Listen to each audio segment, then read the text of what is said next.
10 plays already over 10 yards. Now Stidham wants the end zone. Back shoulder, it is caught. Troy Franklin. It's another dime for Jared Stidham. And he finds Franklin again for a beautiful touchdown. I thought we did a lot of things well. I thought our energy, kind of how we started the game, really in all three phases. There's going to be a lot of good things on tape we like, and then the one area that has to get cleaned up are the penalties. And more importantly, the pre-snap penalties. You know, not the ones that are taking place during a play, but the ones that that happen before we even snap the ball. So we'll get that cleaned up. But overall, I thought it was a good night in a lot of areas.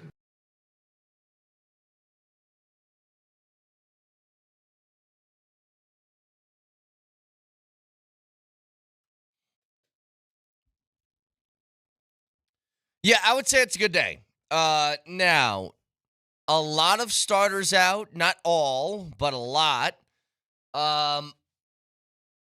You're going against another team's backups. That team was okay last year, not great. But I think you'd be hard-pressed to not just come away from that second preseason game and be like, all right, looked really, really good. You know, there are the same sort of feeling that I have after game one, which is I don't know what to really make of it. It's the preseason, but there's one thing that I think stands out above all. Stidham looks really good. Like, for a backup quarterback to handle it the way that he's handled it this preseason, I think it's huge. It gives them at least some confidence that if you get caught up in an unfortunate situation in which Bo Nix is going to have to miss some time, 2 or 3 weeks, it's not like this automatic, okay, well, we're screwed feeling. Which, to be honest, for a lot of teams across the league is the prevailing one. You know, there's this old quote from Peyton Manning about reps in training camp, and I got to go back and find it. I just saw this the other day. But it's what I thought about immediately when I saw the way that Jarrett Stidham was playing, not just in the first preseason game, but right out of the gates in the second one, where you have a, 4-play, 97-yard touchdown drive that was basically done for a 60-yard shot to Ingram, a 30-yard shot to Pat Bryant, and then R.J. Harvey running it in right afterwards. It's about reps. And there's this old quote that I can't find it right now, so I'm just going to have to basically try and paraphrase this from memory. But they asked when Peyton Manning was with the Colts, why doesn't the backup get more reps? And they said, because if Manning goes down, we're bleeped, and we don't practice bleeped. The good thing about what you're saying with Jarrett Stidham is that perhaps if you are in a pinch to where Bo Nix rolls an ankle and is out for a week or two, he can keep things together. And you aren't just chalking these up to L's. So that's number one. Like, this isn't some sort of battle, obviously, between him and Nix, but it gives you consolation. It gives you a little bit of confidence that if he were ever needed, you still got a shot.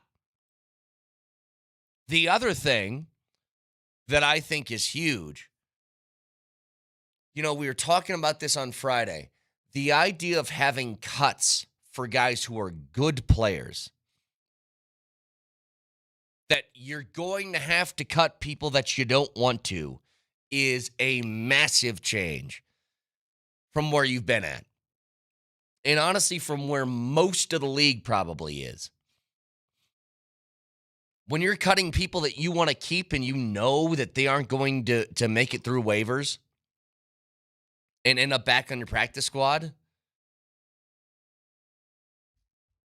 it shows kind of where you are from an overall roster standpoint. That you have been in a position to where you have so many good players that you need to cut good ones. Well, look no further than wide receiver, and I don't think that anybody that I'm talking about here is in danger of getting cut. But that's going to be one of those spots where you're going to have a top 6, and then it's just like it doesn't matter really what anybody else does. There's no room.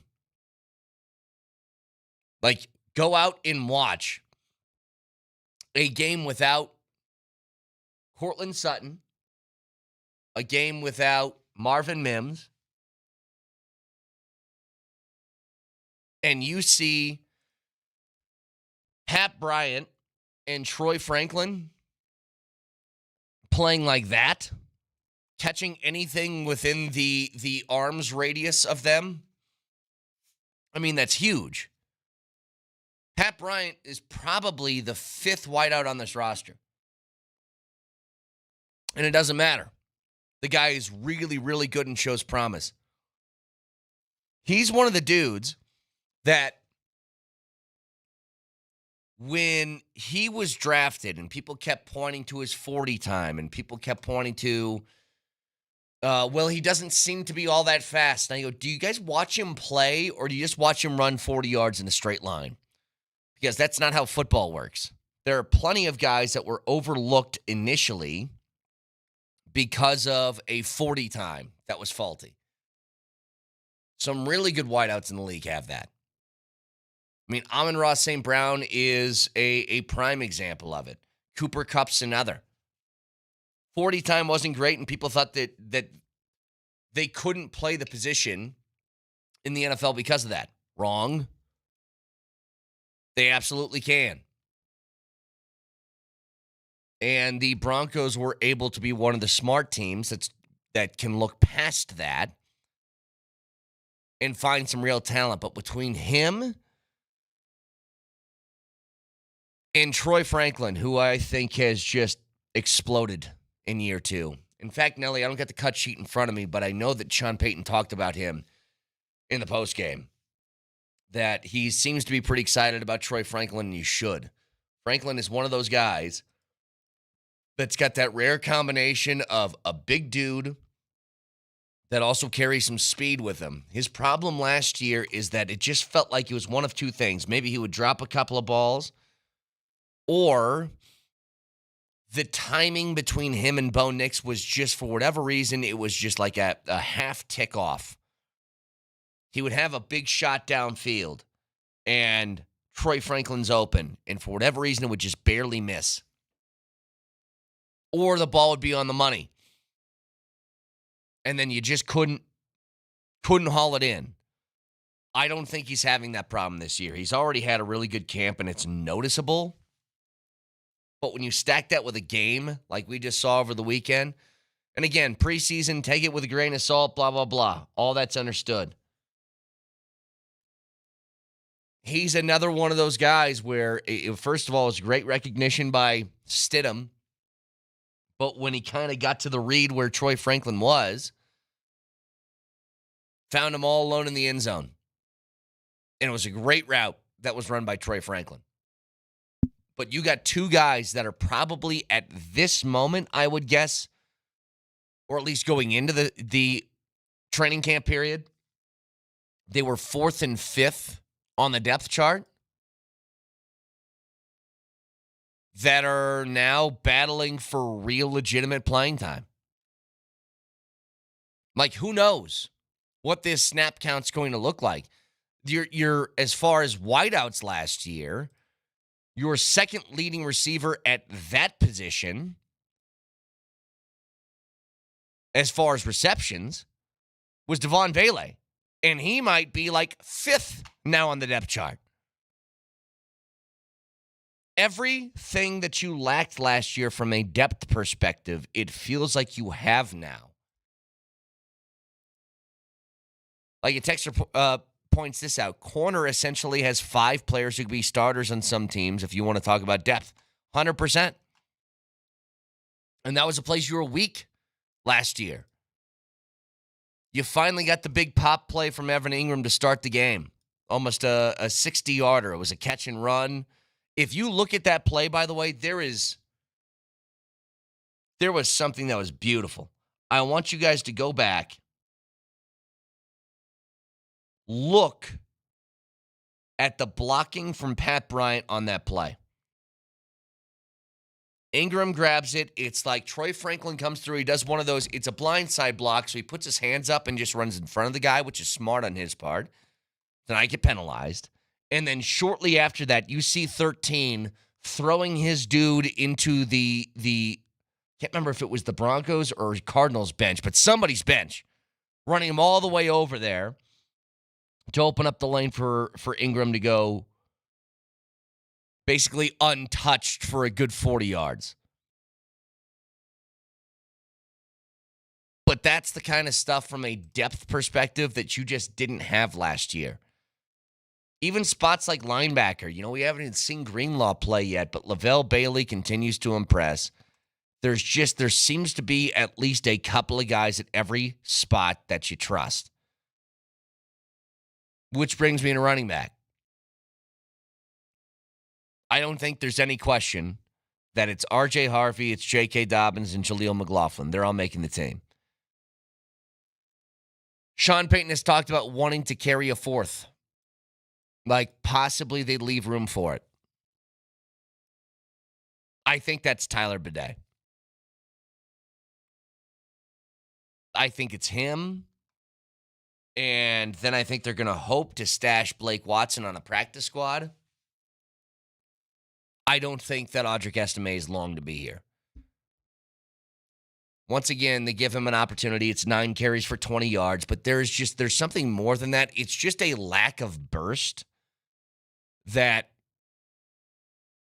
for whatever reason, I could have sworn last year it felt like he had that, especially during this period of the calendar. And it just doesn't exist. It's just not there. And it looks much different than when Harvey runs it, when J.K. runs it, when Jaleel runs it, when Watson, Bidet, like all the other guys, they seem to have, I don't know if it's a straight burst necessarily, but maybe it's a vision to hit the hole.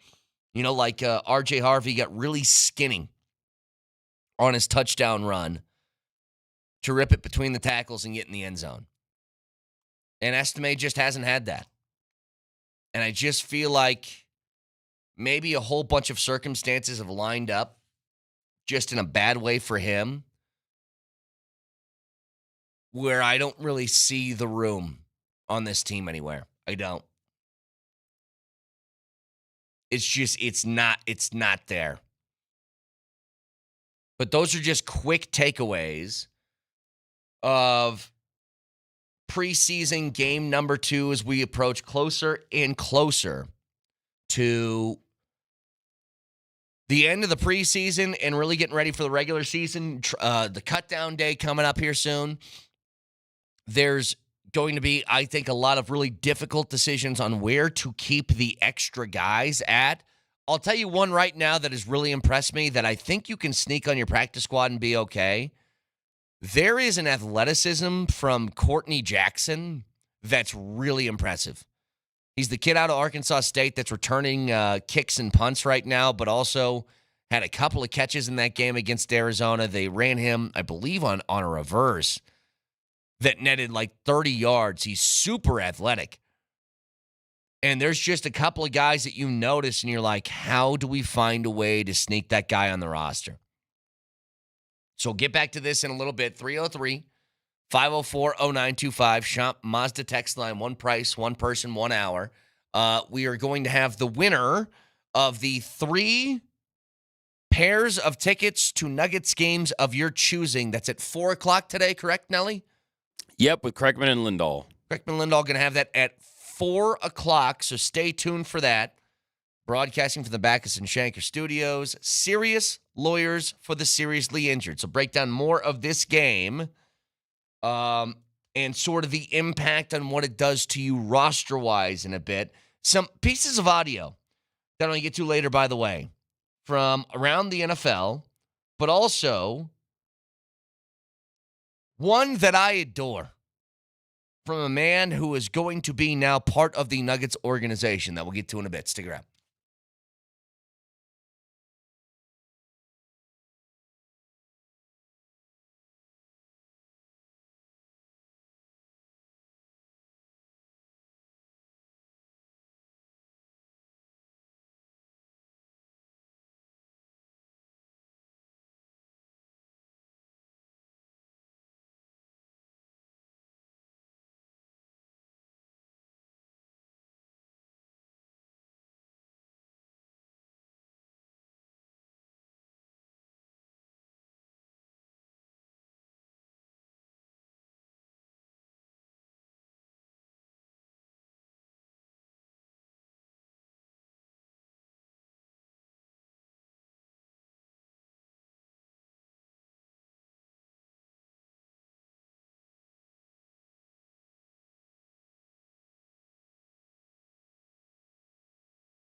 Well, we keep asking about the running back situation. Can you evaluate how you thought it looked tonight? All of them, I thought, played well, which I don't know if it clears up our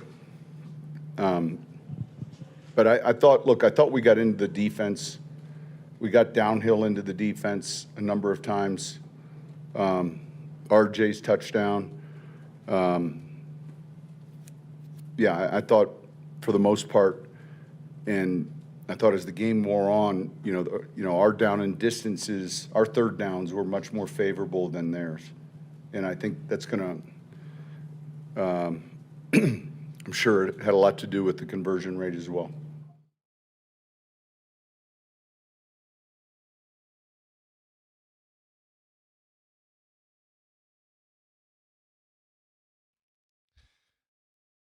Sean Payton after the game.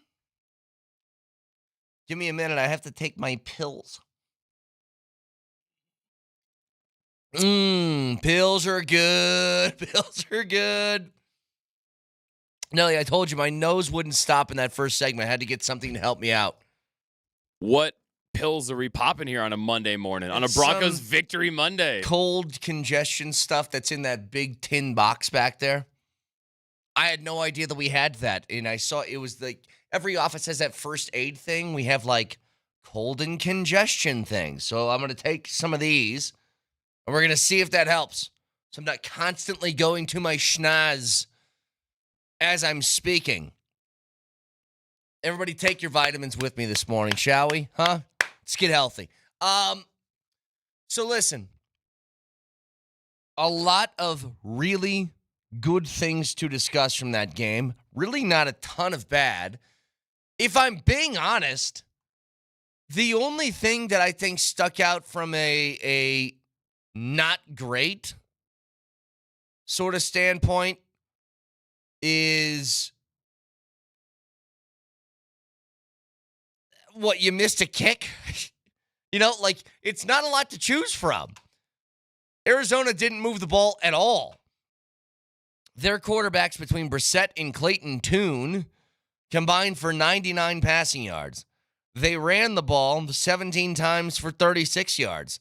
This is what I'm trying to get at. The depth on this team is completely and entirely different from what it has been. You are going to cut players that will play for other teams. You're going to. Texture says we may get a few 6th and 7th round picks from our depth in trades. You could. I think that it's probably far-fetched to have multiple of those.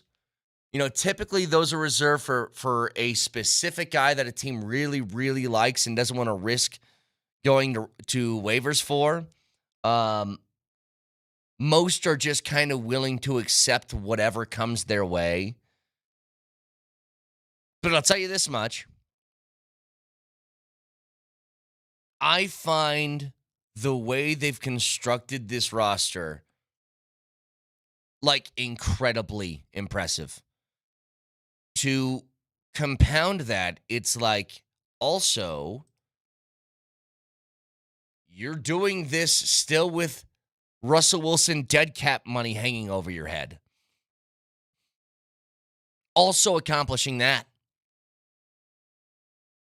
Just a really impressive feat from everybody in this front office, everybody in the organization from top to bottom. So a few other things. Between the running back sort of situation, R.J. Harvey, I think, had a really good couple of carries to start off the game. I am fascinated with the wideouts to see what happens. This is the good thing about preseason. Like, it gives you some tangible evidence. It doesn't mean it's automatic, or it doesn't mean that it's going to for sure translate when the bullets actually start flying in week one. But it gives you an indication, does a guy look ready for it or not? And there's no question, Pat Bryant and Troy Franklin do look that way. So how do you divvy up who gets the football? Again, good problem to have. To have more mouths to feed than you can think of. But let's really, this is where I think they're at. The Broncos have a wide receiver room that, at least initially, is not going to get respect around the league. A lot of people will look at their wideouts in that room and say, I like mine better than theirs, just based upon name value. And I think a lot of them are going to be surprised with how effective this wide receiver group is. And I'll be the first one to raise my hand and say, it feels like I was dead wrong. I think the Broncos hit on every single what I felt was weakness of the offseason. They were weak at linebacker. They got Greenlaw. They were weak at tight end. They got Ingram. They were weak at running back. They brought in Dobbins and Harvey. They were weak in secondary depth. We'll bring in Jahdae Barron and Hufanga. I thought the only place they might have missed was not bringing in a veteran wide receiver presence. And after watching this, I would be like, where's the room? Like, honestly, what would you do? If you had, from something I was just talking about, let's say that they got Cooper Kupp.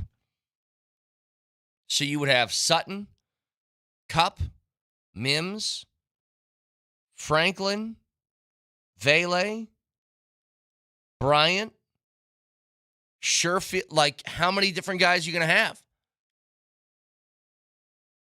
There's Cortland's going to get the football. I would make a very conscious effort to get the ball in my estimation, best playmaker's hands, which is Marvin Mims. You're going to be using Evan Ingram as essentially your second, your wide receiver too. I think that Troy Franklin is proving that he needs to have the football in his hands this year.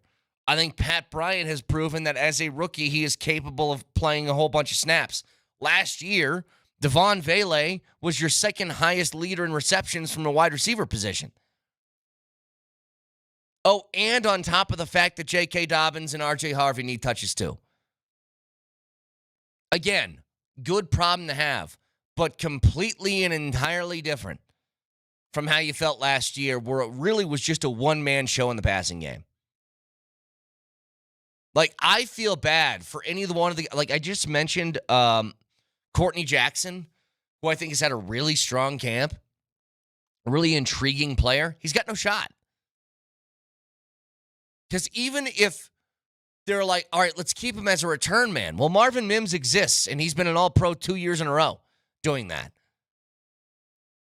But if you're him, if you're Joaquin Davis, if you're Jerjuan Newton, if you're any one of these different guys trying to make the roster, poor Michael Bandy, who's here every year in training camp. There's no opportunity. Like, the question is there anybody at the top of that list? Like, when that texter was bringing up, can we trade guys for value? I mean, do you consider, with what you've seen from Troy Franklin and Pat Bryant, Devon Vele's already 27 years old. Do you consider trading him, flipping him for a sixth or something? Honestly. Because you got a lot of guys who can play. Like, I think it is a possibility. Texture says Peyton needs to be offered a blank check when he gets an extension. The dude has like a 60% hit rate on everyone he brings in. I think it's higher than that, to be honest. If we aren't including like just sort of camp bodies that you're just inviting just to cut later in the training camp period, if it's dudes that you have the intention of playing and have a plan for, his hit rate is through the bleeping roof. And sometimes it takes a year or two for you to see it. You know, like Riley Moss was kind of one of those examples. Troy Franklin looks like he could be one of those examples. We keep hearing things about Drew Sanders and then he gets hurt, but if he ever stays healthy, maybe he's another one. Nick Benito, it took a couple of years, and then all of a sudden he's an all-pro. Like, the guy finds guys. He just finds dudes that produce. But man, is that went from something that I thought was possibly a weakness to, I think, maybe it's almost too crowded now with guys that you believe can play.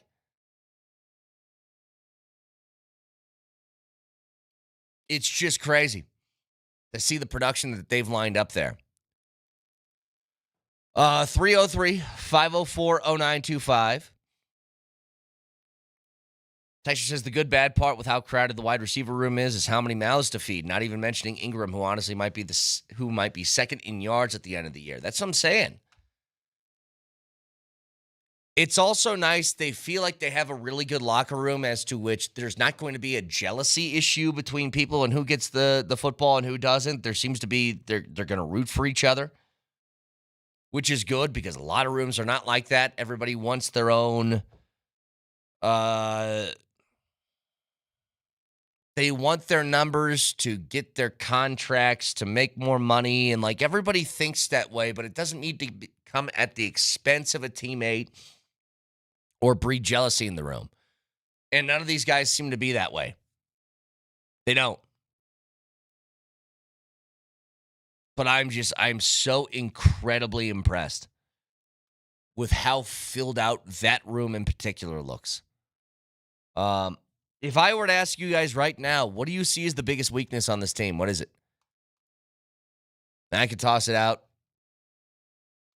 Go, hang on, Nelly. Give me those hotkeys real quick. Give me a hotkey. Turn on and straw poll. Oh yeah.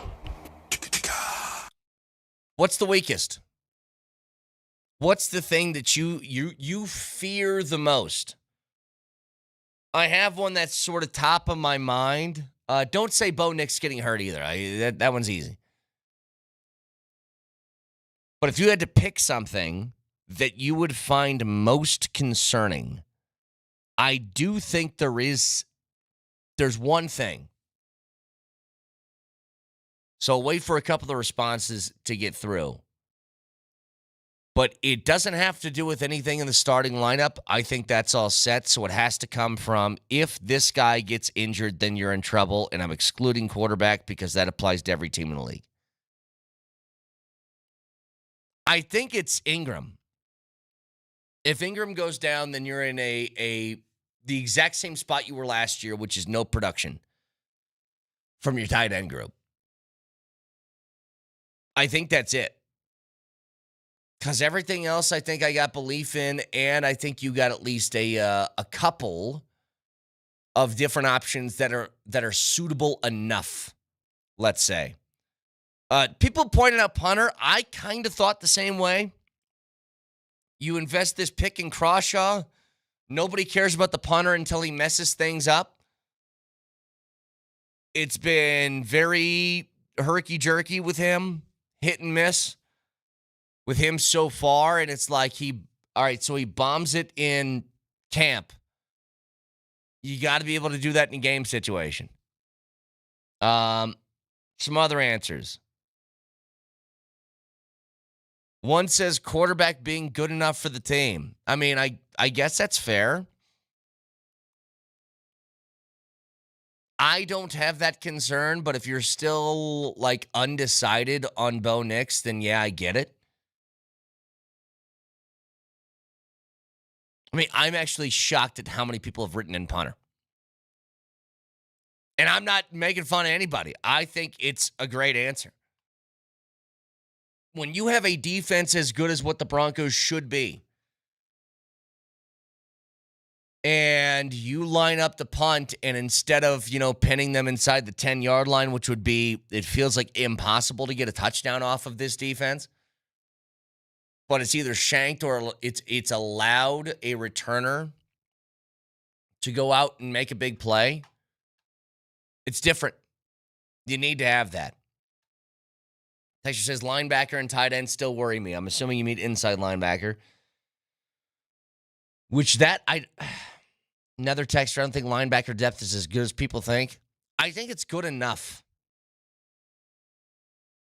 I will say, yeah, if you don't get Greenlaw or Greenlaw just somehow can't get healthy this year, and then you're left with Singleton and Sternad and Bailey and a whole bunch of other guys that are sort of in that category, yeah, I would say that's not great, but they held it together last year. It wasn't like inside linebacker was some sort of really, really noticeable gap between everything else. You were good enough around that last year to get away with it. I think it would matter a lot more had the defense not had the talent around that position. But I think that's why most teams look to inside linebacker as the last the last sort of position defensively to get shored up is because you can hide that with really good talent around them.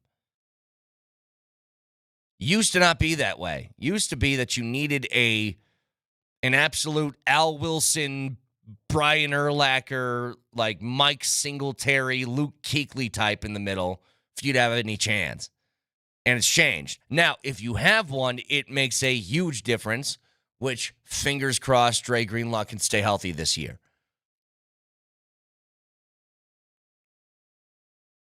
Texture says, Broncos still don't have a dude on offense. They don't have a Bowers or a Genty. Okay, well, as much as I loved that Ashton Genty in college, let's wait on that and see. I don't think that's true that they don't have a dude on offense. And if you're talking about like Justin Jefferson, yeah, they don't have one of those.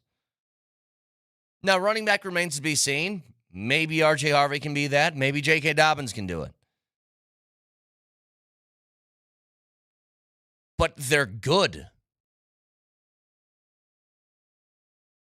Again, you have 5 different wideouts on this team that would get playing time for most, if not all, other teams across the league.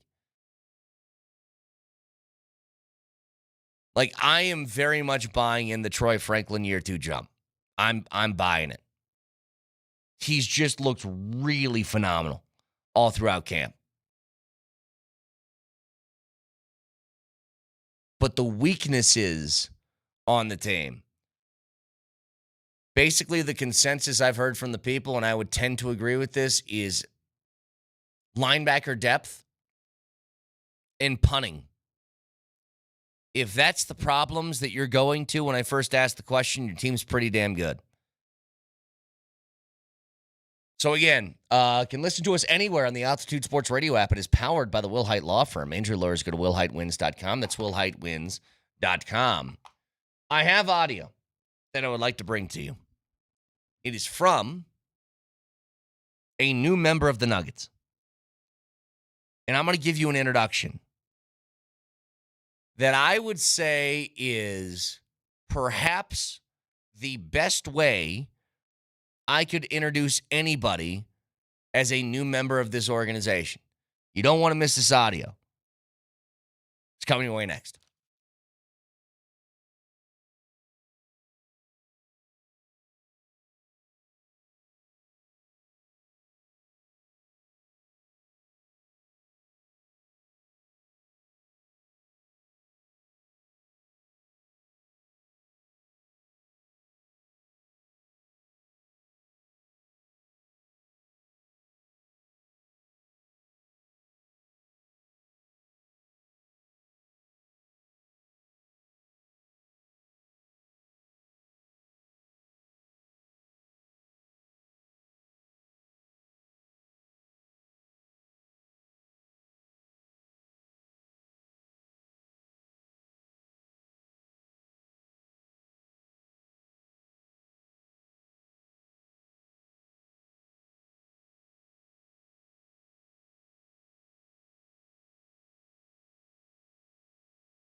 All right, so some things were announced recently in regards to over the weekend. The Nuggets made a couple of moves. They brought in a couple more assistant coaches, one being Mike Moser and Chase Buford.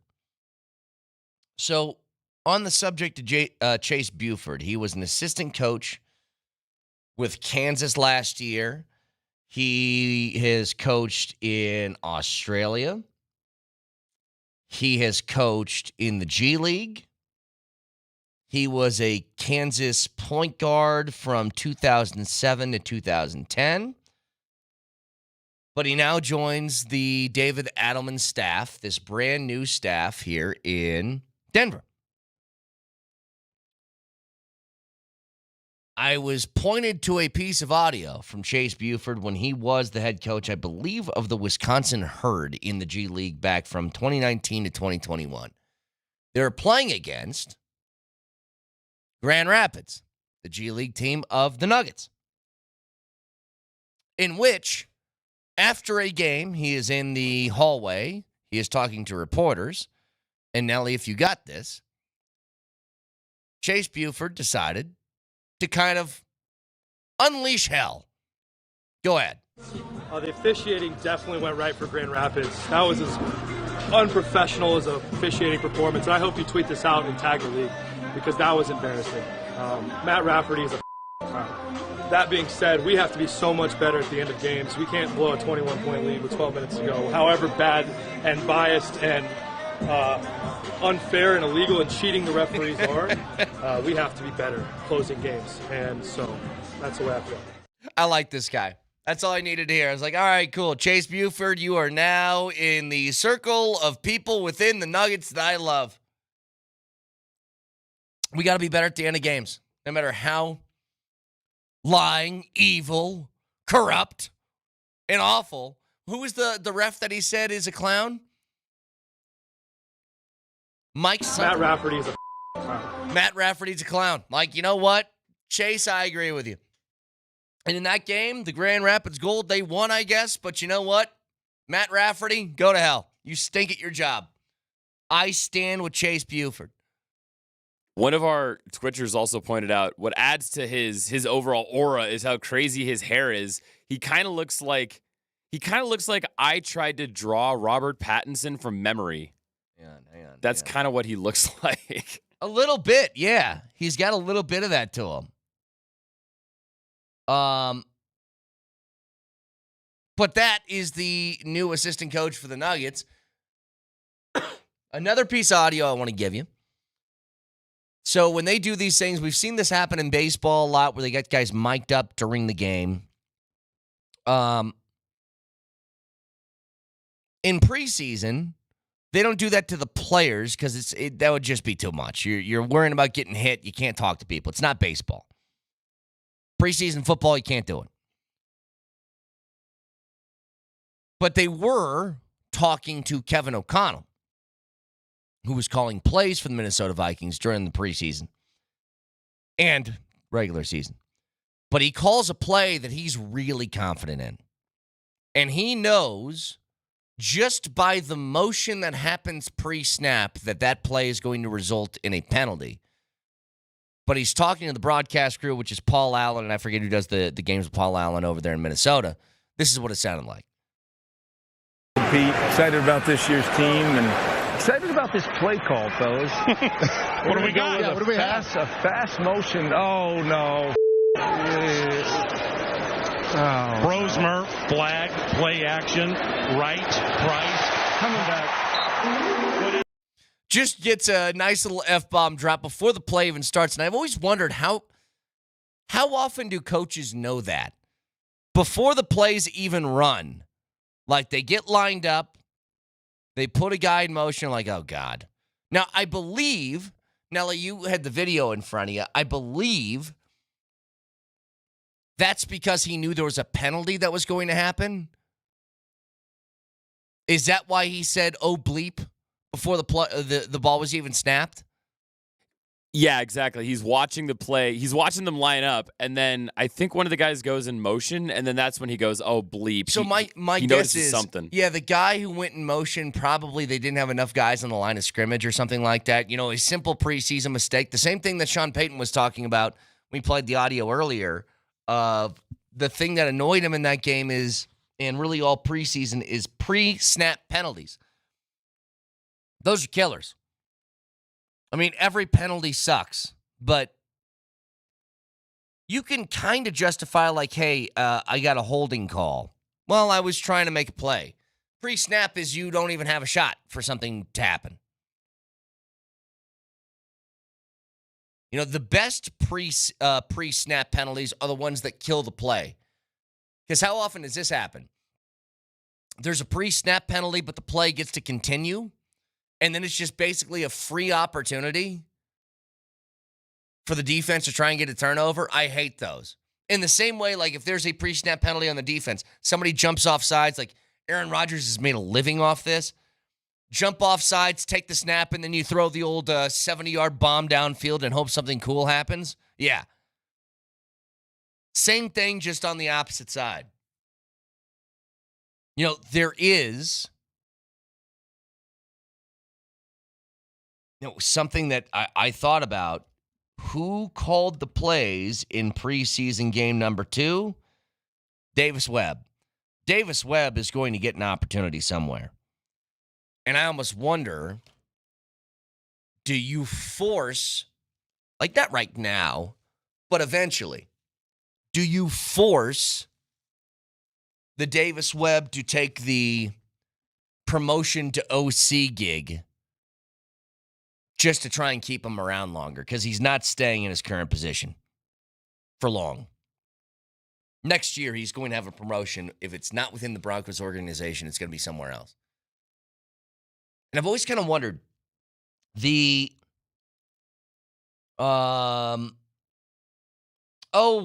what word am I looking for here? When you're Joe Lombardi and you're the offensive coordinator, but Sean Payton is the guy running the offense and calling the plays, you are like a figurehead? Figurehead, thank you. It's a title in name only.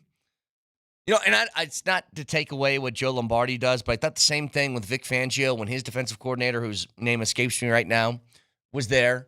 It's like you aren't taking any of the heat. Let's say the Broncos offense is bad. For whatever reason, they're just bad this year. You know what you aren't going to say? Joe Lombardi needs to do better. Now, he might be the sacrificial lamb when things go poorly, but he's not going to be in anybody's minds the reason as to why it's not working. And in that case, it's a pretty good gig.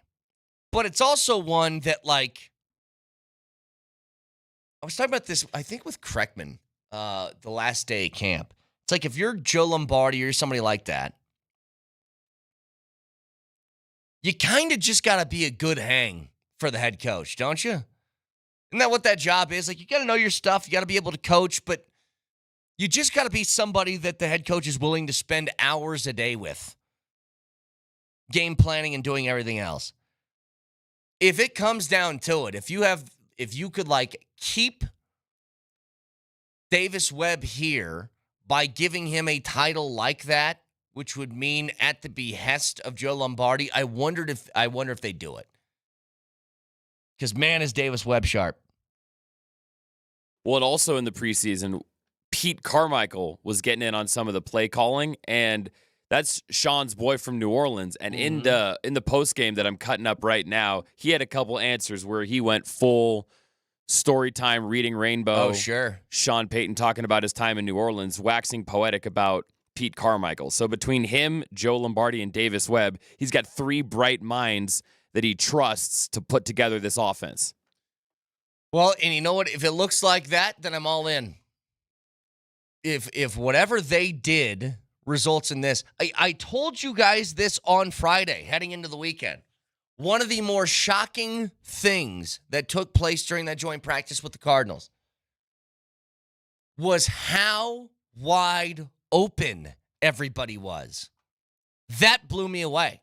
You didn't see guys running free last year, and I saw it all throughout that joint practice. Well, guess what? It happened again in that preseason game.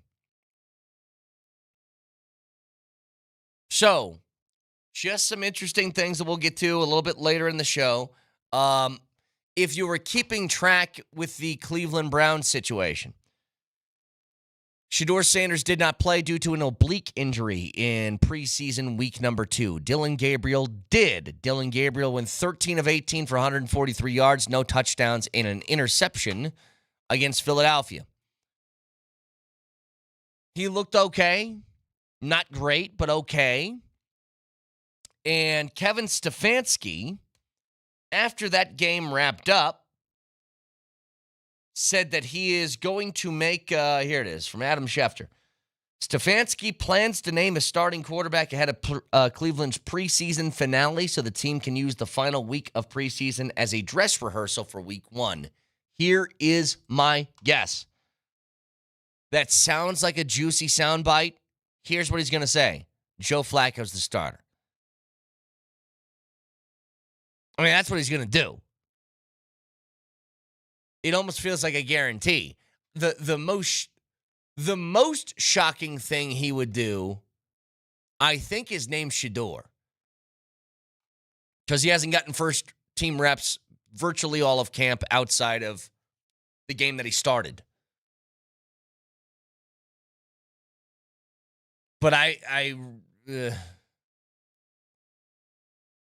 really don't see any way that they're going to go out there and say, you know who we're going to start in week 1 is Shedeur Sanders. I think that would be a total shock to the system.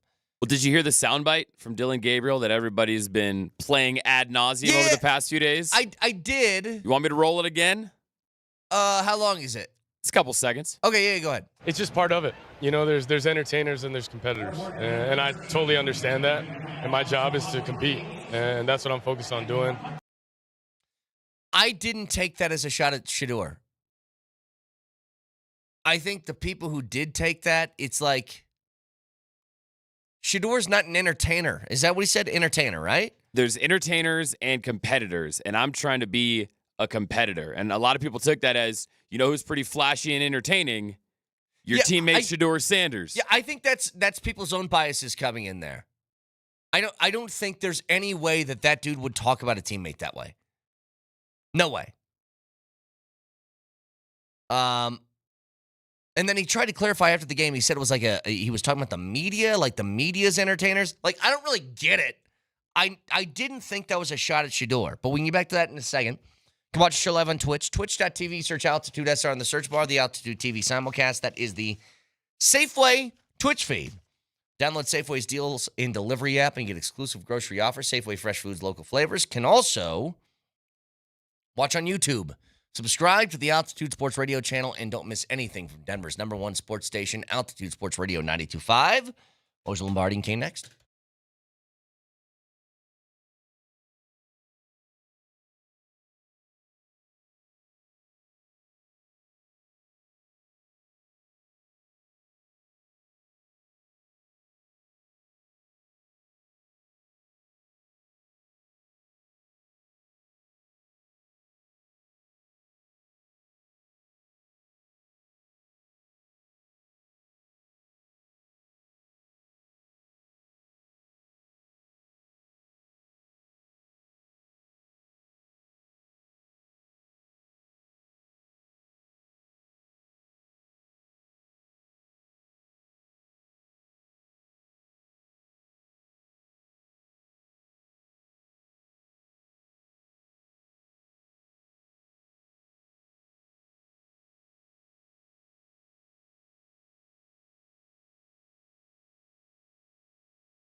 10 plays already over 10 yards. Now Stidham wants the end zone. Back shoulder, it is caught. Troy Franklin. It's another dime for Jarrett Stidham. And he finds Franklin again for a beautiful touchdown. I thought we did a lot of things well. I thought our energy, kind of how we started the game, really in all three phases. There's going to be a lot of good things on tape we like, and then the one area that has to get cleaned up are the penalties. And more importantly, the pre-snap penalties. You know, not the ones that are taking place during a play, but the ones that happen before we even snap the ball. So we'll get that cleaned up. But overall, I thought it was a good night in a lot of areas.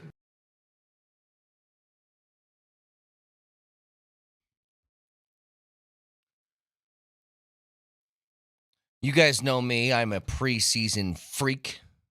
I like preseason football. I'm considered weird among many. But you got to admit, fun to watch on Saturday, huh? Fun game. Jarrett Stidham was really good. Yeah. Really, really good. You know, I was really good. I was critical of Sean Payton, and I'll explain why, about not playing as starters at least a series or two the other night. But after having seen the backups, I was equally entertained just with the backups. The game was an entertaining game, albeit a long game. Long. Very long. Yeah. Long Started game. late, too. Late for a preseason game. And Long. But, I mean, from the onset, from the second play of the game, boom, boom, boom, touchdown. Touchdown. Yeah. Touchdown. Yeah. Moj, here's the good news. There's this quote, and I've been trying to find it all morning, and I can't, but I saw this over the weekend. I think there's lots of good news. Well, there is lots, but there's a quote when Manning used to play in Indianapolis, and I think it was their GM at the time that said this. They go, why don't you give the backup quarterback reps during camp? And he goes, because if 18 goes down, we're bleeped, and we don't practice bleeped. I don't feel that way anymore. If Stiddy needs to come in for 2 or 3 weeks because something happens to Bo, I think he can keep it together. Like, that's the difference for me is, like, I got some confidence. Now, if Nix is out long-term, it's a different discussion. But you need him in a pinch for a couple of weeks, I think you might be all right. Moser Studley looks confident out there. Studley? Is over calling him now? I'm going Studley. Okay. Me and Paul Klee and Vic, I think you were next to us. Stidham. We were having the conversation that Stidham might be the best-looking guy on the roster. Yeah, let's establish something before we get Moser's thoughts on this, because Stidham last week at training camp walked right by us to use the restroom. Yeah. Right, and he said, excuse me. He gave us a nice smirk, a nice look. And he said, how you guys doing? How you guys very doing? nice. He's very nice. To which Paul Klee remarked, he's a good-looking guy. Yeah. And I seconded by saying, he's a great-looking guy. He's got that great flowing hair now. And then Brett said, he's a beautiful man. He's a beautiful man. And I made this assertion, and you guys agree or disagree. Why say anything? Why even bring up the subject matter? Because it doesn't matter. But it was Moj. It was almost like I was surprised at what a good-looking guy he was. Wait, there's no problem. Hey, you have an issue acknowledging that another man is good-looking? Absolutely not. All right, well, then shut up a second. Let me lay this out for a second. Let me lay this out. If you can, go ahead. If your name is Jarrett or Jet, those two names, Jet, you better be good looking. You gotta be, yeah. I defy you, ladies and gentlemen. Go out and find me a Jarrett who is not a stud, who is not a good looking man. You won't find one. Let's see here. Look it up. Famous Jarrett. You won't find a Jarrett that's not What handsome. about the lead singer of Bowling for Soup, Jarrett Reddick? How do you feel about him? Never heard of him. I don't know what the hell you're talking about in your little fantasy land. I have no idea what that is. Bowling for your mom? Let me, Boy, a band that just played for 1,000 people last night, catching some strays on their program. Just don't know who they are. Let me fix it, okay? I have no problem saying another man is good looking. It's a handsome son of a gun. But I don't feel the need to bring it up. Well, we do. People need to know. To be honest, I had to say something about it. I could not say anything. You I were had to. thinking that, to be honest, because I was, when you're watching him play yesterday, you were just Good-looking man with a good-looking throw. Exactly. You were thinking Yeah. about him walking Yeah. briskly right by us to the bathroom. I want to clarify something from this. And Man, look at that. That's a handsome fella right let there. me add something Handsome else. fella. Let me add Look something at that else. hair. I want that hair. He was wearing a nice cologne that morning. That I didn't notice. That I should have picked I up did on too. it. I should have picked up on it. Listeners, we're talking about Jarrett's. Jarrett. Not Jared. Not Jared. Okay, hang Not on. Jared from Subway. So Derek, Jeff, other Jeff, 18 Jeffs. Jarrett with 2 T's. Jared not Allen with a of D. the Cavs isn't exactly an Adonis. He's a but good-looking man. He's 7 feet tall. I mean, He's a good Jared Allen? The Hall of Famer? no, the guy's the all-star center for the Cavs right now. Well, Jared Allen was a Jared with a D. Defensive. Yeah. No, Jarrett. I Jarrett got it. Allen, Okay, the enough of this. center for the Cavs. Okay. I'm gonna limit this to football then. Okay. All right. Got it. Moj, anyway, your thoughts on the game? By the way, just found out a new term called BMM. You ever heard of BMM? Hold on, let me think this through. This is what the kids do. Monday. You're Let me close. think this through. Oh. Boyfriend, man, I don't know. Boyfriend, something material? No, this is I don't know if it's a new thing or not, but it's called Bare Minimum Monday. That employees who kick off the work week slowly, they're bare minimums on Mondays. Well, That's what they do. This place will be half full. Well, no doubt about it. I mean, I feel like today, if you keep talking about cologne and jawlines, today's going to be a. He's a good-looking guy. What do you want from me? It's established. Let's move on. I just said, what do you think Now about the let's game? talk- Now you're on it. Hey, Vic, what'd you think of the play of Simi Fehoko? Simi Fajoko's always here, isn't he? He's always just somehow surrounding a Broncos game. How about Owen Popo? You like that guy? What's the deal here? What are you getting at? What are we doing here? Are you trying to go down the line of? You like Benton Whitley, don't you? A lot. I don't know what you're doing. If I he don't know doesn't what stop- you're doing. Hey, Brett, let me I'm go. I'm with you. Stop. I know. If he doesn't stop, You're going BMM? what do you want? What I'm saying is that there's a lot of no-name suckholes who played for the Cardinals on Saturday night. Here's what it proved to me. I knew you were going to be a wet blanket today. We have wet blankets all No, over I'm just town. saying I don't need you to get over the top. I loved what I saw. I'm not getting over I the was top. very excited about a lot of things. This is true. Two things can be true. Yeah. The Cardinals played their backups. We all know that. But guess what? The Bronco backups are worlds better than I the completely Cardinals agree. backup. That was clear. And the Denver Broncos, Absolutely. possess something right now that they haven't had in years, and that is DEPTH depth. God, I wish you would have messed I up that almost spelling. messed that up. I'm And not you going to lie to didn't you. sound I confident came when you very said it. close. I was like, did I get that right? I agree with you. And I'll give you like a couple of examples that stick out immediately. Guys, Pat Bryant and Troy Franklin look really good, and so good to the point. I literally brought this up. I was going to save this for later, but we can just for a couple minutes now.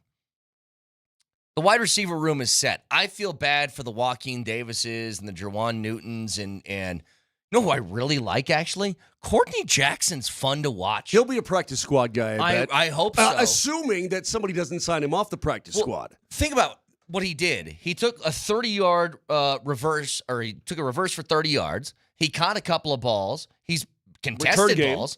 And he's a really good returner. Like, Courtney Jackson's fun to watch. They have no shot of making the roster because I have never seen a more set six-man depth chart at wide receiver in my life, except for this. With how good Troy Franklin has looked all camp and now through a couple of games, he was phenomenal in that game. It feels like he got it, right, over the course of the offseason. Something clicked, yeah. And you know what I think that part of that is? I think part of it is just knowing what the damn playbook is and where you're supposed to go. So Troy Franklin makes this jump. Pat Bryant, and I knew...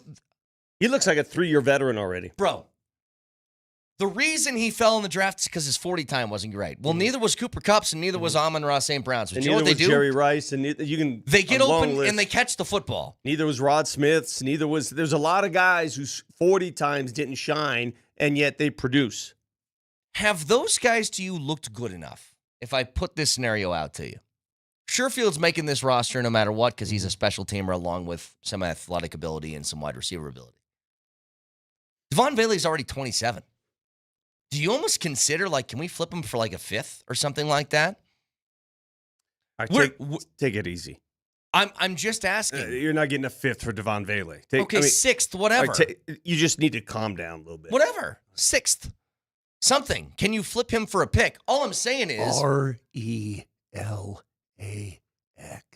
I mean, he's out here saying, hey, can we get 2 firsts? Maybe it's not what quarterback in return for Devon Bailey, please? It's not what I said. Hey, Moser, maybe the Bills will part with Josh Allen for Devon Bailey. I think he might. Yeah, Devon Bailey is worth something to somebody in a trade. How about Devon Bailey for Hendrickson?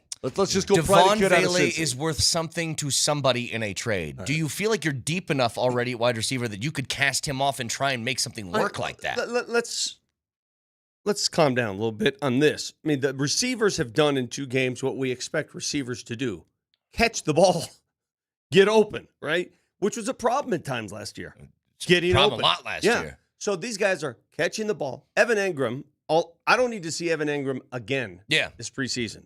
He's good. Bank him. Let's go. Get him ready for week 1. He showed you on one play, second play of the game, what he can do that other tight ends have not been able to do here. And that's extend a play. Use a burst of speed. Yeah, catch and run. He turned an 8-yard pass play into a 50-yard gain. Correct. He did it because he turned the corner. By the way, don't discount the 2 blocks in that play. One by your guy. Pat Bryant threw his guy into the bench. And the other one by Troy Franklin, who just sort of got in the way. The hands up, I can't blindside block, but smart, got in the way. Just got in the way. Very smart play. Those 2 blocks sprung him for 50. Let me go back to, you were just talking about Rod Smith and Ed McCaffrey at the time. Hey, Brett, those guys were really good blockers. Yeah. I think people sometimes lose sight of how important wide receivers blocking really can be on any given play. And that was a perfect example. Good stuff there.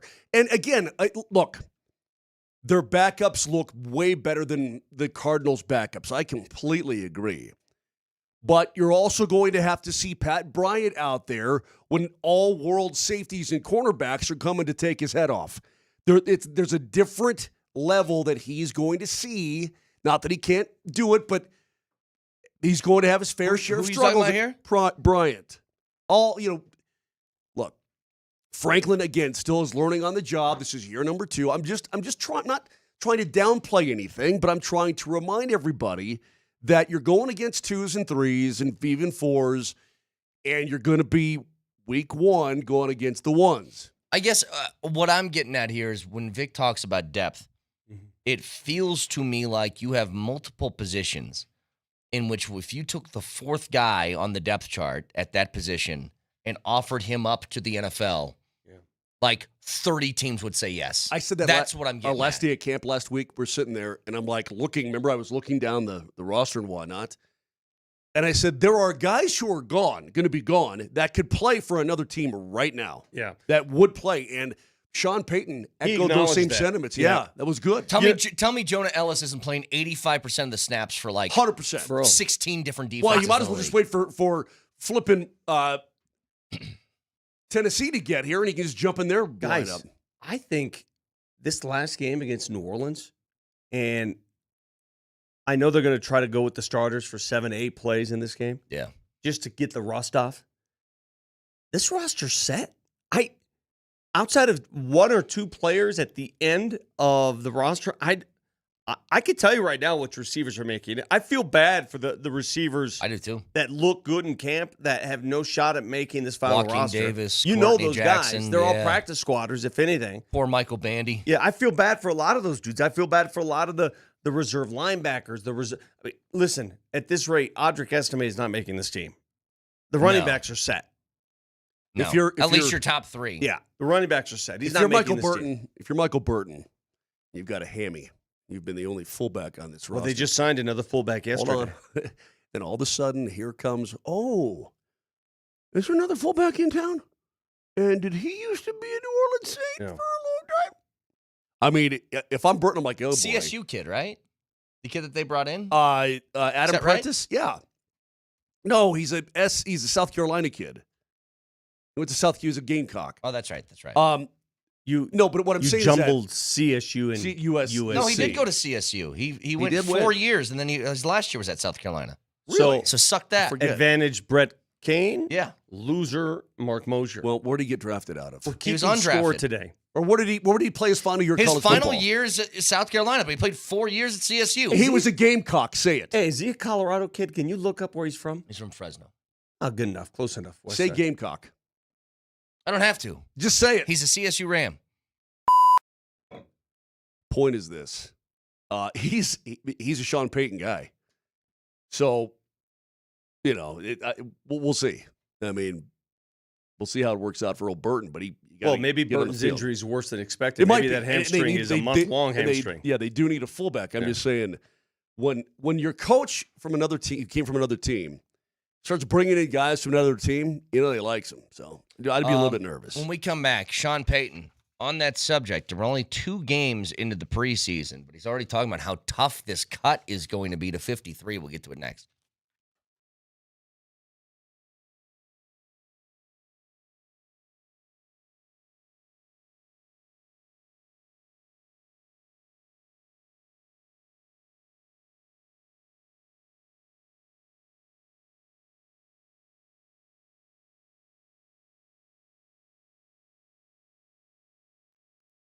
There's still plenty of summer left. All about having fun, right? You can hit that gym a little bit, fire up the grill, spend days in the sun.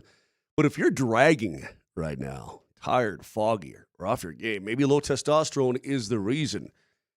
You've heard me talk about it for some time. I had it. I went to the Rocky Mountain Men's Clinic, and I got squared away in a big-time way. So do yourself a favor and do the same kind of thing, because low testosterone can cause a host of problems, including low sex drive and bad sleep patterns and all that kind of thing. But they're going to hook you up. The number to call is 720-440-7900. That's 720-440-7900. And the best part is they take care of your whole dude engine. Peptides, everything you can think of, they will hook you up. Go online at RockyMountainMen'sClinic.com.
Bop, bop, bop.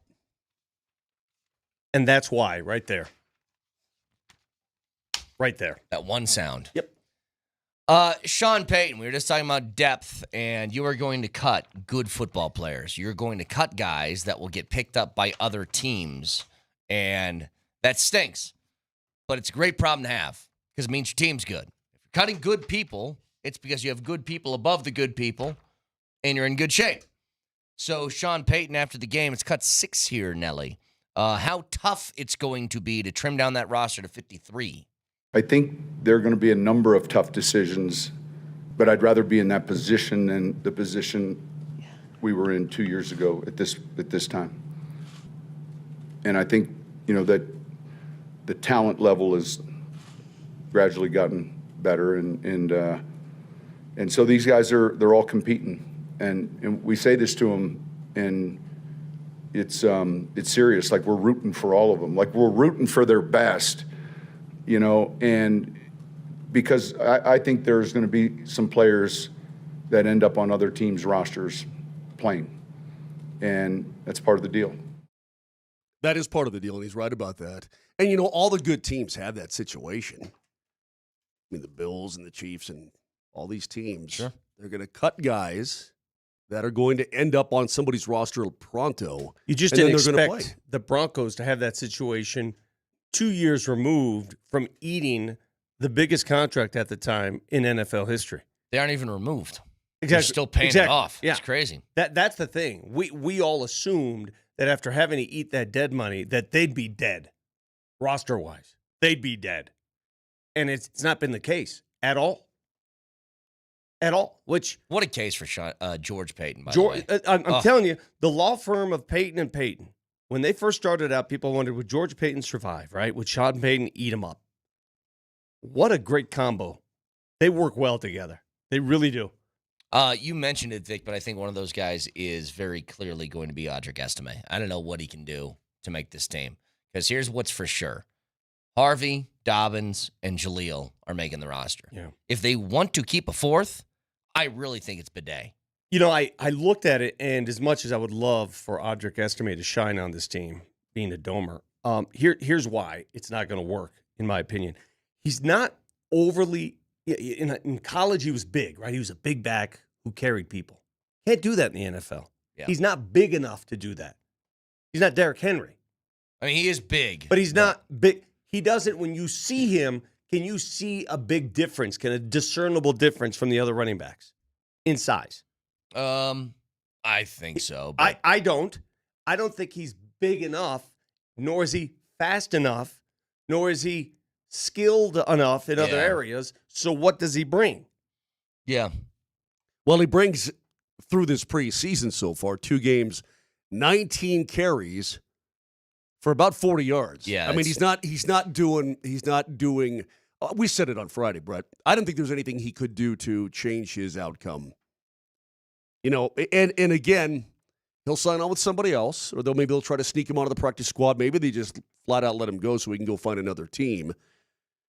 But he's not making this roster. Again, it's not like I don't like him as a dude. One play is all I needed to see. When Jaleel McLaughlin was shot out of that cannon down the right sideline, he's making this roster. Yep.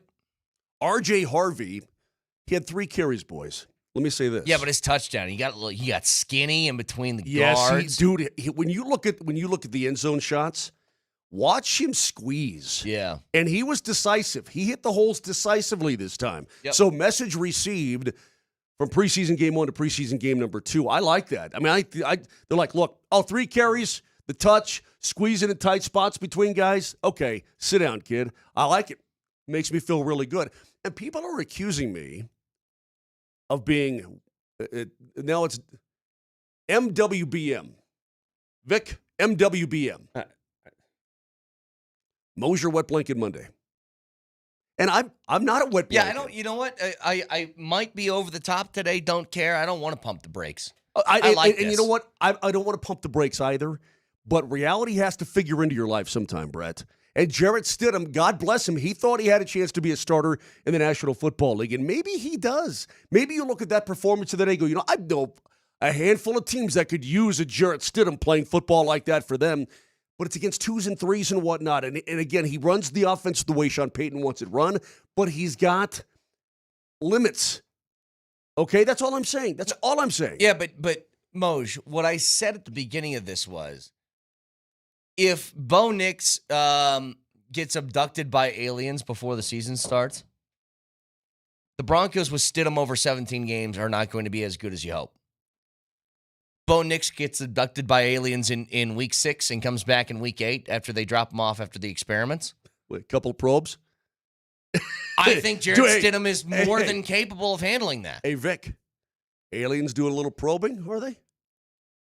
I'm just saying, like, that's something that not a lot of teams have. Like, when their starting quarterback goes down, you know when you see those, I think this has happened with Aaron Rodgers before. So they have the lines before a game. This is when he was in Green Bay. They were like a 9.5-point favorite. And I think Rodgers gets diagnosed with a broken collarbone, so he's out for like the rest of the year. And that week, the Packers are like 1.5-point dogs. It swings almost 10 points in the opposite direction. Yeah. I just don't think it's going to be that drastic for the Broncos, which is a good sign because I don't know how many teams can say that about a backup quarterback. Was it Matt Flynn who came in for Rodgers then? Because Flynn turned his relief stint in Green Bay into a big, crappy contract. Well, that was just a week 17. We're already in the playoffs. Don't start Rodgers. And then Russell, at the time, immediately surpassed him in Seattle, and the rest is history. That's all I'm saying. And you're right, Brett. I think you're absolutely right. What I do like about Jarrett Stidham, and I think he's incredibly reliable. Brett Hundley. You know, man, Jarrett Stidham looks confident. Yeah, he does. He knows this offense very well. And you know what? Sean Payton likes him. Hey, and Sean Payton should like him. Let's not discount the guy who made Jarrett Stidham look good. And that's Davis Webb. Yeah. Davis Webb is a 30-year-old future head coach who is roaming the Broncos sidelines as the quarterback's coach right now. But I'm going to tell you, right, I had a long conversation with him after the draft. That dude thinks. With Webb after the draft? Yes. That dude thinks like Sean Payton. Yeah. He thinks like Sean Payton. Sean Payton gave him the keys to the car and said, take it for a ride, son. And look at what he did. That opening drive, the play calling, you know, he didn't even know he was doing it until like 2 days before the game. Really? Yeah. He didn't know he was calling plays. They said, here, do it. Call the plays. What do you do I've thought about this with Sean Payton. I was talking about this with Kreckman last Thursday. Joe Lombardi's role, he's offensive coordinator. He's eyes and ears up in the booth. But he's eyes and ears. Yeah. Really what he is, if you're going to play that role of head coach is taking over play calling duties for one side of the football and you're the coordinator, you got to be a good hang for the coach. Like, you're going to spend 7-8 hours a day. You know what you are? A filter for the coach. Exactly right. Do you almost look at Davis Webb like, I don't want that guy to leave? Well, you're going to lose good coaches. Yeah. I mean, they've already lost a few. You know what? Give credit to Sean Payton for taking a shot. They lost a ton of coaches this offseason. I know offseason. they did. Yeah, he brings in these young minds and molds them and teaches them and shows them. And a lot of them, they complain. It's hard to work. First of all, guys, it's hard to work for Sean Payton. Do we all agree on that? It's hard. Oh, I think it would be, But you're also learning something. Remember when Russell Wilson got beat at during that game, the final year here? Yeah. It was also Davis Webb who was getting yelled at, too. Because remember, he was trying to defend Russell Wilson at that 100%. time. Give Davis Webb credit for yelling back, though. Yeah. You know, he's going to be a future head coach in this league. He's going to be a head coach, and he shined in his play calling. He made Jarrett Stidham look really good. And frankly, I don't know what else you need to see from Jarrett Stidham. I'm like Moser. I'm confident if Bo Nix goes down for a little bit, he can come in, maybe not for a season, but for a few games. Fellas, I do. It would be fun, though, to be a play call, to call plays in a preseason game one time. Like, Vic, here's your play sheet. Yeah, well, I wouldn't know what the hell they are, but. Well, I know, but I mean, you throw it. If you first down, run it. Pick a play. Second down, throw it. That would be my play call. Okay. Well, my point is this: if you were on part of the staff, you would know the playbook. I would just go to my Madden playbooks. 4 verticals. You guys have played the game. You know what that play is. Do that. Vic will be looking for his joystick. What do I do? What do I do? What do I do? This would be my play call on 3rd and 12. Do that thing where you make it look like you're going to throw the screen, you pump fake it, and then just go over the top to Mims. Do that on 1. Go. Yeah, that one. Yeah, that one. That would be my play call. See, here's the problem on a Monday like this. This is preseason, Brett. This is you now. This is your hypey hype. I love preseason I know football. you do. Yeah. And by the way, we're less than a week away now from regular college football. So we'll get to more of From that. Dublin. And we're going to be listening to it right here on Altitude Sports Radio 92.5. Okay, College football. The 1277 says, calm down, guys. Kyle Sloter looked amazing during preseason, too, and he never played in a regular season game. Were you around here when Kyle Sloter was in camp looking good? That must have been the year right before you got here. Must have been. Sloats, my man Sloats. UNC Sloats, baby. Yeah, here's the difference, though.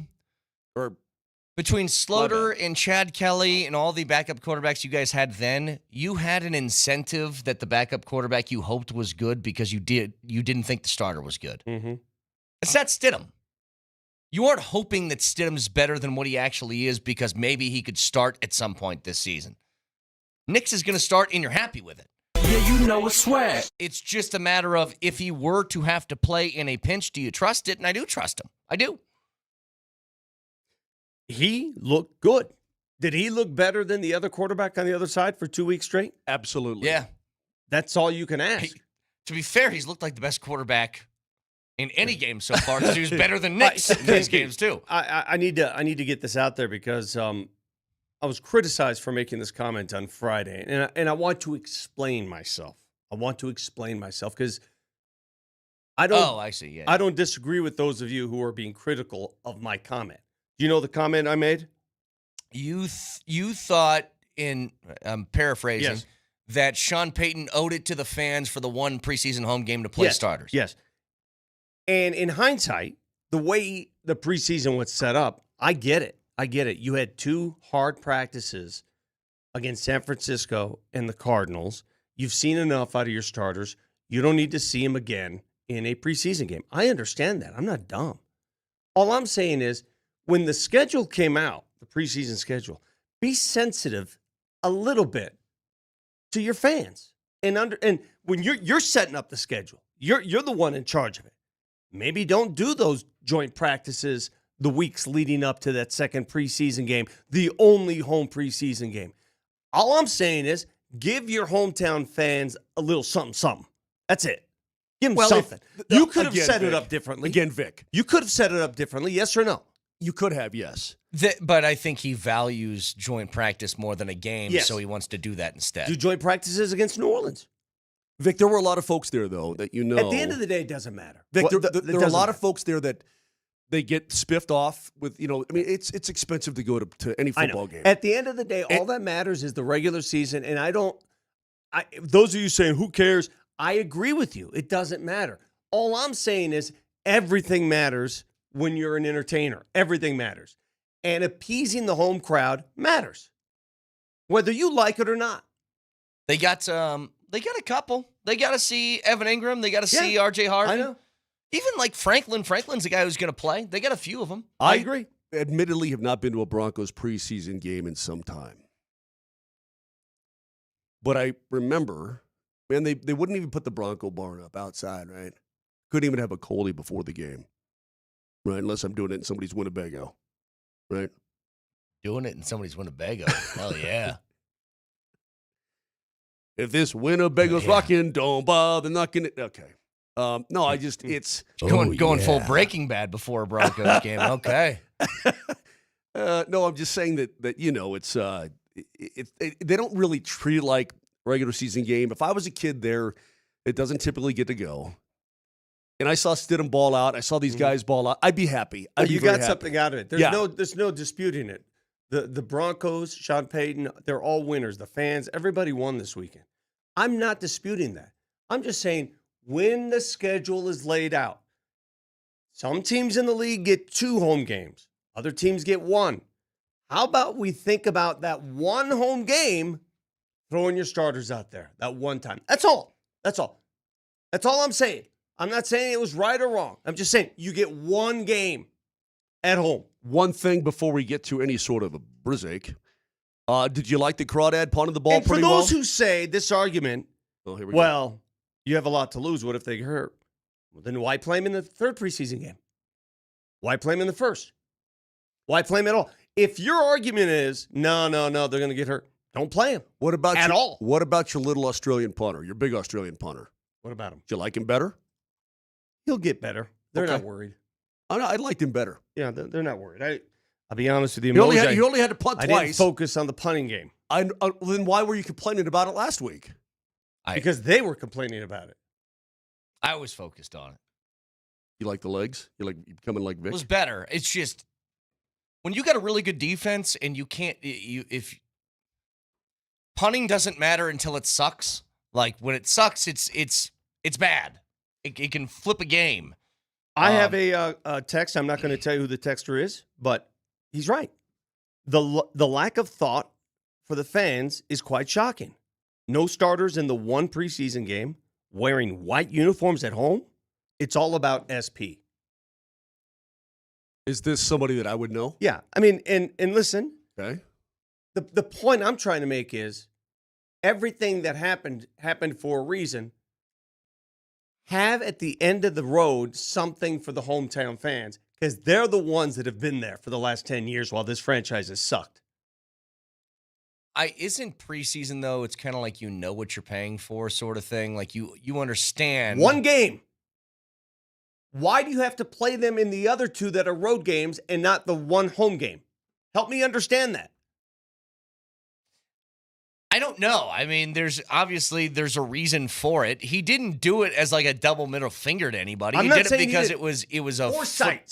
That's where somebody's got to nudge him and say, hey, can we? Hey. Yeah. I know. Vic, at the end of the day, I don't disagree with you. I just don't think it's as big as you do. I don't think it's a big deal either. Okay. I'm not making a big deal out of it. I'm just telling you that's how much control that man has on this team. Oh, I did. That's all I'm saying is the authoritative nature of one man, I've not seen anything like it in years. Hey, when we come back, I have two options for biggest hit of the weekend. We'll get to it next.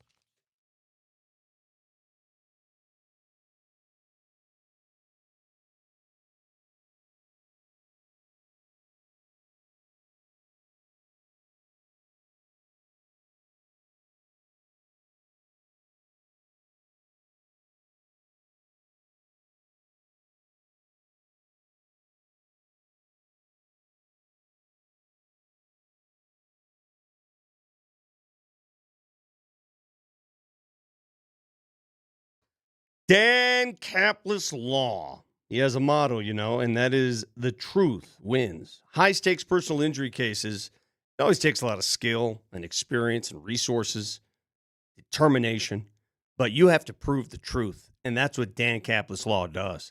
Proven that's very good at finding and proving that truth, which is why he's won so much. Take a look at Dan's track record. Dan has record-setting results, including an unheard of 5 straight multi-million-dollar jury verdicts in Colorado crash cases. That only happens when your cause is true, and that's why Dan Capless Law is the official law firm partner of the Denver Nuggets and the Colorado Avalanche, a serious firm for serious cases, accepting righteous injury cases on a percentage fee basis. Dan Capless Law offices in Denver Tech Center, Fort Collins, Loveland, and Greeley. If you need Dan's help, give him a call today, 303-770-5551. That's the phone number, 303-770-5551, or hit him up at dancaplisslaw.com.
Moser is in a. So when you play You're in football, whether it's preseason or not, big hits happen. Did you guys see the hit that was on Quentin Johnston in the Chargers game? I did not. Going up to make a catch, and he gets lit up basically right under the chin. Yeah. Kind of had the fencing posture, a little bit scary. Vic, it was right here on the jaw with the crown of a helmet. Did he get the Ram guy get penalized? I actually don't know. He did the, what do you call it? Fencing. Oh, what it's called, where his arms are sticking fencing. out. Froze. Yeah, A little his bit, arms yeah. froze Yep. up. The So- first guy I saw do that was Rod Smith in the Pro Bowl way back. Yeah. God, Pro I Bowl forgot game. all about that. That Yeah. was scary. I remember that, dude. Yeah. So was that the biggest hit of the weekend, or was it warming Bernabell on his closer Mejia Oh my to God. close the game? Yeah, I saw that too. Did you see that play, Moj? How about the Rocks, dude? Winners of 5 of 6, by the way, the Comeback Rocks. Kings all of a Huge, sudden. yeah. Nelly, That's can how you they're pull also up selling the it. video of Mejia? So here's what happened. Guys on 2nd and 3rd in the top of the 9th. The Rocks are up 1. 2 outs. You just need one more. It's this little, jam shot that's thrown between no man's land, pitcher's mound, first and second base. So Mejia just comes up, leaps in the air to make the catch. Bernabell is doing the same thing from first and just trucks him. Could have ended up on one of those. Have you not ever done top that in a baseball game? I've been close to me and a left fielder almost lit each other It's up. so on. scary when you watch two outfielders, running at each other, or you watch an infielder going out, the outfielder coming in. I'm always like, oh my God, communicate. There was a recent incident where somebody broke their leg, and I can't remember who it was. Yeah. In the outfield. So, Moj, take a look at this. Final out of the I'm game. not sure I saw this. Final out of the game, little fish shot over in between no man's land. Leap, boom! God, that's a rib cage broken. Holy He's moly. fine, by the way. Did Did he make the catch? Yes, he Looks made like he's- the okay, catch. thank God. Won is he the game. feigning death? And then here comes a smile. I'm fine, boys. But a big hit from warming Bernabell. Hey, they took 3 of 4 from the D-backs. Great. Took 2 of 3 from the Cards. That's 2 straight series Great. wins, baby. But and they're selling it like, we are the comeback kids. Well, I'm they made 3 straight comebacks. I mean, okay. I don't want to wet blanket. They're still the worst team in baseball, bro. We it's know not this. about that. We know this, but there's a pulse. There is a pulse, yes. That's all. Okay, There's a pulse. Would you acknowledge that there's a pulse? Yes, I would acknowledge there's a pulse. So, Moj, I thought you were going to mention another hit. 2 nights ago, they came back. They scored 6th in the bottom of the 8th to beat Arizona. Pretty and awesome. last night, they scored 4 in the bottom of the 7th. They are the comeback kids for now. By the way, the record of are they going to be the worst team in baseball history? They are not. They have 35 wins now. They need, I think, 6 just to tie what the White Sox did last year. That is, if you're rooting for history is not going to happen. I hate to say it, guys, they're too good to be the worst team ever. They're too good. Okay. What? We're too good, guys. They're too good to Okay. be the worst team in MLB history. I'm sorry to rain on the parade. That would be a great theme for the season. You what? 2025 Colorado Rockies. Too good. just too good. Okay. I mean, if you really want to break this down, if you guys care at all, which Moj, I know is a hard thing for you whenever I bring up the Rockies. But if you do care at all, I watch Rockies baseball. I didn't watch the getaway game yesterday. I didn't watch that, but I watch. I'll find myself, and I don't tell you about it a lot because I don't think you need to know. But I'll find myself scrolling through and around and whatnot. I'll even watch some replays because on my Rockies channel, I'm sure it's like everybody else. They replay the game the next day. they are since the All-Star break, they are a 13-15 baseball team. Borderline 500. Damn, kid. Sweet. So again, too good to be the worst team ever. I've got 2 other hits over the weekend. Number 1, did you see Seattle Mariners outfielder Victor Robles in a rehab assignment? No. I mean, we did not. Las Vegas pitcher Joey Estes' first pitch to Robles in the 3rd inning was inside. And Robles took a whack at it to avoid getting hit. Stepped behind home plate, dropped his bat, and then goes, you know what? Enough of this. Picked up his bat and threw it. Really? He threw it at the starter. And then he got tossed, but I'm just saying, I thought that maybe, and he, in his defense, he's on a rehab assignment, right, with Tacoma, and he gets hit in 3 out of the 4 games, hit by a pitch, and he's like, hey, enough of this, right? By the way, I don't see how, like, when a batter throws his bat at a pitcher, that is assault with a deadly weapon, but a pitcher can throw a baseball at you, and that's just baseball. I don't like. That's because you're a hitter and that's how you roll. Does it not seem unfair? Now, let's also talk about... You got a weapon, it's just in your hands. Like, if you have a throwing star... I was watching the Savannah Bananas game at Comiskey, and a pitcher hit one of the firefighter players in the face. Savannah Nanner? Yeah, in the face. Oh, he deserved it. And he was bleeding. Oh, that's too bad. Play stupid games, win stupid prizes, firefighters. Hey, anyway, big hit from Warming Bernabel. Put him on the Broncos. And the other one, Ashton Genty against the 49ers, dude. Okay, that's a football one. I thought we were talking baseball. No, we were because I got more baseball. Well, we started football first. Okay, you can't just hopscotch around. Well, you didn't specify which we're in the sport, Brett. You just said big hits. Big hits. I did say big hits. Okay. Genty smoked that linebacker and then took on the D. Did you see that? Yeah. And so all I did is I texted one word to Coach Sanford with the highlight because obviously he's a Boise State guy, and it started with the F. Can I make this because prediction? That guy runs hard, dude. Can I make this prediction? Please. If Ashton Genty thinks he's going to start running over everybody in front of him, he's going to get hurt real fast. Okay, but he also did at the goal line too. Dude. He's going to get hurt real fast. He's got power. He's not Derrick Henry, dude. I understand he's not. He's not that size. He's not that guy. You're not that guy. I get it. He can bounce. Bouncing off guys is one thing, but running over backers? Now, if you think you're going to start running over backers, agreed. You're not that guy. All right, but if the backer's the only thing between you and the goal line, which is on that touchdown run, that's what it was. He ran right through him, man. That's all. What else did you have, Vic? Did you guys hear Rob Manfred during the Little League World Series? And let me know when we have it, Nelly, because I want to get your thoughts. Let's hear from the Commissioner of Baseball, please. How about a window into the future? Expansion, realignment, expanded playoffs. I mean, can you see that down the road? I can. I think the first 2 topics are related in my mind. I think if we expand, it provides us with an opportunity to geographically realign. I think we could save a lot of wear and tear on our players in terms of travel. All right, stop right there. That's all we need to hear. And that's when Bryce Harper came into the booth and punched him. Anyway, the geographically... You talk about my money? Geographically realign. This is where the Colorado Rockies are screwed. Oh, I disagree. They don't really no fit. Geographical realignment when you're the only team within an hour and a half of any other team. You're thinking of this incorrectly, Vic. Incorrectly. Who cares how long the flights are going to be?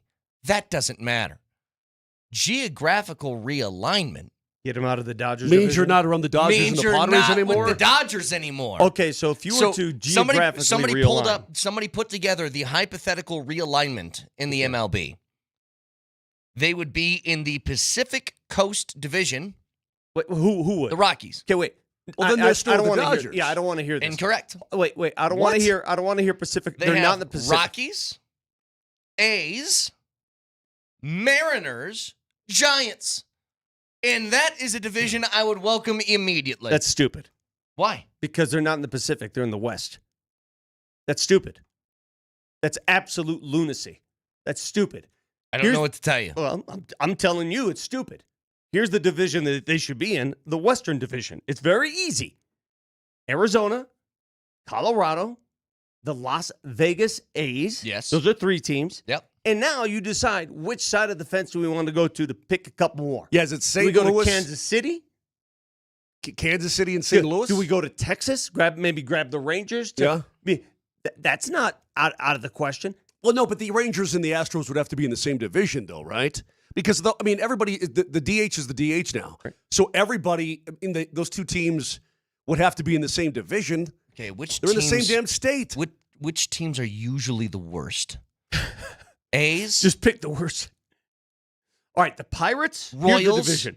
The Pirates, the Rockies, the A's, The White Sox. And White Sox. The White Sox. Yeah, Perfect. that's it. Damn That's good. it. That's the one. division That's of the what we future. need. And then in another division, we have the Let's Dodgers, go! the Yankees, the Red Sox, the Cubs, Yep. and one more really good team. Who would fit the best in The there? Phillies. They're in there. Phillies. every There you night. go. No, I would say like, give me like the Angels. Just if you're throwing crappy teams out, you want to throw, I don't know, put Minnesota in there somehow? I want geographical realignment that also doesn't care if you're American League or National Whoever League that anymore. person that you just got that from, Yeah. the term is geographical realignment. What geography teacher teaches you that the Colorado Rockies are Pacific? Stop with that Which crap. math teacher tells you the Big Ten Conference having 20 teams makes sense? Great point. It's Or the Atlantic Coast Conference with who? Stanford. Yeah. What division are the Nuggets in? Northwest. They're not Northwest. Understood. The Avalanche over their career, the last 30 years, this is the 30th anniversary coming up, right? Mm-hmm. They've been in the Pacific. Everything. They've been in the Northwest. Now they're in the Central. I mean, it's Colorado. There's not, now that we've got Utah, I guess, around us. I'm telling you, we're screwed because geographically, we're just sort of loners. Yeah, we're by ourselves. And from travel, when you live on the East Coast, Brett, I know you've never ventured outside of. Oh, no, Grand Rapids was East Coast time. Was it? Mm-hmm. But when you live on the East Coast, which is not Grand Rapids, I'm saying on the Eastern Seaboard. Gotcha. I thought you meant just time. When you live on the Eastern I Seaboard. think he just likes to say Grand Rapids because he brings it up all the time. When you live on the Eastern Seaboard. I thought you were just talking about time. That was Right. East Coast time. Do you understand the advantage for those teams when traveling to play other Eastern Seaboard teams? Yeah. It's like a hop, skip, and a jump. Mm-hmm. It's like a trip to Colorado Springs. Those players, Brett, they're in their beds, talking about hockey players, me specifically. The majority of the time, they're in their own beds by midnight, no matter where they play over there. Yeah. And it ain't the same kind of story for your local boys here. Get back to this in a bit. Again, couple things from the NFL weekend. One of them being the competition for Shedeur Sanders. Didn't look nearly as good with Dylan Gabriel in the lineup, and a comment that he made that got people in a stir. And a little later, enough with these fake tweets, people. Ooh, somebody got got. Stop it. Somebody It's got. Stupid. Get to it next.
All right, I want to get to Dylan Gabriel and what he said in a little bit and see how it hit your ear. But in the meantime, Evan Ingram, post-game, locker room, said this. Troy had a great block after the catch. Broke a tackle. I should have freaking scored. Just a good play. Good play to start the game. Good play for the offense. Great play to just get the drive going. It was fire, honestly. It was really fire. Just the energy, just the fan engagement, how many fans showed up, preseason games. It was crazy for that to be a preseason game. I can't wait for week one. Dude, it's so funny. Dudes that are new to Denver that aren't you. And that goes back to my argument about why you should have given the starters a little love and the only preseason home game. That reason right there. They show out, man. It's different than Jacksonville. They show out. They show out. You're not playing in Houston. You're not playing in Arizona. You're not a Charger. It's Denver. Yeah. It's different. All these new players that come here, it's different. They see it. They know it. It's, you know what, after 2 preseason games, most of camp is all the way through. We're about to be, at the start of the regular season, cut down day, all that stuff. If I ask you what's the weakness on the team right now, what do you think it is? What's your answer? The weakness on the team. Because I don't think there's a lot to choose from. I still don't know if they can run the ball. Fair. Totally fair. I just don't know if they can. I haven't seen it against starters. I haven't seen the starting unit run it. I don't know what the run game is. Dude, don't be a wet blanket. I don't know what it is. I'm not saying they can't. I don't know what it is. I think we can acknowledge the hope factor for an actual viable running game is higher than it's been recently. Very hopeful. Yes. Yeah. They rushed for 5.2 yards per carry on Saturday. Great. Night.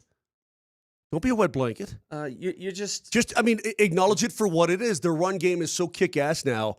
They're going to be a top 10 offense in the National Football. I really don't understand you. I don't understand you. You're the most. Well, here's what I try to do. I try to be somewhat reasonable and cautious with preseason, and I just get beat up by you guys and some listeners who call me a wet blanket. Not that I'm bothered by it. What I'm saying, I'm trying to prove a point, listen, Vic. Jackass, listen to this for a second. We opened the show talking about the twos and how good the twos looked. Okay, his question was, now you project starters. Two entirely different questions, 2 entirely different topics. Do you understand the difference in the 2 topics? Sure do. Hey, do you want to talk about Sam Ehlinger? I mean, he was 14 of 16. His quarterback rating was 109. I mean, this guy, if the Broncos don't hang on him, he's going to start someplace else. All right. Going back to my original question. Let's go ahead. You and I have a conversation. The weakness on the team. I would say this. I think the weakness is the guy you just heard from if he can't go for an extended period of time. Because tight end is going to go right back to what it was last year, which was a bunch of nada. One thing that Evan Ingram proved, and he did it in one play, Mark Moser, is that he can break a game open with one play. Yes, he can. Like, you tell me, what tight end on the roster outside of Evan Ingram can break a 9-yard out pattern into a 50-yarder? They can't. Right? They'll be tracked down. They'll be caught. In all seriousness, guys, you did sign players with injury history. Now, I don't go into a season ever going, oh, my God. That's a good point. They're going to get hurt again. No. Because if you're healthy, you're healthy, man. The guys' bodies unexpectedly break down at times. And these guys, I don't think they're, quote, injury prone. I just think that this is a very, very hella hard game to play. I think that's fair. But again, last year, I mean, you already had a defensive lineman be gone for the season. You had your leading tackler bust up his thumb. I mean, I'm just saying that you're going to have some stuff. Last year was an anomaly. You're going to have some stuff that you're going to have to deal with. How does that set them back? How does the fill-in do? All this remains to be seen. That's all. That's all. Yeah. Injuries are always going to be a factor for every team. I can give you 2 injuries specifically. One on the defensive side. We don't know what Dre Greenlaw is yet because he's not playing. The one on the offensive side. I got a pretty good idea. I think he's a stud. Well, Vic. I understand when he's playing, though. Mike McGlinchey seems injured at times. He seems injured at times. We'll Hasn't missed a lot. No, but I don't think his knee is right. I see. Yeah. Could that impact the season? We'll find out. Let's see. So McGlinchey. Again, I saw Garrett Bowles. When Garrett Bowles goes to the ambulance, you're like, my God. I mean, you're one of those away from going, doing exactly what the Chargers have had to do. Dude, we need a new left tackle to start. When I found out it was an asthma-related issue, I've been there. When you can't breathe, it is the worst feeling in the world, bro. It really is. The worst They said that he was trying to heave. He was trying to throw up. Yeah. The reason he was trying to throw up is to breathe because there's such a blockage that you're thinking that what's blocking it, it's your lungs, not your stomach, but there's something blocked. You're just trying to do anything you can to get a breath out. Jeez. It's a scary feeling too, dude. That being said, I mean, just that flashed through my head that holy cow. I don't want to. I mean, I'm going to underscore what a big loss it is for the Chargers with Slater gone for the year. Mm-hmm. You lose 72, and the great article on him over the weekend, the way he's turned things around. I mean, it's just, this is a guy that, boy, a lot of guff he took, and he's become a very good player. And these left tackles, they're just so dang hard to find that you worry a little bit. There just seems to be, I'm seeing this, I had a few of these highlights saved. First of all, that first touchdown catch by Franklin, contested, kind of jumping across his body, hands in his face. What a leap Troy Franklin has made. I know. Like I'm not the only one that's hopeful about him. I can tell you the head coach is too. He's excited about him. Nelly, if you could find that for me, I'm trying to scan through and see which one. Oh, there it is. Cut three for me as the head coach talks about Troy Franklin. It's somebody that, if you guys remember, Troy Franklin made mistakes last year and kept getting opportunities, and I think it's because Sean Payton saw that he's got ability. But he dropped a couple of balls for whatever reason. It felt like him and Nix were like a half tick off on some throws last year. Seems like he's made a big leap. Here's what the coach said. I'm excited. You know, I think we just got to be smart because he's playing two spots. But he's had a really good camp. He's confident, you know, and I've said this a bunch of times. It has to happen on the field, and you guys that have covered this team or any other team, like you see it in the preseason every year. Some players that begin to make some plays, and it carries over. And so that's why these games are important. You know, obviously, it's challenging when you're not going to play your starting group, but when you see growth like that in every year, you know, we don't know who those players are going to be, but he played well tonight. What I liked best about that particular player, talking about that touchdown. He went on to say, the first one. It's happening, and I'm excited. Yeah. I'm like, it is happening. Well, sometimes light just goes on for guys, right? Yeah. But Vic, you've been saying this for years, and now you're getting the payoff. Sean Payton is a great eye for talent at quarterback and receiver, by the way. Those two positions, he's got an outstanding eye. But the back shoulder throws, when executed, they're pretty. Are they not good? And you see him go back and do one of these, and as you said, the DB's just trying to make up ground. Oh, my God. Like, oh, my God, oh, my God. And he comes down with the ball. It's when it looks like that, it looks incredibly pretty. I love that stuff. And so I'm going to credit all those guys. Yeah, they balled out, man. They really did.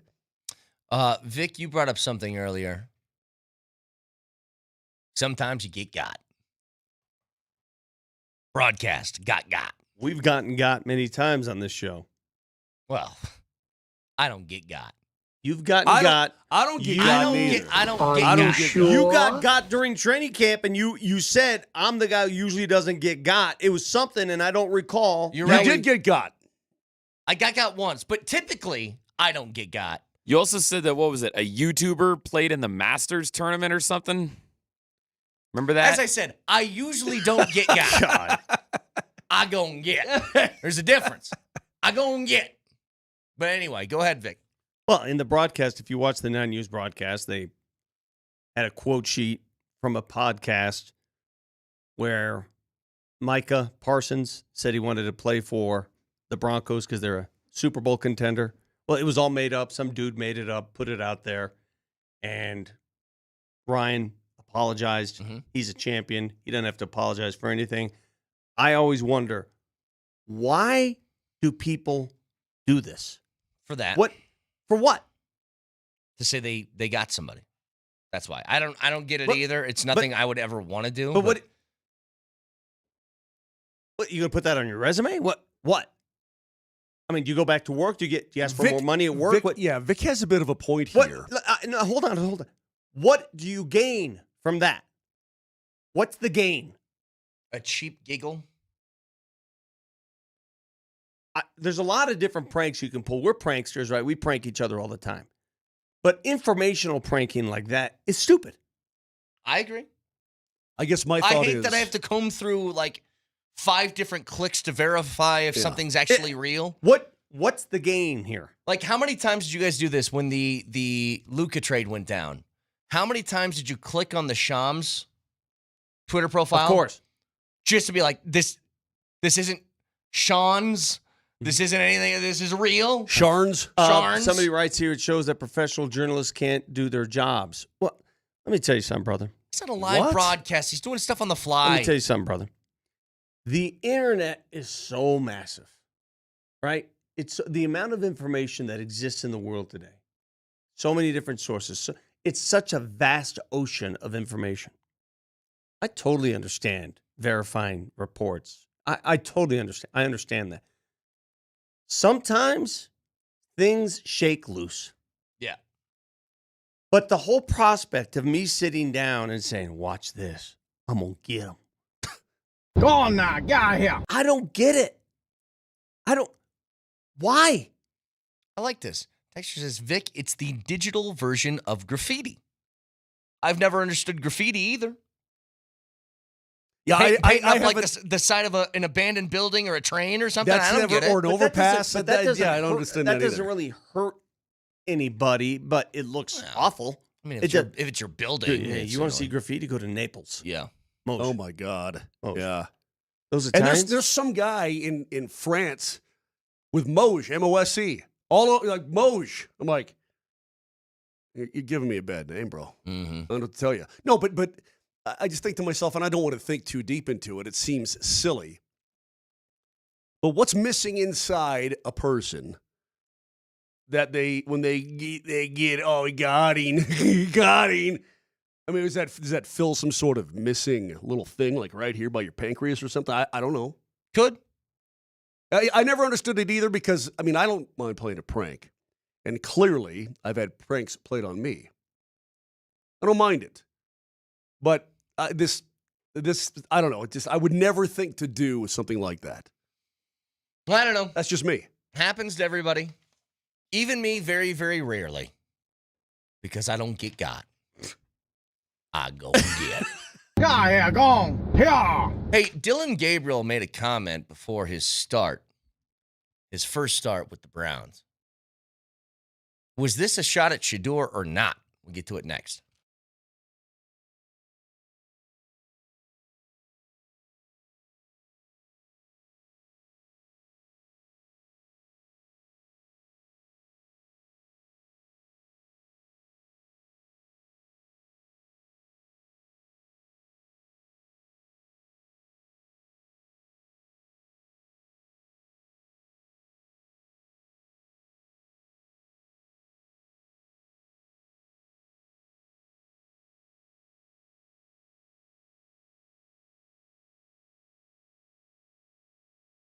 There's still plenty of summer left.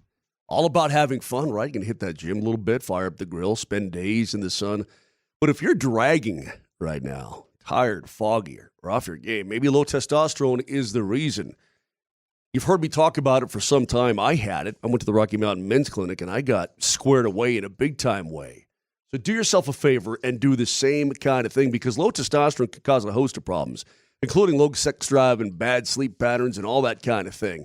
But they're going to hook you up. The number to call is 720-440-7900. That's 720-440-7900. And the best part is they take care of your whole dude engine. Peptides, everything you can think of, they will hook you up. Go online at RockyMountainMen'sClinic.com.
Shedeur Sanders did not play in his second preseason game due to an oblique injury suffered at practice last week. But Dillon Gabriel, the guy drafted 2 rounds earlier than Shedeur for the Cleveland Browns, did get his first start.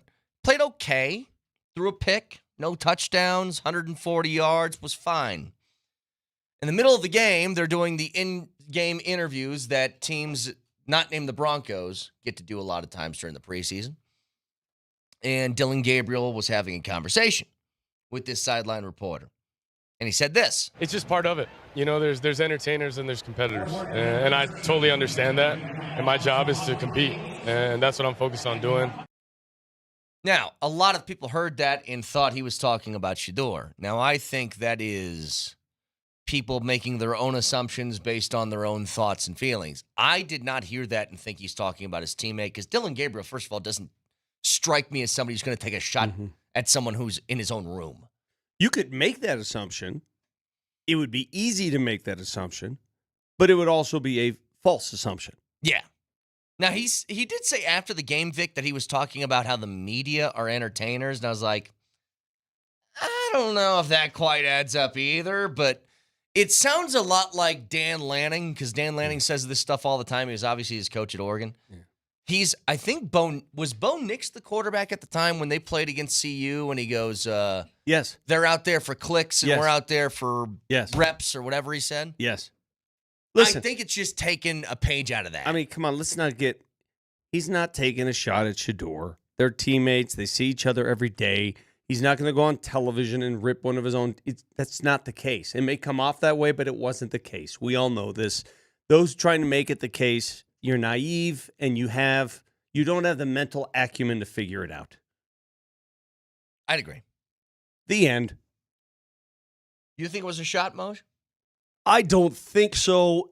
It wasn't. Well, let the man speak. I don't think so. I haven't seen anything out of Shedeur Sanders that makes me think he's just, quote, entertainer. I don't think it would apply to him. The guy works hard. He really does, man. He's a talented guy. He's a tough guy. I was talking to my lovely wife about this. I'm like, they've got 5 quarterbacks in camp right now that are live bodies on the roster, and they've got a 6th, their highest paid guy who's out with major injury, right? I'm like, I don't know what they're going to do with that room. I mean, Kenny Pickett can't get on the field right now. They're going to start Flacco. We know that. Well, and then what about? Is that official? Did he say that? No, he said. Last I heard was Stefanski plans to name a starting quarterback ahead of the preseason finale, so the team can use the final week of the preseason as a dress rehearsal. For if it's anybody named anything other than Joe Flacco, I'll be stunned.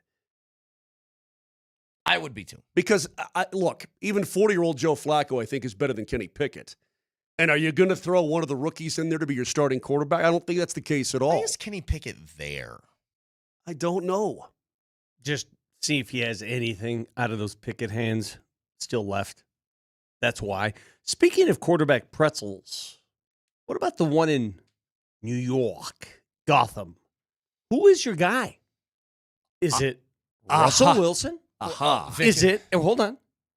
Did you see the play of Jackson Dart? Dude, when I tell you, and I somehow fell into a rabbit hole about the New York Giants quarterback situation this weekend, they love Jackson Dart. Or how about the third guy? And Jameis Winston is a walking. You want to talk about entertainment, man? This guy, Tommy DeVito.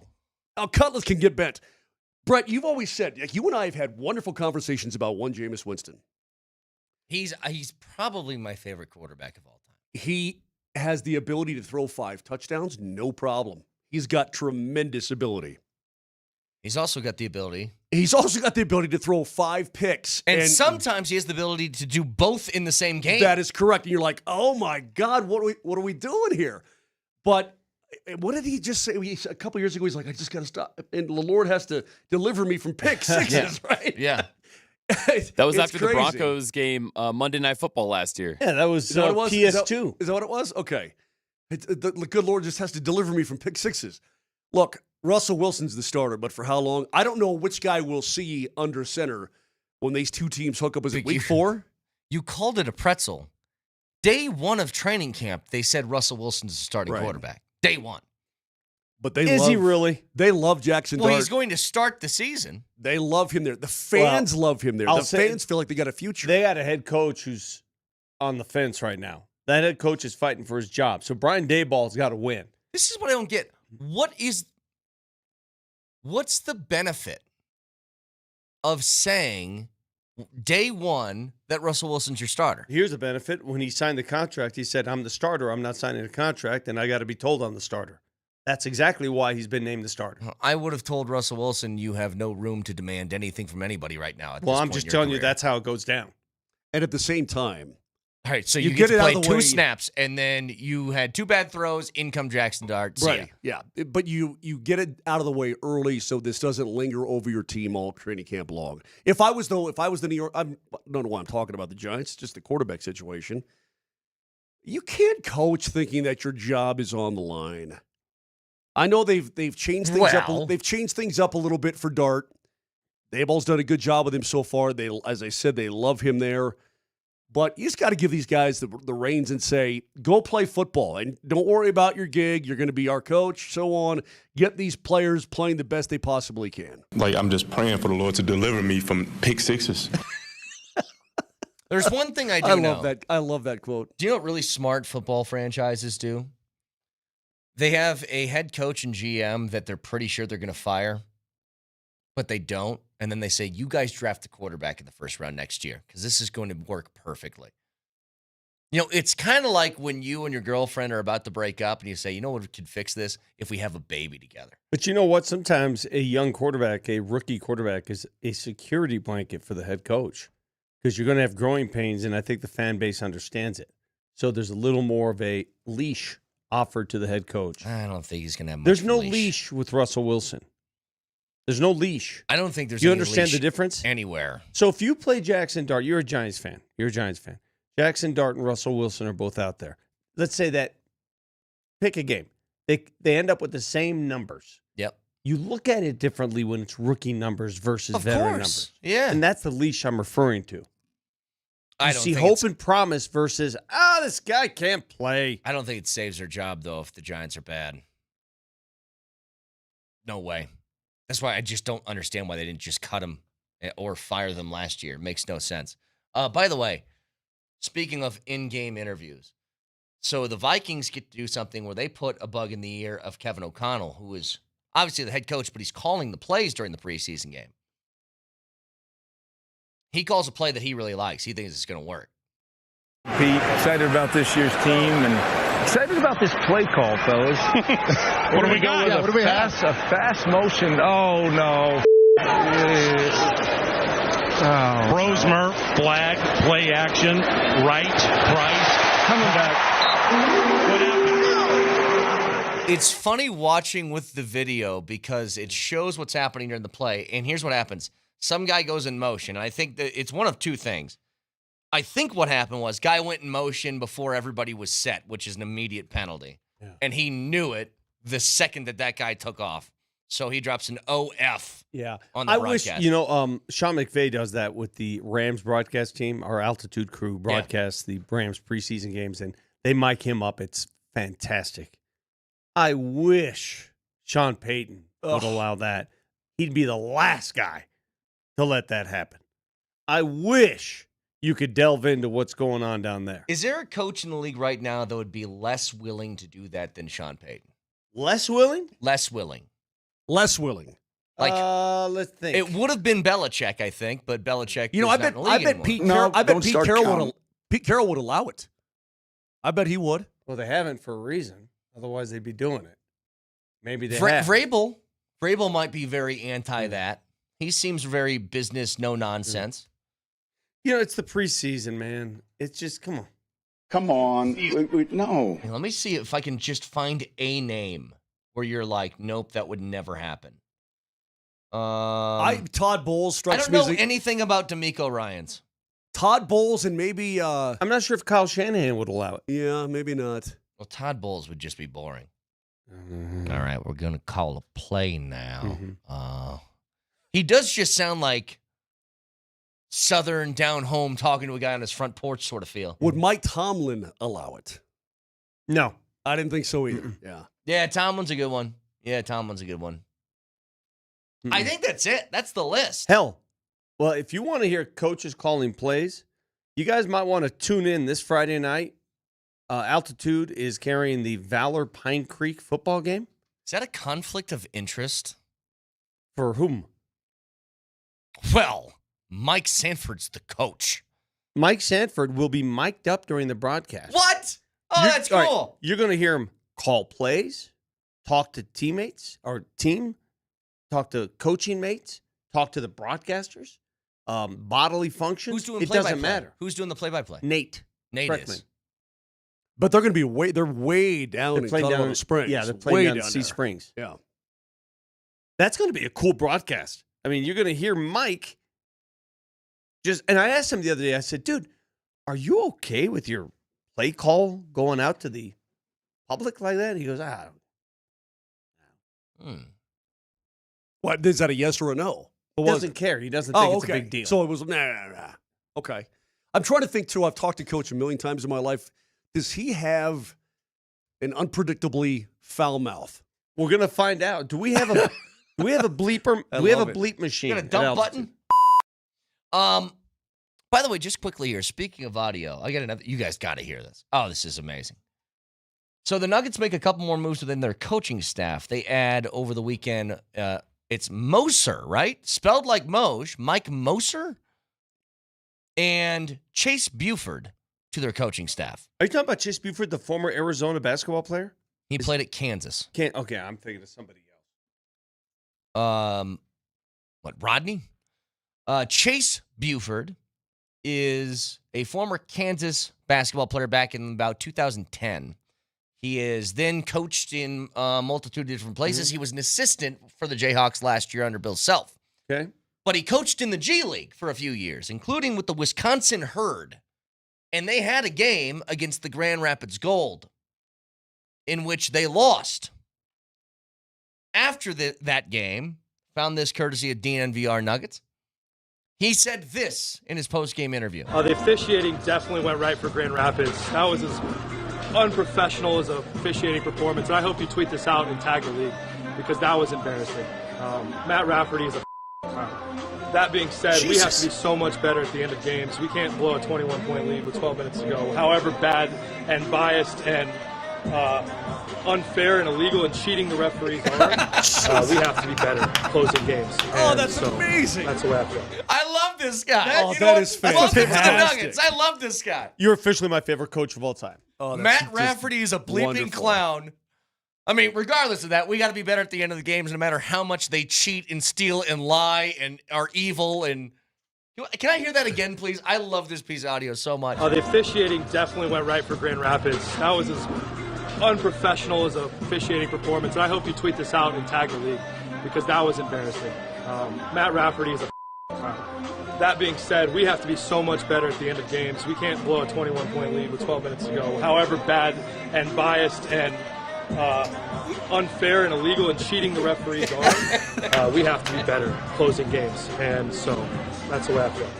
This guy rules. How much of a fine would that be in the NBA? Oh, my God. Oh, my Lord. That'd There's be not a enough money. suspension. Yeah, That'd be a suspension and a fine in the NBA. And you say they hired Mike Moser. I think it's Moser. I have a cousin named Moser, but why is yours Moser? No, I don't know. Maybe he does pronounce it Moser. Moser. Why do you always have to be different? Why can't you just be normal? Moser. That's how it's spelled. Look, Tampa Bay Lightning defenseman J.J. Moser. I talk about it. Everybody's Moser. You're the only one that's not. You're Moser. He's from Switzerland, like my family is. He says Moser. I don't know why, Vic. I didn't ask to be born into this family, bro. It just happened. My parents got it on. I'm sorry. All right, okay? No. Hey, be the change. My dead mom. Be the change. Be the change. Ladies and gentlemen, Mark Moser here for the Colorado Avalanche. Just change it. My Uncle Bob, who just recently passed away in his mid-80s. Rest in peace, Bob. He drops this on me about a decade ago. He goes, by the way, it is Moser. You know that, right? I said, what? He's like, well, it's Moser.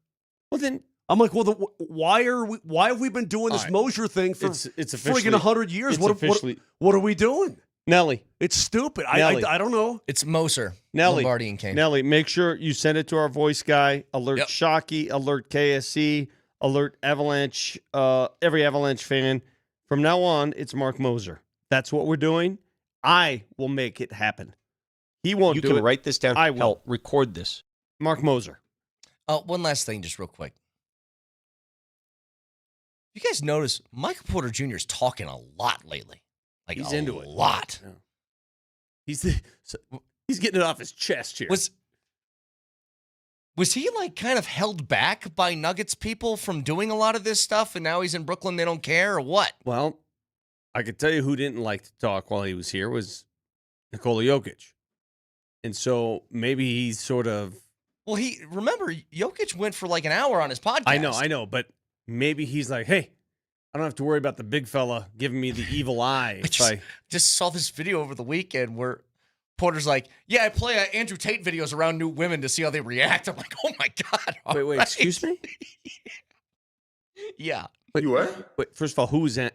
I don't know who he's this big man. I don't know what do you call him. Misogynist probably is the right word. Just he's kind of an ass. He's a podcast guy, former UFC guy. And so he did. So he plays Andrew Tate videos. He said he plays them around women to see how they react to it. Huh? And that he plays devil's advocate on some conversation. It's like, Mike, are you meeting women and like immediately you're like, the death penalty. What's your thoughts? I don't know if he had this in him when he was a Denver Nugget and it just never came out. Or this is a new thing, or they wouldn't allow it, or this is a new thing for him or whatever. But the more I hear him talk, the more I'm kind of like, damn, that was a good trade. Well, he's out there. Yeah, no, I appreciate somebody who speaks his mind. That's fine. Yeah, but you can't have it both ways. When he's talking about, man, my vice is women, man. Yeah, I mean, it's like, dude, some things just... He's an honest guy. My vice is but you don't have to share everything. Everything. I had something similar to what he's talking about with the Tate clips. It's let me not talk that about extreme. this rash. I was with this chick. I got this rash now. All right. I'm like, hang what? on. My version of that is I took my now wife, our first date was to Dave & Buster's. Mm-hmm. And that was a test. It's like, if you can't have fun with me here, then this isn't going to work. I'm not taking you to some fancy Italian place. Mm-hmm. We're going to D&B's. We're going to get the game card. We're going to shoot some hoops. We're going to play Deal or No Deal, all that stuff. Look at you walk on the wild side. Now, if I sat back down at the table and our food is ready and I was like, hey, let me show you this Tate video real quick. Let me just see what you think of it. I think that'd be like a lot, is all I'm saying. Did you see that reverse dunk by Joker before the game against Germany, by chance? Yeah, I did. I did not know that was him. What's he doing? What's he hiding in there? What's he hiding? Let me tell you what I did He just went see. full LeBron. I was like, what? I'm not sure I like that more, or if I liked more the fact, did you see Nikola Topic check out of the game, but he just went and sat on the bench? Oh, yeah. Oh, yeah. And Joker goes, hey.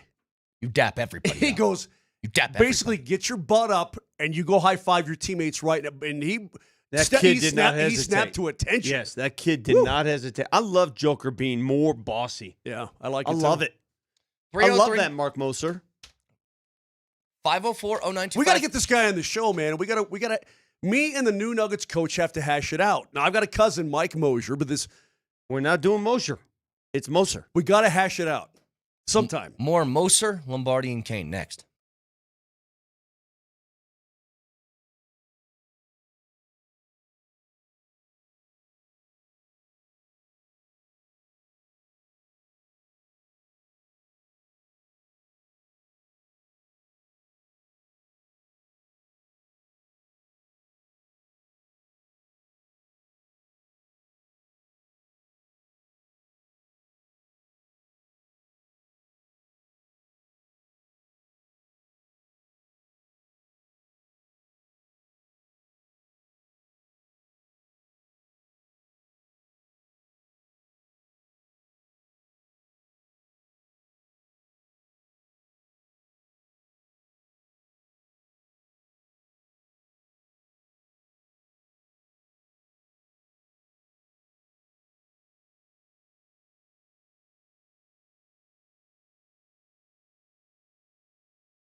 I got a dumb name.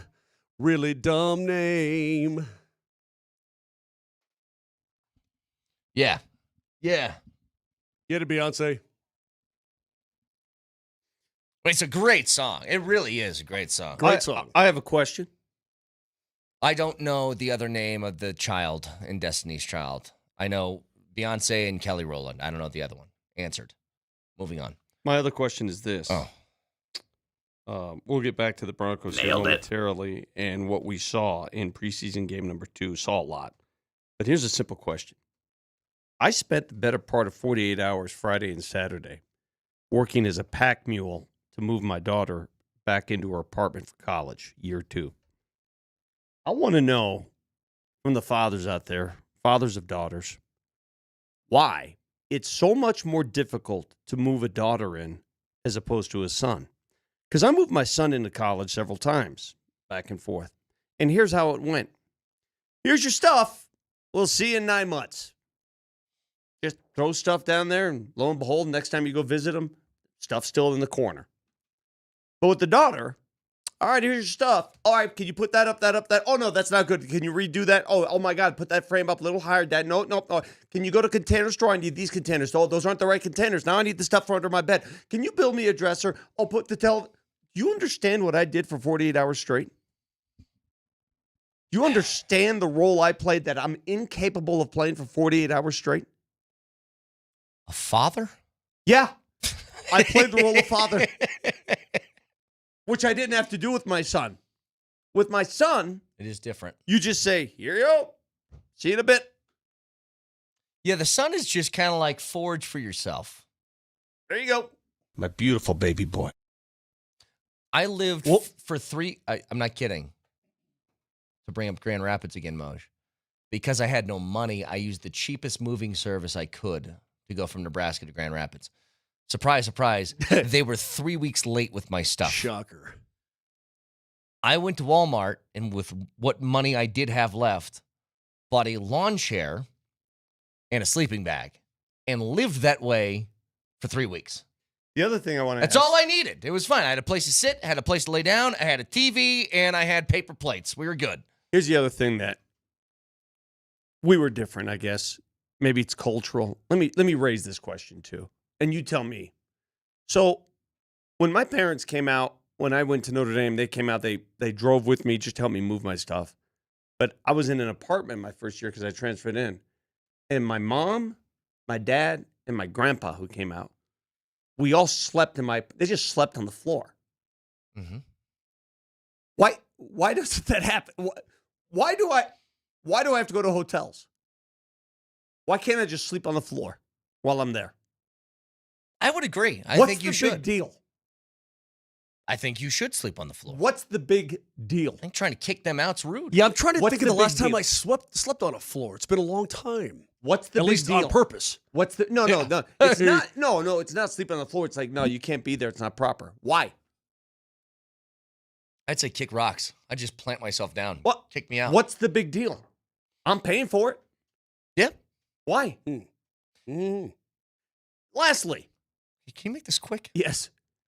Midwest humidity. How do you do it, dude? I just wanted to die. That's also just nuts. It was 99 degrees with 70% humidity. Do you understand death approached me several times? No, God, please, no. What? I showed you the pictures of Papa Kane over there. Remember when I told you it was 100 degrees and 90% humidity and he was playing golf? What and is I showed that? you a picture. He was What dead. is that world you guys live in? What is that? It's just like a swamp. It's awful. It's terrible. Anyway, hey, here's a quote from Sean Payton last week. Vic, when I said, what's the weakness of the Broncos right now? And you said, you don't know if you buy their running game yet. I don't buy it only because I have to see it in a real game. Here's what Sean Payton said last week. I think this about the running game. It's going to be different. We've immediately upgraded that position, leadership with JK. We drafted Harvey early. You're going to see a difference and hopefully a remarkably different running game. That's what he said. This goes back to a long-standing theory that I've had regarding Sean Payton and running the football. I think it was a lot more about personnel than it was want to last year.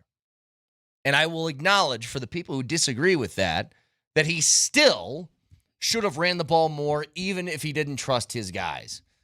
But we were looking at Audric Estime as, can this guy take over as a starting running back last year? And currently, he's 6th on the depth chart. He's not going to be on the football team, I don't think. I think it's a lot more about, do you trust the people in the backfield than it's a willingness to actually do it. Agreed with you, Brett. I also think that his default mechanism is his young quarterback, right? His default mechanism was his young quarterback. I'll use the passing game as a running game. That's kind of the idea that he had, too. Yeah. So he would just naturally default that way to try to get the most out of his offense. Understood. I can completely see it. They need, if they want to go anywhere and be anything, they need to be able to run the ball. That's it. I don't think you're not going to pass your way to a Super Bowl championship. But what is this offense? And no offense to Bo, I just don't see that. Is this an offense that is capable of running the ball because the passing game allows it, or does the running game allow the passing game? Usually, it's you run the ball to soften up the defense and then throw the ball. It seems inverse a little bit on this offense, right? Didn't it last year? I think it had to be last year because nobody was scared of it. They weren't scared. Now, you run the football effectively, it makes play action that much better. Here's another quote, by the way. If you want to I'm just stacking up the chips on the Audric Estime's in trouble thing. Here's another one from the same article on Broncos.com. Talking about Tyler Bidet. What do you guys think when you hear this? He's really good in protections when the fronts move around. He's a really good receiver. You're seeing some of the things he does well. He can play in the 2-minute. And he can play special teams. That sounds like a guy who has a job, is what it sounds like. He's good in protections. He's a good receiver. What does he want his running backs to be? Good in protections and good as a receiver. I haven't heard him talk about Audric Estime that way. It sounds to me like Tyler Bidet has a job. Hey, it's not the end of the world. If Audric Estime gets let loose on this team, he'll find a job in the NFL. There's another team with an offense that fashions that kind of running back. It's just not a fit here. Vic, what would stop the Denver Broncos? What would stop him from going to the Broncos and he can say, look, the writing is on the wall. Can you let me out now? Get it. Let me out now. Let me go hook on. Because that's the way they used to do it, Brett. Because obviously, the Broncos... you had the gradual cut downs, and guys, even if they're one of your better players, but they're not going to be on the team, they let you go so you could find a job. I miss those, by the way. Yeah, this whole free-for-all now is very bizarre to me. Because the Broncos have no incentive to do so if one of those backs gets hurt. And that's why. By the way, the cuts will take place 8 days from now, the 26th. They're they have massive to get down cuts to 53. Too. There's so many players suddenly available on the market, flooded market. There are teams out there that already know that Audric Estime is going to get let go, and they're just in line. You don't think he's already arranging his next place? It's happening already. His agent's talking to different teams. I mean, it's going to happen very quickly. And the reason it hasn't worked out here, in my estimation, is he's not like that big, hulking back. He's big. He's big. He was big in college, but not overly big to make a difference in the NFL. So what does he do that the other guys don't? Yeah. I've said this before. It's like you have to have a superpower. You have to have something where you say, why is this guy an NFL caliber player? You should be able to point to something immediately. For all the best players on this roster, you can do that without even hesitation. If you know this? Well, Vic, if you hear Sean Payton, unsolicited, talking about Bidet and pass pro and catching the ball and whatnot, that means you set yourself apart by being able to be a Swiss Army knife. Yeah. You want to know something else about Audric Estime? Audric Estime is 21 years old. You know how old R.J. Harvey is? 25. He's 24. 24. The rookie is 3 years older than the second year back. Isn't that something that both the Broncos and the Nuggets have in common, which is like if we're going to draft a rookie, he's going to be a guy who's played like 4 years in college? It's not like here's two examples. Dre Greenlaw and Hufanga, when they first got in the league. I think that Hufanga is a 5-year vet in the NFL. Mm-hmm. He's 25. I think Greenlaw is 7. He's 27. They got in the league when they were 20.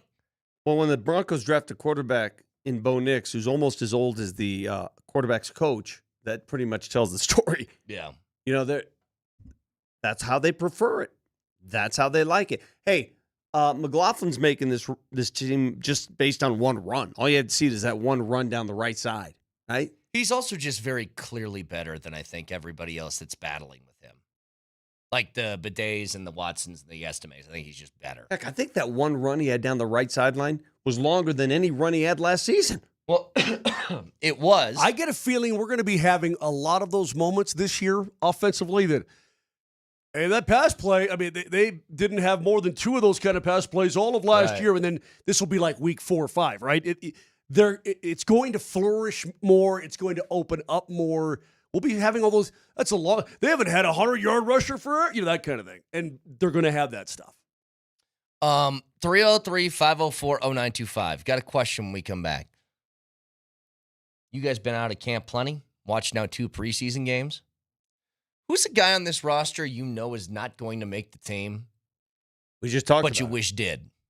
Okay, that's yours, Audric Estime? Because I got another name, especially after preseason game number 2. Started to like this guy a lot. Get to it next.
Boogie time.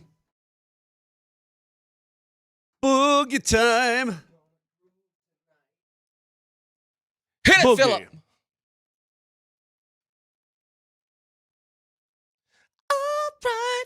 All night. Wait, when's the bass guy come up here? Is it right here? Gonna tell you what you can do with our love. All right. Are you making fun of Verdine? No. Jeez It's the bass. Louise. It's the bass voice. There's high, there's low. It's great.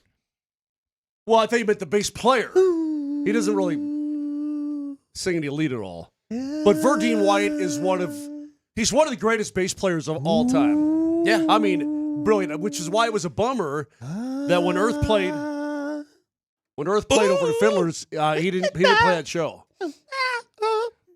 All right, so Mose, you said when I posed the question, who's the guy that you know isn't going to make this team that's going to hurt you? You said we're going to have the same answer. We did not discuss this during the break. My guy. So hang on. Okay. Dick, give me a 3, 2, 1. After he says 1, we say the name at the same time. Ready? Yep. 3, 2, 7. Courtney Jackson. Yeah, I love Courtney Jackson. I do too. Little Arkansas State Huge, rookie. yeah. I love Courtney Jackson. They're going to try to. He's a great returner. He made some plays in the passing game. Yeah. He took a reverse for 30. I like this guy. They're going and he's got to try. absolutely zero chance to make this team. None. They're going to try to sneak him, man. They're going to have to try to sneak him. To the practice squad? Yeah. Yeah. He looks fearless. You know We'll what? He see. is fearless. Yeah. He's a fearless player. He looks very confident out there. I love me some Courtney Jackson. And it's literally, if you are him, Joaquin Davis, Jerwan Newton, Michael Bandy, all these different guys Feel that camp. bad for him. They got to be going to practice every day, looking around, being like, 1, 2, 3, 4, 5. That's 6 guys that are on there. I have no chance. But that's the case every year. Not quite. I don't know the last time, like, the Broncos have had decent wide receiver rooms.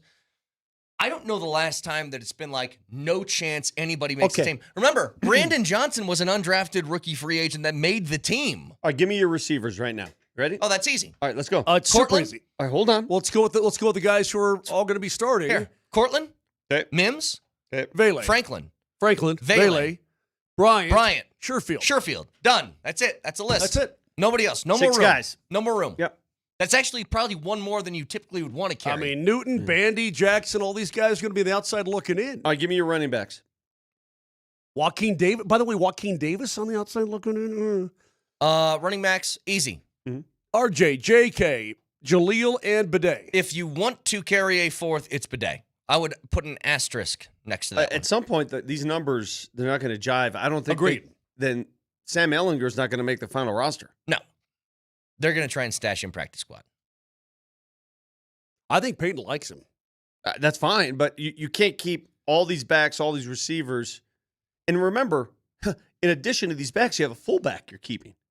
And you got two on the roster right now. You only keep one. Wait, you want to do the old 53-man prediction right now? Is that what you want to do? No, I take that back. Because remember last year how they kept yo-yoing Michael Burton? Yeah, not on the up and roster, down, up on and the down, roster, yep. not on the roster. But he's got to be on the active 53. He has to do that. So. You know who I like? And I'm not going on a limb here because he's already made plays and he's making the team. He's a third-round pick. Their depth at edge rusher with Ellis. How about Jonah? Jonah Ellis is a baller. He makes plays, dude. We already said, dude, if he got the opportunity to go someplace else, Brett, where would he be? He had He'd be a starter. He'd be a starter on a lot of teams in this league. He had an injury-riddled season a bit that just didn't give him the consistency he desires, but I love his playmaking. He's a smart player, too. Agreed. I'll tell you somebody, it was one of my 3 names that I said has to play well these last couple of weeks to make the team. So the names I brought up were Estime. That didn't happen. Another one was Awazarike, who was okay.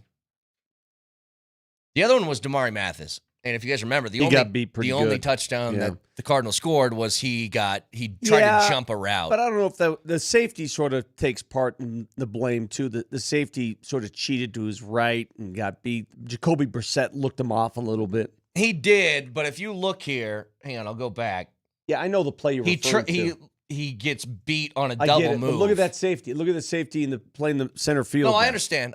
Didn't have help over the top, but got beat on a double move, tried to jump it, and then ends up in a touchdown. Like, corner is going to be an interesting one for how many they keep. If they're going like that one is Surtain, Moss, Barron, Abrams, Drain, McMillan. There's 5. Do they want to keep a 6th or not at corner is the question. You know what's going to happen because it happens on every roster. There's somebody on this team that you think's going to make it, won't make it, and then they go pick up somebody of the – there's going to be over 1,000 players available. Isn't that crazy? Suddenly. The market's going to be flooded with players available. Is it a 90-man roster right now? Is there 90 that's on the field? I think that's what it is, and then all of a sudden 27 guys have to be gone. It's really weird. So 27 times 32 is 864. 864. More than 27.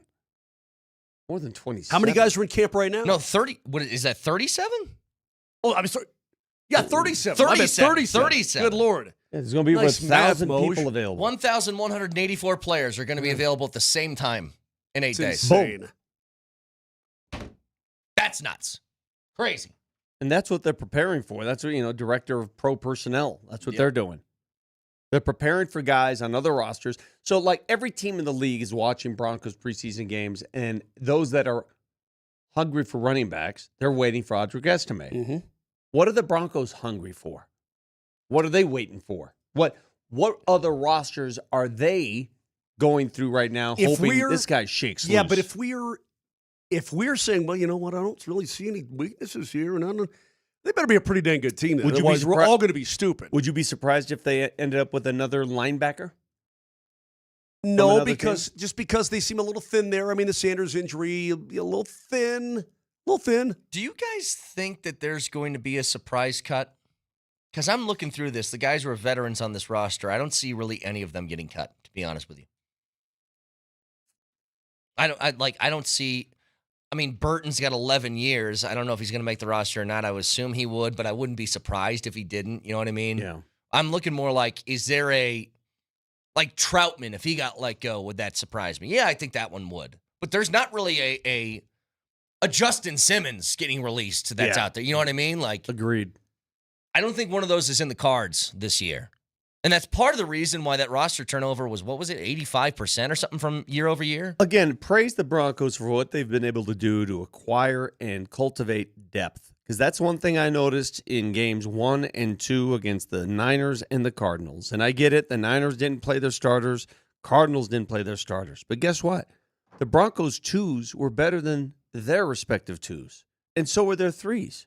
The Broncos have depth. And they've done it despite having to pay off, at that point, the richest contract in dead money they've ever had to pay off. Yeah. That's really a credit to their roster building. Would you be looking at an offensive lineman out there, too, that somebody's going to cut? Yeah, those are so hard to come by, they though, really Moj. are. And yeah. Palczewski the other day, I know he played pretty decent at the end of last year. You get those pre-snap penalties, those are the ones, if Sean Payton even addressed it, right, after the game? Payton said those are the ones that make him most bad. Who are you looking directly at from the other night? Quit with the illegal motion. Quit with the false starts. Quit with the illegal procedure. You want to get on a coach's bad side quickly. Yeah, have false start after false start, and it drives them insane, Is clearly. there anything more frustrating? All right, you got a drive going. It's 2nd and 6, and the right tackle jumps. I know. Gosh. Little internet shows. Hey, by the way, does this surprise you? Because I'm going to chat a little bit about Circuit during the break, so I was just getting a little preview of it. Well, what do you got here? Odds to win the AFC West. Ooh, baby. Number 1 is the Chiefs, by far. You watched any of that Chiefs Kingdom show? What's that? Chiefs Kingdom? The show on ESPN?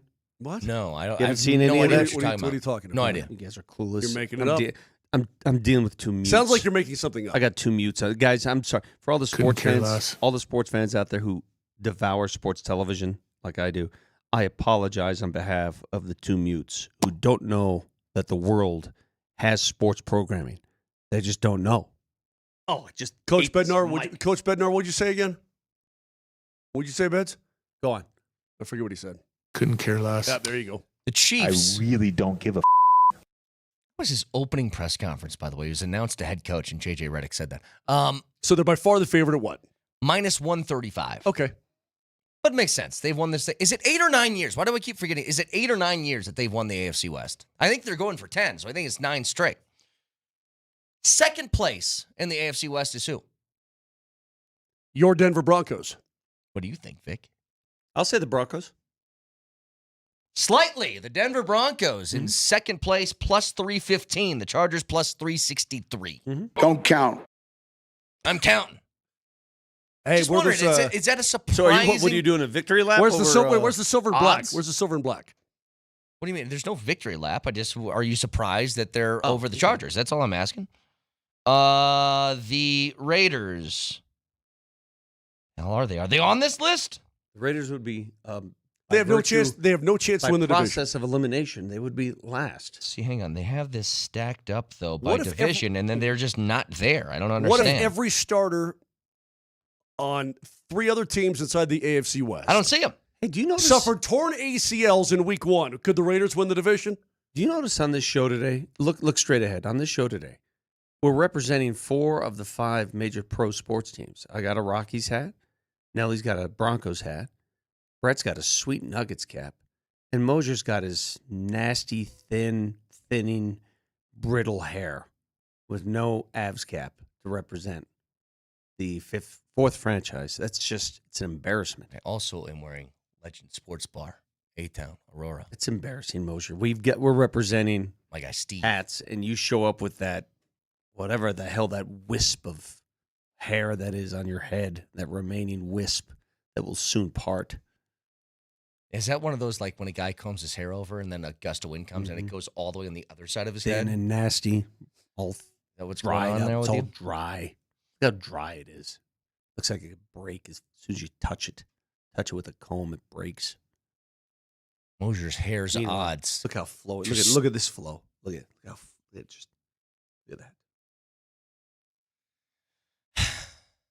You look like a lost degenerate Peaky Blinder. I don't know how insulting me is going to make this a better segment. It's always a great question. Taking this a step further. Dude, I want to play around with this because there's so many different things that you can go to. Just out of curiosity. What? Play around with what? So many. There's like offensive rookie of the year, defensive rookie, all these futures bets that are in the NFL. God, it's like I'm looking up MVP right now. Look, man. Shedeur Sanders is plus 50,000 if you guys are interested in NFL MVP this season on Circus Sports. Wait. He might not even play. What's Jaden Daniels? Just curiously.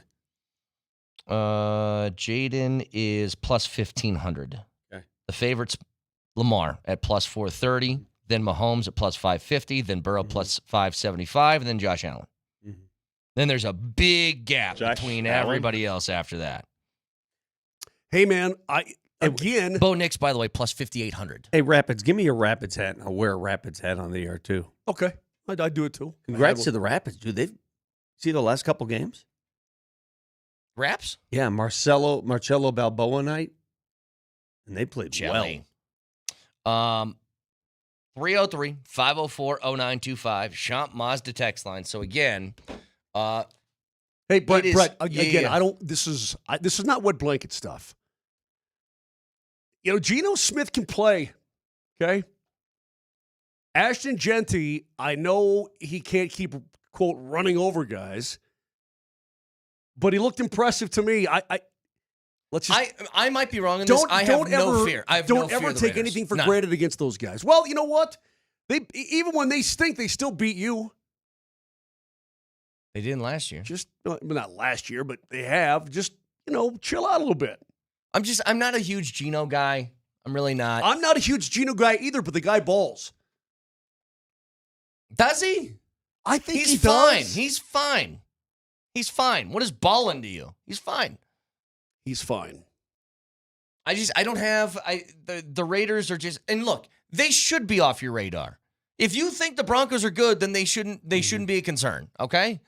Last year, Geno Smith was the 4th highest yardage passing quarterback in the National Football League. What'd that result in? Yeah, the Seahawks weren't good. I get that. I'm just What's saying. his touchdown? How many touchdowns? 21. Awful. Not good. 15 picks. Awful. Not good. That's what I'm saying. He's fine. They beat the Broncos. Not last year, they didn't. I'm talking about Geno Smith beat the Broncos. Yeah. You're talking about the Raiders. Oh, it's also first game of the year where Bo Nix looked like he was a and baby I think the Raiders were on their way to maybe beating the Broncos until Minshew inexplicably throws an incredibly horrible pick six. And it changed everything. Is that the one where they were at the goal line? Yeah. I do recall that. So, couple things here. I got one They were question. about to be down 14-0. We have history repeating itself somewhere. Like, it almost looks exactly the same. And the first time we loved it. The second time we don't. Why? Get to it next.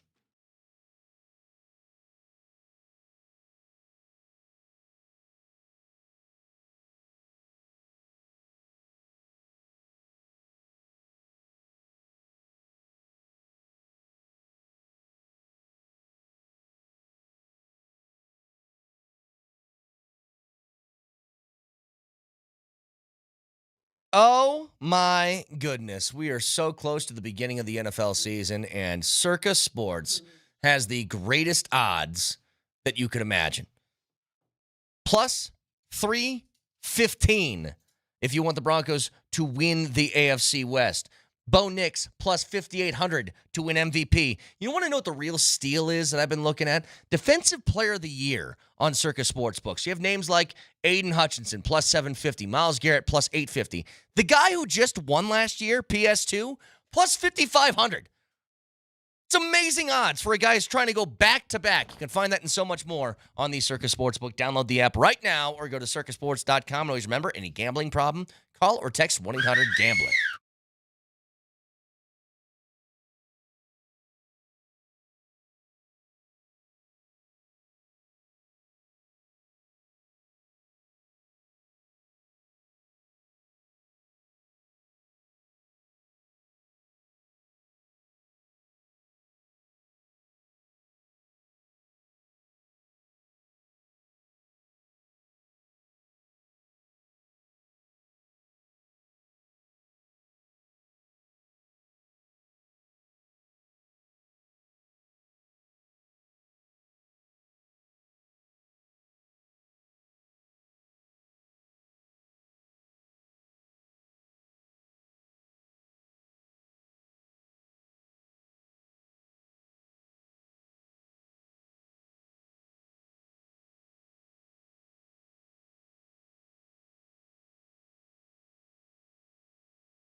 Back here with Moser, Lombardi, and Kane. Moser, Lombardi, and Kane is the show. And if we can have... Wow, thank you. It's Moser. Don't question me ever again. Lombardi and Kane.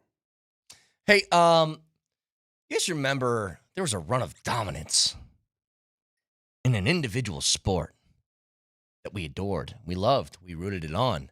We cheered for this man to beat the competition, like to try and lap him. And he did. And everybody cheered. And then Tiger Woods had some issues and broken backs and legs and knees and a whole bunch of different problems. And then it's like we have Tiger Woods again. His name's Scotty Scheffler. He just wins. He wins everything. He steals your soul. It's a one-stroke lead heading into 17, and he chips in from 81 feet to close the deal. That chip was just... And everybody's reaction was, oh. Why is that? Why? I asked you the question, why did we react differently when Tiger was dominating the tour than when Scotty is now dominating the tour? What is the difference? Scotty is as dominant as Tiger was. Well, he's almost in a smaller window. Smaller window. Take it easy. But his average score is higher than Tiger's was. You are getting into like Scotty versus the field territory. That's a bet. That's true. He does make it somewhat boring, knowing that I don't believe in windows. These other dudes just don't have a chance. As soon as he closes in, I mean, he birdied 4 of his first 6 holes yesterday. Yeah. He overcame a deficit like that. McIntyre was just like, oh, what do I do? So what's the deal? What deal? Why aren't we? Why is it almost annoying to people? As opposed to with Tiger, it was like this glorious rooting everybody together thing. I can't put my finger on it, but you're right, though. There is a sense of easy, dude. Chill out a little bit. What's your answer, Moser? Moser is not a Scheffler guy. Moser. Yeah. He is not a Scheffler guy. Why don't you state your case? It should be Moser. It should sound like a Z, I think. Okay, Moser. fine. Moser. I think. Dude, I've just never liked him. He's just never been one of my guys. Why? What is that? But why? I don't know. What don't you like about him?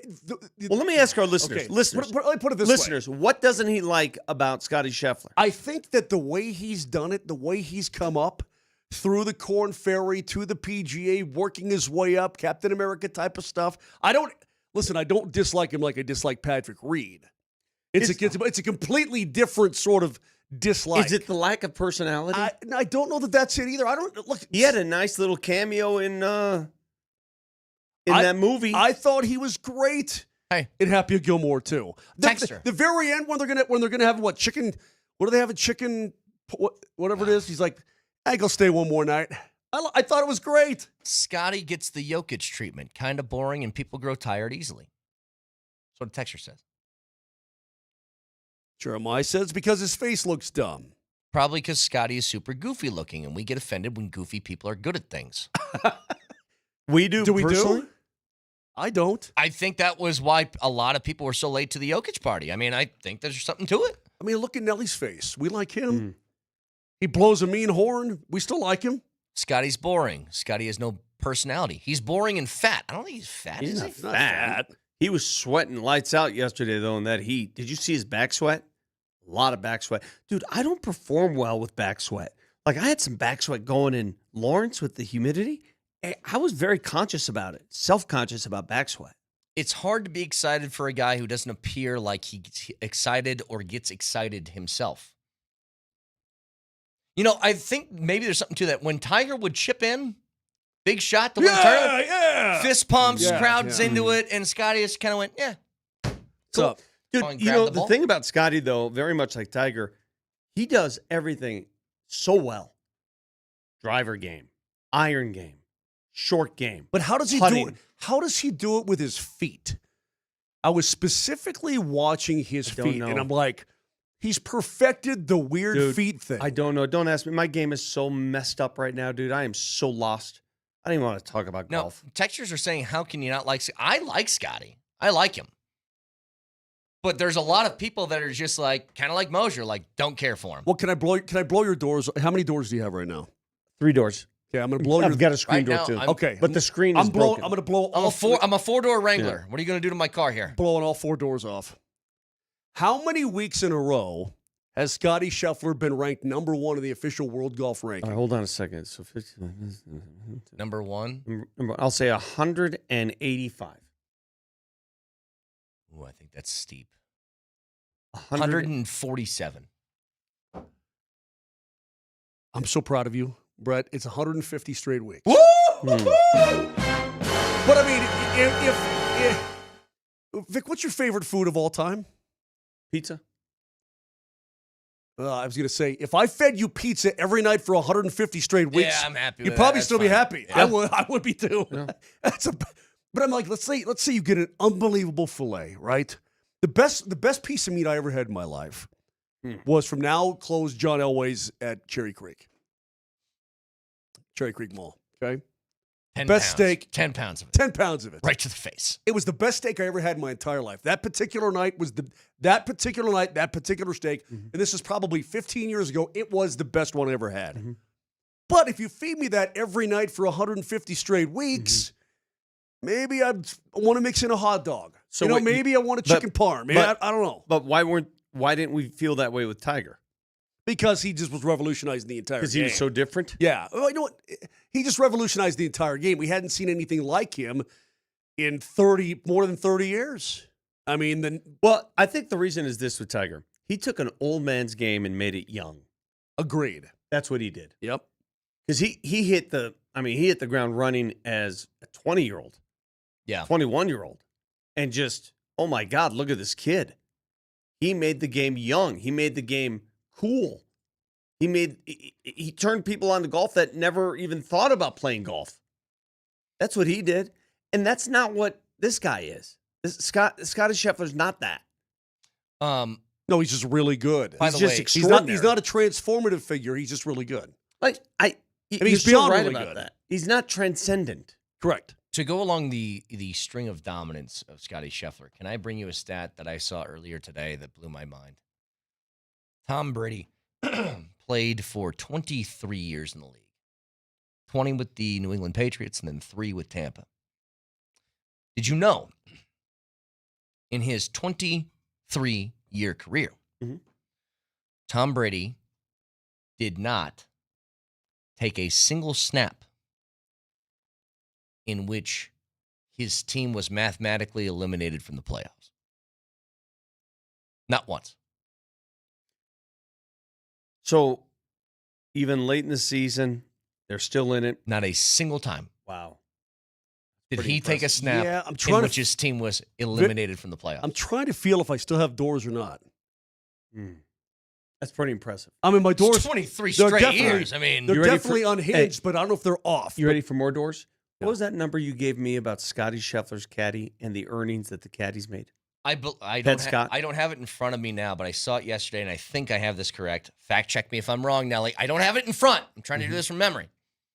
That I think in just the tournaments that are the FedEx Cup, what do they call them? The FedEx Cup. The things where you keep advancing, the playoff. Yeah. His caddy in just those tournaments has made $360,000. And that's just a small fraction of the calendar. Yeah. 360 G's for just the FedEx. His caddy's a millionaire many times over. Yeah. Well, his caddy is Bubba Watson's former caddy. Yeah. But didn't Ted he use rules? He wasn't on the bag over the weekend. Sunday last weekend though he had like his friend was doing it. Yeah, because Ted had some personal issues with his family. Oh man. So his buddy just stepped up. It was so funny. He looked just like a normal guy. Like, so I just hold the bag and then you got everything else? Yeah, I got everything else. Take a towel, wipe off the club face. Would you like some breadsticks? Refill your water? No, just carry the bag. Yeah. That's Happy Gilmore too. Carry the bag. Just carry the bag. Either way, I cannot deny, in fact, Lee Blair knows that I am not a big Scheffler guy. But unsolicited to Lee yesterday, see if I can find it. I sent him a text, and I'm just like, dude, I can't deny how flippin' awesome this guy really is. Nobody's denying his greatness. It's not your kind of guy. It's sort of like Ricky Fowler, I believe, is so overhyped and overinflated in the golf world You know how many sponsor exemptions he's gotten over the years to help him along the way? He's playing some pretty good golf right now. But he's gotten sponsor exemptions into these tournaments to allow him that. He's gotten more exemptions than some of the guys really working the field. They can't get the same exemptions Fowler's getting. Oh, but he's Ricky Fowler. I kind of agree. All right, just quickly here, and we'll move on. So Anthony Kim is on the LIV Tour. Anthony Kim not anymore. He's not. failed to record a single point in 2 years on the circuit. So he has been relegated. What happens to him now? Because he can't go back to the PGA, can he? I don't know. Can I explain? So what does he do? He can go to the DP World Tour. Let me explain. There's a World Tour. He's not good. Well, I understand. You know what he does? He goes to Steve's house of driving range and teaches. I don't know what else to say. There's the but he's not. So if he can't play on the LIV, and I think those guys that went to LIV are not allowed on the PGA Tour, then what? Then what do you do? I don't know where he goes, man. Because you're right. I guess it's European Tour or something like that if you want to. Henrik Stenson also got kicked out. I don't know what to tell you. All right, so few things from over the weekend. Talked a lot about the Broncos. We'll get back to it in a second. Moj, did you hear this? That barring a negotiated change, the newly agreed to CBA in the NHL actually doesn't take effect until September of 2026. Yeah. Meaning there's still plenty of time for teams to sign players to 8-year deals, which will, after that, not be allowed. That is correct. And that means that Cale Makar is going to get 8 years, which is good for the Avs, right? Absolutely. You want to get that 8th year in before, or at least I know Makar does. Well, of course. I'm just saying. How old is Makar now? Cale Makar's got to be 20. He's got 26. to be 26 years of age. Okay, yeah. so let's say he signs this. He'll be 35, essentially-ish, by the time that contract would be done. Perfect. I think it's absolutely perfect. Look, we know what he is. He is a generational kind of guy. And again, he's going to make a boatload of money in his National Hockey League career. The cap is going up as well. It's projected in a couple of years, and I don't know exactly the time frame, but it's projected to go up to 113 mil, maybe 113.5, which if you're the Colorado Avalanche and you're trying to get Cale Makar back under contract and you know Nate's going to need another one and so on and so forth. Cale is he's under contract for this coming year and then the following year. But I know what you're saying. Next summer, do you want to get something done at 8 years before the new CBA officially goes into effect? I think it's good for both. Hey, by the way, you know that whole vacation party, social media of the Avalanche championship team? Yeah. They're all partying together. Did you know what that was? McKinnon got married. Oh, yeah, that's right, yeah. McKinnon's wedding. And I hear it's your first anniversary. When? I'm golfing with EJ tomorrow, so we'll talk about that. But are you going to talk to EJ about if he's playing hockey for the Avalanche tomorrow then? I'm just going to talk about his future, talk about a lot of stuff. We always just talk about stuff. You play Castle Pines? Can I play? Is that what you're doing? HIPAA. Oh, I've already said it. There's no HIPAA that applies. EJ likes me. He called me Kaner once. Maybe be a little Cherry Hill. You never know. We're going to move past that. You don't know. Oh, I hope you lose so much money. Nelly, can you give me some NFL music real quick? Just find some NFL primetime or something like that. Kick it on for me, and I got a question to pose. Why don't we just go to my two co-hosts? Why don't we just go? Okay, fine. Yeah, you like. I was going to say, wait, when are our picks back? Wait, what did we use this for? We used this for the recap? We use it for a stock bunch up and stock down. Stock up. Well, it's stock up, stock down. It's also look around the league. Yeah, look around the league. You know what I miss? Honestly, football fans, I miss my look around the league. I miss that in the offseason. Because I watch a boatload of football. Is disgusted. A purely appetizer segment. Don't even try and impede on that. That's my... I'm looking at Tanner's feet. I've tried to do that with you guys before, and you guys got bored. So I said, you know what? Screw you. It's my own thing.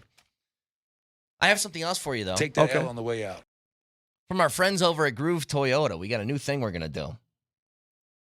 Who was in the groove? Evan Ingram is in the groove. Evan the Broncos. Ingram is in the groove. Second play of the game, just a little out pattern, turns it up quickly, gets a couple great blocks from Franklin. Who was the other guy that? Pat Bryant. Pat Bryant made a great block. It's all I need to see. Evan Ingram, I don't care if you don't play another down in the preseason. I know there's only one more game left. That's all I need to see. You're a difference maker. He's in the groove. Who's in the groove, Mo? I think groove is in the heart. Groove is in the heart. Jaleel. I thought Jaleel, he had 3 carries the other night. He burst around the corner. I'm like, all right, good enough for me. I have 3 different options. Good enough for me, How can you not Jaleel. say Jarrett Stidham? I was going to say Stidham was great. Yeah, Stidham's in a great. groove. Troy Franklin's in a groove. You know who's in a groove? Jonah Ellis is in a groove. Yeah, Jonah Ellis playing his ass off this preseason.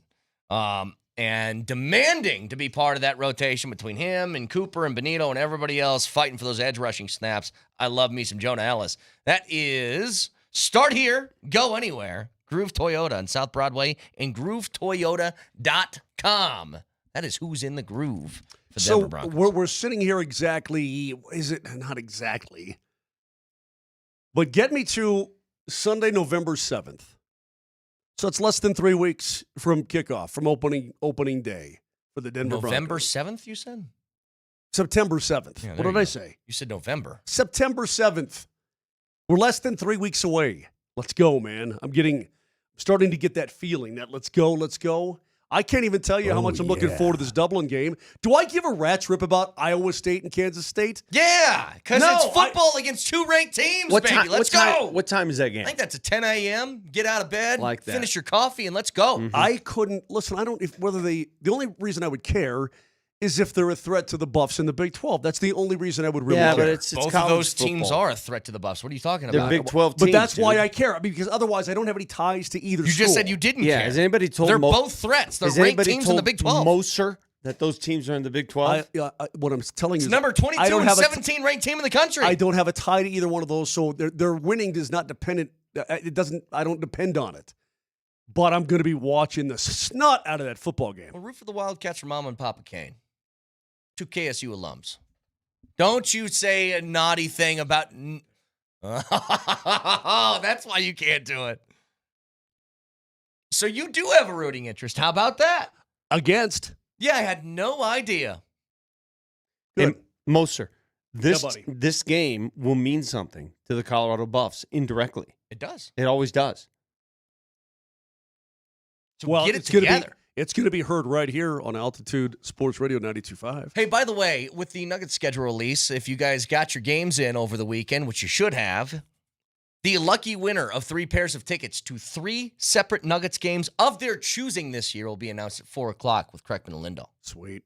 So tune in at 4. Well, the boss reminded us to remind everybody last night that you got to get it in by midnight.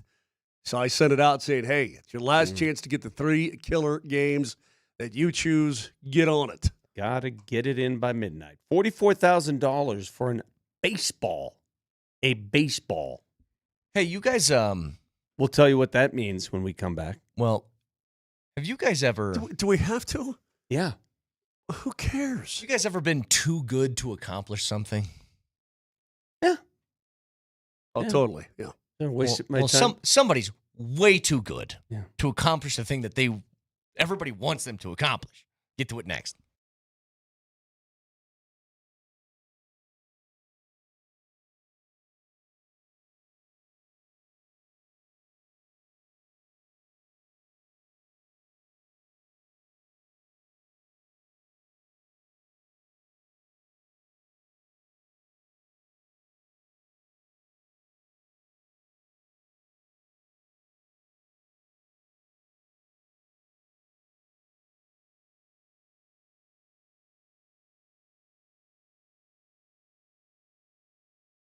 Have you been thinking about getting an EV? You're really going to finally do it? Well, you better hurry up because federal tax incentives for electric vehicles going away September 30th. And right now at Silterhar Motors in Broomfield, they've got a huge selection of EVs. They got the awesome all-electric Ford F-150 Lightning, Mustang Mach-E. You got 0 interest for 72 months and lease credits up to $11,000 off. It's amazing. Greg Larson and his staff are hanging out waiting for you to get to Highway 36 in Wadsworth to check them all out, or any other brand that they carry. Or you can shop online. Very easy. It's sthmotors.com. sthmotors.com. Silterhar. Everything you want out of a dealership.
Kids, got a lot of kids that say they want to get into this business, right? Hey, what's the best way? Give me some pointers.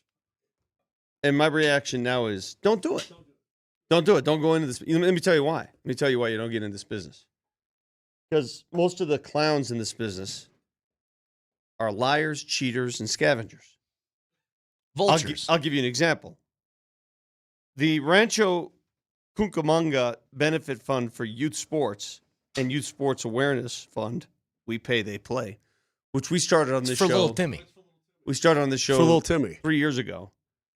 A jar that if one of us does something bad on the show, usually Moser, you have to put money in the jar, cash.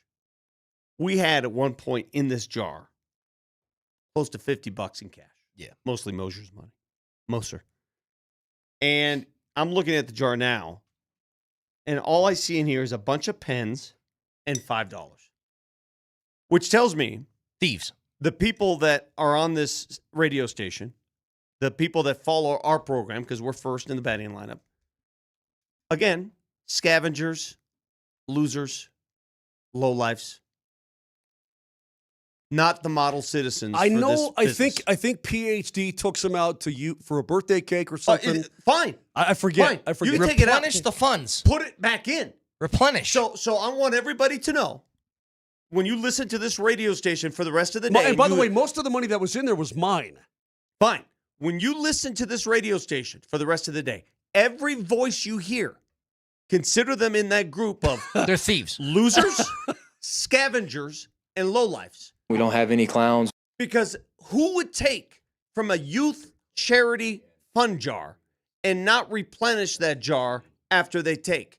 It's been replenished by pencils and pens. Why? Because our colleagues at this radio station are losers, lowlifes, and scavengers. Thank you. I think the brand new assistant coach at the Nuggets has a few words for who these people are, too. However bad and biased and unfair and illegal and cheating the referees are. You know what we need to do? Lil Timmy needs to be Steve. And we need to give money directly to Steve. And then Steve can see whatever he sees fit with that cash, he can do with it. How embarrassing is it that in our workplace, we can't even do a bit with cash money because these lowlifes, losers, and scavengers keep taking our money? I want to know who took this money. And I'm dead serious. This is not like a funny. I'd like to know who took the money and didn't replenish it. Dude, it's literally been sitting there for like 2 years. In the meantime, or a year and a half, 2 years. It was ours. But it was ours. But I mean, who does that? I don't know. I think I can't. Moj, if you had a 20 on your nightstand for 2 years and I just took it because I was like, nobody's going to use that. But I'm trying to think. I think somebody. I could be wrong about this, but I think somebody used it for a cake or they needed it for something. I don't care what you used it for. Put the money back in. Hey, you guys have never been too good for something before? I have news to break to a whole bunch of people that might have had a thought. Took their little shots at me during the spring training portion of our calendar. And I am still dead wrong about what I thought the Rockies could have been this year. But guys, hate to break it to you, they're too good to be the worst team. They're too good. They're just too good to be the worst team ever.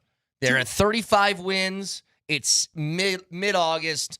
They are not going to be the worst team in MLB history. They're going to be okay. They're going to be the theme of the Rockies 2025 season. Too good. We're too good to be that bad.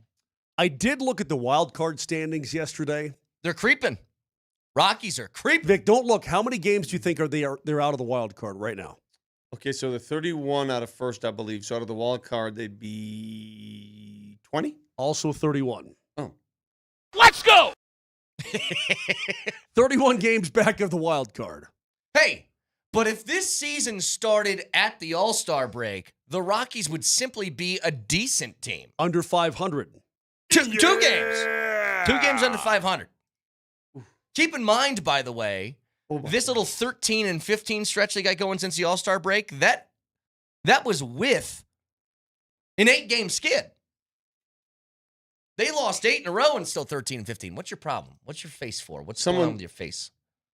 Guru just sent me. Come look at this. Do we have to? Oh, my God. Oh, my God. No. Wait, it's Bald scary. Vic? That's scary. That's like shocking to That's the almost system. Dr. Evil-like. That's kind of weird, man. You and I saw the picture of you where Weird, somebody right? did that with Weird, you totally. yeah. You guys age about 8 to 10 years with a ball down. 8 to 10. You know what that accentuates? You know who Vic looks like? Vic looks like Steve Wilkos. Who's that? Oh, he's the talk show host guy. Do you have Mosers? Who looks worse, me or Moser? Because I'm bad. Find Mosers. I'm really Mosers bad. too. I'm bad. I mean, I am like. We're gonna judge and see who. Oh, my God. Oh boy. Oh boy. Oh boy. Oh, boy. You know what? You know what he looks like? A really happy guy at an auto shop. No, Moj. You actually don't look all that much older, but you look very much like a no-nonsense college basketball coach. What's his name? The bald analyst is Steve something, former coach on ESPN, basketball. College basketball. Steve something, help. He looks come on. He looks like Van Pelt's friend. Oh, Stanford Steve? He looks like Stanford Steve. Oh, he does look a little bit He looks like Stanford Steve. Yeah. Vic, you look like you're plotting how to kill Wolverine. Dude, I look awful. I mean, that's bad. That's not nice. It's just shocking to the system. Whatever. Seth Greenberg? Seth Greenberg, is that it? Seth. Yeah, Seth Greenberg. Yeah, that's him. You said Steve. Well, it's close enough. Look at that shot of Moser next to his picture. I'm not kidding. You kind of look like him. Oh, jeez. All right, guys. You know I said enough with the hair. Keep the hair. Keep the hair. I can't do that every day. No chance. No siree. They look like aliens with bald heads, by the way. That's what we're... Moser looks like a high school principal. Exactly. No, you're Yes. thinking. You're just thinking of the guy from Back to the Future. Oh, bald Lindahl. Oh, no. How are people doing this? Yeah, I don't know. Is there an app for this? AI, man. It's got to be AI crap. It's awful. Who would look the worst? If you had to guess. Bald head. Who would look the worst? DMac by a mile. I mean, not even close. Yeah, DMac. Somebody do DMac and send it in, please. I need to figure out Kreckman, too. What would Kreckman look like? Oh, God. Moser, you look like an overzealous... Stop stacking these up like they're trading cards behind me, Nelly. What are you doing? You look like an overzealous... Yeah, Texture's right. This isn't great for radio. Okay, all right, got it. Overzealous Best Buy manager. That's what you look like. Could be. So with a couple of minutes still left, again. Oh, did you guys see this, by the way? Insanity. I hate it. NBA's back on NBC. Oh, my God. When I heard about this, I punched a wall. They are rolling out a, quote, coast-to-coast Tuesday. Which pushes back the second leg of NBA doubleheaders, which the Nuggets are always in. Yep. To 9 p.m. That's Mountain just Time. ridiculous. That's medieval torture is what that is. 9 o'clock, which means it never starts at 9. It'd be 9:10. Correct. 9:15. 9:30 maybe? Dude. Gross. Moser. Hey, by the way. Moser. Do something. I mean, come on. Dude, I'm telling you. Dude, I won't get out of there till 1:30 in the a.m. For example, the first you'll see of this has already been decided. The Nuggets' first NBC game is going to be on Tuesday. As part of this coast-to-coast Tuesday, where on Tuesday, November 11th, they are at Sacramento for a 9 p.m. tip scheduled. They have a back-to-back the day after, in which they play the LA Clippers, scheduled for 8:30 at night. Oh, man. What are we doing? Just because the East Coast is stuck with these late games, do you have to force it upon the rest of us? Because we've mentioned this before. The East Coast is going to tune out. If the ball is in the air after 11 o'clock East Coast time, ain't nobody watching there, man, except for drunkies in a bar or something. Nobody is going to stay up to watch the Nuggets at the Sacramento Kings. Now, if there's any consolation, Marlo's going to be half asleep halfway through the broadcast. He probably will be. The only other 9 p.m. start that I see on the schedule, you have to wait until March 24th. Thank God. They take on Phoenix. It's just, again, the TNT was pretty much the same thing, though, because the ball wouldn't go in the air until 8:45. You recall that, Vic? Denver time? And I'm thinking about the NBA doesn't know where Denver is. Hey, they have no idea where we are. They have no clue. The Nuggets schedule came out. I wasn't here on Friday and get a chance to talk about it. 16 back-to-backs and all. They got that long stretch, long East Coast stretch. I think you have a 7-gamer. It's a 7-gamer, right? It's the longest of the season. That doesn't worry me. The schedule in March is very hard. And March is a weird month because some teams already have things wrapped up, others don't. It's a very difficult March schedule. That's the one thing that came out to me when I saw that Nuggets wrap.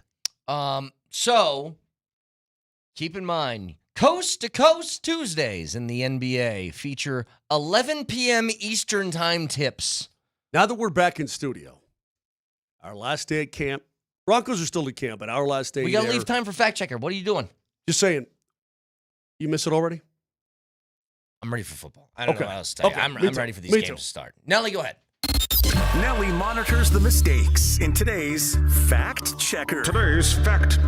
Presented by Rock Plumbing, Heating, and Air Conditioning. Your local home comfort specialists. RockHeating.com. Rock, bringing comfort home and simplifying your life. Every year, we always honor bad tosses to break in the Mojis, or I guess now they'd be what, the Mosies? Moses. The Mosi Awards. And here's an early entry. I'm not sure what you guys were trying to do here. Actually, just before we got to this segment. $44,000 for a baseball. A baseball. Hey, you guys, we'll tell you what that means when we come back. Well, have you guys ever... Do we have to? Yeah. You want to tell us what that means, Vic? No, I'm not doing it now. So the listening audience is not going to gain that knowledge. No. Oh, please don't stop. Nope. Come back. Not doing it. Literally, Vic, I don't think I've tuned you out any harder in my life. It's like you didn't even speak. I know. I'm not doing it. There are going to be a lot of restless people driving around Denver and parts unknown, wondering what I was talking about. Killing them. You're not going to get it now because of my co-hosts, because of their rudeness. Spotify, I'm going to ignore you again. Moser, Lombardi, and Kane's where you can find it. Hey, man, that's not it. Moser. Have a wonderful Monday. We'll talk to you tomorrow. Love you. Bye. $44,000 for a baseball. A baseball. Hey, you guys, we'll tell you what that means when we come back. Well, have you guys ever... Do we have to?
Happy Monday, Altitude Sports Radio 92.5 as we wave a fond farewell to Mark Moser.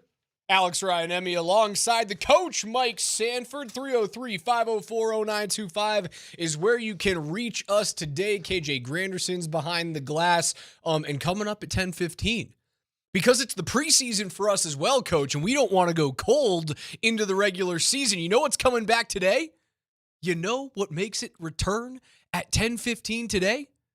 The morning sprints, Broncos big play replay. We're bringing it back, baby. Yes! And if I were to go into that weekend thinking that a big play replay on a Monday after preseason game 2 with no starters would be worth our time, I would have said you're crazy, Raj. But you know what? That was a whole heck of a lot of fun. That preseason game was awesome. And the Arizona Cardinals just proved yet again, 22 out of the last 23 seasons, the Broncos have played against the Cardinals either in a preseason game or a regular season. And what I can tell you about the Cardinals is, man, they just continue to be the perfect team to give you exactly what you need. And they did it for Bo Nix on a great joint practice on a Thursday. Get Bo's confidence just sky high. And then they do it again for all your new toys. Sean's new toys. You get to show them off against the Arizona Cardinals. Evan Ingram, show them off. RJ Harvey, show them off. Jahdae Barron, show them off.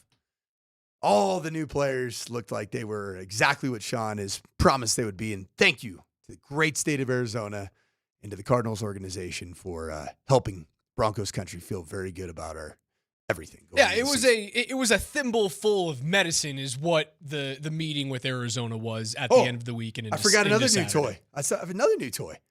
The extremely slow nearly a 4.7 40 wide receiver out of the University of Illinois, Patty Bryant. Dude, let's talk about Patrick Bryant. Let's start the receivers. Show. Let's start the show talking about Patrick Bryant. Dog. That guy's the truth. Dog. I know it's the preseason. He's a dog. And a lot of this is take it with a little bit of a grain of salt, right? It's the preseason. It doesn't always translate, but it's still football. It's still football. It's still positive. It's still under the lights. It's still, you have to go perform against players that are, if anybody thinks that in a preseason game, you throw out everything, do you realize that all of those players that are on the field for the Cardinals are trying to make a roster? And they are NFL caliber players. You realize that all of the play callers are trying to put their best foot forward to make sure that the defense and offense for, say, the Arizona Cardinals is respectable. So what the Broncos did against the Cardinals was good, like really good, Raj. And Pat Bryant, back to him, is a huge piece of why you come out of that game so excited about some of your new pieces that you added. He was sensational. 4 receptions, 70 yards, 4 first downs. This is who you drafted him to be, right? And I know he had chunk plays, and we're going to get into that coming up in about like 8 minutes from right now. He will be one of those chunk plays. But what you drafted Pat Bryant to be was 3rd and 7. When you get through your first or your second read, Pat Bryant is always going to be available. And what he showed last night is like he should be the first or the second read on a 3rd and manageable. He's always in the right spot. Great in-breaker. He's not slow. He's a really good in-breaking receiver. Explain that in layman's terms. So like in-breakers would be like your dig cuts or your shallow cross, your basic cross. So anything that you need a physical presence in the middle of the field between the hashes. That's why I keep saying he's a dog. Because you want a player that has zero fear. You know who's the perfect in-breaking receiver? It's a guy that, even though they have different dimensions, was getting a lot of comps for a player that didn't run a great 40 at the combine and has been an absolute unit for the Detroit Lions. That's Amon-Ra St. Brown. Amon-Ra St. Brown is the type of player that you trust on an in-breaking route. Pat Bryant's starting to show that he is that guy. And we've seen it all training camp too, man. What was really fun about Saturday night is that a lot of the things that you and I have been talking about were confirmed in a preseason game. Jonah Ellis, big time, confirmed. He's had an awesome training camp. Troy Franklin, we were waiting for the other shoe to drop on Troy Franklin because the training camp has been so good. He goes out and he backs it up. And then obviously Pat Bryant's shown that he can do it at a high level against NFL starting defensive backs, like we've seen in training camp. And then he showed that he can do it against a preseason environment. There's no fear in that young man's game. He's got some presence to him. Jarrett Stidham looks phenomenal as a backup quarterback. That's a guy that, man, could you shop next offseason? If you want to get a little bit cheaper and someone's looking, one of the 4 worst teams in the league in terms of like quarterback rooms. If someone really needs a guy that they go, he could be cheap and maybe he can find a way to get us 8, 9 wins with a really good defense around him. And I know probably few and far between in terms of the teams that have the big need for a quarterback and an excellent defense at this time next year. He might be someone you might be able to shop during the draft or right before to try and get some mid-round pick. He looks good. If the event came up, so let's just throw this into the universe. J.J. McCarthy has a great debut season in his second year for the Minnesota Vikings. All right. The Vikings are NFC North leaders. Week 13, J.J. McCarthy tears his ACL. Sorry, Minnesota Vikings fans, for putting that hypothetical into the universe. The Vikings want to compete to play for a Super Bowl. Jarrett Stidham put forth unbelievably good film. Do you trade him? You'd have to do it before that time. I think the trade deadline's like week 9. Okay, so hypothetically, in like whenever the trade deadline is, I'm trying to remember. I don't know these trade No one things. ever. I always have to look. It's always after. It used to always have to be week 8. They moved it. Was it this year or last year that they moved it to after week 9? So the trade deadline is November. It's at 5th. the end of week 9. All right, so I'm just messing with you. No, but yes, that's a good no. So 8. So 8. Say 8-1. There we go. You're 8-1, or 7-1. Well, who's the backup in Minnesota? Is it Jaron Hall? He stinks. He's not going to win you a Super I've never Bowl. heard that dude's name He's ever in my life. He was BYU's quarterback. Sam Howell. Not good. He's And been former terrible. Bronco Brett Rippon. Yeah, you're not winning a Super Bowl. Jarrett Stidham's better than both of those guys. Yeah, so that situation comes up, and right at the trade deadline, Minnesota says, hey, we saw the film on Jarrett Stidham. Kevin O'Connell believes he's the next Kirk Cousins. Like the kind of a 4A, like he's not a big leaguer, but he's not a AAA player. Right. He's right in between. And oh, by the way, I am the quarterback guru, and I can get out of that guy a superstar. Do you do it? Yep. Absolutely do. Now, the issue is, if you move on from him, you are one Bo Nix injury away from going, well, all that promise is gone now this season. I love Sam Ehlinger. Do you love him as much as Jarrett Stidham? I think the play style of Sam Ehlinger is a great. It would be a great drop off, if you will, in terms of the play style from Bo Nix. He gets injured. Dime store version of Bo. Yes, and I like that. And you see a lot of teams do that, right? Like, did you see the throw that freaking Sam Ehlinger made? He was 14 Dude, to 16. The guy is dealing. Yeah. He's been dealing in throws training a great camp. Ball. And he's also really athletic and really tough, and he's got some stuff to him, man. I like Sam Ehlinger. You know who's wakes up this Monday in Broncos country is maybe the MVP of the entire organization? Davis frickin' Webb. Quarterback coach, Davis Webb. Developed 3 really impressive players that nobody was really clamoring for any of those 3 players in league circles. Nobody's saying that Bo Nix is going to be arguably the first or second best quarterback in that draft class, where he was drafted 6 out of those 6 in the first round. Nobody said that Jarrett Stidham's going to be a dude. Jarrett Stidham looks awesome.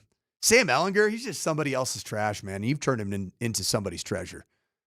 And oh, by the way, Davis Webb calls the plays on that Saturday night game and puts forth 562 yards of offense. Davis Webb, I see you, man.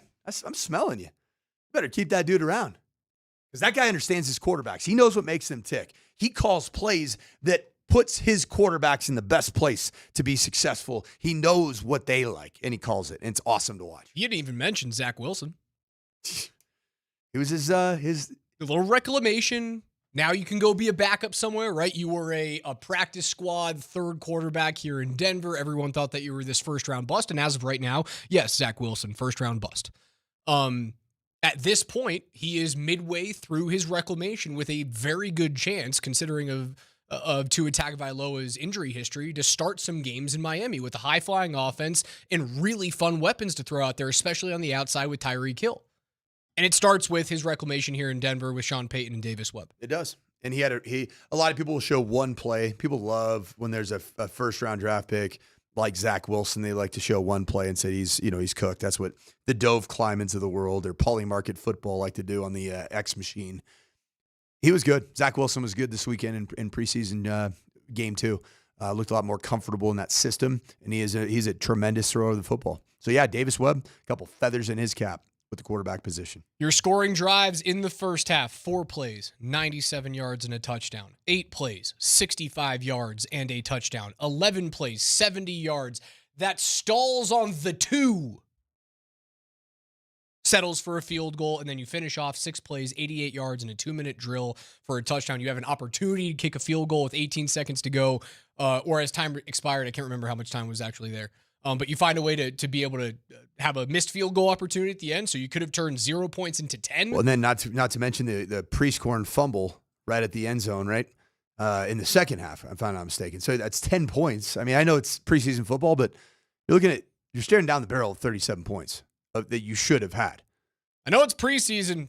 Solid showing for the Broncos, 27-7 in week 2 of the preseason over the Arizona Cardinals. 303-504-0925 is where you can reach us. We'll have Rapids head coach Chris Armas coming up at 10:45. Scorching hot. NFL Scorching hot Pids, baby. At 11:15. But on the other side, yes, it's preseason for us as well. We're going to knock off the rust on one of our favorite segments all year long. That is the Broncos Big Play Replay. It's coming up on the other side.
Happy Monday, the morning sprint. Raj, Coach Mike Sanford, KJ Granderson coming to you guys live from the Backus and Shanker studios. Serious lawyers for the seriously injured. Broncos a 27-7 victory in week 2 of the preseason. They improved to 2-0. Just one more to go, and we are, Coach, we are dangerously close to real football, not just in the NFL.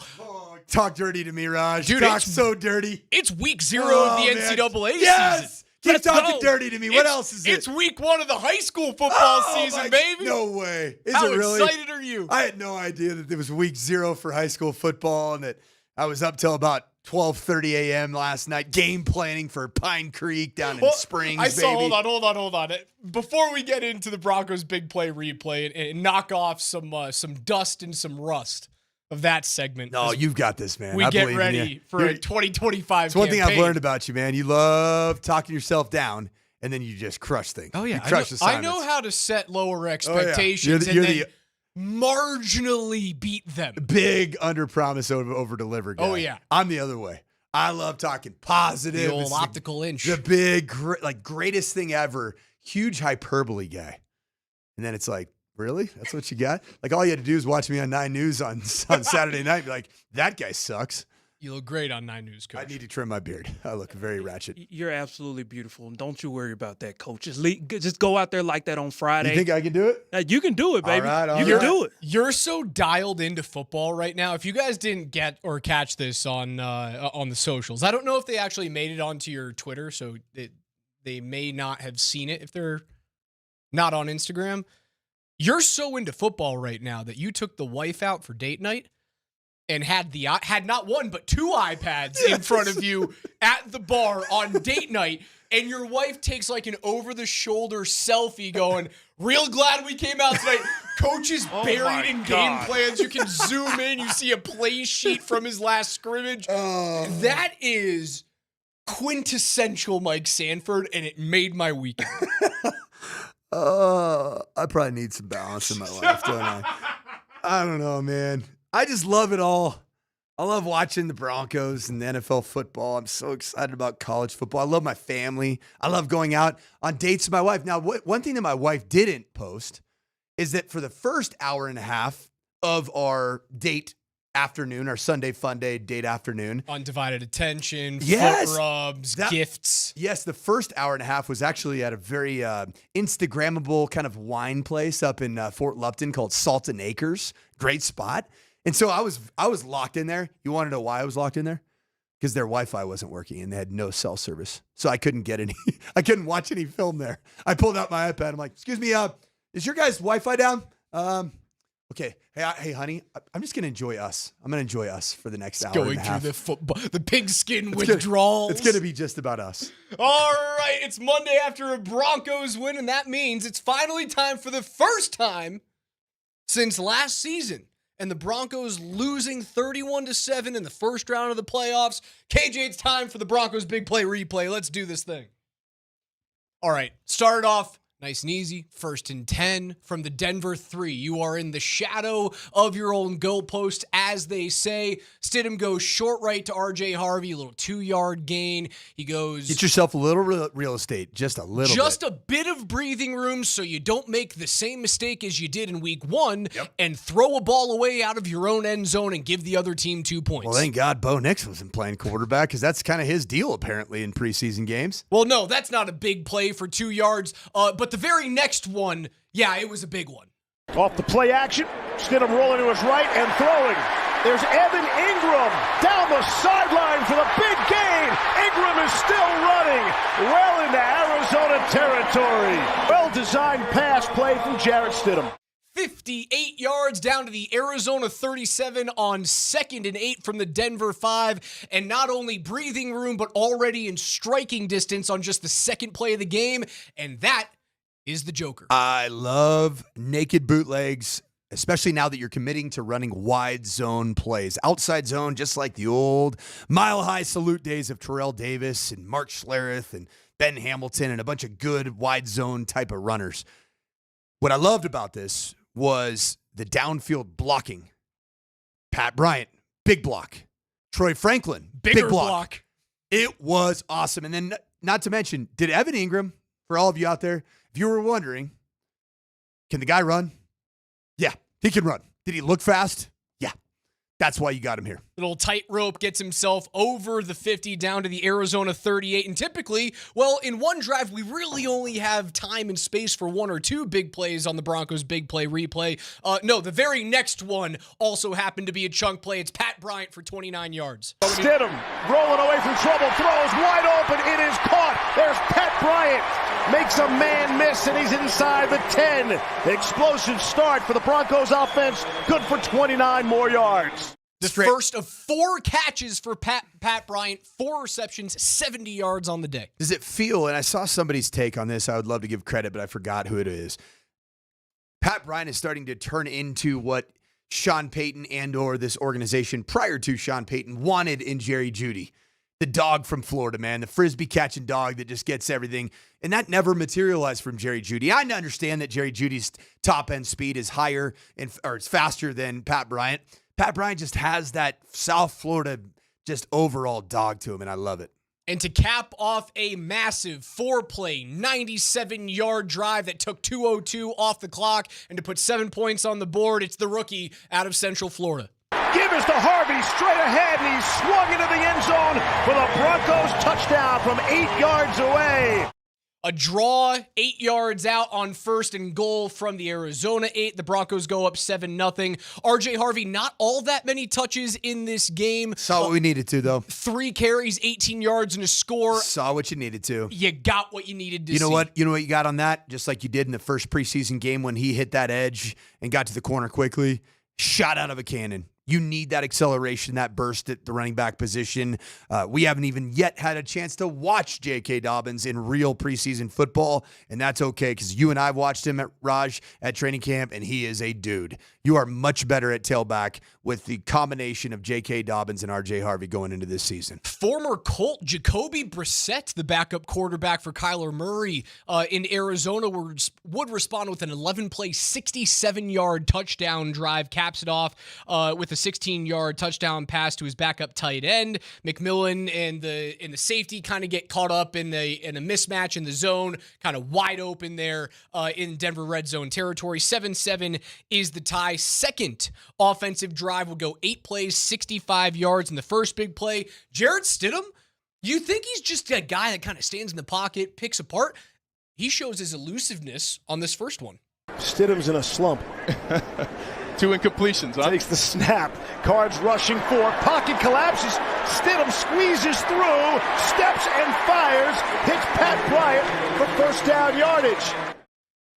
Deep down the middle, 17 yards to the Arizona 42. He should have gotten swallowed up there on 3rd and 15. Finds a way to elude like 3 Cardinals defenders. And that wasn't the only time. And I know that there's probably something that's been planned here for quite some time because our show's text thread, as Jarrett Stidham is not just throwing seeds all over the place, he's actually running around and becoming an athletic threat to extend plays. Infamously, I said that Jarrett Stidham will never change his DNA. Did I not say that? Did I say that? He's not going to improve his DNA. He's not. Jarrett Stidham in the offseason improved his DNA. Some stem cells. Something happened with the DNA of Jarrett Stidham. Is that DNA? I'm not entirely sure. All right, that wasn't the final big play on the second drive. We talked about Troy Franklin starting to step up and hold on to footballs. Here's his first of 2 touchdown receptions. 80 seconds to play in the quarter. Stidham has time. Lofts one sideline. It's caught. Troy Franklin into the end zone. Touchdown Broncos. And a beautiful ball right on time from Jarrett Stidham again. A beautiful cover 2 hole shot. You saw Troy Franklin get the release on the corner, who saw an outbreaking threat by the slot wide receiver. What I loved about this throw and catch, especially from Troy Franklin, you have that cover 2 safety coming over the top, and Jarrett Stidham just fits that ball perfectly in there. Troy Franklin does not flinch, goes up and catches that football, and that's a pass that had eluded him in the last season. 27 yards, puts Denver up 14-7. They would force Arizona to go 3 and out. That was just Troy Franklin. That was only going to be his only touchdown catch of the day, right, Raj? No, it's just the first of 2, and we will get there. We will get there, I promise. The first of 2 touchdown receptions, both are beautiful balls from Jarrett Stidham. Now, this is the only drive, the second drive that does not result in a touchdown for the Broncos, it was wonderful. 11 plays, 70 yards. They got down to the 2-yard line, and then 3 false start penalties on that drive alone. The third and final one brings you back. You have to settle for a Will Lutz field goal, but in order to get there, we get a 35-yard run from Jaleel McLaughlin. Right now, to me, Tyler Bidet is that number 3 back. R.J. Harvey, J.K. Dobbins, and Tyler Bidet for now. Here's McLaughlin saying, get me on that roster, Ryan. Keep 4 backs. George Payton. McLaughlin rips off a big one for 35 yards. Hey, don't forget about me, Jaleel says. Everybody's been talking about the new toys at running back. What did you see right there, Raj? McLaughlin, 3 carries, 48 yards, bounces to the outside. What I am seeing out of a lot of these running backs, especially your top 3, they like to go to the outside. They got burst. But you know why they're going to the outside, Raj? Guess what the offensive scheme has been shifting to? Outside zone. Yes, sir. So if you've got the edge reached, then you should stay on the outside. That is not a bad thing. And anytime you get a rush of 30-plus yards, whether it's inside the tackles or outside the tackles, you should celebrate it because it's tough to get explosive runs in the National Football League. That immediately followed 3 plays and 14 yards from Tyler Bidet, right? So Bidet steps out to get a little bit of a breather, and it did feel as though there was this boxing match happening between Bidet, McLaughlin, and Blake Watson in the running backs room in that second quarter, right? Bidet goes out, 3 plays, positive yard, first down, comes out, and then McLaughlin goes, I got to show up and do something big here. The broadcast was talking about Levy and Harris talking about how, like, Bidet is going to make this team. They love Tyler Bidet. They don't love him as much as they love Jaleel McLaughlin. Jaleel McLaughlin is the best change of pace back, and anybody who has any question whatsoever if Jaleel McLaughlin's making this team, he's cemented his role, which I believe was already cemented prior to his 38-yard carry. But he showed that he's the change of pace back this team needs. However, of note, the fullback room's taking a couple hits. Nate Atkins not available. Michael Burton not available. Actually went out just in the last 24 hours and tried out 3 or 4 fullbacks and ended up settling on one. And we'll get to the name to you in here in a second. I think there's a very good shot that there's 4 tailbacks that are taken and kept on the active roster. Tyler Bidet would be number 4, and then Blake Watson, if he clears waivers, that, my friend, is going to be your practice squad running back. They unfortunately have to hold on for a field goal there. Lutz hits one from short range. 17-7 is the score at that point. They force another punt from Arizona. Then Denver goes 3 and out. Another punt from Arizona after that. And then we go into a 2-minute offense for Denver at the end of that first half. Jarrett Stidham still at the helm. They find Bidet early on, tackle for loss, but then Franklin hits 15 yards on the left side for a Broncos first down. He continues to have a great day. That was his first of 2 catches in this 2-minute drill, and it ends with his second touchdown of the half. 10 plays already over 10 yards. Now Stidham wants the end zone. Back shoulder, and is caught. Troy Franklin. It's another dime for Jarrett Stidham, and he finds Franklin again for a beautiful touchdown. The 17-yard touchdown reception was the 11th play of 10 or more yards in that first half for Stidham and the offense. Beautiful pass. Was this the back shoulder throw that he pushes off just a tiny bit at the end? Yeah, I mean, you got NFL referees, and you got away with it. I don't think it was offensive PI. No, it was beautiful. It was an appropriate use of I like to call it the chicken wing. The chicken Just wing. use that chicken wing. If you get double hand extension, typically they're going to throw the flag at any level, high school, college, or even youth football, and then certainly in the NFL. Troy Franklin just finishes a big-time catch on probably an even bigger time throw from Jarrett Stidham. I love the back shoulder. I call that a proximity throw. Just put it in a long, athletic receiver's wheelhouse and let the 6'3" Troy Franklin do the rest of the work. Beautiful work by both Jarrett Stidham and Troy Franklin. Awesome way to cap off the drive. When the first half is over, Ingram, Franklin, Bryant combined for 9 receptions on 11 targets, 195 yards, and 2 scores, including longs of 58, 29, and 27 from those 3 receivers. Is Devon Vele in any form of trouble? That's a great question.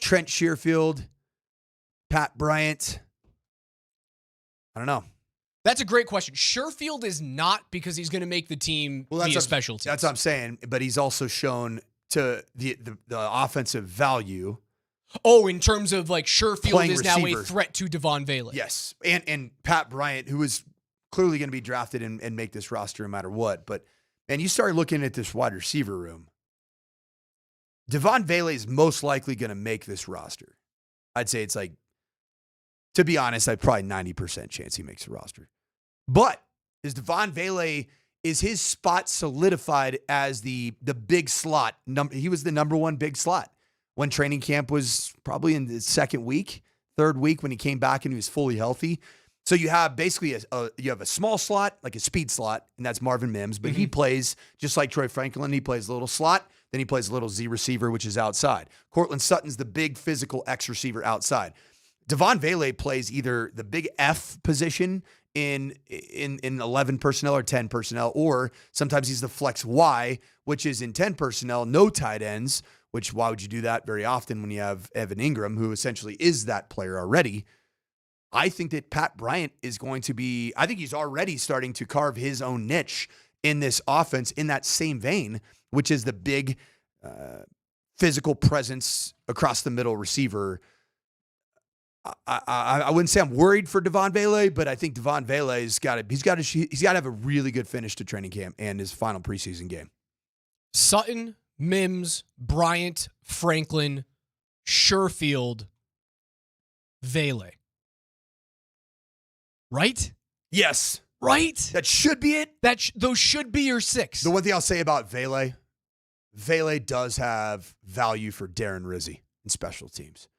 He's been a good, solid special teams contributor. And when you get into the NFL as a wide receiver via the 7th round of the draft, you better find value to contribute on the special team side. So that'd be a hard.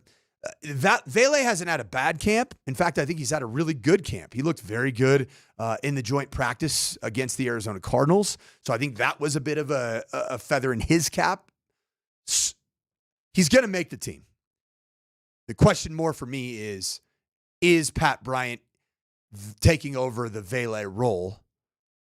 And I think he is. The draft pedigree would tell you yes. Which is good. It's a good thing because you want return on investment when you draft somebody in the 3rd round, which you did with Patrick Bryant. Bryant looks like a 3rd round receiver. He actually looks like a 1st or 2nd round receiver. The only reason that he's physically in the 3rd round and available because he doesn't run a 4.3. Because he ran a 4.67, which is 100th of a second faster than Coach Mike Sanford ran in 2004.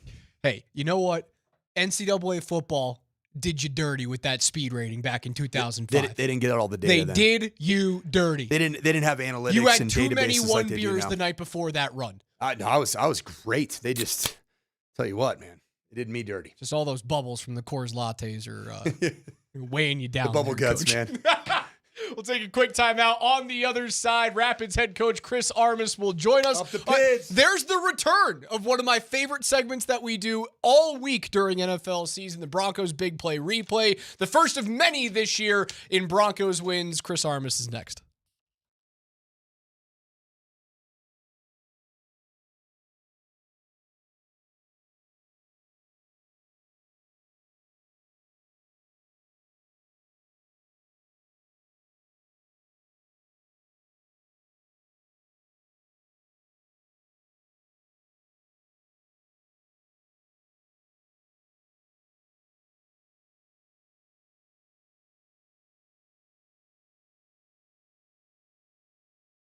What's that smell outside? It's the smell of fall, which means the arrival of football. So as the football action heats up and the temperatures start to dip, there's a lot of action that you need to track and download at the Circa Sports Colorado app.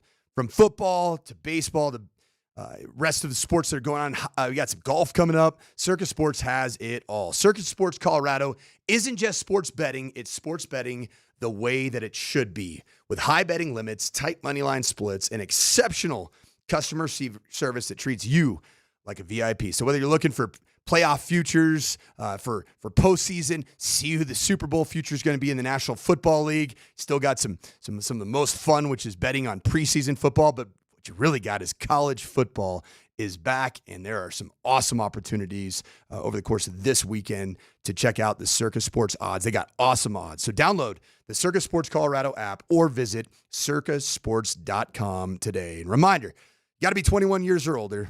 Gambling problem? Call 1-800-GAMBLER.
Over to Navajo, back to LaRosse in the center, rolls it to his left for Bassett. Bassett scoops it into the 18. Navajo, Yappy! It's 1-0 as it bounces into the back of the net. And the homegrown with the hot hand continues. Navajo backs away from the soccer ball. Deep breath in, approaches, stutter steps, right foot. It's saved, it's not saved. Guzan got a paw to it, but couldn't keep it out. He guessed the right direction, but Navajo's power was too much. 2-1 Colorado. Harris rolls it to the top of the 18. Back to Harris. Harris into the box, gets pushed down. Another shot. Another half save by Guzan that rolls over the goal line. It's 3-1 Colorado. Coming off of a 3-1 victory against Atlanta, the Pids have won 2 straight. It's 10:45 on a Monday on the morning sprint, and that means it's time for our weekly chat with Rapids head coach Chris Armas on his very own Chris Armas Show. Coach, welcome back in. Good to see your face, and the Pids are hot. Well, listen, we want to put wins together, but yeah, it's great being back with you guys, and great that we're coming off a couple of wins in a row. Yeah, how good does that feel, Coach, with all the adversity that this team has had to endure, both with injuries, key additions, Atencio, and then players departing, certainly in the form of Georgi Mihailovic. Am I crazy to think that this team is playing the best football that it's played all season long right now?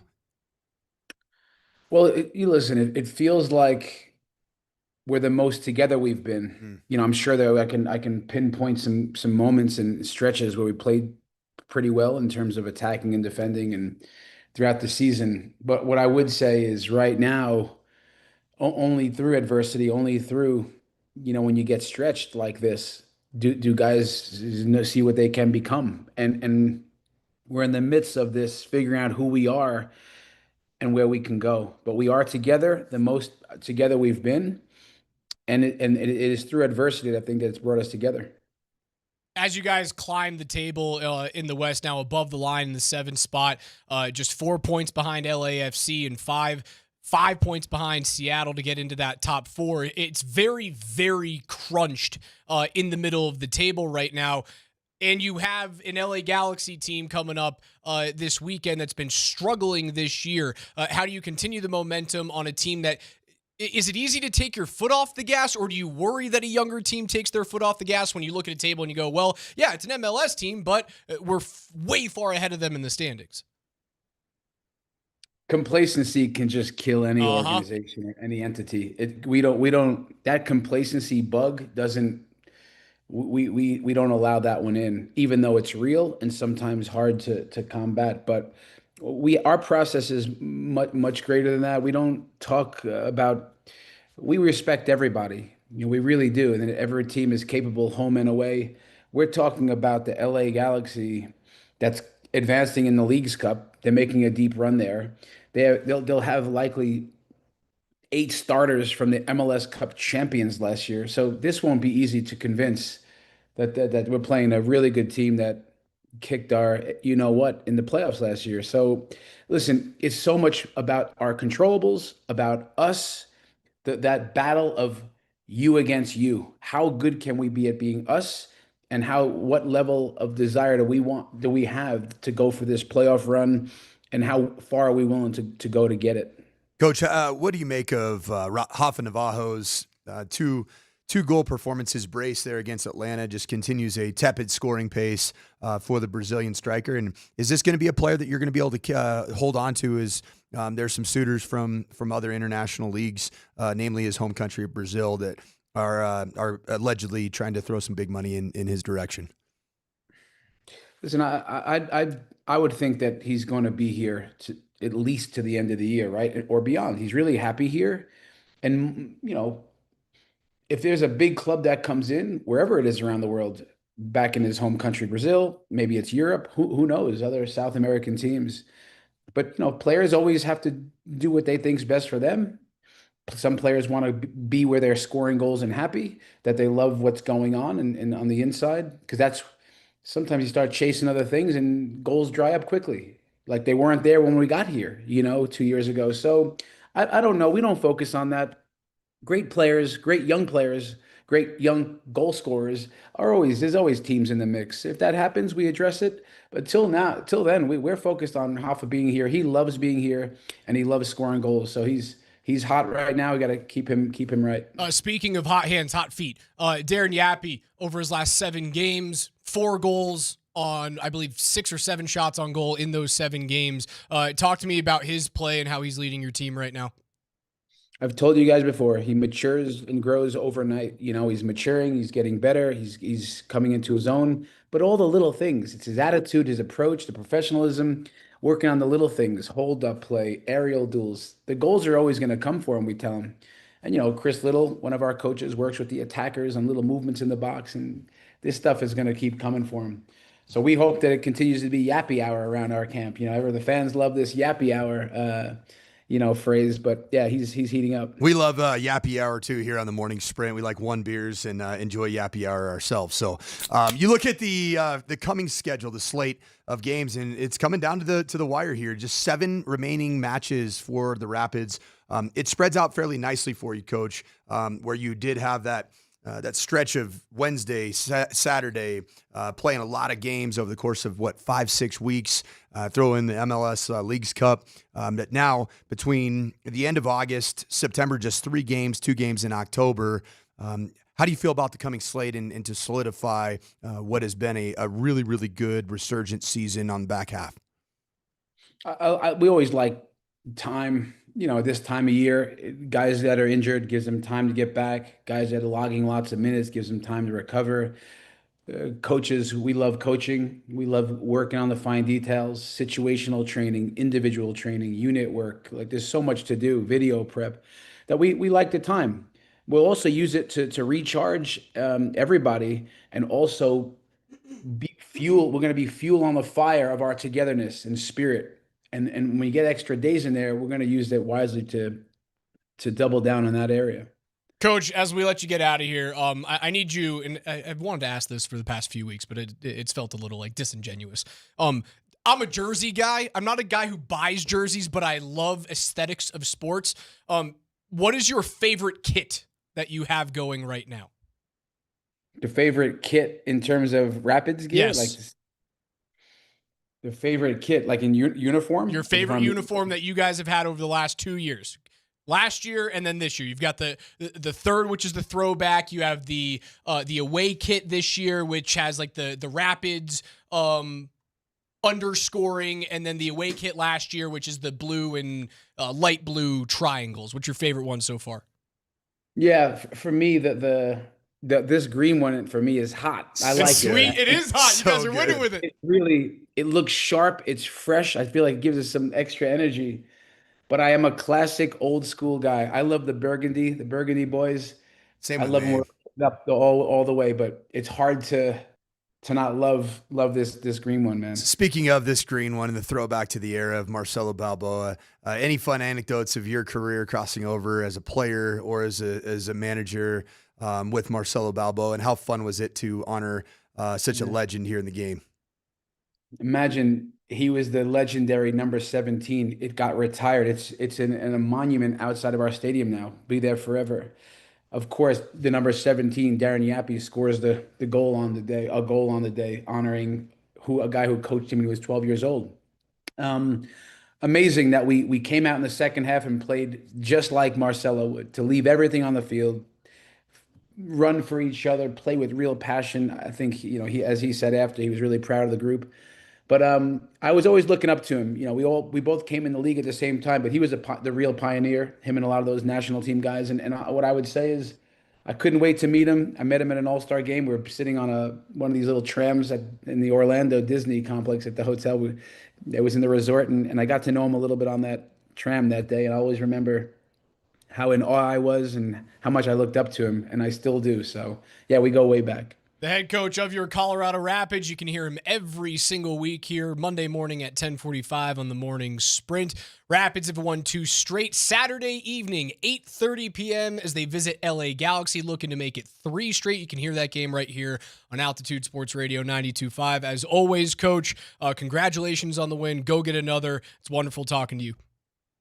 Love our fans. Love you guys. Thanks a lot. The coach of the Colorado Rapids, Chris Armas, will take a quick timeout, get back into the Broncos' preseason victory over the Arizona Cardinals, and we will tell you who's in the groove. That's next.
80 seconds to play in the quarter. Stidham has time, lofts one, sideline, it's caught.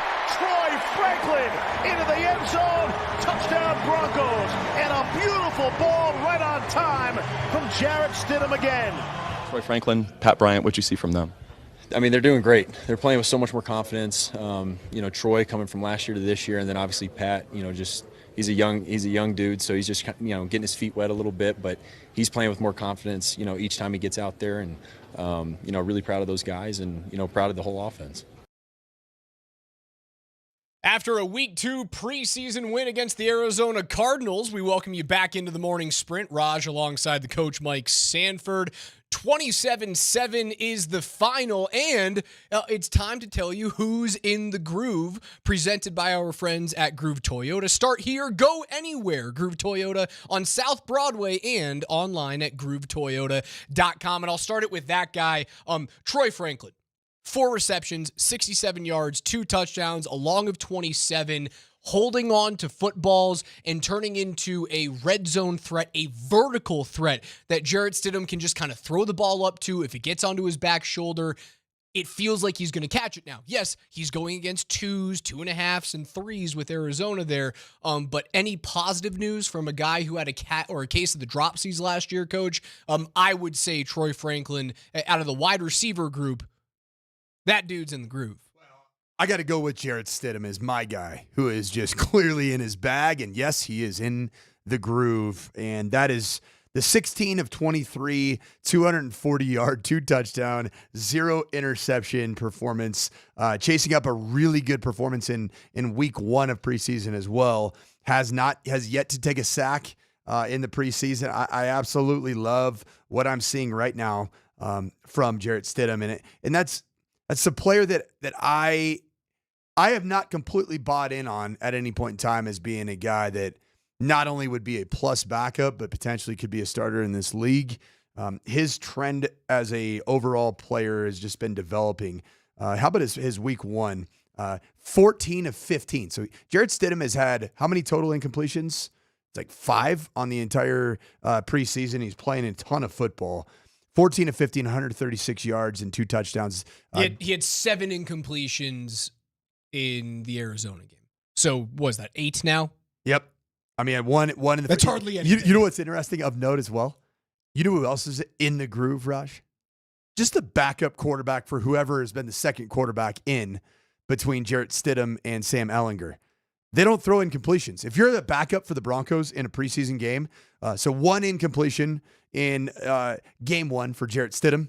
Game 2, Sam Ehlinger, 14 of 16, just 2 incompletions. It's a really, really good stat line there. I mean, you're above 30 attempts between those 2 air quote backup quarterbacks in those preseason games. Those guys have been dealing. What did you see about Jacoby Brissett in that game? Do you still see this guy can start in the NFL? No. He's the definition of a 4A quarterback. He's between a AAA baseball player as a football guy and a major leaguer. And so he always will be right in between. It's interesting. I actually got to know Jacoby Brissett a little bit. He's got a really unique personality. One of his former coaches at NC State was my defensive coordinator at Western Kentucky. And we played at Charlotte. And I believe Jacoby Brissett was I can't remember exactly where it was, but he came to our pregame meal and hung out with us. No, we actually played Ball State, so it was in Indianapolis. So he was there at the Colts. He came to our pregame meal, hung out with us, and good dude, really good dude, but a unique personality. I just see him as a perfect backup quarterback, and that's about it. Speaking of backup quarterbacks, where would you rank Jarrett Stidham among the 32 backups? Do you think he's a top 10 backup quarterback in the league? Yes, and I believe he's compensated as such, if I'm not mistaken. I mean, certainly Kirk Cousins is compensated a little bit more. He was signed as a starter, not signed as a backup. Correct, like Stidham was. But he is a backup. Sports Illustrated ranked the 2025 NFL backup quarterbacks. Jarrett Stidham ranks in between Taylor Heineke. That's a good one. And Tanner McKee at number 20. Really? Where Sports Illustrated has him right now at number 20. Do you have the top 5? I have the full list right now. Give me the top 5. Kirk Cousins. Okay. He's the best backup in the league, without a doubt. Jimmy Garoppolo.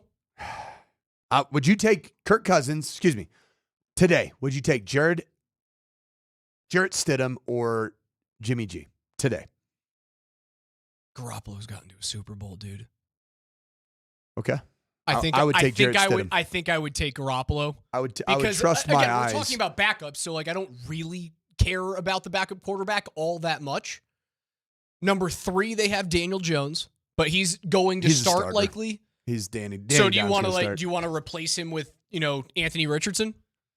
I don't think at number 3. I wouldn't take. Would you take Anthony Richardson right now over? Absolutely not. Are you going to say Jarrett Stidham? Yes. Jarrett Stidham a million times over. I think Anthony Richardson is a farce of a quarterback. You knew has looked good, and I don't know where he's at on the list. Tyson Bagent, or is it Bagent? Tyson Bagent is from Chicago. Not listed? That seems strange. 31 of 32 is where Tyson Bagent lists in there as the backup for Caleb Williams. Continuing on your top 5, number 4, Jake Browning with Cincinnati. Good. When he stepped in for Burrow when he's been hurt, he's been awesome. He's kind of what you want. Former Washington Husky. Very bright, can operate at a high level he was dealing for a while there. Dealing. Number 5, Jackson Dart.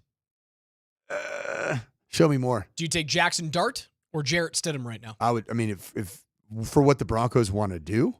Yeah, if you need to, if the Broncos are, again, let's say week 8, they're 6-2, and they are in need of a quarterback, Jarrett Stidham or Jackson Dart? Stidham. Mac Jones at number 6. He was dealing a little bit last week when the Broncos played him. I take Stidham over Jones. I would too.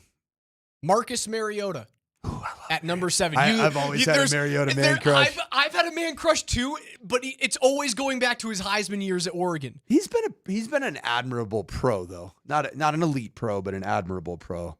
Still has plus athletic traits.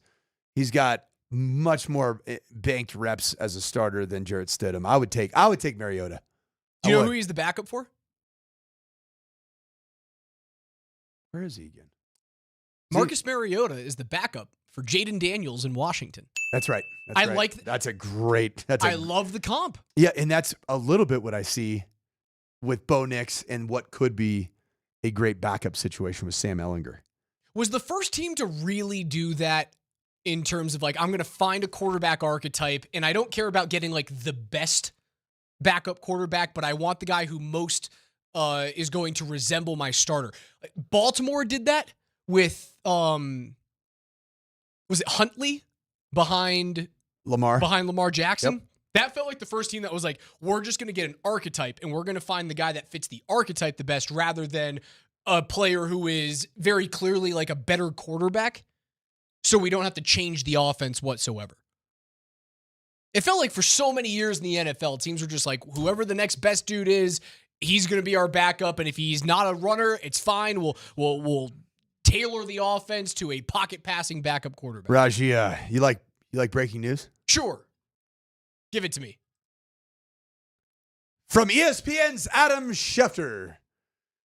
Sources. The Cleveland Browns are naming 73-year-old Joe Flacco as their Week 1 starting quarterback versus the Cincinnati Bengals. Sets up perfectly for Shedeur, man. The entertainer. Cedric the entertainer. Shedeur the entertainer. Where does Shedeur Sanders walk in on the backup quarterback list? Probably around 30, 31, 32 as of right now. Because he's shown us what he can do in a quarter and a half of preseason football. At what week will Shedeur Sanders be the starting quarterback for the Cleveland Browns? I'm going to guess that, do they have a tough schedule? All right, so they start at home against Cincy. Cincy should win that game. They go on the road to Baltimore. That's a loss. They're at home against Green Bay. That's Dude, Cleveland's schedule sucks. So that's a great thing, though. Listen to the first 5 weeks of the season for Cleveland. Let the old man take all the lumps, man. Home against Cincy. On the road against Baltimore. Home against Green Bay. On the road against Detroit. And then they are they in England? Or I don't know where they are. They have a 7:30 a.m. game on Sunday, October 5th against Minnesota, which is in Tottenham. Tottenham Hotspur. Tottenham. The Browns and the Vikings at Tottenham. I think I like the blokes, the Vikings at Tottenham. And then they get rewarded by having to go back to the States and then on the road to the Steel City and take on Pittsburgh.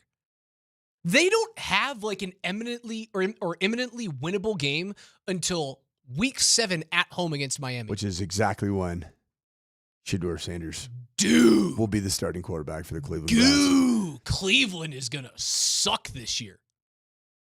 Oh, no. What did you make of the... What did the Browns ever do to anybody to deserve that start to the season? Raj, what did you make of Dylan Gabriel's post, I guess it was in-game interview where he was quoted? I have it right here. Okay. It's just part of it. You know, there's entertainers and there's competitors. And I totally understand that. And my job is to compete. And that's what I'm focused on doing. He said it wasn't a shot at Sanders. Come on, man. That's a shot at a dude who's in your quarterback room. You know what that sounds like? That sounds like something that he's said in his own mind about the two of them since draft day. Or his camp is telling you. Yes, his camp, his people. And then what I don't like about this whole Dylan Gabriel thing, in fact, I just don't like Dylan Gabriel, period. I don't think he's worthy of being a 5th round draft pick or what was he? Third round draft pick. Shedeur was the 5th rounder. He's tiny. He looked terrible in the preseason game, and he's focusing on the wrong things. You know what Shedeur Sanders does that Dylan Gabriel doesn't do? He actually goes out and plays well. And Dylan Gabriel's caught up in this type of stuff. And it tells you, it's a little insight into his mind. And then he even had the built-in excuse for why he said what he said and what it really meant, even though it was completely shade. You know what's going to happen, though? The media empire created by Deion Sanders, Coach Prime, and his family, and all of their peripheral are going to erase Dylan Gabriel from public eye over the next 3 years. This is not going to go well for Dylan Gabriel. And I don't know if there's even been any kind of reciprocal, anything's come out. It's going to at some point. It won't come out from Shedeur. It would come out from someone within the camp. Correct. A defender of Shedeur, whether it's Deion, maybe someone asks like Shiloh about it maybe over the last like week and a half of camp. It'll come out from a Shedeur defender, and it's fine. Like, Sanders is the better quarterback. He's a better quarterback. He's the better quarterback. Yeah, I think week 7, home against Miami, is probably solid. What a great text message from the 945 away. What did Cleveland ever do to deserve the first 6 weeks of the season that they have? And they signed Diddy. That's what they did to do to deserve it. Wait, who'd they sign? Diddy. I didn't know that. Deshaun Watson. Oh, yeah. D-Dub. There's some, baby oil in those massages. Yeah. That's kind of where we're going,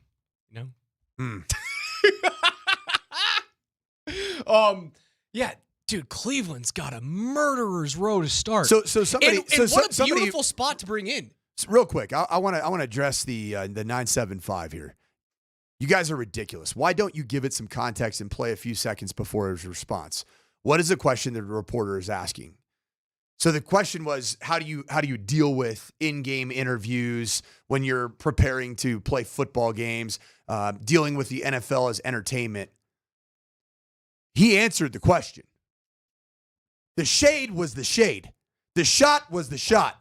And you know what? It's coward to use the out that he used to say that he was answering that question. That is a banger of a line, as the cool kids call it nowadays. There are entertainers and there are competitors, and I'm the competitor. Okay, so cool. I get it. I'm the one in the arena right now. You've said that before. You knew exactly what you're doing, and you prepared to say it afterwards. That's not what I meant. You knew exactly what you're doing. And honestly, Dylan Gabriel, you're not a good football player. You stink. You're not going to be on an NFL roster in 3 years. You are going this route is a bad decision for you. And I could care less. Context my butt. That's not context. That's a soundbite that he was very, very careful to choose. and it was throwing shade at another quarterback, who, oh, by the way, still in the same quarterback room, the same locker room as you right now. But it won't be long. Dylan, you won't be around very long.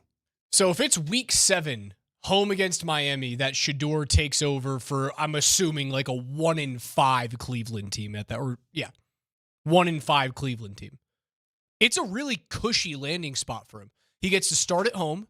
Then you go on the road to New England, who could be a vastly more improved version of the Patriots this year. They could be, but they're still going to be either 3rd or 4th in the AFC East. Then you get a bye week to diagnose those first 2 starts of his career, and then you go on the road to the New York Jets, who are just going to suck. Now, yeah, you get thrown into the fire in week 4 of Shedeur's projected starting career. That's week 11 against Baltimore at home. That's going to be a really difficult game. But that's the perfect spot to put this dude in. If he's the backup, man, he's going to play half the season. The NFL schedule makers indirectly gave Cleveland the perfect roadmap for making a 5th-round quarterback their starter of the future. They did. It's a perfect spot for them to put him in. Week 7 against Miami. I hope he does it. Take a quick timeout. KJ's NFL notes are coming up on the other side. PhD will join you guys from 12 to 3. Nate and Andy on your drive home from 3 to 6 p.m. Happy Monday on Altitude 92.5.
Every day here on the Morning Sprint, we go through the biggest stories around the National Football League with KJ's NFL Notes. Broncos coming off of a 27-7 Week 2 preseason victory against the Arizona Cardinals. Jarrett Stidham, Evan Ingram, and Troy Franklin all balled out in this one. KJ, what is first? You know, this is truly preseason because I'm leading off NFL Notes with Jarrett Stidham. Jarrett Stidham, of all people, Stiddy, was 16 of 23 passing with 240 yards and 2 touchdowns. Both touchdowns went to the emerging second-year wide receiver Troy Franklin. Here is Jarrett Stidham pulling his best Russell Wilson. No, it's obviously great. It's obviously great to be back in front of the home crowd, the best fans in football. And luckily, you know, we were able to put up some points tonight and move the football. And, you know, everybody that played tonight, offense, defense, special teams, just played really complimentary. And we had a lot of fun. Troy Franklin, Pat Bryant, what'd you see from them? I mean, they're doing great. They're playing with so much more confidence. You know, Troy coming from last year to this year, and then obviously Pat, you know, just he's a young dude, so he's just, you know, getting his feet wet a little bit, but he's playing with more confidence, you know, each time he gets out there. And you know, really proud of those guys and, you know, proud of the whole offense. KJ, I love you, man. But don't ruin my newfound love affair with the improved DNA composition, I should say, of Jarrett Stidham by throwing Russell Wilson on him. I love you, man. You're the best in the game. Truly are the best in the game. That was your first real miss right there, man. Oh! Yeah. Do you think Stiddy was butter him up and then drag him down? Do you think that Stiddy was nearly as cornballish as a Russell Wilson in that? No, of course not. There is nobody as corny as Russell Wilson. That was more of a Scotty Gaines problem, my fellow 9 News pal. He started listing off everybody that he needs to talk about. I love you, KJ. Stidham's been awesome. Just dude. don't. Hey, he's don't been with the great. Russell Wilson. And what you have, don't do it. Scouts honor. I got you. Okay. You have to be, as a backup quarterback, you got to be everyone's best friend, right? You can't be standoffish as a backup quarterback. You got to be a glue guy. I used to. There's a saying in the Bobby Petrino coaching family. They say, like, why are you such an Eebs guy? Eebs, as in like EEBS. I'd be like, Eebs, what do you mean? You're just an Eebs, everybody's buddy. EB. Yeah, everybody's QB, buddy. I'm trying to hold my roster spot. It's actually like making fun of somebody. Like, do you have any dog in you, or are you just an Eebs guy in football? I got some Eebs to me. I've always been everybody's buddy. Am I getting on the field? Am I on the team? Am I getting paid? I'll be everybody's buddy. Another slogan that I love more from one of my favorite coworkers I worked with in football, Phil McGagan. You got to be who you can afford to be, man. And that's what Jarrett Stidham's doing, right? You just got to continue to be who you can afford to be. We're going to keep making sure that we have our weekly quarterback dinners in Castle Pines Village. Yes. We're going to go to Mexico after the season with the ladies. We're going to have matching pajamas with our wives. The quarterback wives we're going to be perfect. Know your role, baby. Yep. Be who you can afford to be. Jaleel McLaughlin, also a player that I think has done a really good job of being who he can afford to be. Instead of showing disgruntled Jaleel McLaughlin, just keep showing up. I'm going to get my chance. If I show that I'm frustrated because you went out and got all these dudes, it's not going to bode well for me. I got to make this roster. KJ, what's next? Ooh. KJ fights back. I love that. Okay. Broncos tight end Evan Ingram had the play that broke the game open. A 50-yard catch and run to set the Broncos up for their first score of the game. Here's Evan Ingram kind of, in a very jokingly way, kind of admitting he's getting a little old, a little long in the tooth here. Troy had a great block after the catch. Broke a tackle. I should have freaking scored. It's a good play. Good play to start the game. Good play for the offense. Great play. They just get the drive going. It was fire. Honestly, it was really fire. Just the energy, just the fan engagement. How many fans showed up? Preseason game. It was crazy for that to be a preseason game. I can't wait to move on. I feel like stirring the pot today. Let's stir it. Let's get weird. Did he not score that touchdown simply because he's getting old? No. He looked fast. He had accelerated. He broke tackles.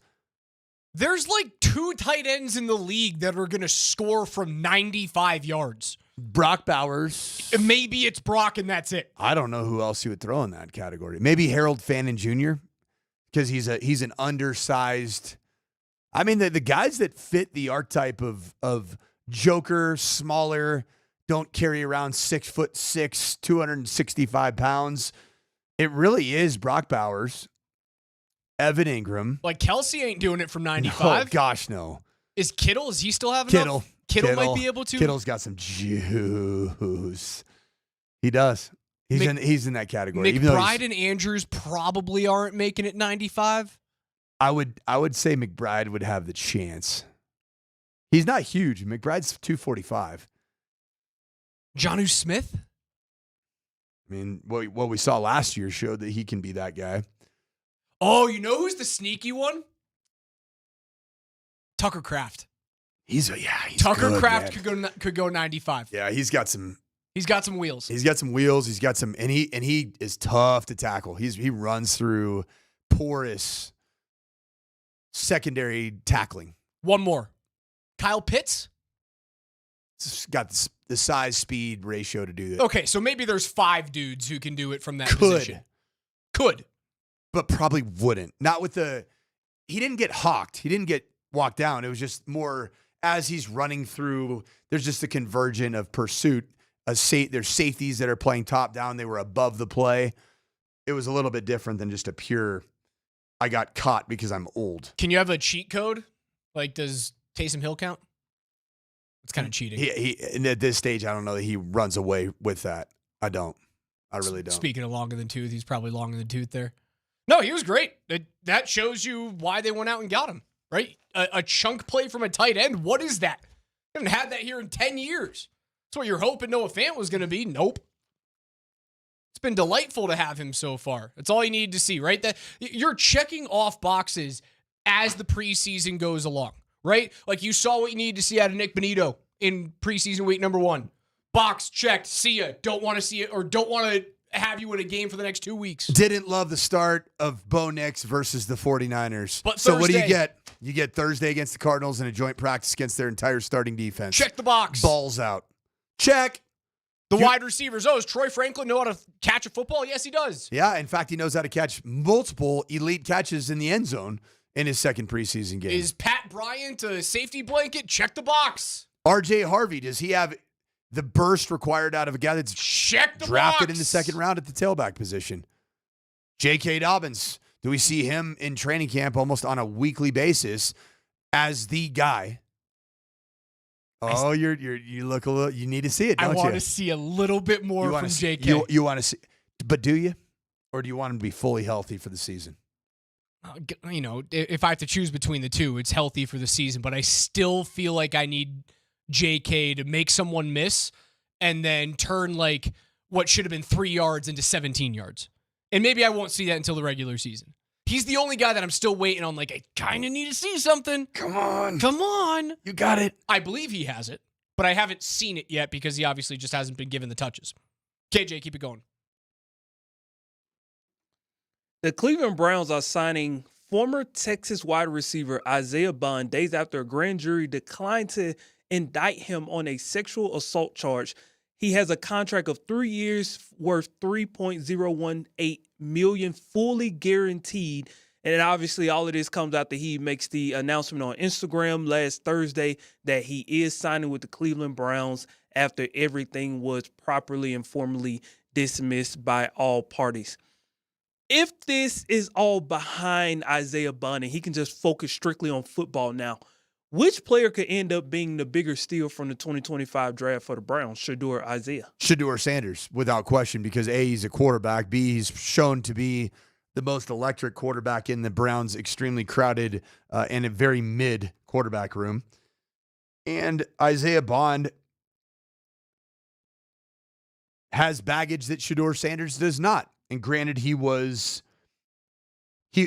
grand jury declined to indict him on this sexual assault charge, but it does follow you. And I know innocent till proven guilty, it does follow you. And that's just the unfortunate nature of the world we live in. Shedeur Sanders had a squeaky clean reputation. He got a couple speeding tickets. It's very different. If Shedeur Sanders starts football games for the Browns, he's if he starts a game for the Browns as a 5th-round draft pick, he is automatically more valuable than Isaiah Bond could be, even though the dudes run a sub-4.40.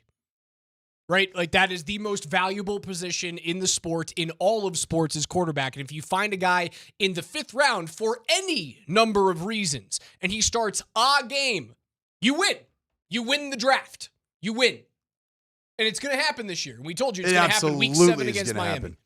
Unless there's something that takes place over the next 10 days between training camp, preseason game 3, where either Shedeur Sanders blows up or they look drives at 160. Yeah, they look at Shedeur as a cancer, which I doubt they will because he played really well. What I found out is that Joe Flacco can ball out. We have a lot of Oregon Duck fans here because there's a lot of people that were on Team Dillon, or just maybe it's just a bunch of CSU Rams that absolutely despise Shedeur Sanders and everything CU. Did he play at Oklahoma too? He bounced around a lot of places. UCF, Oklahoma. I would assume there's a lot of Sooner fans. Oregon Ducks. Yeah, but they should hate him, right? Yeah. He deuced out. He wasn't good anywhere. He was just okay. It was like whatever the surrounding cast around Dilly Gabriel was, he was about that. And he never was a boat racing guy. Because that roster at Oregon should have been in the national championship game. How they don't get there is I still don't get it. Can you say the same thing about Bo? Yeah, you can. Auburn, nowhere near the roster to be able to win a national championship. But the roster at Oregon that didn't get there. Yep. That is the Oregon Duck way of doing things, though. It's like, weird, you look man. great, and then you never get it done when it really matters. Mariota got didn't they get smacked by Alabama? Or Ohio State got after him, too, in a national championship. I thought it was Bama. I could be completely. You were entrenched in the college football world back then. The reason I remember this, do you want to know how crazy college football is? I was the offensive coordinator at Boise State. I had been at Sanford the year before as the quarterback coach and wide receiver coach. I get a call after Ohio State wins the Sugar Bowl and beats Alabama. I get a text from Urban Meyer, I should say. Hey, Tom Herman's leaving to take the Houston head job. We want to interview you for the offensive coordinator quarterback job at Ohio State. It was Ohio State. I flew out there with my wife. I spend about 2 full days while they're preparing for Oregon. They're trying to figure out how to block the 2 massive defensive ends, the 4 techniques, which was Eric Armstead, and DeForest Buckner. Humongous human beings, like frankly immovable objects. And I'm watching film with their staff. I said, have you guys watched the unbalanced cut up? And they said, what do you mean? I said, when you go either tackle over or you have an unbalanced offensive line, they shift their defensive line. They're like, are you sure? I go, pull out the 2013 Stanford versus Oregon film. It's all we did, and we obliterated those guys. Because you get those 2 big DNs to play in gaps instead of play directly over offensive tackles as 4 eyes. They did it in the national championship game. And how many yards did they rush for? It was ridiculous. The national title game in 2015 was a 42-20 Ohio State drubbing of Oregon. They rushed for Ezekiel Elliott rushed for 246 yards and 4 scores. Mm-hmm. Cardale Jones, 21 attempts for 38 yards and a touchdown. Dude, Ezekiel Elliott ran the ball 36 times in that game. Wasn't much tread left on those tires, were there? Holy crap. You telling me that Urban Meyer owes you a national championship ring? Is that what you're trying to tell me? No. I turned down the job too, by the way. You know what else was going? Do you remember that Zach Smith, the receiver coach that had the domestic abuse with his? Yeah. That when I went back 2 years later and I looked at the dates of those text messages, that's when I was actually there in their meeting room. He was getting those text messages, and it was going to Shelly Meyer, Urban's wife. I'll say this. When I was in that room, I could tell there were high levels. I'm talking high levels of dysfunction in that room. It felt like it. Tom Herman felt like it. Urban felt like it. Zach Smith felt like it. It was wild. You just got the I got home. heebie-jeebies? Yeah, I got home to the hotel room, stayed on campus at Ohio State. They have a hotel. They have their own hotel they put you in, the Blackstone or something like that. my wife Anne-Marie had gone out with Shelly Meyer, Urban's wife. Great night. They, went to a wine bar in Columbus, had a, great gals night. Oh, Anne-Marie, she's like, how was it? Was it awesome? And I was like, yeah, it was interesting. Yeah. She's like, you don't want this job, do you? I go, no. It's very dysfunctional. KJ, keep it rolling. Well, one of the stories beyond preseason games that came out this weekend was Bengals star DN Trey Hendrickson is now exploring trade options with the permission of the Bengals. According to Diana Rossini this morning, quote, teams that have recently inquired about Bengals star Trey Hendrickson were told Cincinnati's asking price included a young defensive player and a 2026 first-round pick, according to league sources. The player heading back does not have to be a pass rusher, end quote, which got me to thinking. If you're the Broncos, would you think about trading future star cornerback Jahdae Barron and next year's first for Trey Hendrickson? No.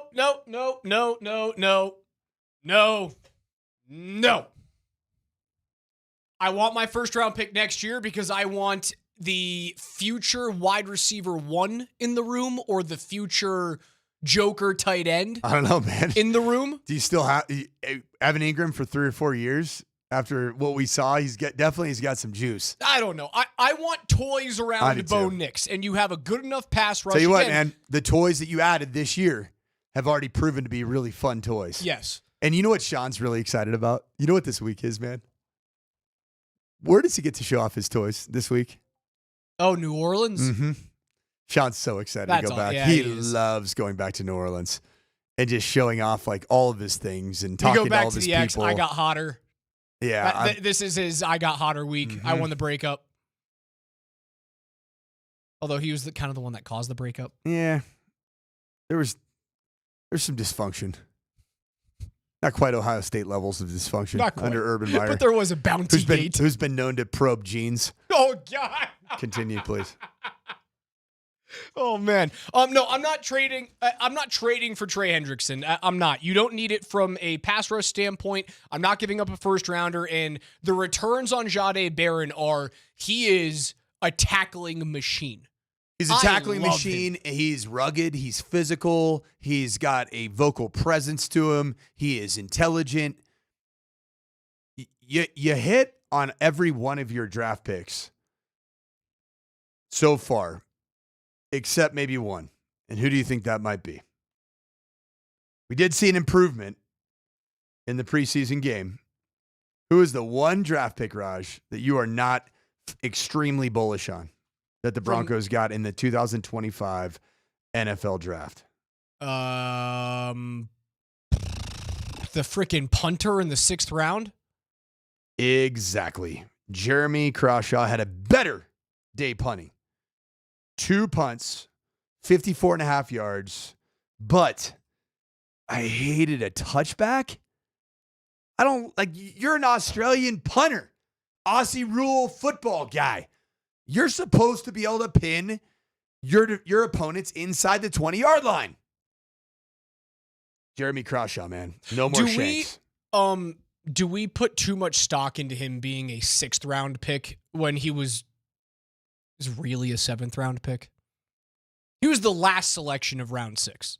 It's not like you took him at the top. It's not like you took him, when Jimmy Horn or LeJonte Wester was sitting there, or you obviously weren't going to take a quarterback, Kyle McCord sitting there as maybe a future backup.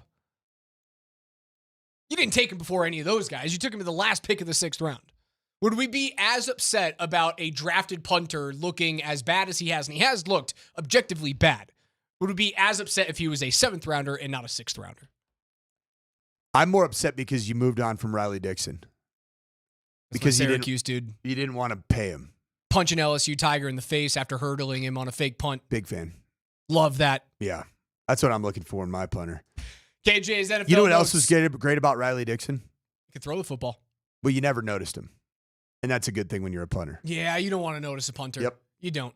KJ's NFL notes are brought to you by our friends at Mountain High Appliance, Colorado's most complete local appliance store. They have locations in Denver, Louisville, Littleton, Colorado Springs and Glenwood Springs. They offer every major appliance line and brand, and you can find them at mountainhighappliance.com. We'll wrap things up on the other side. Hand it off to Polumbus, Hastings, and DMac. It's Denver's #1 for sports talk. You guys are listening to Altitude Sports Radio 92.5.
Few things that I want to grab bag here from the weekend. I don't know if I can grab the bag that you were talking about in the break, Coach.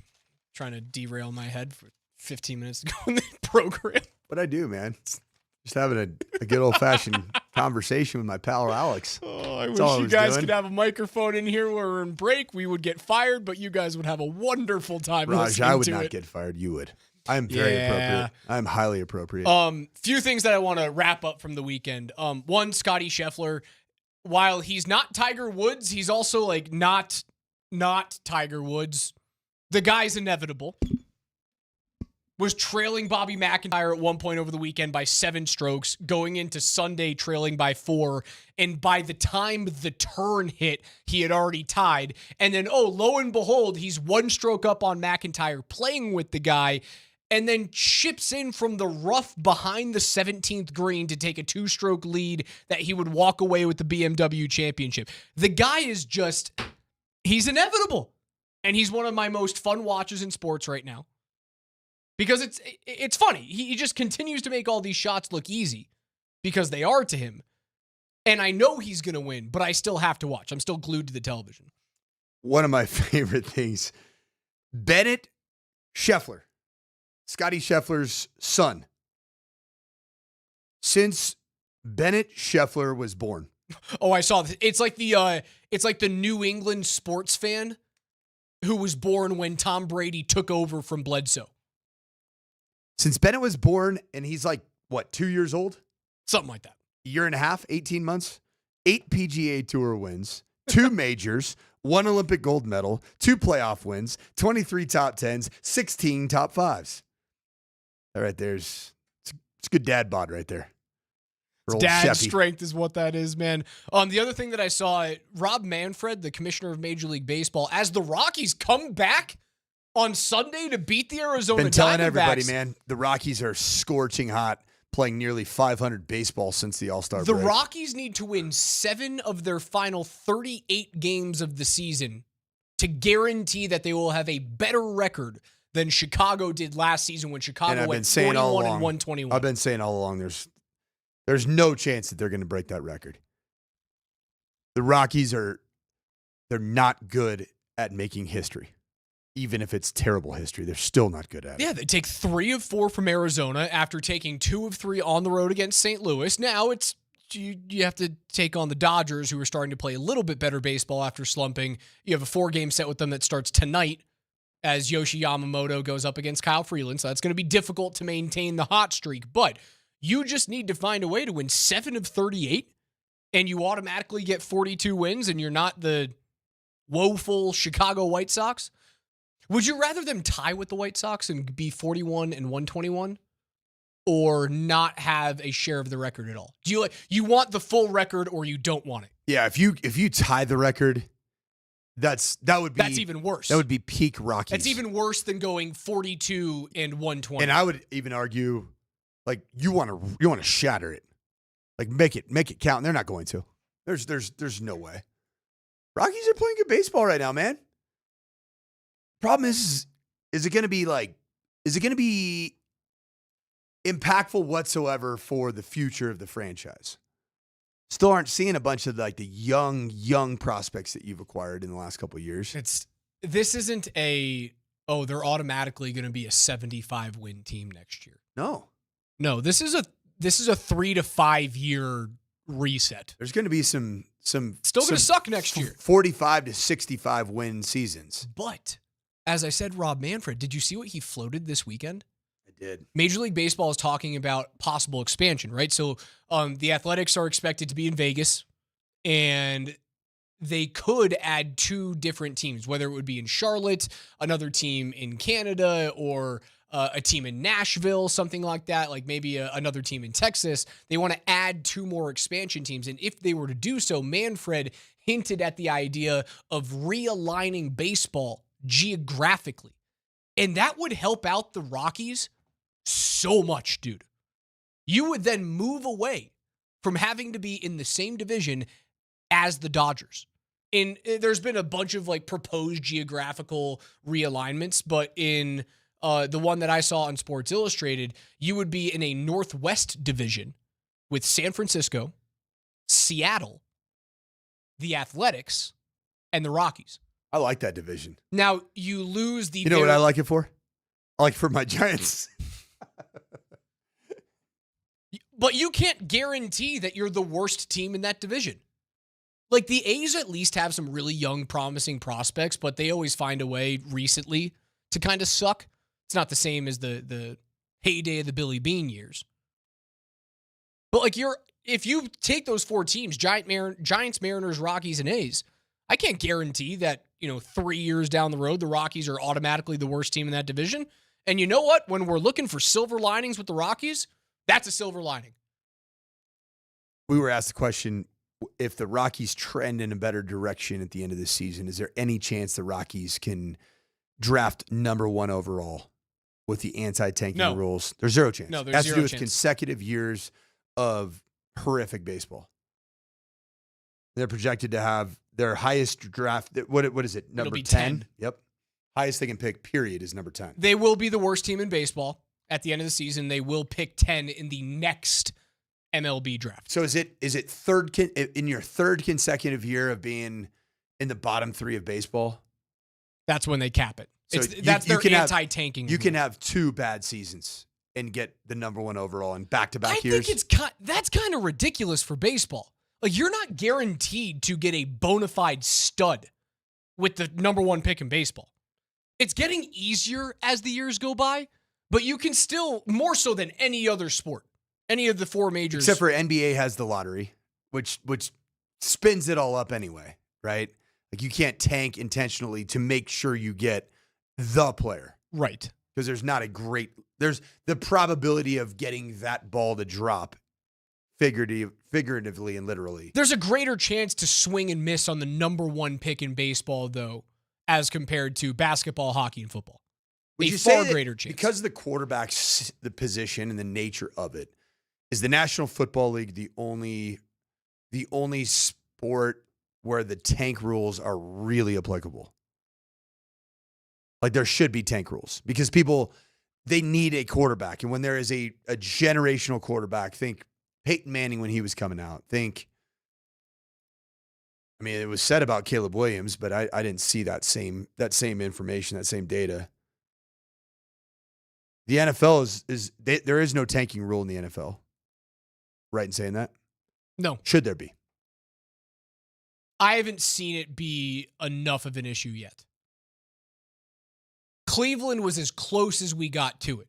But even when Cleveland was that bad, they never, outside of Joe Thomas, they never really successfully hit on any of those high picks. When did Major League Baseball add lottery? Has that been around for a long time? I thought it was always just order of finish. Don't ask me, man. I'm not going to pretend to be an expert on Major League Baseball's draft system. I know as much as the Rockies can't select higher than 10th. There is a lottery. There doesn't need weighted. to, there does not need it's to 1 be, through 6 are determined by weighted lottery drawing of non-playoff teams. There does not need to be a draft lottery in the NFL yet. Until it becomes a problem, which it really has. It's not a problem. Teams have a harder job of keeping the number 1 overall draft pick when they suck that season than tanking for it. Like, there's more teams that win a game in week 16 or 17 when they're a 2-win team and they screw their franchise out of a number 1, 2, or 3 pick. Like, that happens far more often than you see a team going, oh, they're really, they're tanking for Cade Klubnik this year. It's not an issue in football right now. If somebody's tanking for Cade Klubnik right now, he's the number 1 quarterback prospect right now. Then their franchise has bigger issues. And I don't dislike Cade Klubnik, but you should never tank for a player that's been a starting quarterback at Clemson for what seems like 10 years and has done essentially nothing of major significance. Clemson's combined for 14 losses in the last 4 seasons. Not been great. And in the ACC? Cade Klubnik has been that guy. Not all 4 years. He's been there for 2 years. DJ Uiagalelei was the starting quarterback 3 years ago for them. He was terrible. And he was also terrible. It's been the whole post Trevor Lawrence fall off for them. Klubnik could run all over the ACC this year. Clemson's going to be a problem. They'll be good. Clemson's going to win the ACC. Clemson will be a playoff team. I'm not tanking for that dude, though. He's a fun dual threat quarterback. Don't get me wrong, but I'm not taking him at number 1 overall. No. It was the year to take a tackle number 1 overall. All right, that's going to do it for us today. Thank you guys so much for hanging out with us. If you missed any of the show, just search The Morning Sprint wherever you get your podcasts, including the Chris Armas show that we had at 10:45 today. It was a fun day, right? We re-debuted the Broncos big play replay. We shook off the rust there. That felt good. We're going to have that again coming up Monday after the Saints and the Broncos play the final preseason game of the year. PhD's coming up next. Don't go anywhere. But for Coach and for KJ, I'm Raj. We'll see you guys tomorrow morning at 10. Have a great rest of your Monday, Denver. And then a lot of talk about, year 2 under Bobby. I guess maybe year 6 under you doesn't sound quite as exciting to the eye. But I guess have you learned anything that? I guess. Sorry. Was there a question in there? Yeah. Or what the hell are we doing? Sorry. I guess. Is there anything new that you've learned about yourself that you're looking to take into this year? I guess I should just lead with that. Some people are really stupid.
Off the play action, Stidham rolling to his right and throwing. There's Evan Ingram down the sideline for the big gain. Ingram is still running well into Arizona territory. Well-designed pass play from Jarrett Stidham. Stidham rolling away from trouble, throws wide open. It is caught. There's Pat Bryant. Makes a man miss, and he's inside the 10. Explosive start for the Broncos offense. Good for 29 more yards. Give us to Harvey straight ahead, and he's swung into the end zone for the Broncos touchdown from 8 yards away. Man, that was quick. How about a 97-yard scoring drive for the Broncos to open the football game? Cards rushing for. Pocket collapses. Stidham squeezes through, steps and fires. Hits Pat Bryant for first down yardage. Here comes some pressure. It's picked up nicely by the Broncos. Stidham steps and fires. In traffic, Pat Bryant goes up to make the catch. Inside the 30. Working on Keitrell Clark of the Cardinals, good for 16. Stidham has time, lofts one, sideline, it's caught. Troy Franklin into the end zone, touchdown Broncos, and a beautiful ball right on time from Jarrett Stidham again. 10 plays already over 10 yards. Now Stidham wants the end zone, back shoulder, it is caught. Troy Franklin. It's another dime for Jarrett Stidham, and he finds Franklin again for a beautiful touchdown. In 2 games, Jarrett Stidham, 30 of 38, 376 yards, 4 touchdowns, no interceptions, a quarterback rating of 143.0, which is very close to perfect. And the Broncos roll yet once again. And while we'll definitely get to Stiddy and see what Scott thinks of Stinkum now, off the injured reserve list is Tyler Polumbus. Gosh. What is going on? Did you ever figure out what you did? No, I had the wildest freaking, listen, what was this, Thursday night, I think? It was Thursday night, right? Mm-hmm. And I woke up at probably 12 o'clock, 12:30 in the morning, just with crazy eye pain, right? And I'm like, I can't figure out what's going on. I got something stuck in there, whatever. I don't know. Finally fall back asleep. About 3 in the morning, I wake up again, and it's excruciating pain. Oh, my God. I go under the faucet, and I'm running water over my eye, trying to wash this thing out, see what's going on. And, Scott, you know how this is. I mean, you and I are probably the same. I got to be on my deathbed to drive myself to the hospital. To go see a doctor, I got to have, something, extremely, extremely wrong. I drove to the ER at, 3:30 in the morning and had a scratched cornea. No idea how I did it. No clue. Yeah. And it was I'm not lying to you. All my injuries I've had 8 surgeries. That was top 2 or 3 pain of anything I've ever had. They told me that the eye heals super quick though. And I didn't believe them. Is that how much pain it was in? But the difference of just 24 hours was crazy. Your eye literally does heal at rapid pace. They give you a salve or anything, or drops, or? Nah, they gave me antibiotics to put in there to help with it a little bit. But that's excruciating pain. They give you a patch so you could look like a pirate, maybe. Tape my eyes shut. Did they really? Yeah. Oh my God. How long was that for? They said it's actually not good to keep it shut all the time, but I'm basically for a day or so. Dude, I am so sorry. Any speculation about what it could have been? No pun intended. They said I probably slept with one eye open, and I'm like I don't think so. Head on a swivel. I don't think so. I'm like I don't. To my knowledge, I don't think I could sleep with my eyelids open. No clue. No, absolutely no idea how it happened. When I went to bed, I was fine. So it was a sleeping injury. Yeah, sleeping injury. Maybe I got a fight with my dog in the middle of the night. I don't know. Okay. Because you've got a hair in the middle of the night and then rubbed it real hard and the hair scratched it, or maybe. Who knows? Dude? Nobody knows. Nobody knows.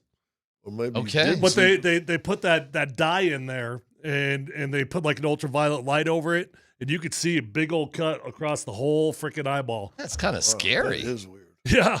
How did you drive yourself to the hospital? Bear attack. Probably shouldn't ask me that on air. Really? That was not a smart decision on my behalf. Okay. But I am living on my own these days. Yeah. You could have called what's the option? Yeah, I drove myself there. That was not a safe driving experience. How far did you have to go? 10 minutes or so. Oh, dear. Well, that's a little bit if you can't see. Yeah, probably should not have done that. My God, Tyler. Everything's fine, though. No accidents. Okay. Well, we're glad you're back. And, yeah, all of us were looking at your, iPhoto. Is it not an MRI, or was it an MRI? No. It's just like a little, they put this dye in your eye, and then they put a little ultraviolet light over it. That's a picture of it, huh? Yeah. Oof. Well, we're glad you're okay. How long do you got to wear the glasses for?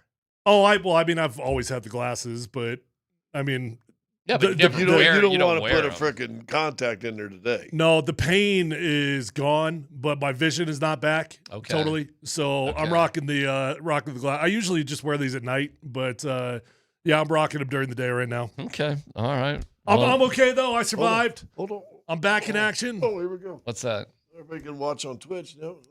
The glasses crew. Brothers. Yeah, buddy. Yeah, we all did. All four. Yeah, the nerds. All the Four Eyes, right? The Four Eyes show. 4 eyes. Dude, pray you never Pink cut your eye and eyeball. 4 eye. I am telling you. I didn't even know it was a thing. Like excruciating pain. That's awful, man. But you feel better. Did you sleep okay last night? Oh, yeah. The pain's gone. I just don't have my vision totally back. Usually people's eyes don't hurt that much unless they're watching the Rockies for an extended period of time. Right? That's true. Except recently. Now we'll get into Rockies talk later. Dude, 7 games. I need 7. 7 more. He's Warren Schaefer these days. He's not 2.0. Definitely Warren Schaefer. Yeah, I thought when the one pitcher ran into the second baseman. Dude, first baseman, Warning Vermeil. Yeah. Hey, caught the ball, though. That was unbelievable. I've never seen anything like it in baseball. Never seen it. If you actually watch it, Mejia is in the air when he gets leveled by Burnable. A Burnable What's Burnable thinking? Well, it's funny. It's the second time that he's run into one of his teammates without calling out for the ball. I have no idea what he's thinking, aside from the fact I've never seen a pitcher ever in all my years watching baseball go to that. He's catching the ball on the dirt. I mean, you got infielders for a reason, bro. Leave it alone. Most pitchers are just fat asses that can't move. I love how the first baseman was celebrating the whole thing. Yeah, this was cool. Yeah. Well, awesome. He caught it. Well, then they were worried because the guy was, I think he was just laying down like he was in Jerry Maguire, Cuba Gooding in the end zone there. Yeah, I mean, it is a remarkable play. And if he doesn't catch this ball, those 2-run score, bam! That is one hell of a hit, man. But either Ritter at second or Burnable could have made that play. Sonka, you dead? Right. He's milking it there, though. He's fine. Yeah, he was smiling the whole time. Juan Mejia. Well, he did get up in there and get. But you know what he is? He's a young dude that's probably just juiced every time. Of course. He's in the major league. It was his first save ever. It was his first save as a major leaguer, period, the end. And he's obviously an athletic guy, young dude. So he was absolutely, look at, they're laughing. They're cracking themselves up because it was so funny. They're watching the replay on the big screen. Oh, yeah. I mean, but no joke. If that ball hits the ground, they're losing. I don't know. They would go into the bottom in the 9th, down and run.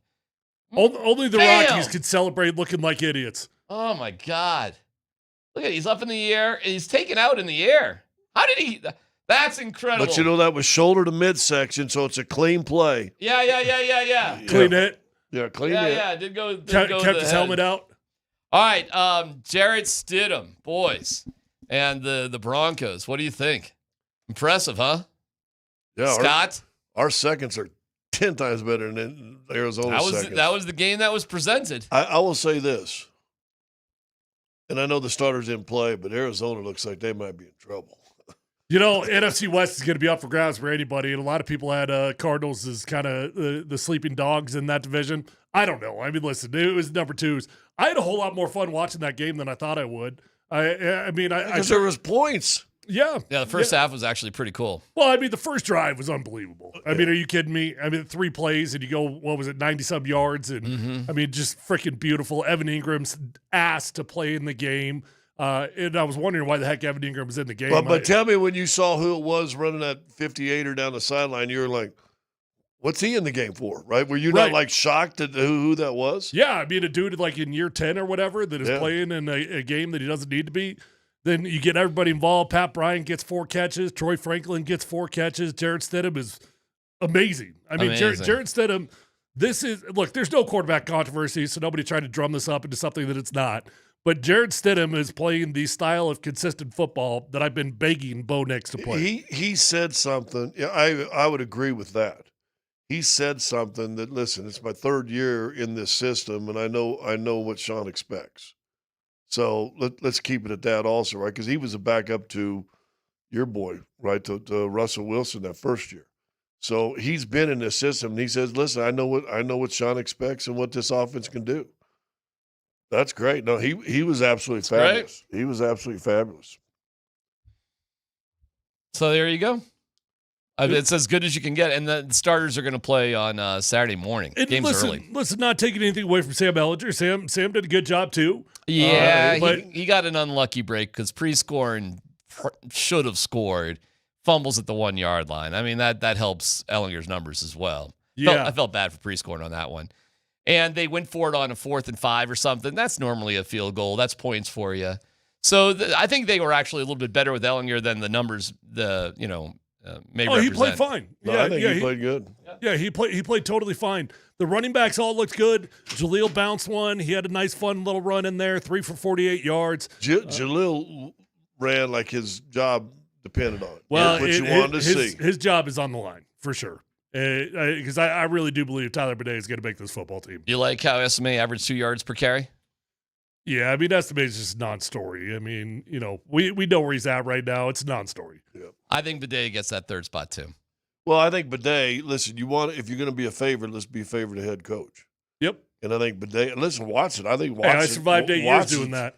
Watson's played great. He'll be good on the practice squad. squad. He'll be on the practice squad again. He looked good. He'll be fine on the practice squad. But it's going to be down, do they keep 4, McLaughlin and Bidet? Sean keeps hinting about thinking about carrying 4. And well, if you only keep 2 quarterbacks, could you not keep 4 running backs? I'm not saying they definitely will, but I think it gets more interesting now with the Michael Burton injury. They did bring in another fullback, Adam Prentice, who we've had around before. But with Burton hurt, I do think that opens up the door to carry 4. The guy that dropped the fumble, pre-scoring, 86, right? Yeah, who scored a touchdown last week. 86. I don't know if you guys saw it. They had him fill into that fullback set early in the game, the first quarter one time. Yeah. I'm like, oh, they got somebody else trying to play that? He got hit and blown up backwards. I said, listen, just because you're a tight end, a big guy, don't mean you can run a fullback position. Well, but here's the deal with the fullback spot. I am an advocate of carrying a fullback if you're going to utilize him. And you don't have to utilize them a lot, but even 5 times a game is fine because it's going to be 5 really important plays of the game.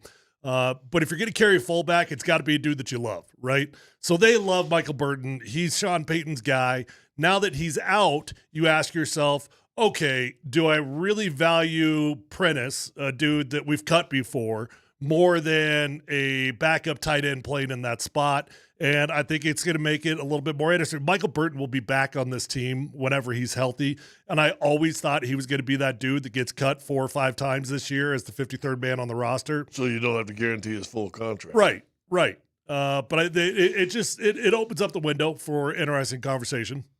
Okay, well, these are the conversations we had. But overall, I mean, it's pretty awesome. I mean, it's about as good as you can get for the preseason. And the depth of the team is remarkable. I think they're going to go with 6 wide receivers too, because I don't think they're going to cut Vele. So you got Sherfield and Bryant, who is not the fastest dude, but boy, he can make some catches though. Sure, he's a nice player. If you can get open, you can do a lot of damage, and he can get open. He's a bigger guy. Troy Franklin is quickly becoming the number 2 receiver on this team. Period. And that is just awesome because he's got the same speed as Mims, and he's taller, much taller, 6'3". So this is all like kind of crazy good news. And a large crowd, 60,000 plus for a preseason game, which was pretty exciting, at least in the first half. Pretty good night, top to bottom. Not a lot to complain about. And watching that game, the coaches talked to each other and said, hey, listen, we don't need blitz packages or anything. I'm like thinking the first quarter, the first defense series, because they went down and marched and scored, I think, on their first or second series. Right away to tie the game, and I'm like, "Where's the pressure?" And I'm like, "Oh, they're just rushing forward." But even with that said, Davis Webb looked pretty good calling plays, man. Yeah. Well, I'm talking about defensively. I understand. Yeah. I mean, you're saying you got a vanilla defense to call plays against. You're talking about the Broncos defense. Yeah. Well, neither one of them were really blitzing or anything. Right. I think each team did one blitz that I can remember, and both times they got pressure on the quarterback. Was it Ellis? John Ellis had a pretty John nice. Ellis, I thought he looked pretty good. He got a guy. He got to the quarterback and made the little wobbly pass and hit him and he let go. You got 2 games in a row where the team you're playing against scored relatively early in the game, and then I know it's the 2s and the 3s, but the depth of your team is such that you shut them down. Both teams, 2s and 3s, you're shutting them down. Your 2s and 3s are shutting them down. Your depth is just better. But that's a sign. I don't think it means anything for the season other than that you've done something that this team didn't have just 4 or 5 years ago, depth that they got right now. Well, let's dig into it as we roll on here on this gorgeous, and great news for Scott. Just tremendous news. Tuesdays will never be the same for Scott Hastings. Yeah, coming up, PhD on 92.5.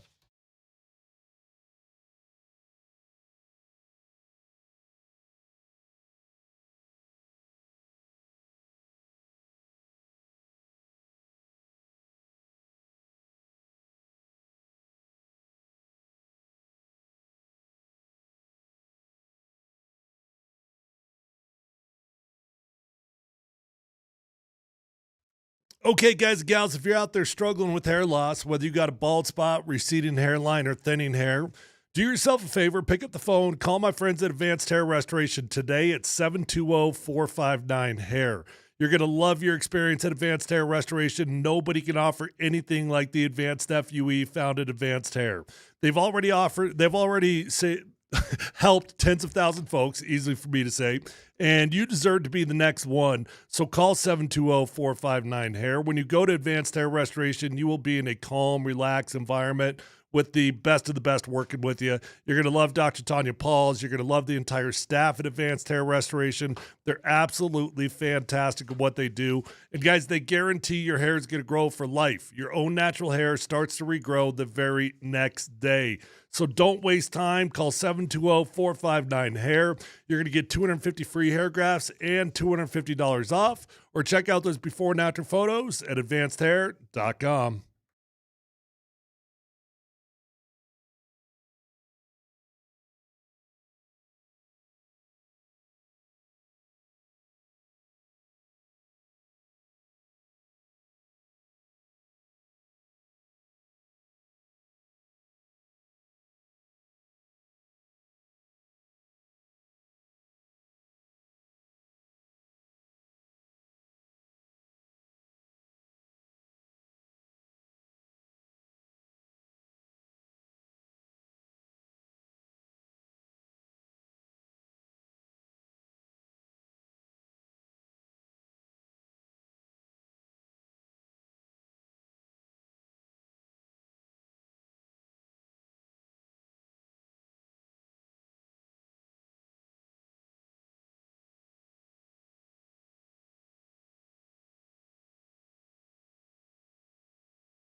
thought we did a lot of things well.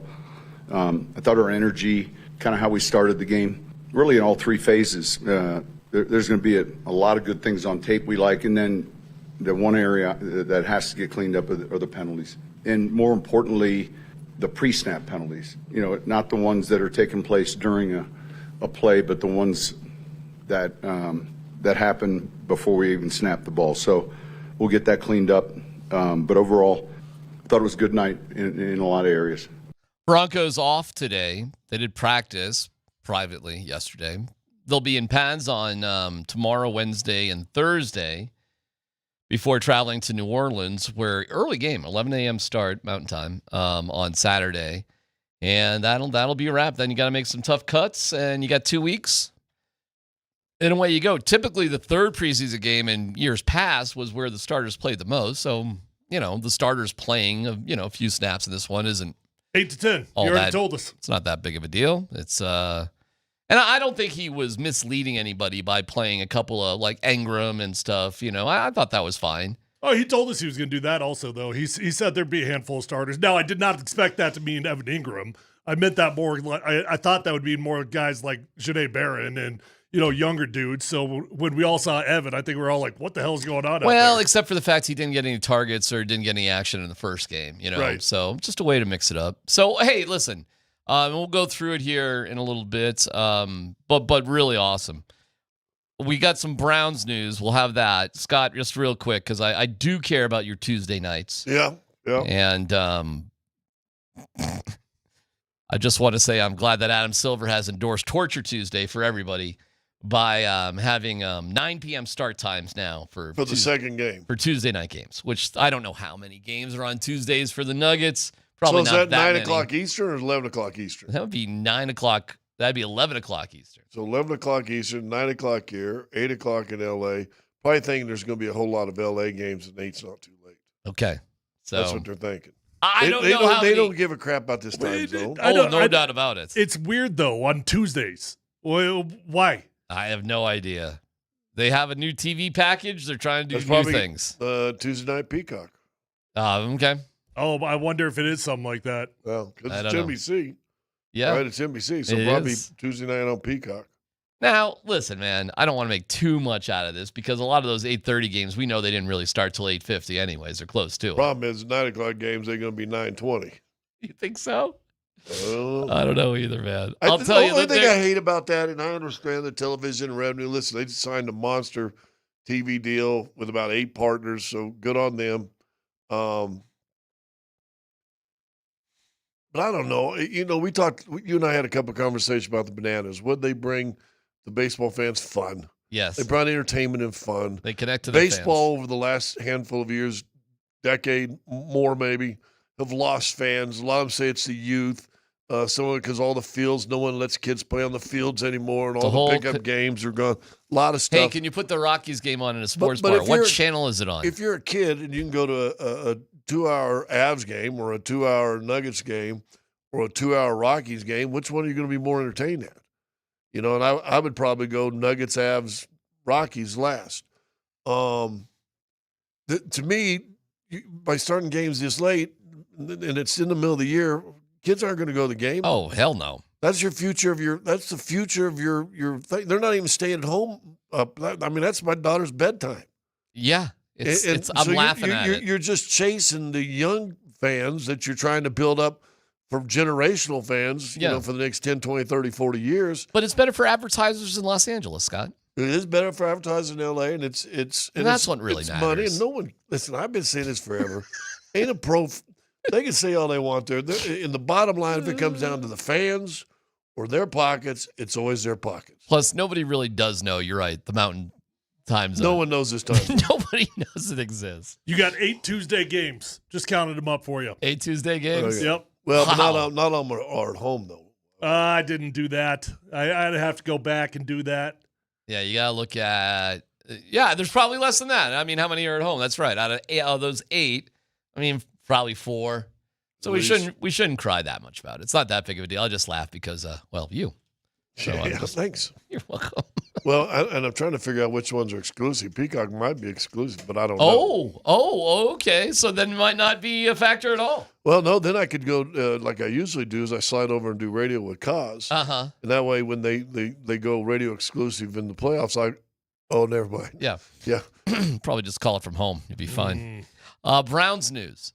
Raising the curtains. Joe Flacco is the starter of the Cleveland Browns. And Of course he is. He'll start in week 1. Of course he is. After all that. I mean, listen, I know you're going to think this is the dumbest thing of all time. If I'm the head coach, I'm making Joe Flacco the starting QB as well. I'm getting paid to win games, right? And I don't got a whole lot of life left in this organization. I get it. So I'm getting paid to win the games. Look, Joe Flacco's probably a significantly better quarterback than Shedeur Sanders today, right? I mean, today it's probably a significantly better quarterback, and I think it's actually better for Shedeur in the long run. Hopefully Shedeur wins the backup job, right? And we got to start with that because that's the first hurdle that's in front of him, win the backup job. And then if he could win that backup job, I think that takes a little bit of pressure off him, come in down later in the season when things suck, like Scott says, week 6, week 7, and then be the hero. How and why would he win the backup job? What do you mean? Why would he be a better backup than Kenny Pickett, who has NFL experience? Kenny Pickett's probably going to get cut. Oh, okay. I mean, I highly doubt if they're going to carry 4. I don't know if that's ever even been done. I just don't know why he would be a better backup than somebody who has NFL experience, but okay. Listen, I think they're idiots with the Browns. And I understand Stefanski thinking every game's a Super Bowl and I got to win every single game. I mean, I totally get that. That's why what they did makes no sense whatsoever. It was one of the dumbest things I've ever seen. I hope Shedeur can get the hell out of there as soon as possible to a team that he really legitimately has a chance with. Because I don't think he has got a shot with the Browns. I don't think he's got a shot. I'm with Tyler from this standpoint. You go with the vet because the Stefanski's days have been rumored to be numbered anyway. So let's see if we can jump out to a 5-2 start. Then everybody's quiet. There's nobody more popular than a young, hot backup quarterback. There was times in Elway's career early on, everybody was like looking for their backup too, who turned out to be a better coach than he was a quarterback. Yeah, but like when the Broncos drafted Tommy Maddox, that was stupid too. Like that was not smart. And that was because Reeves and Elway butted heads. That's because he didn't It was a dumb move and a bad pick. Tommy turned out to have an okay career later on in his career. For like a couple of years in Pittsburgh. I think I disagree with the premise that Shedeur has no shot in Cleveland. In the big picture, the way it unfolded, and now granted, would it be better if he was drafted in the first or second round? Of course. But what happened happened. And given what happened, that he fell to the 5th round, I actually believe he fell in the best opportunity for him to actually go out there and have success. Barring the injury. best opportunity for him to actually get on the field, because any other team, you get drafted as a 5th rounder, you're talking about being a practice squad dude, right? A practice squad guy. He's got nobody that's like a legitimate threat in front of him. I think it's a great chance. Barring the fact that Dylan Gabriel was drafted by the organization in the 3rd round. Right. Well, you got to beat people out no matter where you are in life. I'd rather have to beat out Dylan Gabriel than a legitimate starting QB. Well, theoretically, he's got to beat out Kenny Pickett, too. I mean, theoretically. And what's Joe Flacco's record? What would have been a better situation for a 5th round QB? For a 5th round quarterback? Oh, yeah. I have no idea. Go to New Orleans? Yeah, go somewhere where they haven't drafted a quarterback. Go somewhere where you're clearly going to be the backup. I don't know who exactly that would be. Right. But in those situations, you would have been slotted in clearly as just a lifetime backup. I think he would have had a way better chance of being a star in New Orleans with Shuck and Spencer Rattler and that crew, and they're going to I'll suck. agree on that. I mean, the Browns might. So if the Browns are 4-4, they're not replacing Flacco, right? Probably not. Okay, if they're 7-8 week 16, are they replacing Flacco? No. So exactly what is their record? You're making a lot of assumptions here. You're also talking like he's going to play 8 games, 4 for 4, that he ain't going to get hurt. Well, you think he's going to stand on his feet for Flacco? 8 straight games? Yeah, I think he'll be healthy. Oh, I don't. I think he knows how to get rid of the ball and play in the NFL. Yeah. And I think they're going to win games with Joe Flacco because they've got some good... Well, then they're making the right decision. Fine. But why do they draft these guys in the first place? But again, it's a dumb organization that does dumb things.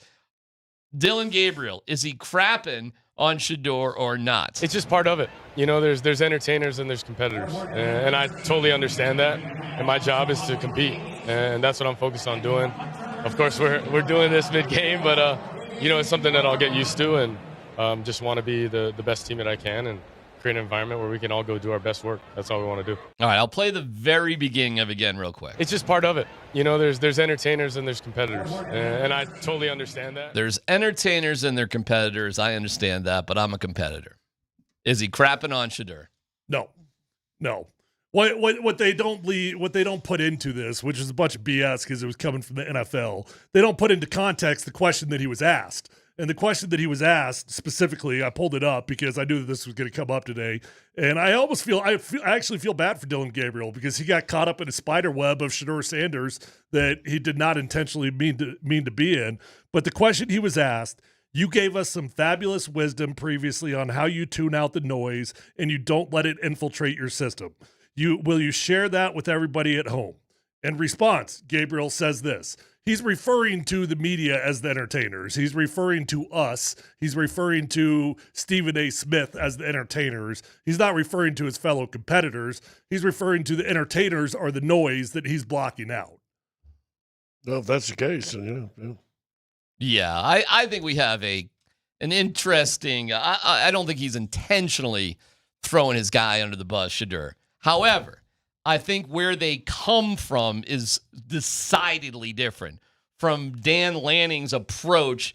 Don't forget it was Dan Lanning who was ripping on CU about, clicks, to get them fired up, and Deion Sanders. There's two significantly different cultures between these two different guys. And Gabriel is but he wasn't even referring to him. Gabriel is coming from the culture of Dan Lanning, as Bo Nix did too. If you watch Bo Nix's video, he's coming from the Dan Lanning sort of motivational sort of world, whereas, Shedeur is coming from Prime.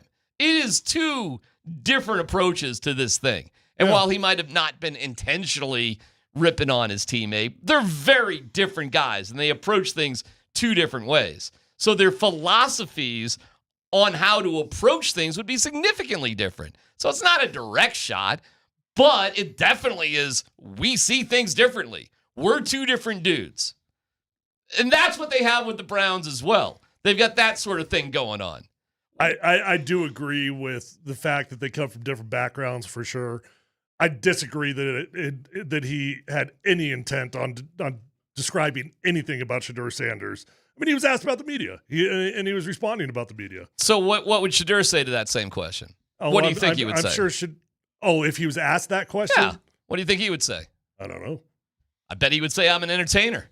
That's part of this business. That's where we come from. That's who I am. That's who my dad was. Everything about this is entertainment. I bet you he'd have a complete different answer than Dillon Gabriel. And he wouldn't be throwing Dillon Gabriel under the bus either. They just come from two different places. Dan Lanning and Deion Sanders are two significantly different guys. And do not forget, they played each other, Oregon and CU. And Lanning used the clicks thing against CU. Listen, who knows how it's going to go? I'm just pointing out that the Browns have set up a ridiculous situation. Well, but you mentioned Bo Nix coming from that Lanning system too. He's kind of learned about the clicks, so hadn't he? No doubt about it. He's kind of adjusted to the clicks.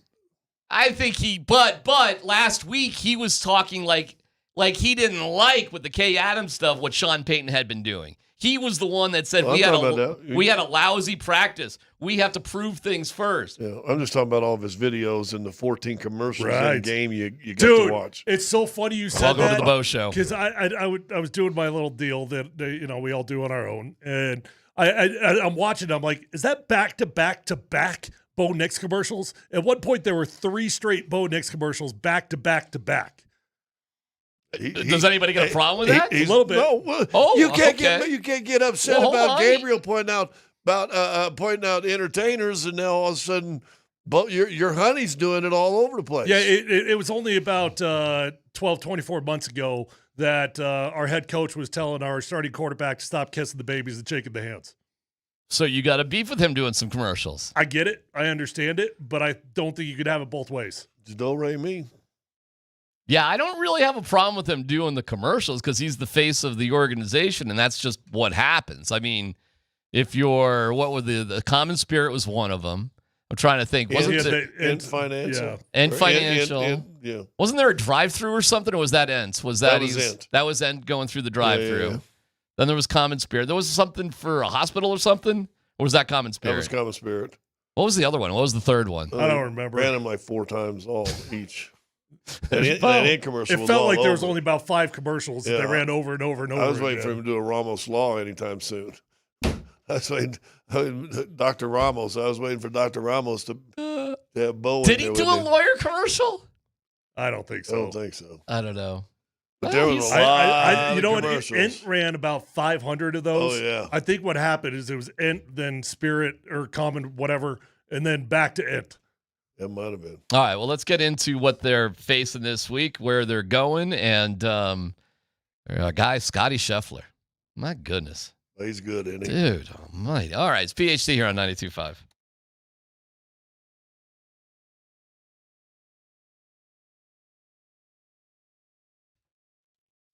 Hey, it's DMac for the Rocky Mountain Men's Clinic. Dealing with the issue of erectile dysfunction. Who needs it? It's ridiculous, right?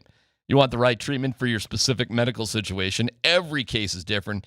And finding the right treatment can mean the difference between just, that was all right, and that was superior, the 4th of July. All right, well, here's what you do. With ED, it's an intimacy destroyer, but the Rocky Mountain Men's Clinic can get you back in the game. When the pills or herbals fail, their treatments have success rates well over 90%, serving the Front Range of Colorado for nearly a decade, treating tens of thousands of men. So this could be the answer to your issue. Just schedule a consult today. That initial visit's only 99 buckaroonies. Get the consult, the T and PSA test. If advised, a test dose. If it doesn't work in the office, your visit is free. Like a lot of men, you could be having the sex day after your appointment. Call today, 720-440-7900. Visit RockyMountainMen'sClinic.com.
No, I don't mean to interrupt the Black Eyed Peas, but I was just talking to Scott about his time at 9 Inch Nails over the weekend. That's where we last left.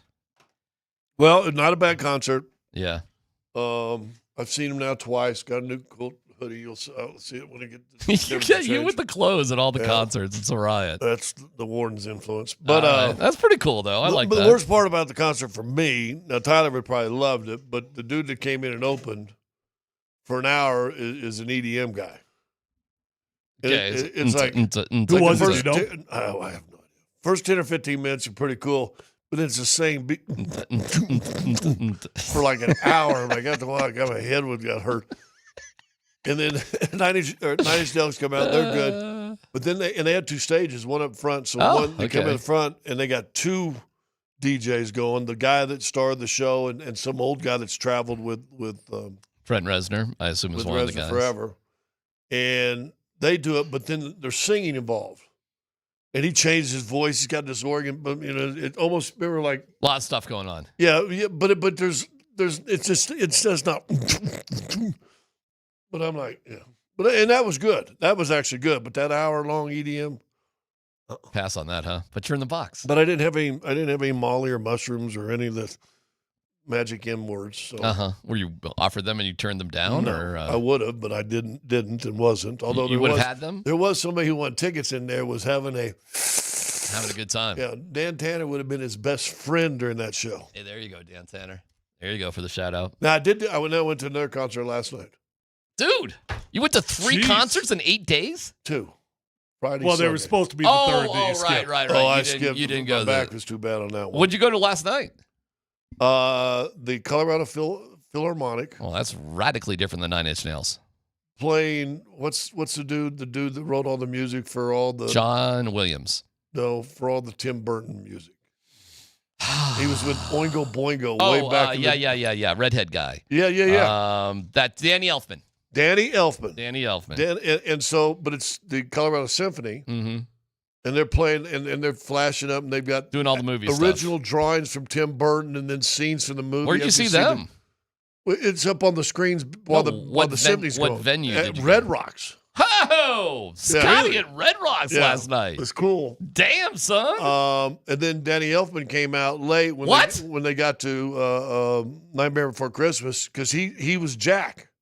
Okay, so he sang all like 3 songs from that Jack sang. And you know what he sung? He was Oogie Boogie. How was that crowd? What kind of completely packed. Damn. Full. It was jammed. What are you doing, man? Look at you. Yeah. Well, and then, Man, it's good you got a wife that like wants to get you out of the house. She makes me. No, I get it. I'm saying that's a good energy thing. to go to multiple concerts. I think you might have been on that, Molly. Well, I will say this, and I'm to me enjoying symphonies is with my headsets on, sitting in a quiet room, boom, boom, boom, and then I'm good.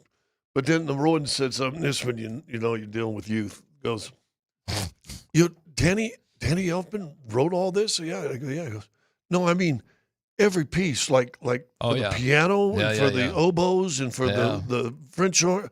I go, yeah. I said, wow, has anybody ever done? I go, have you ever heard Mozart? I mean, I mean, and he goes, but she goes, and maybe people don't understand that, but she goes, they write the music for every. Yeah.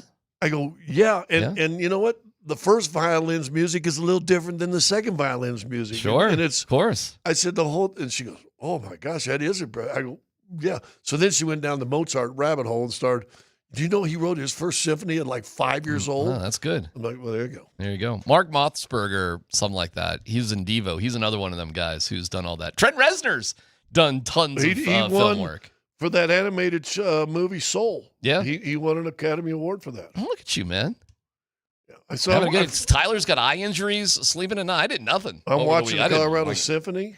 Look at you. Have either one of you ever seen the Colorado Symphony? I have not. By the way, they're very, very talented. I bet they are. Great I'd love to see them at Red Rocks, too. That's awesome. Yeah, it was good sound. No, we dumped the kid off at CU over the weekend and was like... What time did your mom get home Friday? I mean, the wife get home Friday. She got home around 11 o'clock or so. Really? She's going up there tomorrow, and I'm like, I don't even know why. I'm not. What time did you go? Because you left to buy here. him stuff. What do you mean why? Yeah, because he needs stuff. I guess so. She can't help but being a mom. You left here and drove 3:05 to Boulder. to Boulder. Right, 470 to 6, basically, and you pull up on Marine Street and you're there. It's like the back way to get up on the campus, right up on the hill, rather than going sort of where I always go near the stadium. So you go kind of a back way. It was easy.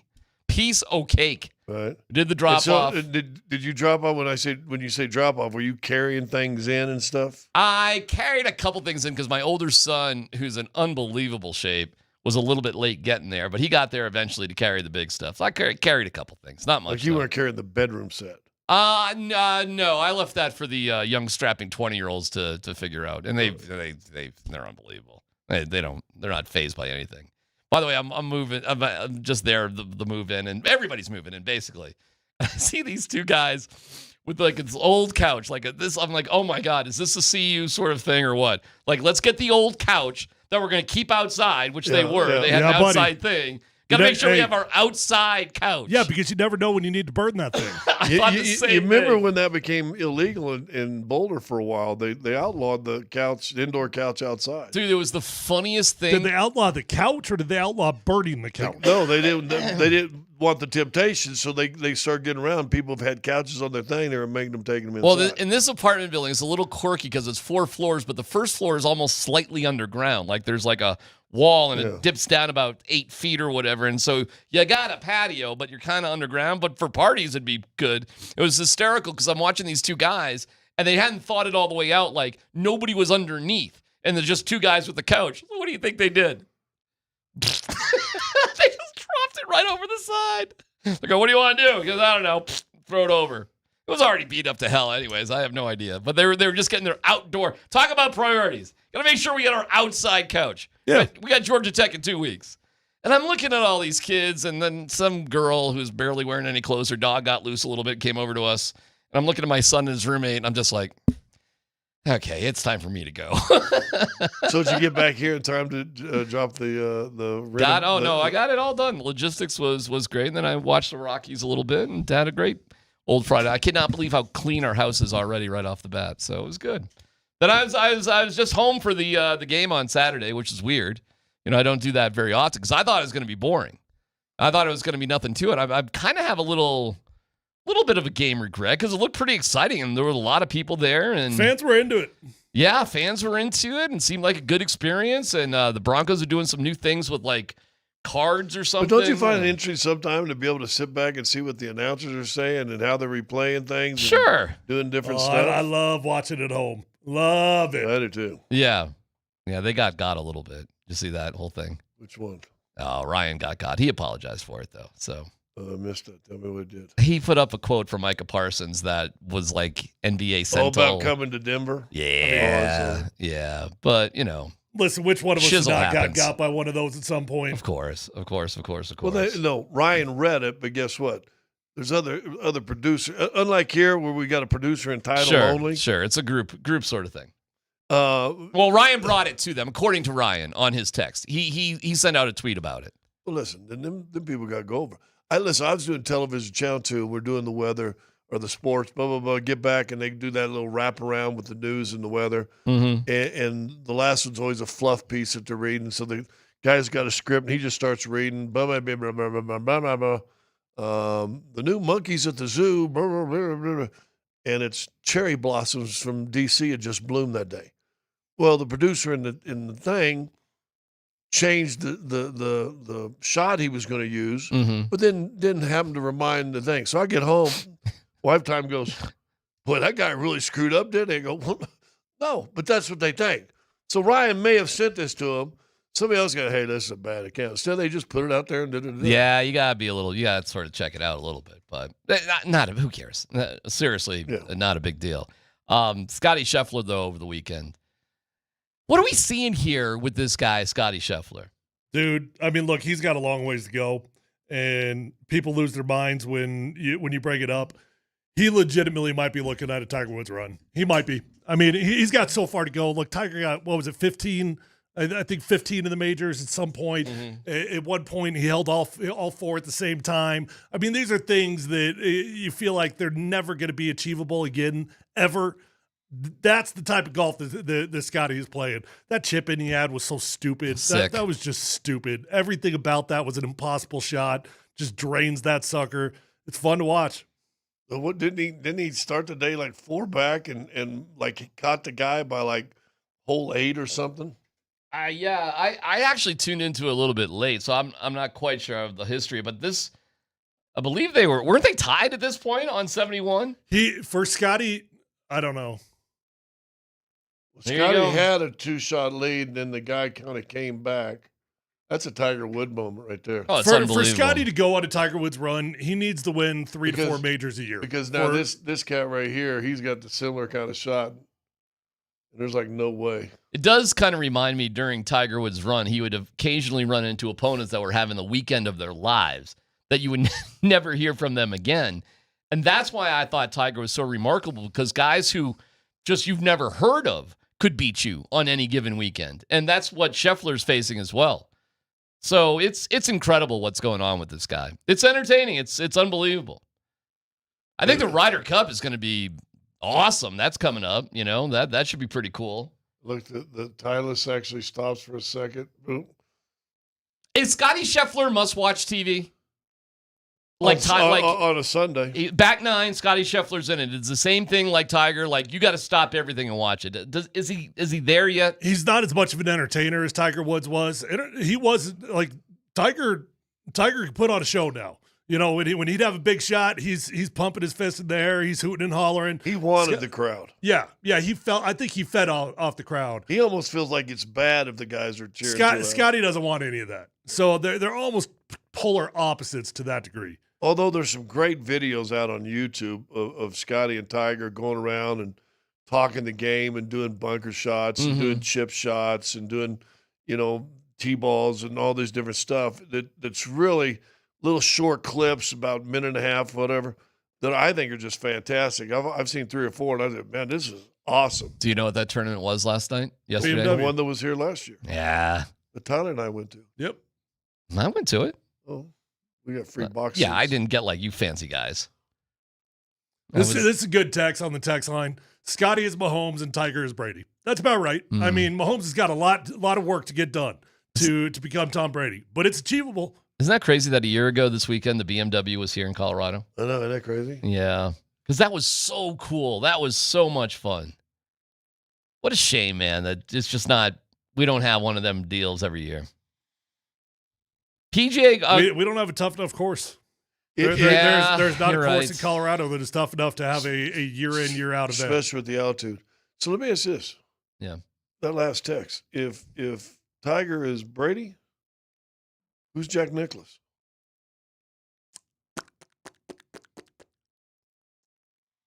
Good question. 25 majors, not 15. Tiger, but it was such a different era, man. 18, by the way. Those guys had no competition. None. Oh, BS. Scotty, it's true. It's BS. True. They go back and look at it. They're also there were playing about 4 with or 5 dudes. They were competing against each other for about 15 How many dudes years. are competitive every week here? Way the more. majors is Tons. like, Way like more. 5 dudes every no, it's year. Not. No, it is not. No. It's not anything close to that. Every year, it's either McIlroy, Scotty Scheffler, Jack Justin Nicklaus Thomas, came in. Jack Nicklaus. Sambo. I think Jack Nicklaus won 18, but I think he came in second maybe like 20 times. Oh no, he won. But Scott, Tyler is right. There were just fewer great golfers during that time. Who's the dude that came in second yesterday? You ever hear of him? Oh Ever? yeah, Robert McIntyre. Yeah, he's a good player. You know him? Yeah. He's got up to like Finnish 8th in the guy, world. or Swedish guy, I think. Okay. Denmark. All right. I'll take your word He'll be for in the it. Ryder Cup. I'm sure he will. Yep. But that's another thing. These guys compete now at this level all over the world. Yep. That was not the case. I mean, there was Gary Player. I'm not saying guys didn't come, but there was nobody from Asia back in the day. Now, do we want to go back since it's it's more of a worldwide game, or now more easily accessible worldwide? Is what I think. No doubt. Do we want to talk about equipment difference? Oh, there's that too. Well, of course. Yeah, I mean, everything makes it easier to compete. So you're winning 25 majors with Persimmon Woods. Well, again, to Tyler's point, there were fewer it's good the golfers. Competition. Yeah. It's who you're going up against. There was nobody challenging those guys. Tom Watson, Lee Trevino, Johnny Miller, they all say thanks. Ray Floyd. Well, you named 5 of them. Keep going. I mean, there's like 1,000 of these guys. Well, now. name The thing about the PGA is they're literally dudes you haven't heard of that are capable of winning a major. It's bonkers. is bonkers. And what Scheffler's able to do, to me, is even... Listen, Jack Nicklaus is a great golfer. Not trying to put down Jack Nicklaus or anything. Of course not. But what he's doing right now is unbelievable. It's both unbelievable. But he's doing it against... But I'll use your quote when you excused Stidham at the start of the thing. Play against the competition you have. Well, let's get back to Jarrett Stidham here in a little bit. But did you not say that? But you got to play against the competition you have. So we're going to punish Jack Nicklaus for dominating the competition? I'm not punishing anybody. The guy was a great golfer. He's one of the best of all time, but he didn't have... But it wasn't a surprise that Arnold Palmer and Lee Trevino were coming in second and third or whatever. There was like 5 dudes that could compete back in the day. That was it. More than 5, but anyway. What is it, 50? Not 5,000? I'm fighting this battle for you, Tyler. Hey, you took it over. You're much more passionate about it, apparently, so I'm just letting you roll. You know, you drive one way on a two-way street all the time. It's PhD on 92.5.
All right, welcome to it. 303-504-0925. Camp is over. How about that? Training camp is done. Broncos, big winners over the weekend, as were the Rockies, which is crazy. 7 games away from not being the worst team of all time. There is that. If you're watching us on Twitch, we appreciate you seeing us on the Safeway Twitch stream. Order online. Safeway does the rest. Get easy delivery or free parking pickup with the same great deals. Get started at Safeway.com or the Safeway app. Safeway, fresh foods, local flavors. All right, I don't... it's a preseason game, so you got to keep everything in context. But you'd rather have good moments in the preseason. I don't know if winning the game matters all that much, but you certainly want more good moments than bad moments. I don't know if you guys have caught what happened with the Bears and the Bills, but the Bears absolutely destroyed the Bills, and everybody's playing second or third teamers. But you don't want watch out now. Watch out. Ben Johnson might turn Caleb Williams into something. Okay. You certainly don't want to just get smoked like the Bills did and have to address it, and Sean McDermott has done that. So, but nor are you panicking if, you didn't do all that well. So by that same sort of inverse property, how do you react if you're the Broncos when all of a sudden 2 out of the 3 games have been pretty great for the most part? 2 out of 3 have been great. Well, and then the third may be great too. I would strongly disagree with that. Okay. You would say the first one was great? Yeah, overall for the team. No. Bo Nix is only in for... The problem is the starters played in the first one. So that's going to be exponentially more important than whatever happened with the backups, right? So I would agree with you this. If we were evaluating the backups, they've been great in 2 out of 2 games. They've been fantastic. But with the starters' performance in game 1, that brought it way down, man. I mean, an overall grade on that game, probably like a C minus, something like that. But how do you evaluate things? Hey, you feel pretty good about your depth. You feel great about your depth, and you've got some tough decisions to make at a couple positions. Wide receiver is going to be a tough conversation, and running back is going to be a really tough conversation. Good problems to have. Really good problems to have. Yeah, I would agree with him. Which leads to me, the bigger story is now what are your expectations for this Saturday? Do we need that first team offense to have, if they play 2 possessions, which 10 plays, if they do like the Stidham did, it's 1 series, right? Because I think they had a 10-play drive, 12-play drive. I want to see them move the ball and score. And if they go out there and play 2 series and get 2 first downs and 2 punts, are we okay and ready to go for the regular season? I think they're ready to go right now. But yeah, I mean, you go down there, you march down the field, and you score. You got to drive like Jared Stidham and Evan Ingram and Pat Bryant had in that first drive. Yeah, we're out of there, man. Yeah. I don't care whether you had 4 plays or 8 plays. You're done. Great night. But what if you go 3 plays, 4 plays, punt? I'm going again. 3 plays, 4 plays, punt. Yeah, you done? Then you're done. Well, listen. The good news is that. And are you happy for the regular season? The good news about that scenario is that Croshank needs all of the work he can get. Yeah, that guy. Wait, I mean, he got some punts off. He doesn't have. That's his new name. Croshank. Croshank. Yeah. So we're off of Stidham and we're on to Croshank. Even the second one that everybody was drooling over. I'm like, do you guys not understand what the job of the punter is? We're drooling over a 61-yard punt because he boomed. They can all kick it 60 yards. His job is to drop it before it actually lands in the end zone. That's his job. He didn't do his job. The first one, hang time of like 0.2 seconds. Like, come on, give me a break. You know what this is? We got some first world problems, don't we? Tyler's an NFL guy. And there's really not, as of today, 18th of August. Yeah. Not a lot of stuff to hammer on. Let's kill a punter. Kill Croshank. Yeah.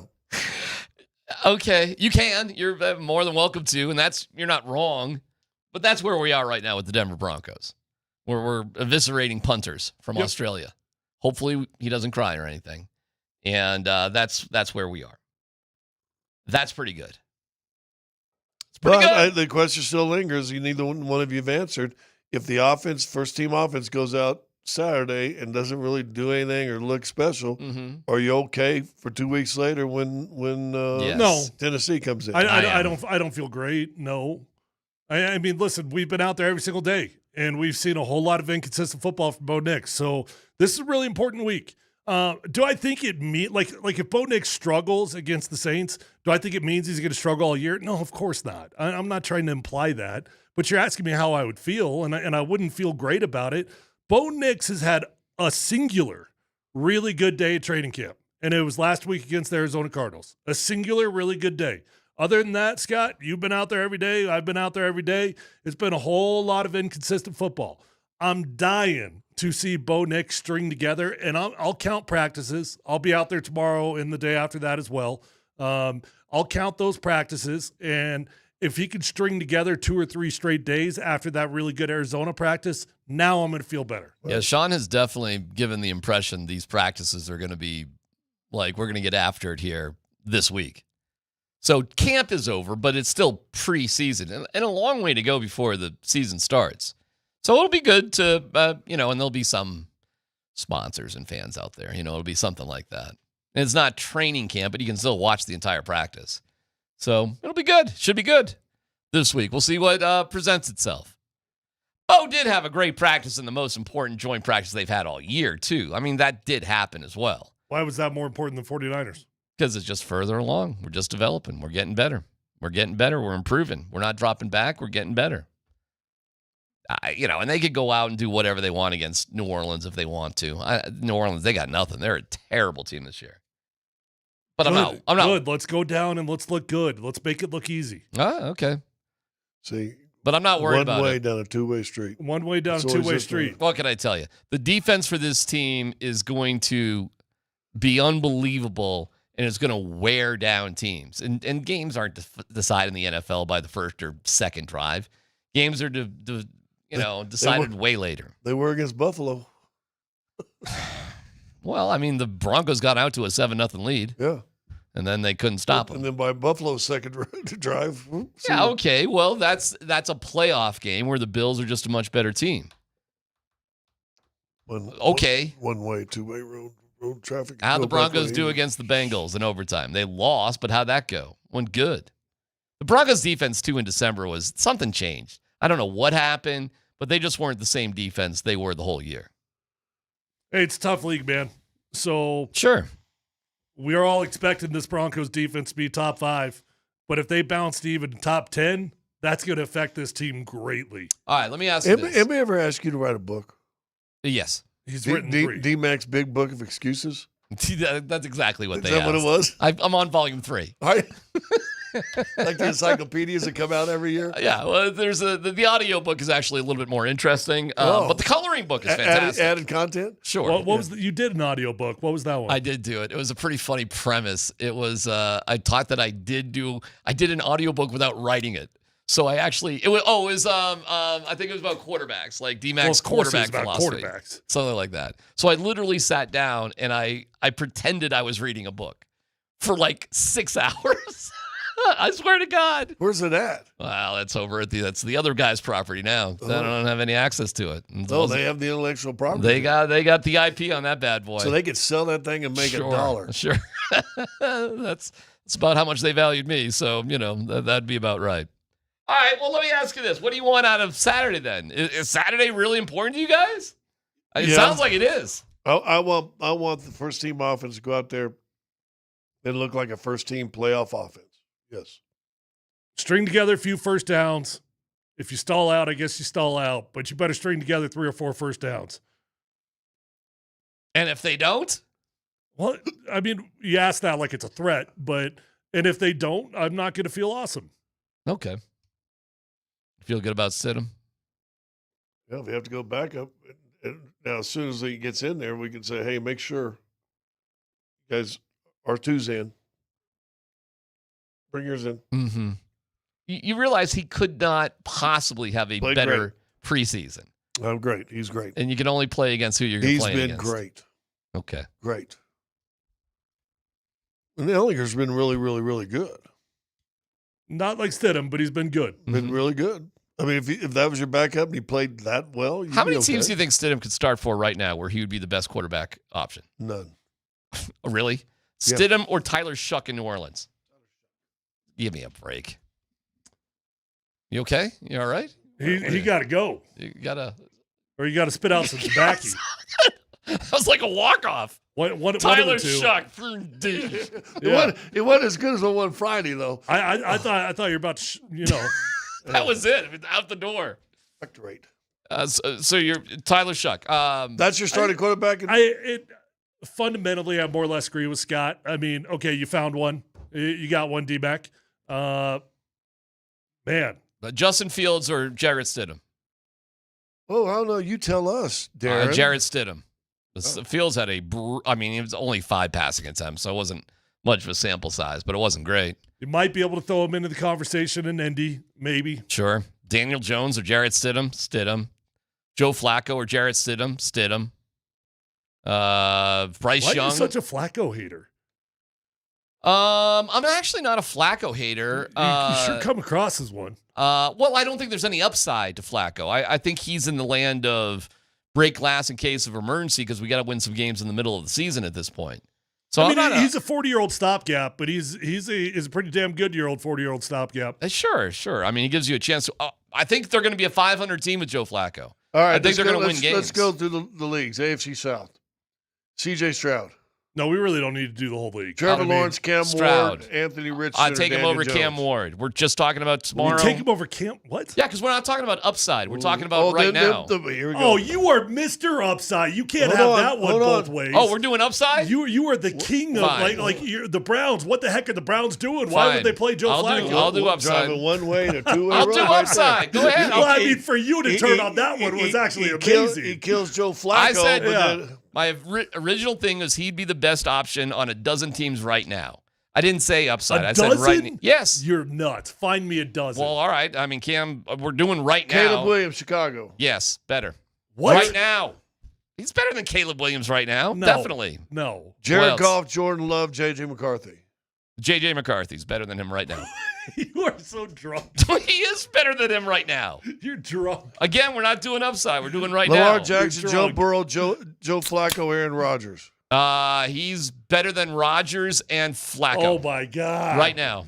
What? The guy is drunk. I mean, you're literally going to say anything now. You're so dug in on this, you'll literally say anything. Kevin, if you're listening, can we get a drug test in here right now? Can we please? I mean, my God. I wish I could flunk that. All right, who's in the groove? Who stood out for the Broncos? Besides Stiddy. Boy, I'm becoming a big Stiddy guy, huh? Yeah. Look at this. Yeah. I thought I was the biggest Stiddy guy. You took him over your one guy, heck yeah. And incredibly handsome. You take him over Justin, there's something wrong with you. Justin Fields? Yeah, you took him he's way better than Fields. Who stood out for the Broncos? Do you have any morality? Any? It still was a lousy draft pick by the Broncos, but that's a different argument on a different day. It's PhD on 92.5.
All right, it's time for Who's in the Groove. Appreciate it, Groove Toyota. Start here, go anywhere. Groove Toyota on South Broadway and GrooveToyota.com. DMac is not in a groove. Let's talk about Troy Franklin. Stidham has time, lofts one, sideline, it's caught. Troy Franklin into the end zone. Touchdown Broncos. And a beautiful ball right on time from Jarrett Stidham again. 10 plays already over 10 yards. Now Stidham wants the end zone. Back shoulder, it is caught. Troy Franklin. It's another dime for Jarrett Stidham. And he finds Franklin again for a beautiful touchdown. Boy, talk about turning the light switch. What happened with Troy Franklin, guys? Where has he grown to at this point?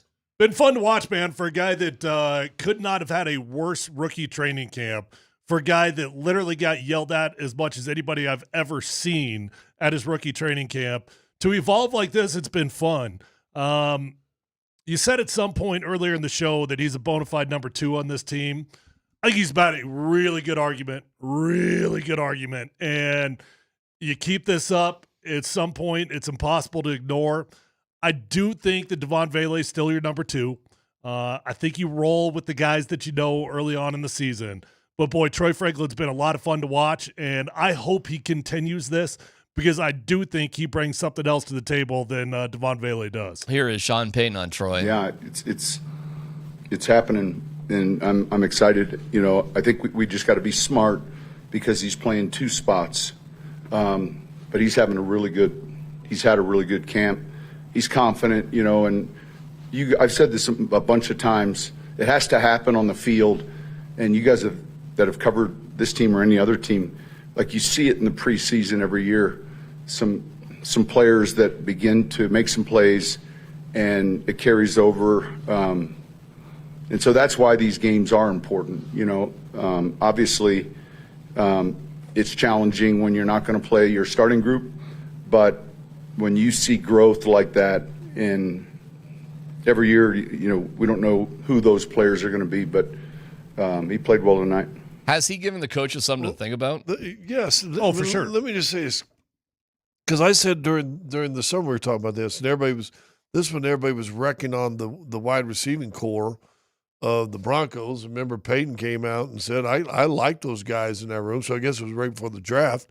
And I said, well, what if Franklin develops? What if he takes another step forward like Mims did between his first and second year? Mm-hmm. I think Franklin's done it, and I'm not even sure as a pure wide receiver, Tyler, it isn't even a bigger trajectory than even Mims did, because Mims did have success in special teams his rookie year.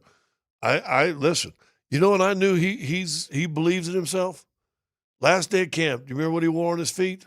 1 green, 1 orange. Yeah, 1 green, 1 orange shoe. And that was following the week before. We had the 2 Oregon shoes that you were talking about, the 2 bright neon green. He wore those at the game also. Yeah, and then we had to spat it up, though. But then comes out against Arizona. He's got an orange and a green. I'm like, oh, he's feeling himself right now. Yeah, the wide receiver room, man. I mean, this is where the roster manipulation game gets really fascinating.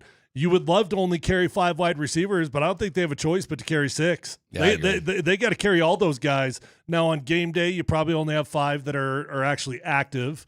So who's going to be the healthy scratch every week? That's going to be fascinating. I mean, your conversation for the healthy scratch is Troy Franklin, Pat Bryant, Trent Sherfield, and Devon Vele. Listen, it's about receivers too. And now we'll go back to arguing with our 3 running backs. That third guy is going to be your best pass receiver. Don't you guys think? You would hope Dobbins and Harvey are good pass receivers. Well, I think they're good too, but I think that third guy better be able to do that. Sure, and saying that, I think McLaughlin and Beatty both showed that they can do that too. So, I'm not overly concerned about who the third running back's going to be, period. I don't know how much he's going to play. I think you've got some good options. I mean, you could sell me on Jaleel McLaughlin as the third. You could sell me on Tyler Bidet as the third. I like Blake Watson. I probably wouldn't make him the third, but, you know, you've got some pretty good options. So Estime is just gone. Oh, Estime's toast. Estime gone. Yeah, he toast. Okay. Pack your bags. Well, unless in the next 10 days he can prove he can play some fullback. Maybe, especially but I mean, if everybody else is hurt to start the season. What's far more likely than that, if you don't want to carry a fullback, you'll just have one of your tight ends play it. No, they're going to carry a fullback though. They signed that Prentice guy and Adam Prentice, and they're waiting for Burton to get better with the hammy and Adkins. They're kind of in a tough spot because Adkins and Burton, both their guys who play that position, are both kind of down right now and probably not playing against New Orleans, and they probably have something that they need a fullback for. So, okay, fine. Not worried about it. What's more exciting than anything is the way Troy Franklin is just, demanding to be out on the field. Yeah, and he brings something different to the table, right? We've got a lot of similar bodies out there, and Devon Vele, Cortland Sutton, Pat Bryant. Troy Franklin's a different type of player. Ooh. Yeah, he's their size with about 2 seconds faster. I swear that dude grew over the offseason. I do not remember him looking that tall last year. I agree with you. Like, thinking of him as 6'3", it was kind of weird. Like, this is dumb, I know. I always thought of him as the same size as Marvin Mims, which is stupid. Now, listen. I think it's 6'2". Is it 6'3"? Yeah, I thought 6'3", but it might be 6'2". I had a buddy of mine play for Bobby Knight in Indiana, and he said something that I think was so wise, and we'll see if I can relate it to Troy Franklin. Guy was bummed after practice because Knight was just all in him. And I think it was Ted Kitchell told the guy, he said, listen, don't listen to how he says things, listen to what he's saying. He said, just remember this, when he stops yelling at you, you're done. Okay. Well, who was the hardest guy that Sean Payton was on last year in training camp? Oh, I mean, Franklin was getting ripped every day. Right. But not just by Sean Payton, by the way. But if maybe they didn't think they had something in Troy Franklin, do they waste their energy on that? Well, when the Broncos passed on a couple of, highly regarded draft picks for Pat Bryant, it's not just because they like Pat Bryant. It's also because they like the guys they have. Yeah. And this is another I told you so moment from Sean Payton. Like, we're good here. So I do believe they really believed in Troy Franklin, and they were seeing enough. It just wasn't coming together until kind of, very near the end, in the playoffs. But whatever. Who cares? Yeah, even last year, as hard as those coaches were riding him, I never once thought that meant that they didn't like the guy. Scott, you probably told young players something similar, but I always tell the guys that I'm coaching, hey, don't worry when I'm yelling at you. Yeah. You worry, you worry when I stop yelling at you. Because when I stop yelling at you, that's when I don't believe in you. And that's why in hindsight, looking back, as hard as DMac just pointed out, everybody was on Troy Franklin. I think they saw something before any of us did. They list him at 6'3", but it does feel like he's taller. And he's fast. And he's fast. And he's getting open and he's catching the ball. And he's making tough catches. Yeah, he has made a couple tough ones. So, hey, man, way to go. He's catching the ones that he's wide open. He's catching the hard ones. And it is ironic that his connection is really with Jarrett Stidham, not with Bo Nix, who was his, Well, listen, I said this last Friday. My biggest concern, Bo Nix, and Tyler backed me up on this, he's staring down 14 way too much now, and he's got to get a lot more people involved. I'll give you a yes and a no. I agree he's done that. And I agree that he has tossed a lot of interceptions, specifically trying to target Cortland Sutton. But I, generally speaking, don't have a beef with having a whoopee. I really don't. No. I got you. Have a whoopee. Shannon Sharp. Listen, in John Elway's day, he had McCaffrey and Rod Smith, pretty good receivers. But when it was 3rd and 7 in Pittsburgh and you needed a first down because you've lost all momentum, he went to the whoopee, and that was Shannon Sharp. So I have no problem with whoopies, but sometimes that whoopie's going to be covered. Yep. What's funny is the whole run the ball sort of thing. You got so many weapons on offense to throw the ball to. We'll see how Sean really sticks to the I'm going to run the ball more. We'll see. We'll see about that. It might pile up if they can get the lead like they did. Like Audric Estimé had 10 carries or something like that. What do you have? Did I get that wrong? He got 9, sorry. 9 for 20 yards. And Blake Watson got 10 carries. But look when all those carries came. It was like, the game was already done. Yeah. So you may have some weird numbers. You may be just running the ball when you need to. Not when who knows? We'll see what happens. But it's pretty awesome what they have. Well, we appreciate you. There you go. GrooveToyota.com. Start here. Go anywhere. Groove Toyota on South Broadway. Who's in the groove? Troy Franklin this particular week. Other takeaways from the game. Other things that stood out for you. How'd you like? And once again, we got a lot of time, and it's stupid. The coverage on special teams. Oh God, I don't know that I even really paid that close of attention to it. And we saw the penalty of kicking it through the end zone. Did right? we have a couple bad ones in there? Well, I know the first one was kicked into the end zone, right? And they started on the 40, and that was one they scored on, right? Oh my gosh, Scotty. I'll have to, I can go back and think about it. I can go back and look at it. I don't have a particular thought on it, I guess. I But think if you do.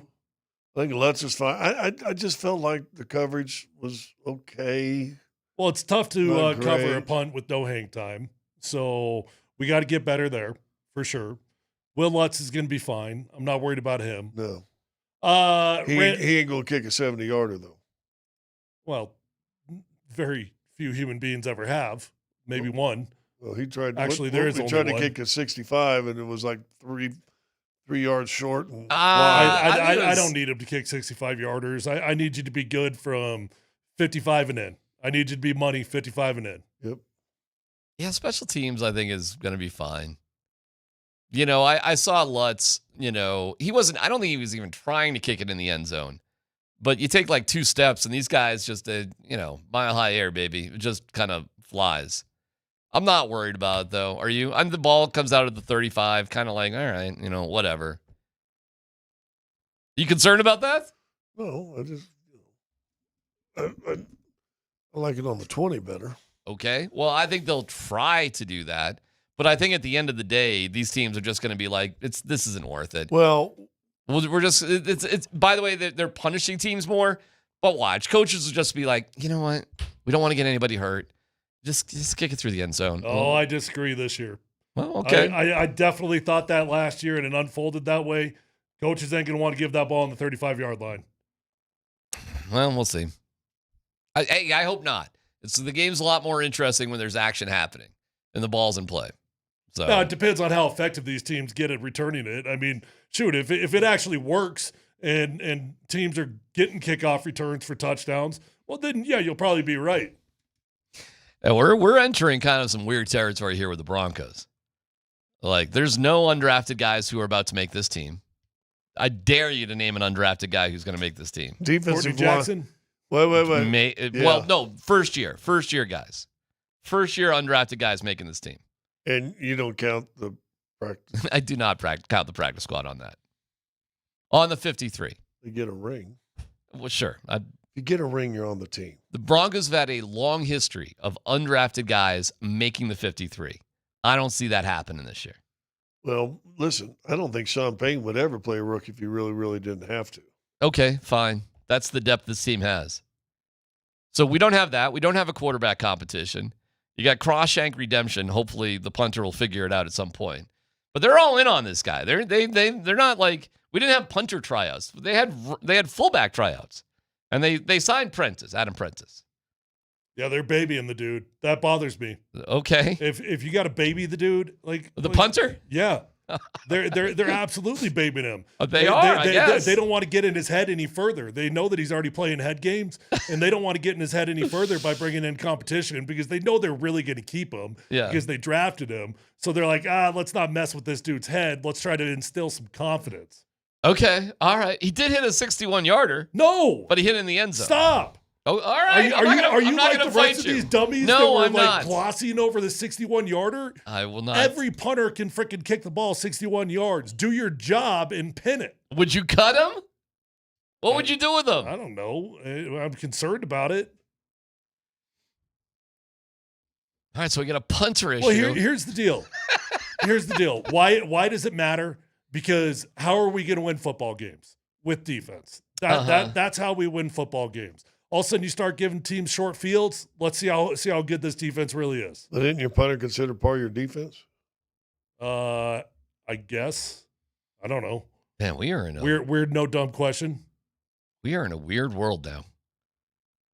We are. By the way, something we haven't talked about. I got to throw this out there. Go. How about our boy Lorner getting like Lerner? David Lerner getting like 3 straight penalties. Right? Got like a holding, 2 procedure penalties. Yeah. So did Alex Palczewski.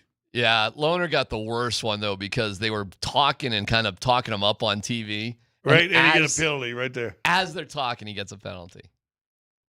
Announcer curse. Then he made a nice catch, though. Hey, Scotty, go back and play that game we were playing a segment ago and ask him Jared or Bo. Jared or Bo? Bo.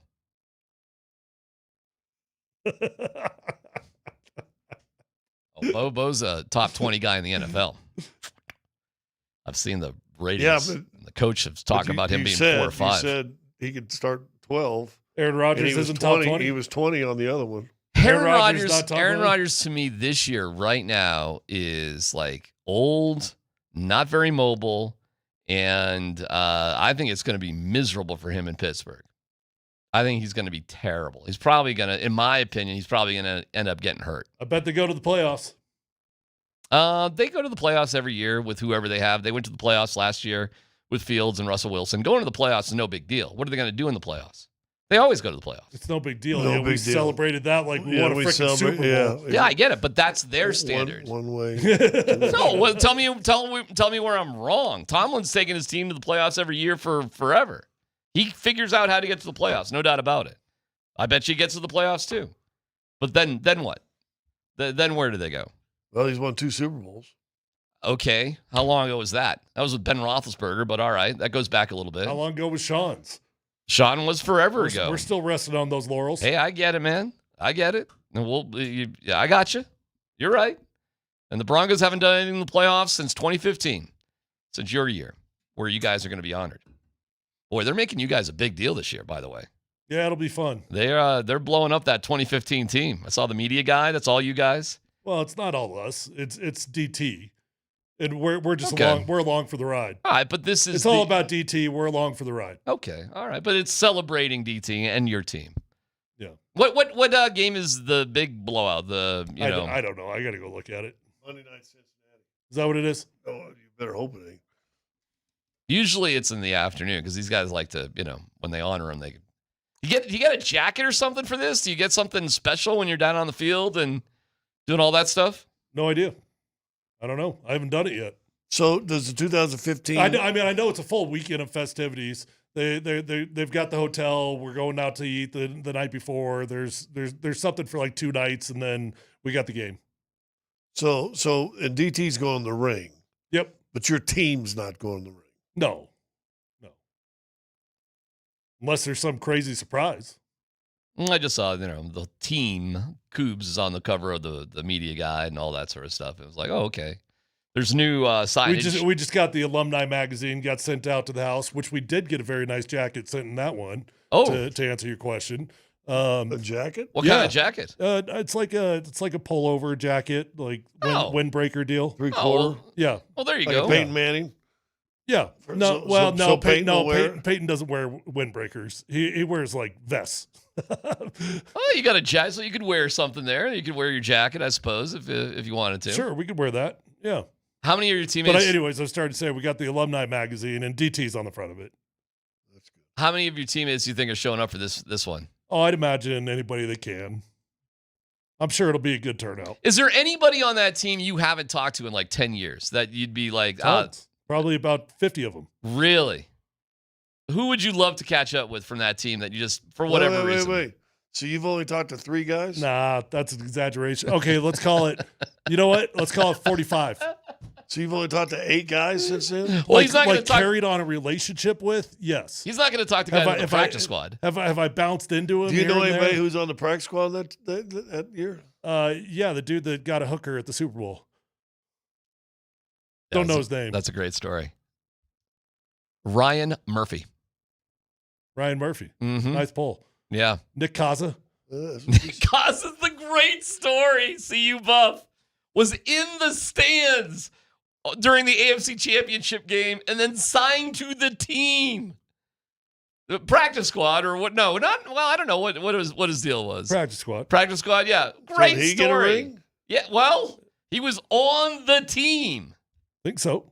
By the way, Ryan Murphy wasn't even cut. He was just sent home. Yeah. He technically was not cut. He should have got a ring too. Actually, I think he was cut when they brought him back. He was in training camp the next year. Right. But I think they brought him back. Oh my God. I could have sworn the story was he was just sent home, which is a riot. Maybe. great story. Are you No, guys? but I mean, to answer your question, like, how many of those guys do I know what's going on in their life? That'd be a better way to ask it, right? Probably Which zero? Probably 7 or 8. No, there's a handful. I mean, there's definitely a handful that we stay in touch with, but they're mostly offensive linemen. Well, I'm happy for you guys, and what amazing memories, man. It was great. Hard to believe it's 10 years ago. It's crazy. So that'll be coming up this year too. Yeah, I'm really looking forward to that. It's gonna be great. There's some amazing things going on this year. What? So that means the following year was it the 96 team or was it 97? Which will be 30 years for that first Super Bowl. Oh, that's 97, 98, right? Isn't it? My years. I think it's 97, 98. I thought it was 96 season, 97 Super Bowl, 97 season. We get some time for those guys. Those guys. Maybe 1 year. Was it 96, 97? I thought that was the Jacksonville year. Am I wrong about that? You might be right. Yeah, I thought that was it. They lost to Jacksonville. They came back. Then they smoked Jacksonville in the playoffs the next year and won the first one against Green Bay. Gosh, wasn't that in 90? Gosh darn it. It's got years. Years are hard. Because it's the 2015 team. Nobody ever calls it the 2016 team. But you technically won the Super Bowl in 2016. See, this is how I hate this. So it was a 97 season. 97, 98. But they could consider it the 98 Super Bowl. All right. Well, it's the 97 season. So 98, 99, although it was a 97 and 98 season. So then why do I always say I won the 2015 Super Bowl? Because that makes sense. I've never once said I won the 2016 of course, Super Bowl. This right here says 2016. I've never once said that, though. No, nobody does. Nobody says that. Because it's that season. Yeah, so the Broncos won the 97 and 98 Super Bowls. But even though it happened in 96 and 97. Okay. Really? Seriously? Oh, we're just no dumb they questions. They won the 98 99 Super Bowls, God, but it was really 97 and 98. We are stupid. And they do have it listed 2016 for you. Okay, it's coming up next. No dumb questions.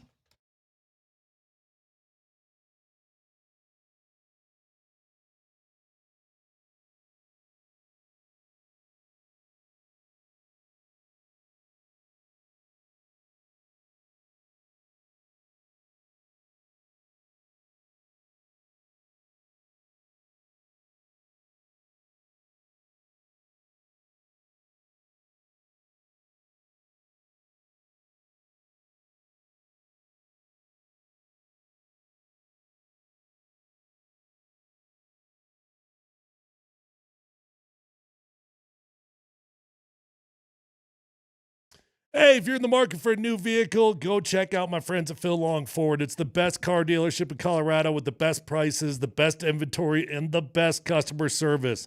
Relationships matter to me. If they matter to you, go check out Phil Long. You'll become a customer for life. I've been buying cars there since my rookie year.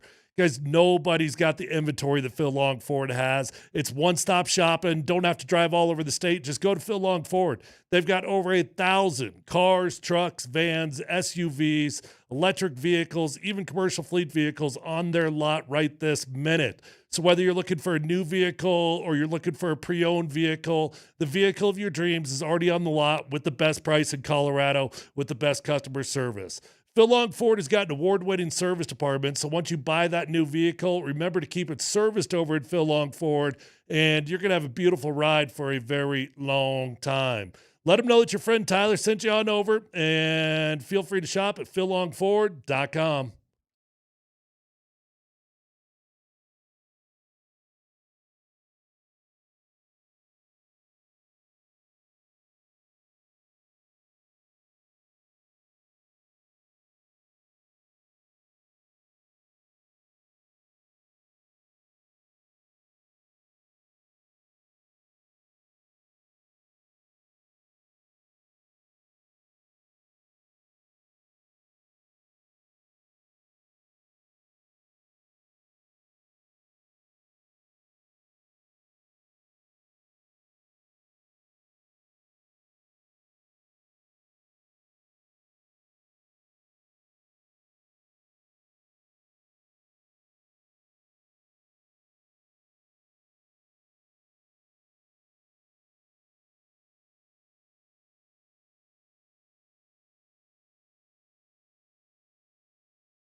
Polumbus, Hastings, and DMac present No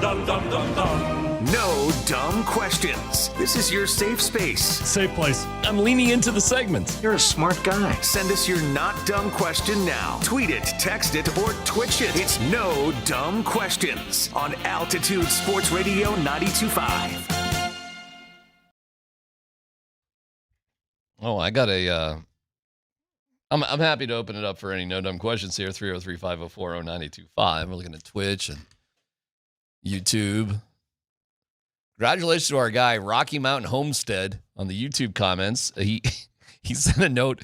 I'll be listening to you guys as my wife delivers our 4th child today, and the baby. Heck yeah, priorities, buddy. The baby has come in and is happy and healthy. Hey, nothing will help a woman push a child out more than having to listen to us. That's right. Dulcet tones. No doubt. So congratulations, Rocky Mountain Homestead. Way to go, my friend. No dumb question. Have you ever realized when you're thinking too much, you don't think? Yeah. Like when you're really frazzled? Like, is that what you're talking about? You got some sort of example? Give me an example.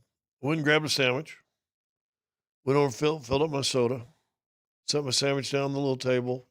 Filled my soda up. Walked out to my car. I'm about halfway to my car and I went, where's my sandwich?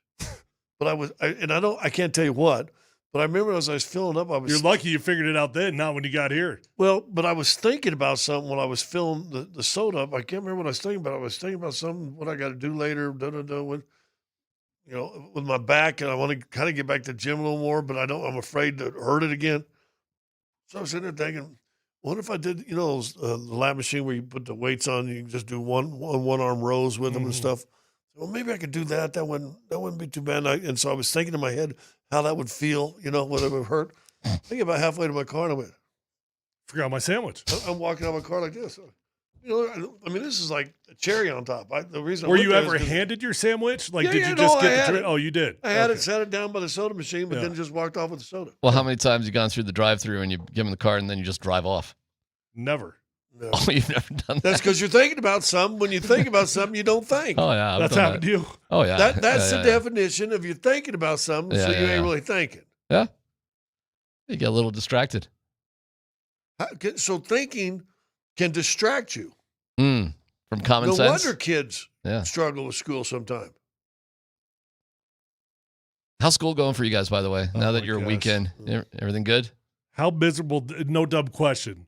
For DMac, how miserable does this sound for all of us that have to travel through Lone Tree as DMac's celebrating that this conversation is still alive for the Broncos Stadium?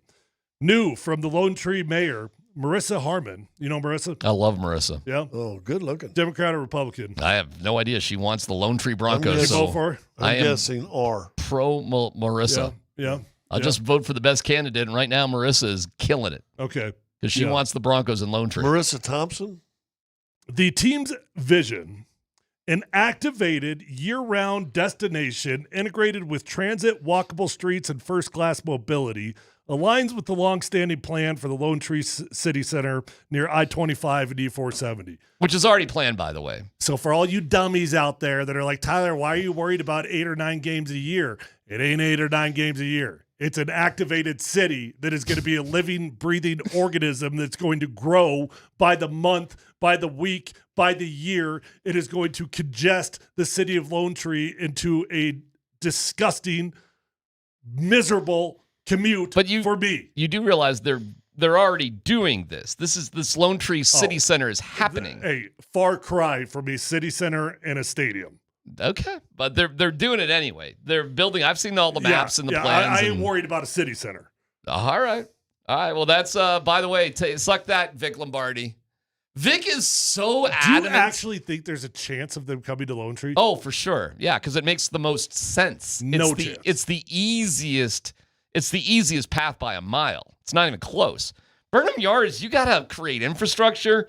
You gotta do a lot of things there that are already set up for you in the Lone Tree location. The infrastructure's already there. What do you mean? Burnham Yards, you got to knock down all sorts of buildings and build sort of things up. You got to make sure the EPA soil conditions for all the tankers get rid of all the nuclear waste. Who knows, man? And you got to deal with the politics of downtown Denver and downtown. Like it is, I'm rolling my eyes as we stretch out downtown Denver further and further with Burnham Yards. That's downtown Denver? Is Metro downtown? It's not. It's past Metro. Metro's by downtown. like 3 blocks. Okay.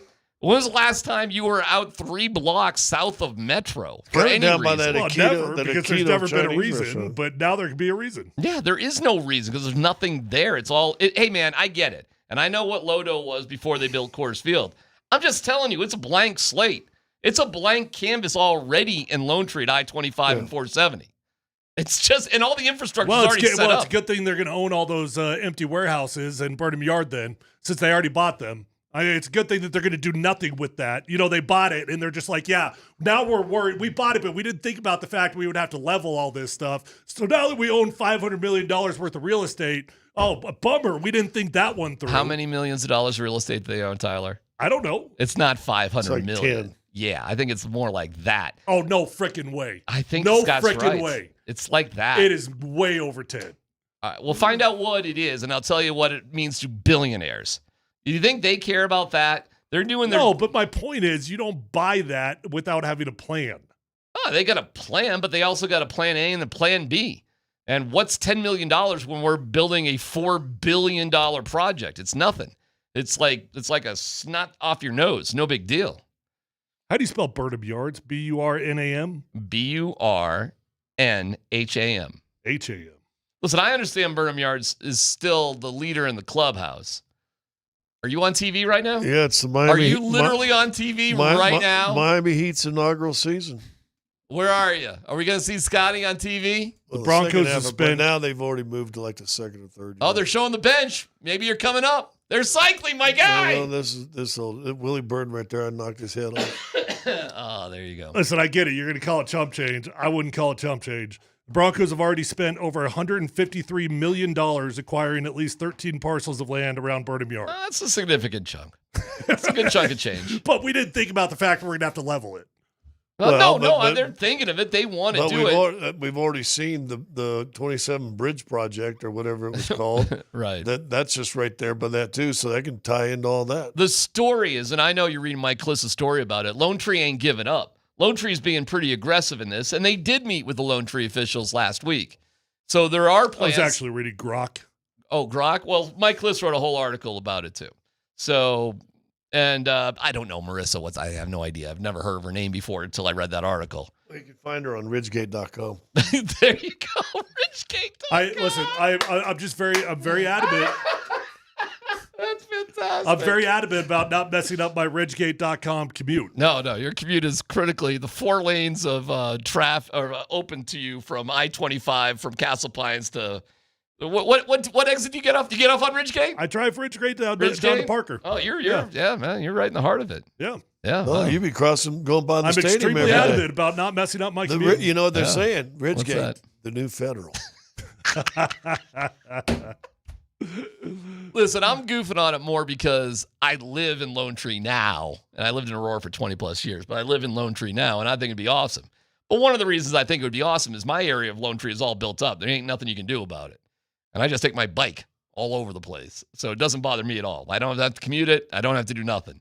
It's just going to be cool, I think. There's probably going to be a bike path that would go right to the new stadium. Scott, you should see what they're doing. I've seen all the Lone Tree City Center plans because they're getting it out to the citizens of Lone Tree. What does that involve?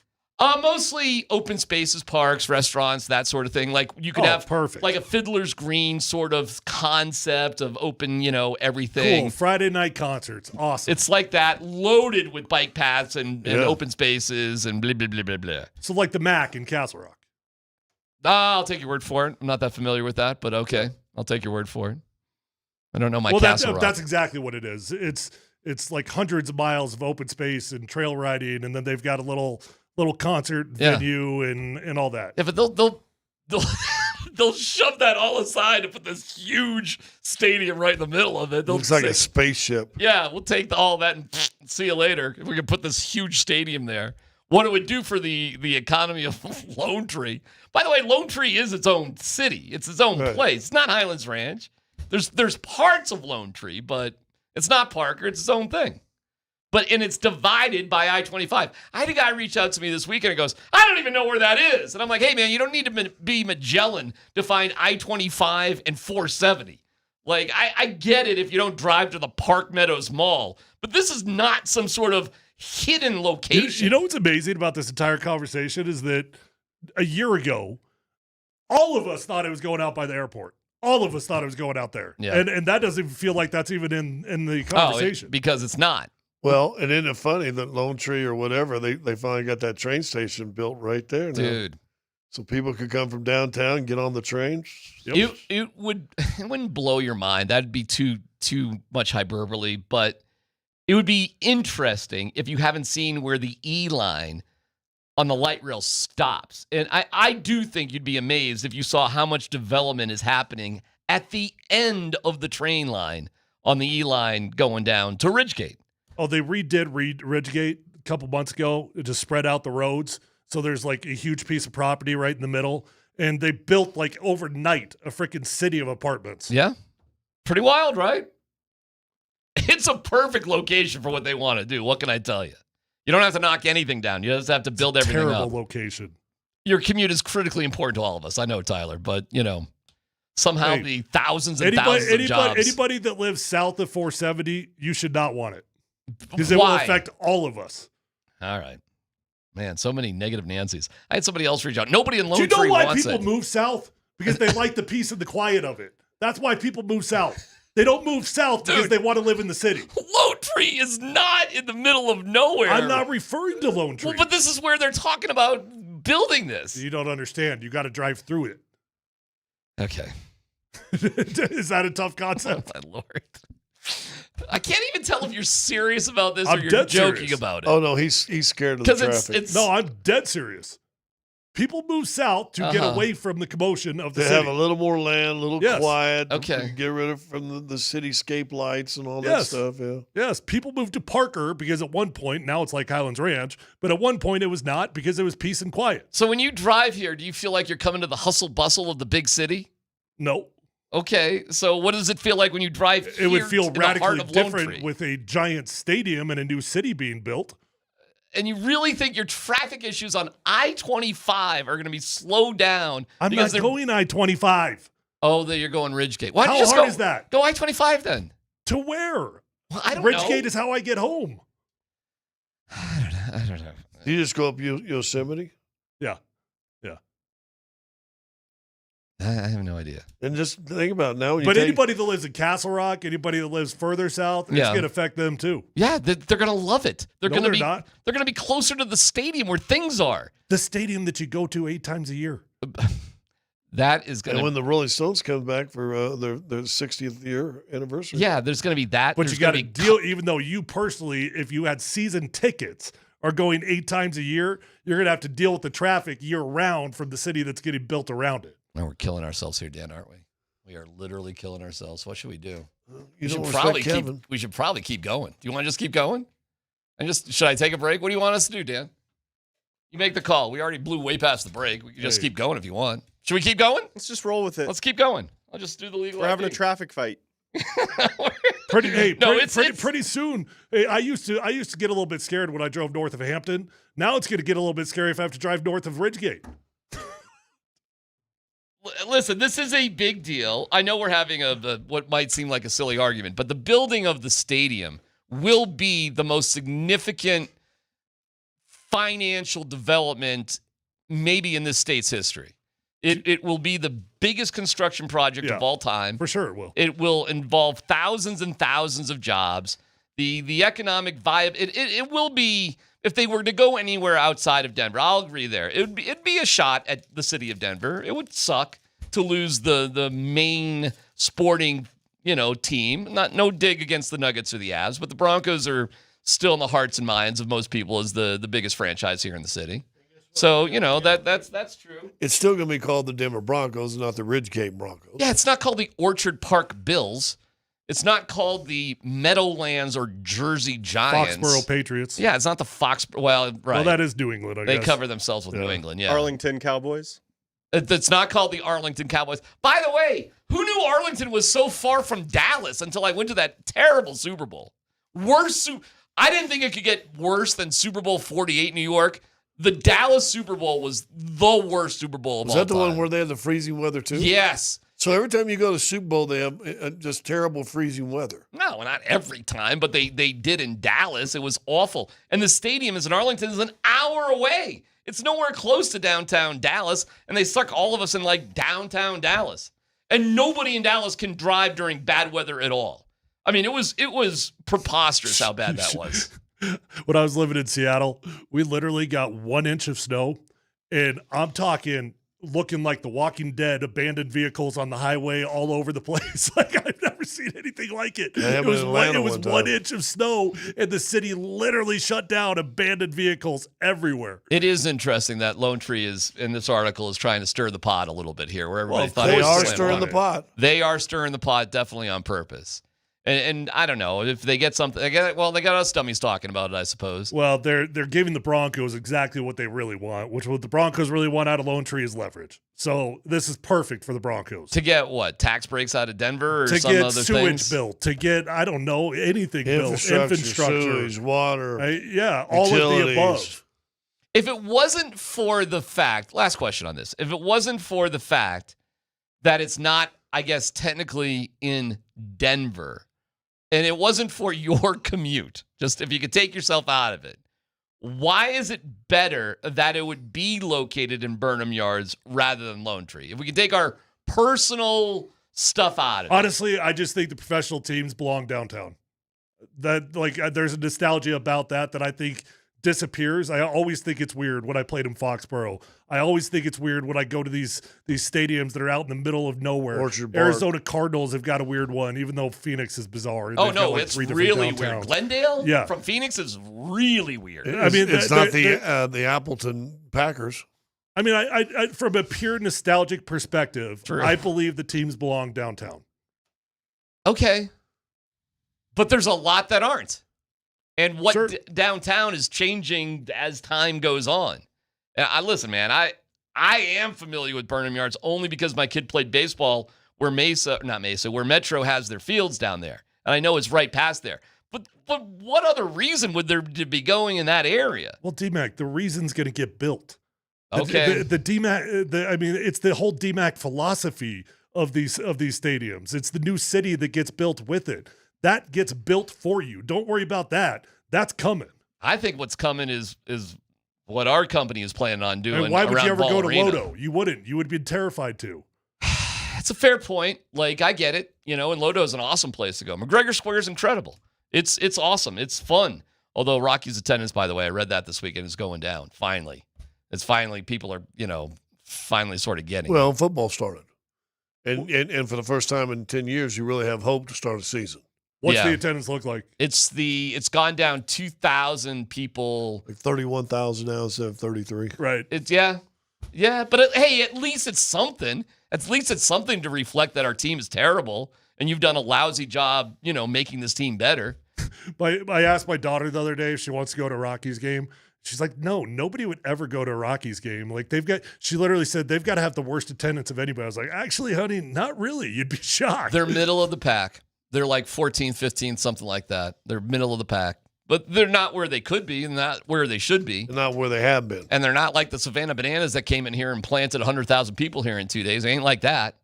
And even on a pretty remarkable weekend where they won 3 out of 4 games against the Diamondbacks, 22,000 there yesterday, which for a game this time of year on a beautiful day on Sunday, that's terrible. Now, it'll spark up for the next 4 days because the Dodgers are here in town. But still, it's pathetic. And I'm rooting for them to win 7 more games and hit 42. But what kind of bar are we looking at here? Well, say they win 15 more games, get to 50. Same thing. What kind of bar are you looking at? I'll tell you 50. I'll tell you this. As soon as they win 42 games, they instantly become uninteresting. Like, way uninteresting. Holy cow, he's finally come around. Yeah, but the stretch was, will you get to... Do you know how many games Bud Black won as a manager before they fired him? Well, Take a guess. The most in franchise 12. history. 6. The most in franchise history. Okay, fine. You got that on for a career. This season, he had won 6 games before they blew him out. 6. And he won a game and they fired him the next day, which was funny after losing 20-0 or whatever to the Padres. They got 7 games to not be the worst team of all time by wins-loss. And so now I'll throw this out there. So you win 15, and that means you get to 50 wins. Yeah. And then you keep your manager. Oh, if they get to 50 wins, they are definitely keeping Warren Schaefer. There's no doubt about it if they do that. I mean, that still means you lost 112. Yeah. Yeah, but that does not mean it was a good year. No. For sure. Was he on the staff? Yes, he was the third base coach. Yeah, he's part of that too. Hey, you don't have to twist my arm. You don't have to sell me on it. I'm not sitting here. I'm not going to defend Warren Schaefer to the hilt. I'll just tell you it's better than Bud Black. We do at the end of the season need to have a day or a segment or an hour, and do they or don't they? For the Rockies? Will they or won't they bring Warren Schaefer Can I back? just say no, and no? Unless you're asking, will they retain Warren Schaefer? Yes. Well, there you go. There's your yes.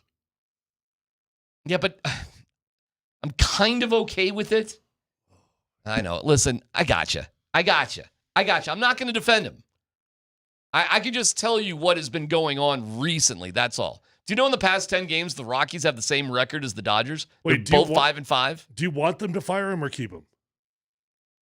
That's where you sound so confusing. I want them to move on from him. Okay. Because I do know at the end of the day, but I like him overall. But I know what you're saying. At the end of the day, you really need to shake it up. And I don't know. And they got some. Boy, I was talking to a guy. I was on the Diamondbacks pregame show. I know the host of the show, and he had me on. They are flipping out because they're making a run for it. They're only 4 games out of a playoff spot going into the series. Like their season isn't over, and they just cannot believe what's happening to them. They can't believe what's happening. I'll give you another one. This is a funny stat. Rocky stat of the day. The Rockies have come from behind more than any team when down 5 or more runs to win this year. Because they've been down by 5 or more, probably 3 times more than any other team. They've had 3 times as many opportunities to actually accomplish that. It's a weird stat, isn't it? They've shown resilience, but of course they had to suck to get there in the first place. Yeah. But they've done it more than any other team.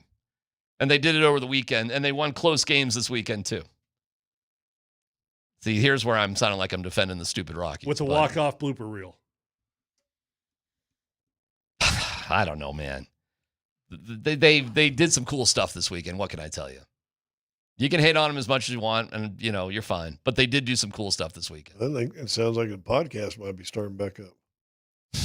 I'm tempted. Was tempted over the weekend. Free? Nope. Right. So I didn't. Man of my word, at least on that one. But it was tempting as hell. Because I'm freaking out watching the game. Freaking out. I'm like pumped up. Would you ever believe, sitting in this room right here today, that Darren McKee might be the Rockies' biggest fan? Yeah.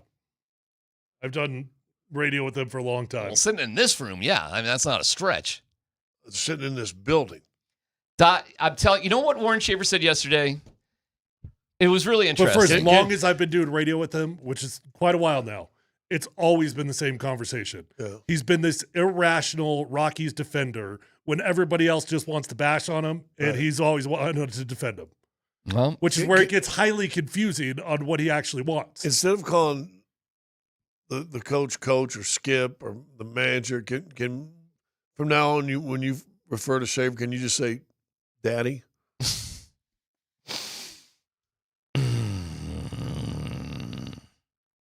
He's thinking about it. Give me a daddy story. Just say, here's what Daddy did. Well, here's what Daddy said last night. And I said it, and I got a little tear. You would think managing the Rockies would be the worst thing anybody's ever done in their life.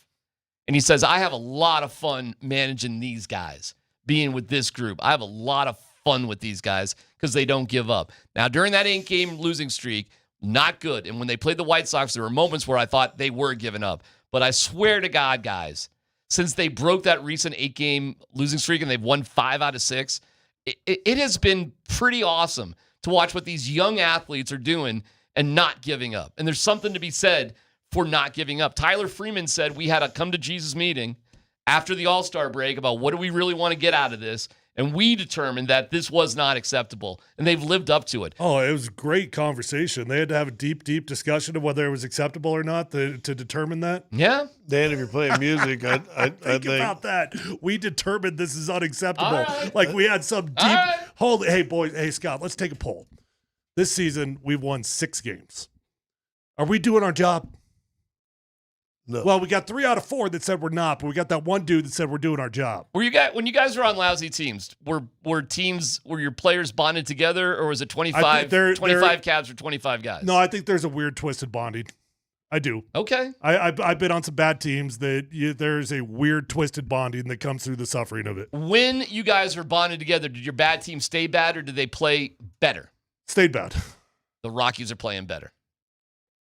So that team that was just up there, your Miami inaugural team? season, won 15 games all year. That's rough. And we were tight.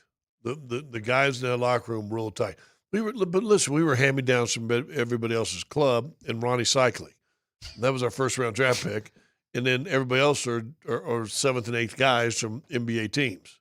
But at any point, I get it that you were tight, but at any point, did you play better because of it?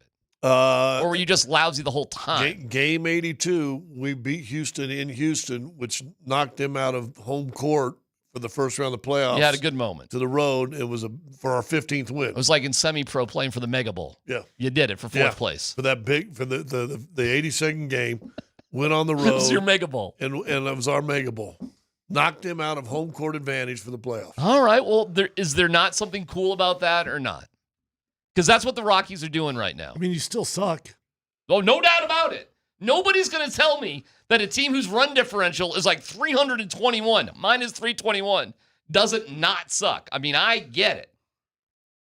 But there are moments right now. And listen, they could get destroyed by the Dodgers in 4 straight games. I mean, destroyed, and nobody would blink an eye. It wouldn't be a surprise. But they went from the slam dunk worst team of all time to 7 games away from not being that. And if you want to trash ownership all you want, fine. But I like some of the young players. I like watching them. I'm rooting for them. Yeah, I think for now, when he goes on his Rockies rant, I think you play that Christmas song about new pair of shoes. God. The saddest song of all time. Yeah, I think we play that. Anytime underneath Darren's rant, when it goes. That would be a great way to put it to an end, wouldn't it? I'm just going to shut up. That would be. I'm going to shut up about it. I didn't even intend to talk about it as much. You went 20 minutes on it. I mean, that's pretty good. Although we did. He says he's going to do 30 seconds. 30 seconds. Ridgegate Broncos. I could go on and on about that too. That is going to be awesome. The rich folks in Castle Pines are going to love the Lone Tree Broncos. They are going to love it. Yeah, they're going to be like, this is a great idea. This is why we moved into Castle Pines. But think of that. I just went to Nine Inch Nails. They said they named it because they knew that the logo would be cool. And yeah. LTB. Across the helmet. Well, hey, listen, if they move to Lone Tree, I'm renaming them the Lone Tree Broncos. I don't know what they're going to do. Okay. We'll let you do that. We took a vote. It's PhD. Let's football go next. This is unacceptable.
Thank you to Mountain High Appliance. Find them at mountainhighappliance.com. They're the absolute best. All right, Hey, by the way, real fast, that concert I went to, that guy, the redhead guy? The concert you went to, the redhead guy. Oingo Boingo, yeah. Yeah.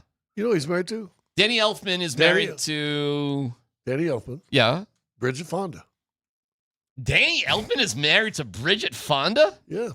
Good for Danny Elfman. Not good for Danny Elfman? Sure it is. Okay. Let's football go, Dan Buds, Quince Tanner. All right, let's hear from Sean Payton after the Broncos beat the Cardinals 27-7 in their second preseason game. Here is Sean on the tough decisions he and George Payton are going to have to make regarding who makes the 53-man roster. Yeah, look, I think there are going to be a number of tough decisions, but I'd rather be in that position than the position we were in 2 years ago at this time. And I think, that the talent level has gradually gotten better, and so these guys they're all competing, and we say this to them. It's serious. Like, we're rooting for all of them. Like, we're rooting for their best, and because I think there's going to be some players that end up on other teams' rosters playing, and that's part of the deal. What do you guys think will be the toughest cuts coming up here in, a week or two for the Broncos? Any specific players or specific position groups that you guys will think? Define toughest. Players that will go play on another team? They are fearful will have a significant impact on another team. There will be zero tough cuts under that context.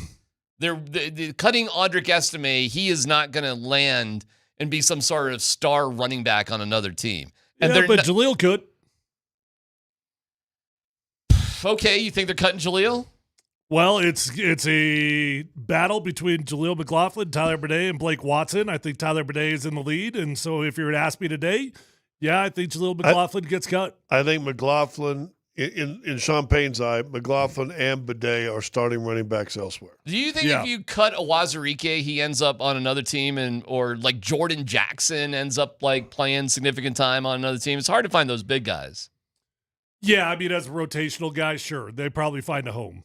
I would say if you get through final cuts and you get 3 or 4 players picked up off the waiver wire, that's a really good sign. I mean, anything more than that is pretty much unheard of. Anything less than that, and you probably don't have as deep of a roster as you thought you did. Well, don't you think the way, especially the defense is played, especially last year and what everybody's saying about them this year, if you're one of the last cuts and you're an interior guy or an edge rusher, the teams are going to go, well, look at this guy real fast. Yeah. I just don't think these listen, it's tough for all the guys who get cut. I'm not trying to mitigate that. It's difficult, obviously. If you decide to keep 5 wide receivers instead of 6, that dude will be playing on somebody else's team. I agree. That's probably why they're keeping 6.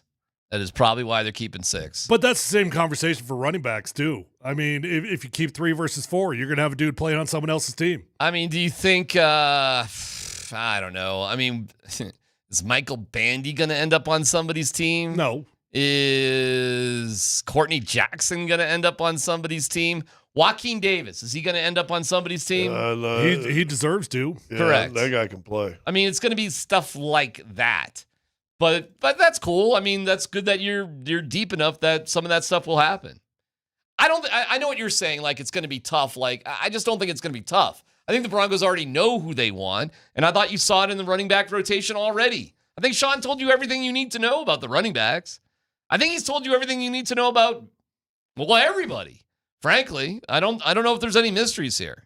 There are very, very few surprises. Very. I feel bad for Gargiulo. I think he was going to make the team, and he's out for the year. That sucks. So maybe that does open a spot for, I don't know, Tyler, some backup. Throckmorton. Right, exactly, which is an awesome name. All right, next story, Dan. All right, last thing here from the Broncos-Cardinals game. Here's another cut from Sean Payton after the game. So I believe I don't know if it was the entire second half, but there was definitely a significant chunk of time where Davis Webb took over calling the plays. Here's Sean Payton on how he thought he did. So Davis got a game ball. It was his first time calling a game in an NFL game.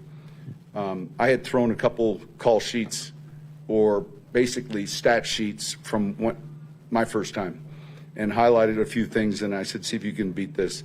And he did. So. Was there a conversation when he was calling it? Could we see you talking, or was it? Oh, I mean, I'm talking. We're talking. We're all on the same line, but he called it and did a really good job. And that experience is invaluable. And until you do it, it's much faster than you think. Compared to the college game. And you want to make a good impression. But he did a good job. He did a really good job. Okay, so Davis Webb, the current quarterbacks coach for the Broncos, how'd you guys think he did? And how soon do you think Davis Webb will be really considered to be a head coach in the NFL? Because Sean Payton said it's going to be pretty soon. How soon do you guys think it'll be? Well, what's the Broncos' record this year?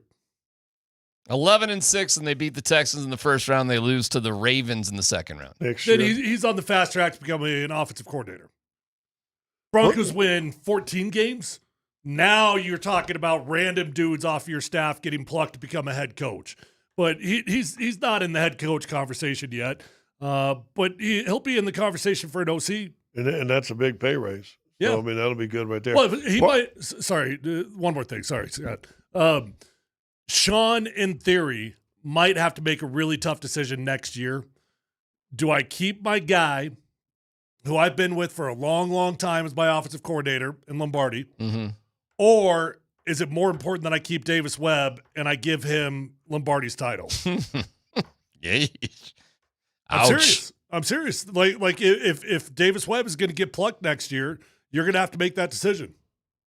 Well, why didn't Lombardi call plays? He did in the San Fran in the first game. Mm-hmm. Yeah. Yep. Well, that sucked. Okay. By the way, one of the reasons I heard Evan Engram played, talk about a kooky reason, but okay, I'll take you at your word.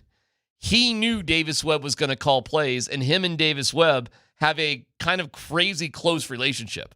They used to live next to each other, and they're Did they play together somewhere? They did with the Giants. They were on the Giants together, so they were extremely good friends. And Evan was excited that Davis would have this opportunity. Supposedly, that's one of the reasons why he wanted to play. Well, he might have been doing his boy a solid. Yeah. Hey, I want to help you out. Yep.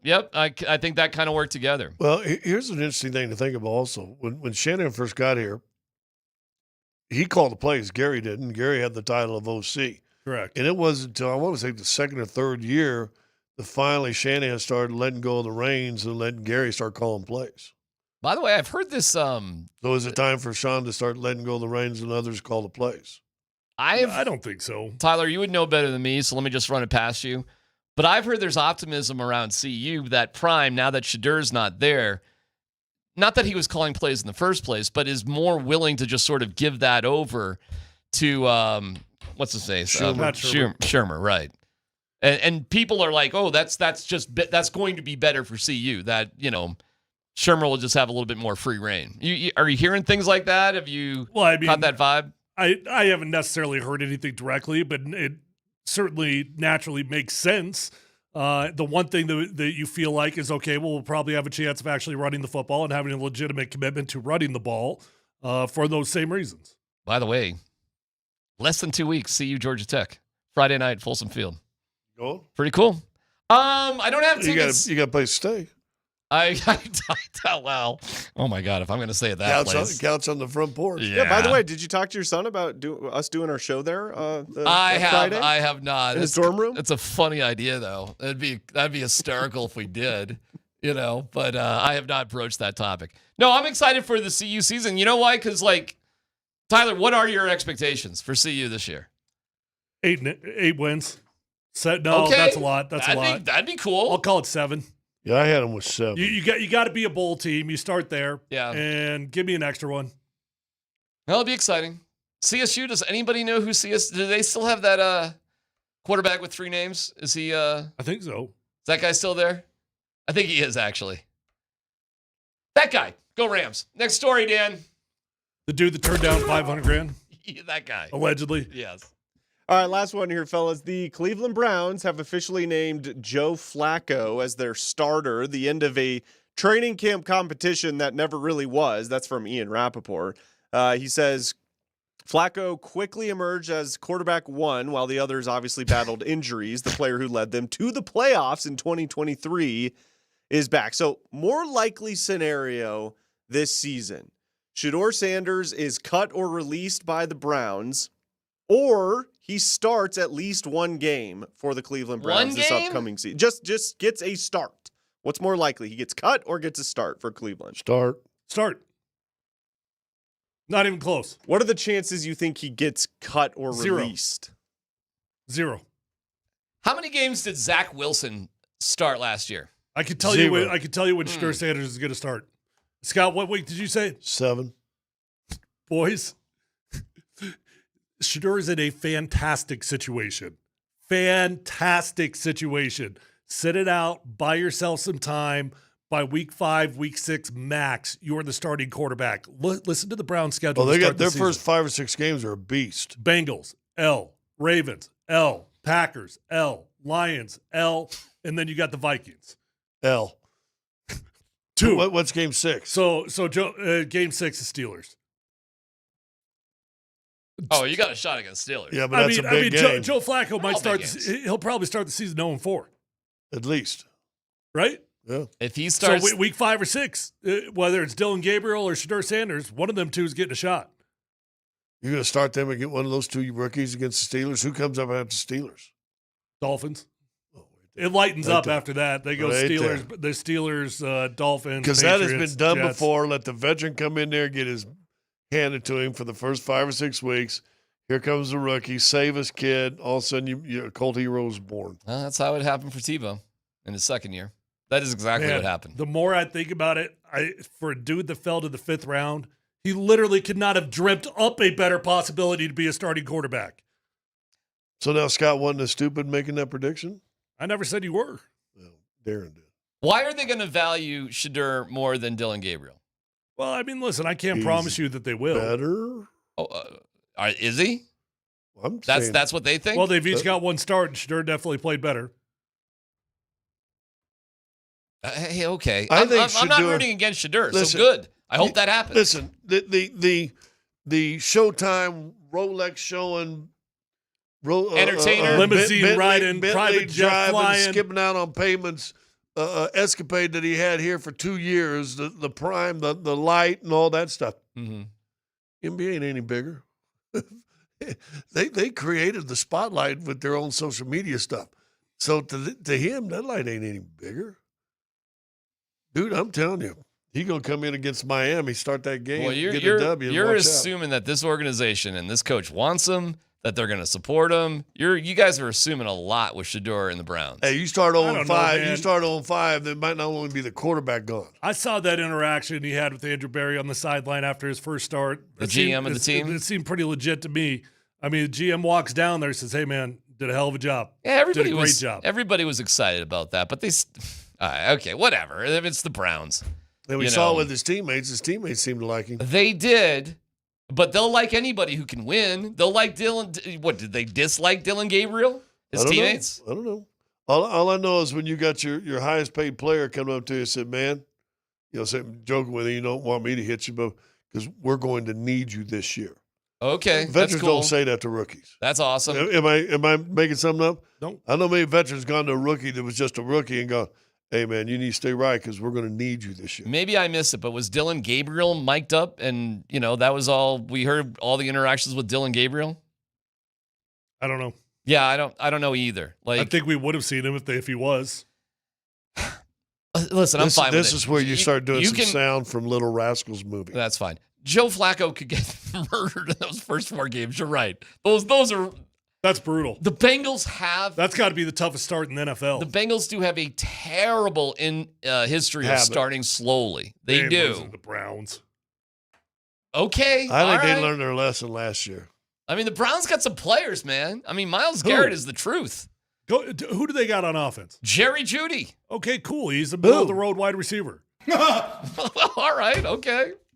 Middle-of-the-road wide receiver put up like 300 yards on the Broncos here, last time I checked. And he had 500 for the year. All right. I'll be generous. Call him the 14th best wide receiver in the NFL. Hey, listen, if it all sucks for the Browns, it's fine by me. I want Shedeur to play. So if you're telling me he's going to be the backup, Joe Flacco's going to get murdered in the first 4 games, and here come the Dolphins, and Shedeur gets the start, awesome. I think that sounds great to me. Well, one of them two will get it. And I can't promise you that they'll give him a legit chance over Dylan Gabriel. I don't know. I mean, it's a fair question. I just fear a dumb organization is going to continue to do dumb things. That's all. I don't trust them as an organization. If they were smart, they'd hire Kevin Costner. He drafted a linebacker instead of a quarterback. The guy was a complete idiot. Yeah, but the quarterback was an idiot. Yeah, okay. So he went with the old guy who had broken knees because he made some sort of promise to a sticky note. Because he could win today. Okay. How did draft day 2 go when they went 4-13 the rest of the year? That's what I want to see, draft day 2. Oh, no, they were the next year. They were the 31st pick. They lost in the AFC Championship that year. That would be funny to follow. That would be a funny-ass show if somebody were to follow draft day 2. What happened that season?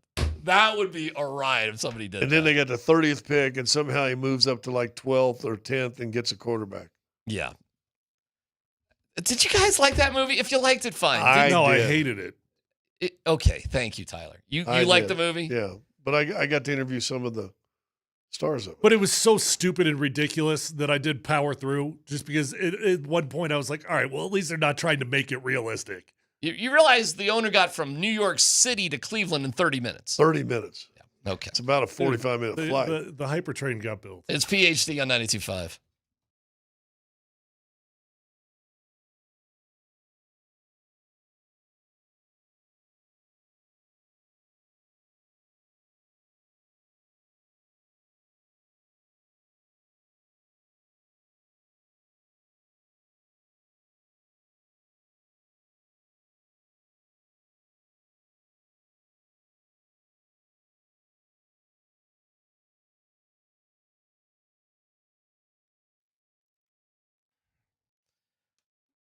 Guys, DMac for the Rocky Mountain Men's Clinic. Low T, how was your weekend? I hope it was exciting. You had a lot of fun. You got outside. You had a blast. But if you felt like, hey, the love life was not there, you didn't sleep all that great, decreased energy, brain fog, maybe that's part of your story too. It's understandable. Guys start losing 2 to 3% of their testosterone production every year. It happens gradually. Before you know it, you're not the same guy. All right, let's go. Let's get out of it. Shake it off. Get that low T as part of your past, not your present. Go to the RockyMountainMen'sClinic.com. Take the low T quiz. If it says, all right, we got to deal with this here, you go in for a consult. They draw your blood and have the results within 30 minutes. Then you get that result. You go over with a Colorado licensed medical provider. Cost of the appointment, it's $99. You get the consult, T, and PSA test. If you sign up for testosterone treatment the day of your appointment, the visit is free. Go for it. 720-440-7900. That's 720-440-7900. RockyMountainMen'sClinic.com.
Got a are you going over there? We'll go over there. All right, okay.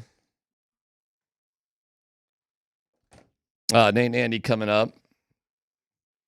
Coach Sanford. Oh, they'll have the giveaway of the Nuggets tickets from over the weekend at 4:00. So we'll figure out who wins their choice of 3 games. January 29th, that's the Nets game. That I think more and more that I look at it, that's going to be kind of the most interesting, fun game of the year with the Nets and Michael Porter Jr. And I'm seeing videos of Michael Porter Jr. meeting women. I'm looking at that in a different light. Keep a little jealous. Down a little bit now. What's that? No. Yeah.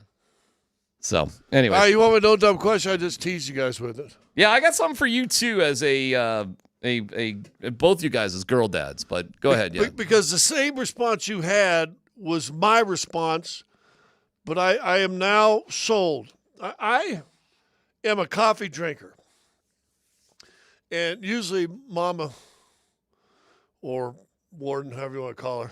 It's up to you. Mama, when I need your wife. Yeah. Mama, when I need her to go to the store. Tyler and I don't call her. Yeah. Well, I hope not. We don't. Yeah.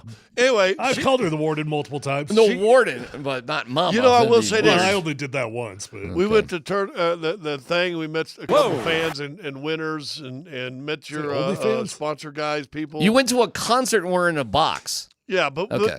This place is box. And I went and everybody meets, and I said, "Oh, by the way, that's the Warden." Everybody, every time I introduce it to Warden, they go, "Oh!" She's a celebrity. Yeah, she's a celebrity. Yeah.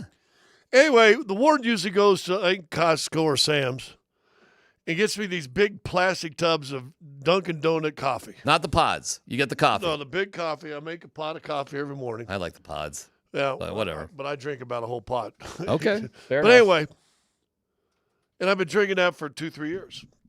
So I go to the store. My last cup was Saturday, and I said, I will run out. So Saturday afternoon, ran to the store. Got me, it was going to give me one of them big jugs of Dunkin' Donut coffee. They didn't have it. At the supers, all they had was like the little bitty packs. And, you know, to me, they look a little bit overpriced in the pack compared to the big tubs. So I said, your response, it's coffee. It's coffee. I mean, what are we doing? So who cares? So you know what I did? I looked at the prices. You know, I got a big tub of Folgers. And? Which was cheaper. I have had acid reflux for 2 days in a row, and the only thing I've changed in my diet is drinking Folgers coffee. Well, there's a difference then, I guess. Folgers in your cup, not doing well for your belly. So if anybody's out there, no dumb question, is Folgers like more acidic than good coffee? I mean, what? How do you? I mean, well, for you it is, I guess. Listen, I went cheap, and I'm admitting it now. Well, I don't know, man. I mean, I always buy generic K-Cups, but K-Cups are like just drinking water anyways. So I'm not like I don't think you can taste the difference between a high-end K-Cup and a low-end K-Cup. I couldn't tell you the difference between one cup of coffee. But if you're and actually brewing a pot, yeah, you can taste the difference. Okay. Well, I brew a pot. All right. And I'm going to tell you what, I have had my stomach. I've had acid reflux. I'm sorry to hear the that. last 2 days. Well, I'm playing with two warriors here. Oh, yeah. Absolutely. I mean, we got scratched eye, we got acid reflux. We got scratched eye and runny poop guys. I mean, a little bit. Not bad. Where did we get to the poop? Well, we just did. Yeah. Well, acid reflux messes your whole stomach. Well, we got the graphic details. I just cannot say, Dan, how lucky. Sorry. I'm just saying how lucky we are, me and Dan, to work with such heroes, everyday heroes. Not everybody can overcome this. I get it. By the way, I've just researched this very quickly. Scott, Folgers coffee is likely more acidic than Dunkin' Donuts. Well, see that there you right go. there, because it's been tearing my stomach up 2 days in a row. Now I got to throw a whole big thing of Folgers away. Yeah, I did have Folgers instant coffee the other day. Shockingly good. Shockingly tasty. I had some Folgers last summer, and I went, "Oh, that's not bad." Yeah. Hey, I got no dumb question for girl dads here, because I'm not one. Not a girl dad. Yeah. And on the McKee side of the family, we had 10 straight boys between my father, my brother. Wow. It's crazy. We have like no girl history, so I don't know about this. So you need Tylenol to like maybe change the course of your family. I heard Vic was whining and complaining about dropping his daughter off at Kansas in college and the whole thing. Dude, I can't tell you how cool it was dropping my kid. I mean, he's 23, so let's go here with college. But, like, it was comical dropping him off at CU on the weekend or on Friday. I literally drove up. It was in and out in a half hour with no tears whatsoever. It was nothing. It was like, all right, we'll see you. Well, Bye. this is like the 12th time you've dropped him off at college. Yeah, so, that's fair too. That's fair too. I mean, seriously, you've gone through this 12 times. That's fair too. I've done a lot of these, but it was comical to me, like to see Vic like, this, that, the other thing. It was like, it was in and out, guys. I mean, it was in and out in a half hour, and that's it, and we'll see you later, with no emotions whatsoever. But I'm going to assume girls are different on that one, but I don't know. And I know, Tyler, you're not quite there yet, obviously. But Scott's gone through it here a couple times. I took one to Boulder and one to Lawrence, KU. Yeah. Teared up in both of them. Both of them. My daughter going to KU, because we trained 2 or 3 cars together, or 2 at least. And I didn't make it out of the cul-de-sac. And then my daughter's nice song, which is the Over the Rainbow by that dude with the big heavy dude with the ukulele. Yes. Uzi something like that. Yes. Whatever. Yes. That comes on the radio as soon as I get my car. So I rolled the window down. She pulled up. And we haven't 10 feet from our yard or house. This song's playing. And we bawled. Fast forward. What's my father dance at her wedding? Over the Rainbow. Over that same song. Wow. Find that song there, Dan. It's a great song. I love that song. Guy. Yeah, I think I'd cry over my son, for sure. Over your son? Yeah. All right, well, we'll see. We'll see in a couple of years. But there was it was nothing. But I'm a crier. I don't know what to tell you. I'm a crier. Yeah, I don't know, man. You need to get to Revitalize. Revitalize works. That's all I know. But colleges are back. High schools are back. Football's almost here. Shocker. The guy that hates kids couldn't care less about his kid leaving. Yeah, I don't know. I care, but I could not believe how quiet the house was, and all of a sudden, oh, my wife too. She went into the room he was living in. Oh my God. She crying? No, she was doing a party. She was cleaning and then turning it into her place. It was unbelievable. It's unbelievable. Night and day difference in less than 24 hours. Did hit a good point. This is the 3rd time you've dropped him off. Oh, it's the 4th time. Fourth. UNC. Hold on, I thought there was okay. No, UNC, California, Missouri, now CU. 4 times. 4 times. Yeah. Yeah, it's like high five. See you later. I think you got to cry about the bank account that you've been. Nah, he's been good on that one. That's not the issue, but it's I'm up at CU though, man. It's I don't know if there's a better place to be than college, seriously. College years, we probably all don't, take advantage of what they could have been, or maybe we did, who knows. But it looks like the greatest life in the world. I don't know if it gets better than life in college. To quote Animal House, it's not as if we didn't take advantage of a few of our female party guests. Jeez. Scott. Some things you say off air, Scott. That's definitely not where I was going. Oh, I thought that's where you were going. No, that is not where I was going. It just looks like fun. Good old.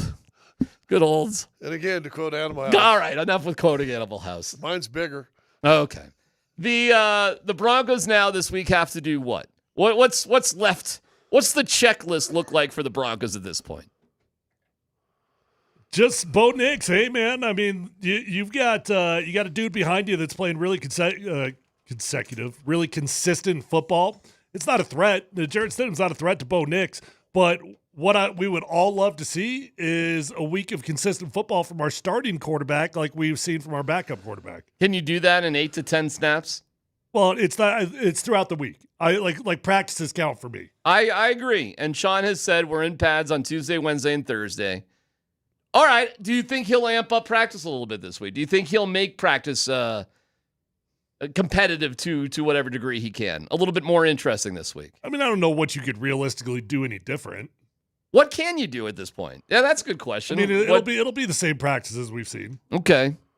So not more snaps for Bo, not more preparation for every what's week going on? I mean, certainly every week that goes by, the backups start getting fewer and fewer reps. So you might see a couple more reps, but a couple more is literally 1 or 2 more per period. When do you start getting ready for Tennessee? Now in the past, it would be the 4th preseason game. You would be game planning. You would have 2 different sets of meetings going on. The vets would be in one meeting preparing for week 1, and the younger players would be preparing for game 4 of the preseason. Now, though, I don't know the answer to that. I doubt if they're really doing much prep right now because they got a 2-week break there after that 3rd game. So I don't know if they're doing any prep for week 1 yet.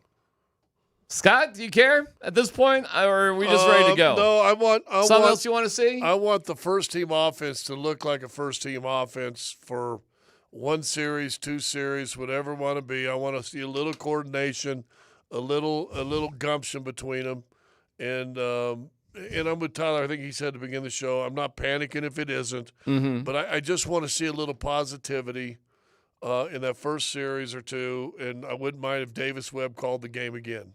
All right, you'll be out at practice this week. This will be the last chance that we can watch practice all year. That's it. That's a wrap. And it'll be more like the OTAs and stuff because we can't broadcast from there. Coacher. How we doing? We're doing good, man. Scotty, are you in the same camp as me that you wouldn't mind seeing Davis Webb call every game this year? Oh, my God.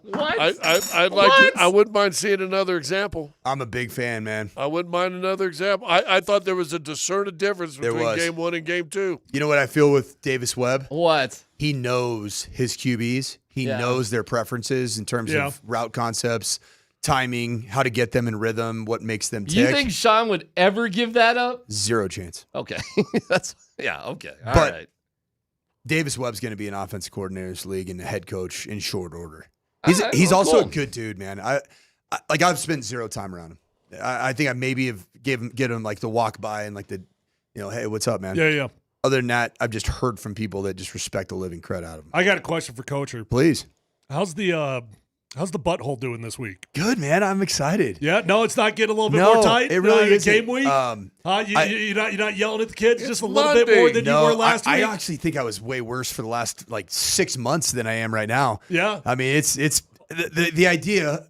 We'll see if it works or not. But the idea is that your off season is so dang hard that the game week should be enjoyable, and that Friday night's got to be your time that you can cut it loose because the preparation and the foundation of what you did. Wait, is this considered 0 week or is it is 0 week? I don't understand that. I don't either. What does that even mean? Okay, so there's 10 weeks to play 10 games. Okay. But if you, for some reason, if you play a 0 week game, which we are at Pine Creek. So not everybody's playing this week. No, I think it's like less than a third are playing. Okay. So if you play a week 0, and I had nothing to do with this part of the schedule. This was scheduled way before I got the job. If you play week 0, you get a bye week.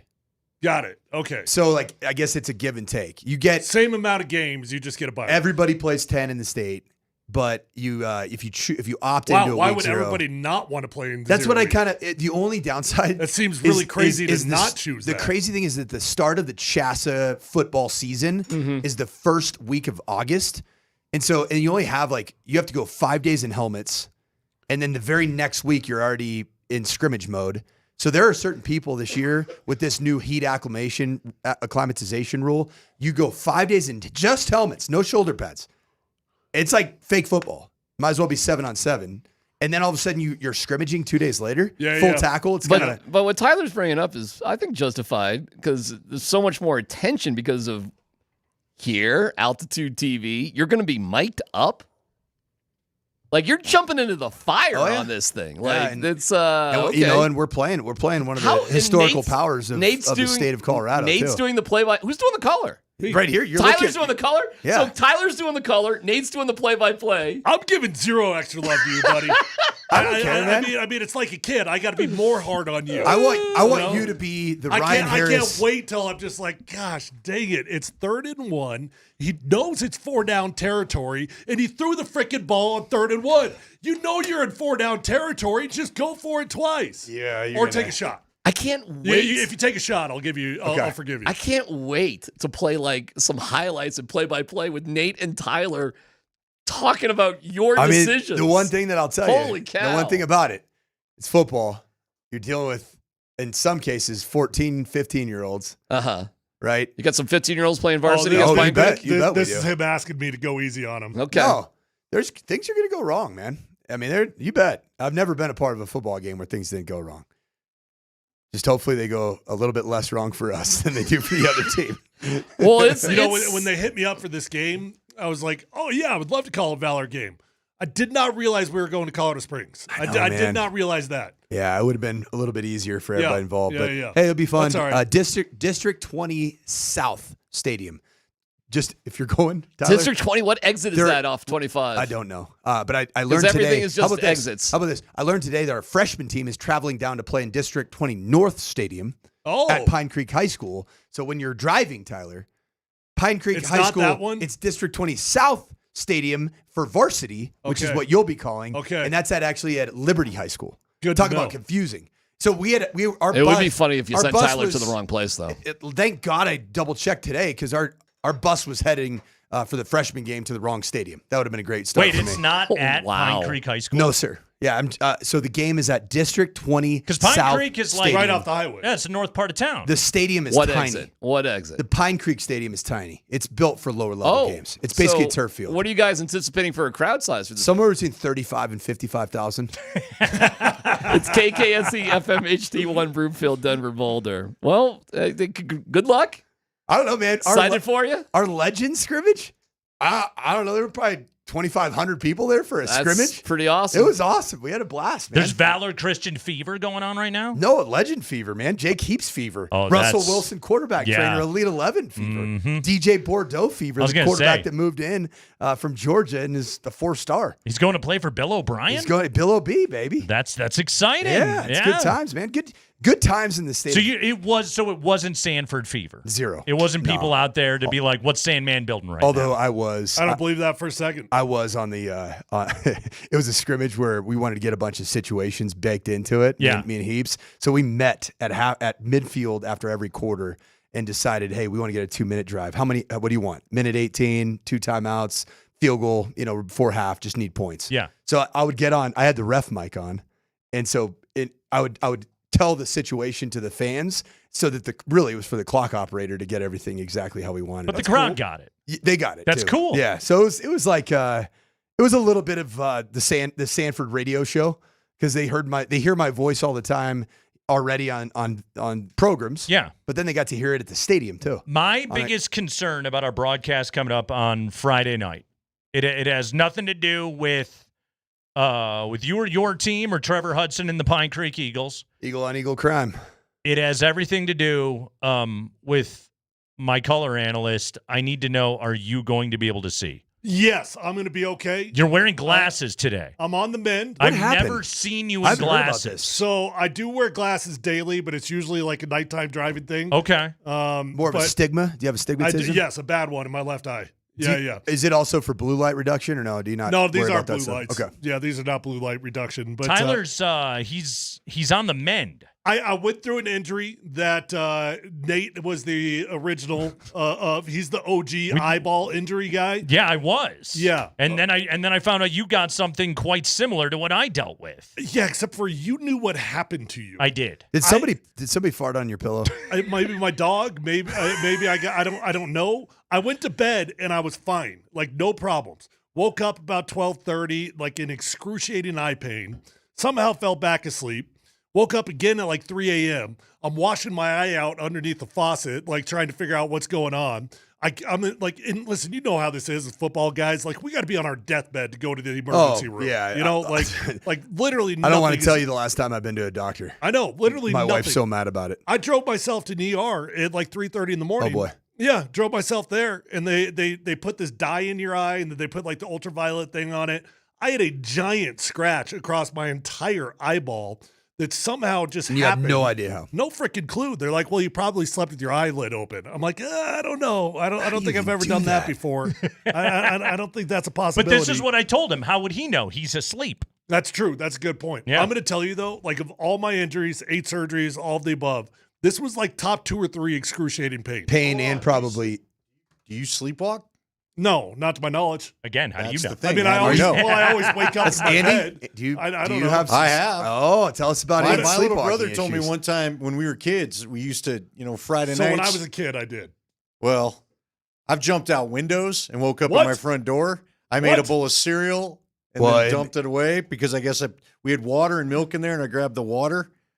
My brother was he was freaking him out because he didn't know what was going on, Wow. trying to wake me up. So, yeah, Jumping out of windows. Have you ever this has occurred in high stress times of my life. So I'm just saying, maybe you need to put some cameras up to make sure you Okay. ain't walking around hurting Okay. yourself. Okay. have you ever read the book or seen the movie Mike Birbiglia's Sleepwalk with Me? No. He has like dangerous sleepwalk disorder, the stand-up comedian Mike Birbiglia. There's Actually, or is it a bit? No, it's very real. Documented. It's a real thing. There's a La Quinta Inn and it was just in like some mid-sized city where he was performing, and famously there's a plaque now next to the window that he jumped out of. Wow. That he was not aware of while he was sleepwalking. He has to sleep. He has to sleep in a sleeping bag, like he has to like zip himself up burrito style. I have a Put son. handcuffs on. I have a son that's the same way. Okay. The amount of times that our house alarm has gone off, is bewildering. Because he's just wandering around. Oh yeah, he just wanders. Well, he leaves the house. In Minnesota, we didn't actually have the alarm sirens in our bedroom. We couldn't hear it. Okay. And my wife sleeps with 7 sleep fans and stuff. Like there's so much white noise. Uh-huh. We woke up to 2 or 3 police officers from Minneapolis PD in our bedroom drawing guns because the alarm had been on for so long. Why did they have guns? Because they thought that there was like a major domestic because the front door was wide open because my son had gone out and he basically went into the back. He went into the backyard. Mm-hmm. Couldn't find he was sleepwalking. Couldn't find his way back in. Terrifying. Yeah. We survived. Was it winter? It was actually summer. Okay, thank God. It was summer. Like so, it was weather like thunderstorms. But yeah, lightning, you go hail, wandering the whole around deal. outside in a Minnesota winter. Not Good luck. Yeah, might have been it. Ooh. We might have Christopher McCann listed that one. So here's the theory on Tyler's scratched cornea. Yeah. Because this is what happened to me. I'm blaming my dog. Okay, blame the dog. But you confirmed this to me. What? That you had trimmed your beard. A couple days beforehand. You never know, though. Yeah. Because if you went to sleep feeling fine and then woke up, something could have been stuck in there. Because that's how I scratched my cornea. I was using the beard trimmer, and one whisker just popped off and flew into my eye. And as I tried to rub it out, I scratched the hell out of my cornea. Oh, yeah. Yeah. To the point where, and I was telling Tyler about this the other day, in order to never have to deal with this ever again in my life, I ordered like a pair of like high school chemistry lab goggles, and they were like $3 on the internet. Do they have the green vinyl? You know it. Yes. And I wear it, and now like if I grow a beard and I need to trim it off, I That's put those freaking things hilarious. on, and I protect my eyeballs because I don't want to pay that bill like again. you're edging your lawn. Pretty much. Protective glasses. So they when they looked at it, first off, like I'm not sure if like a doctor should ever say this, but she's like, yeah, it's one of the worst ones I've ever seen. Ooh. And I'm like, well, that How doesn't long make. ago? Was this 2 weeks This ago? was on Thursday night, last Thursday night. He missed Friday. I missed Friday because of this. But they told me, they're like, yeah, your eye's going to heal super quick. It's going to be incredibly painful. And I'm like, BS. The amount of pain I was in. Yeah, this I'm is like, a 2-month deal. Yeah, this thing is going to go on forever. I'm telling you, the difference of just 24 hours was Yeah. radical. Huh. 48 hours later, like the pain was almost gone. It's kind of like when you bite like either your tongue or the side of your cheek ridiculously, and it's just like it's a scene out of a Feels horror fast. film. Yeah. But you think it's going to be awful for the next 2 My weeks. vision's still a little bit messed up, but I Okay. got zero pain. Did they give you like the goop to put in it? Yeah. Ugh, Yeah. I hate that I stuff. was actually I was wondering more the question that you had from the broadcast on Friday night about Tyler was less about his cornea Mhm. and more about is he going to go suns out, guns out Oh, for the broadcast? on the broadcast. That's a good idea. Are you going to go? I give you.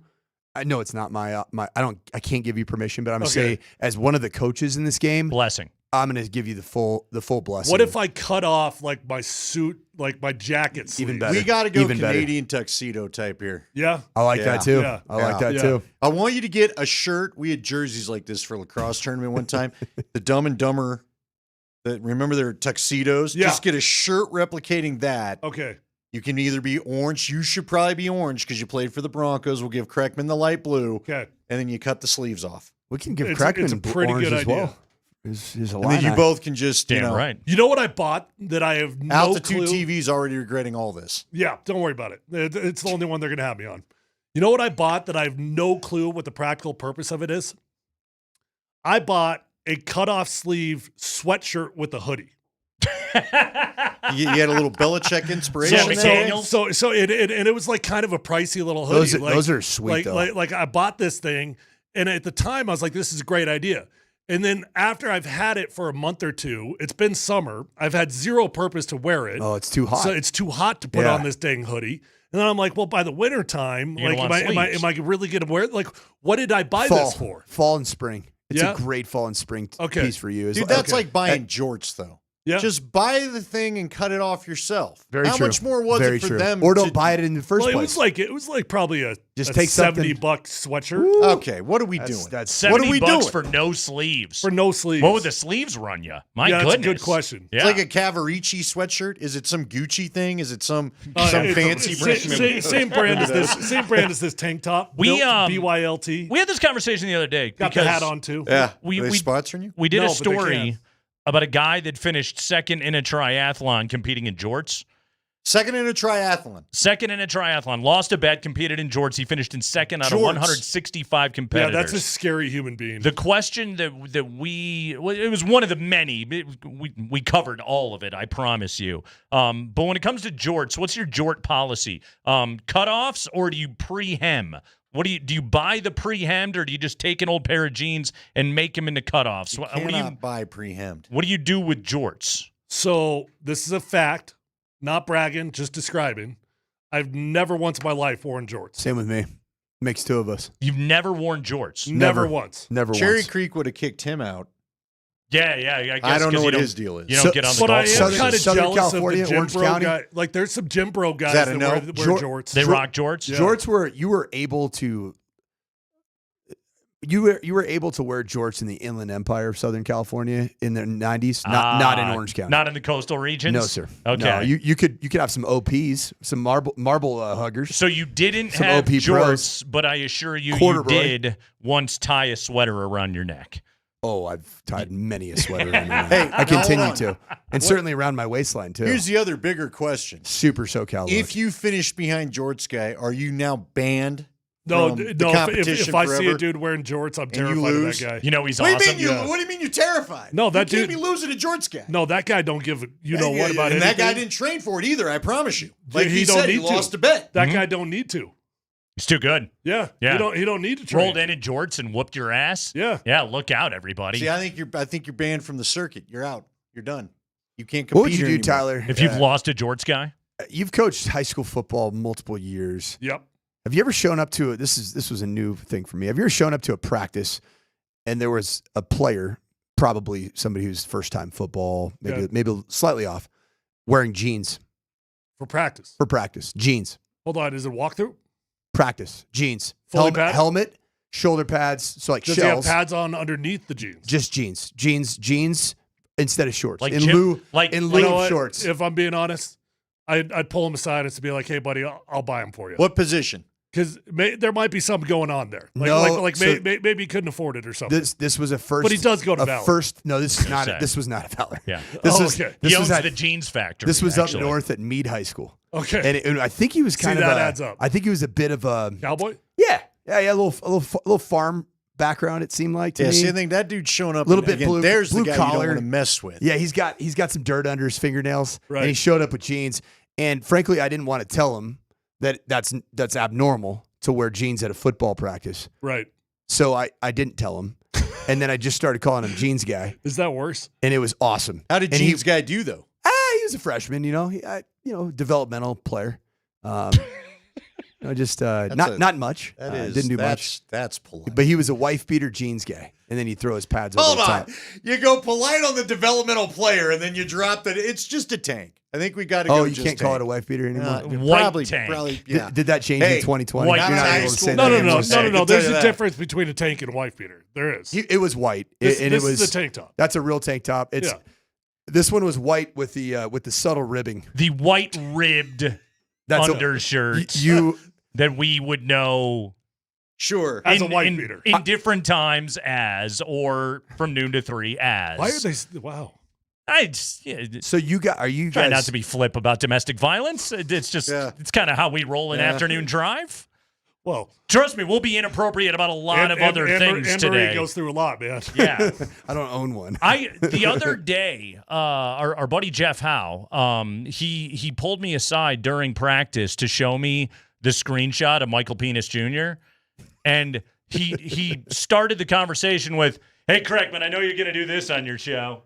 It's like, oh, yeah, we're that show. Yeah. Yeah. Well, he's a P1. We appreciate He it. is. He knows. But if he there's knows the routine. If a Richard joke is going to make it to air, it's going to be on this radio show right here. I can assure you of that. Up? How does that get through? Yeah, that's a tough one. I'm just going to be really honest. When you're talking about a white ribbed tank top, to lose that from your vernacular, that is years of just built-in training. Deprogram. It's hard. We can all do it. Nah, I don't know. We're capable of it. I don't know if I'm capable. That's a tough one. It's the Kreckman and Lindahl show. That is Tyler Polumbus, everybody. Sandman, Andy, we're talking Broncos preseason game, and Sanford's got a Bronco quarterback take that must be deconstructed today on this fine radio show. He's going to drop that on you when we return on Altitude Sports Radio 92.5.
Hey guys, Andy Lindahl here for the Rocky Mountain Men's Clinic. If you're dealing with the problem of erectile dysfunction, no need to live with that any longer. Get on over to the Rocky Mountain Men's Clinic. Now we still have some summer days left. It's still some long days and some warmer evenings to take advantage of if you'd like to do that, or maybe you haven't been doing it all summer long because you've been dealing with ED. No need to go any further. Just get on over to the Rocky Mountain Men's Clinic. Let them help you. They've got treatments that work when pills and herbals fail, and treatments with success rates well over 90%. Some treatments can even have you last an hour or more. At the Rocky Mountain Men's Clinic, they've served the Front Range of Colorado for nearly a decade and have successfully treated tens of thousands of men. Your first visit's real easy. You schedule your consult with the Rocky Mountain Men's Clinic, and your initial visit's only $99, and it includes the medical consult with a Colorado licensed medical provider, a T and a PSA test. And if you're medically advised, you'll get a test dose. And if the test dose isn't activating in the office, your visit is free. They have an expert staff. And if you're like a lot of men, they could have you feeling like your old self the day after your appointment. They have 5 locations in Colorado to serve you, including in Fort Collins and the Springs. Call them today, 720-440-7900, or go to RockyMountainMen'sClinic.com.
10 plays already over 10 yards. Now Stidham wants the end zone. Back shoulder, it is caught.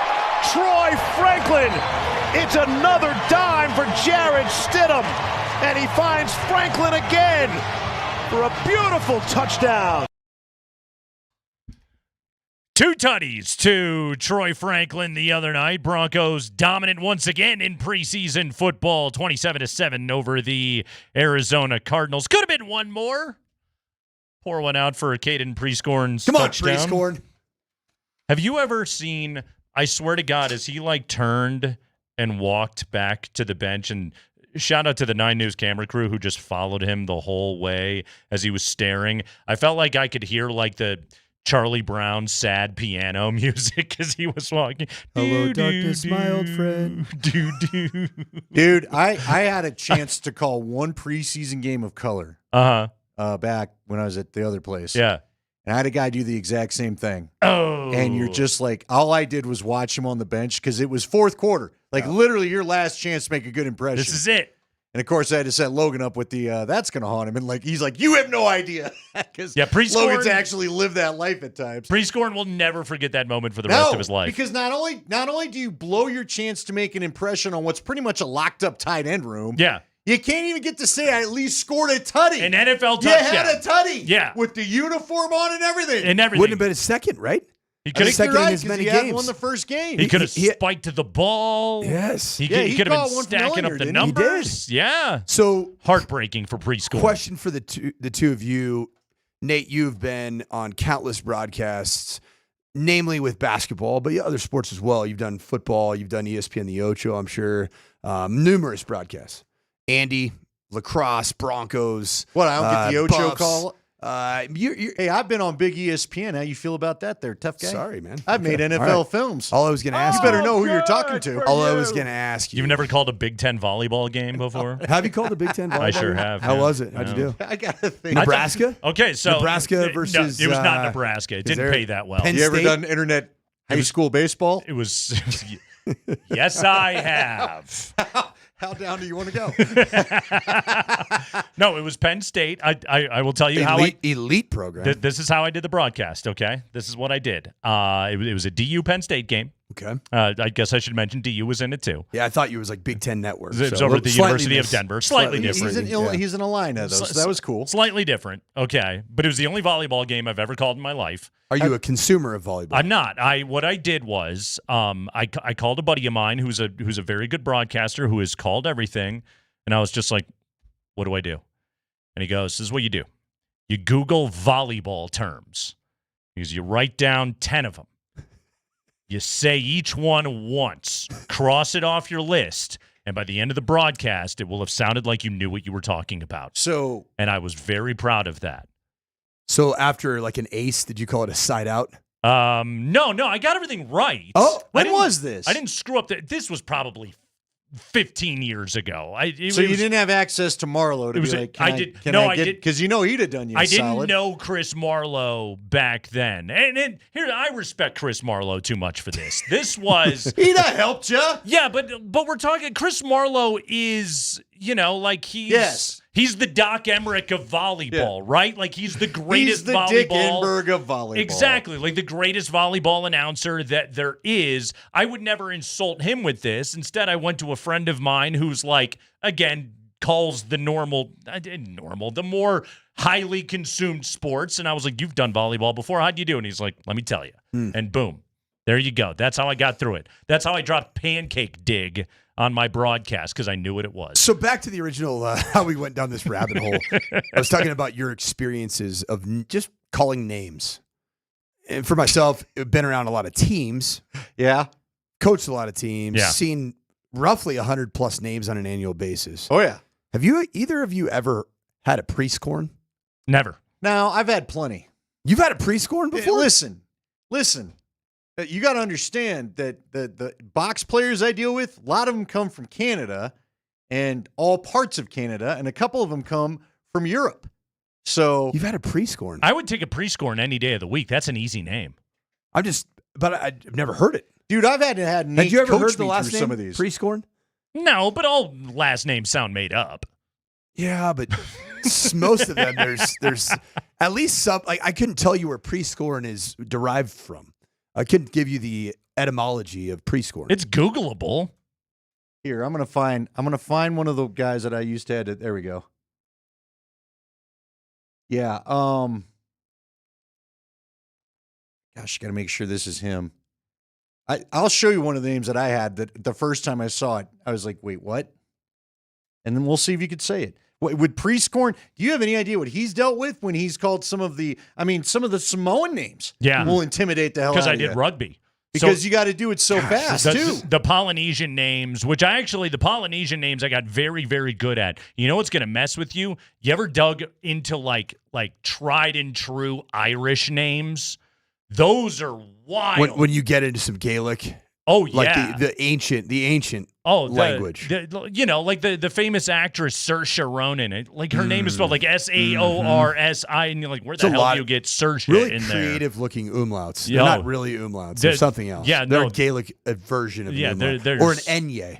It's wild when you start to deal with the Irish names. Yeah, they make no sense whatsoever. Caden Prescorn. Yeah. He's a Michigander. Born in Michigan, raised in Orchard Lake Village, Michigan. Where do you play? Memphis and Ole Miss, right? That is correct. Okay, thank you. Caden Prescorn, the last name. Yeah. The origin family history is Middle High German Bruch. And it stands for Priesk is for a variant or brittle or crumbly, and corn is grain. Crumbly grain? Crumbly grain. Oh, that's why Germany. he fumbled, because he's crumbly grain. That's why he fumbled at the goal line. Because the football itself was crumbly grain. It was crumbly grain. Yes. It was a crumbly piece of brown leather. Say that name. Ilya Gajic is how I would say that. Oh, you got close. Ilya Gajic is what I would go with. Ilya Gajic. And he had three brothers. Gajic. Okay. Yes. I would have gone Ilya Gajic. I think you would have been correct if he was, because that's Eastern European. Jared Stidham. He was a hockey player. Hockey player, but lived in Canada, I'm guessing. I don't know. Yes, So the guy made his way to Denver. As opposed. I don't know the etymology of Stidham. Yeah, what are we doing with Stiddy? So what do you want to do about Stiddy? But Here's what I love. Stiddy is crushing this preseason. Destroying it. Destroying it. Preseason MVP kind of stuff. Jackson Dart probably would like a word, but right now, Stiddy is he's got the football world on notice with what he's doing this preseason. Spectacular again the other night. Final numbers for Jared Stidham, 16 of 23, 240, 2 tutties, and a 132.5 passer rating. This is after game number 1 in which he threw that is right, incompletion in 15 attempts, also with 2 tutties, 4 touchdowns, no picks thus far in the preseason for the great Jared Stidham. Okay, follow-up question before you laud praise on him. Well, because, again, we jumped on, we did our halftime thing. Right. Scotty and I have been having fun doing this little halftime. And immediately down the comments, here it comes.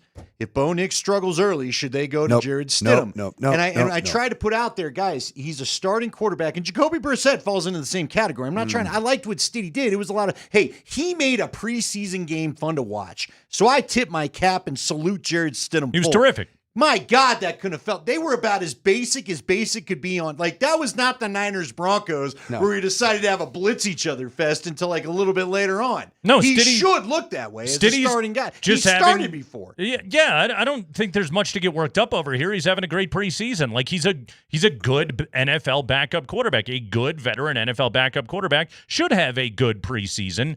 But Sandman, you think the Broncos need to do something about this? They sure do. And what the Broncos need to do has nothing to do with Bo Nix ever struggling and Jarrett Stidham coming in relief of Bo Nix.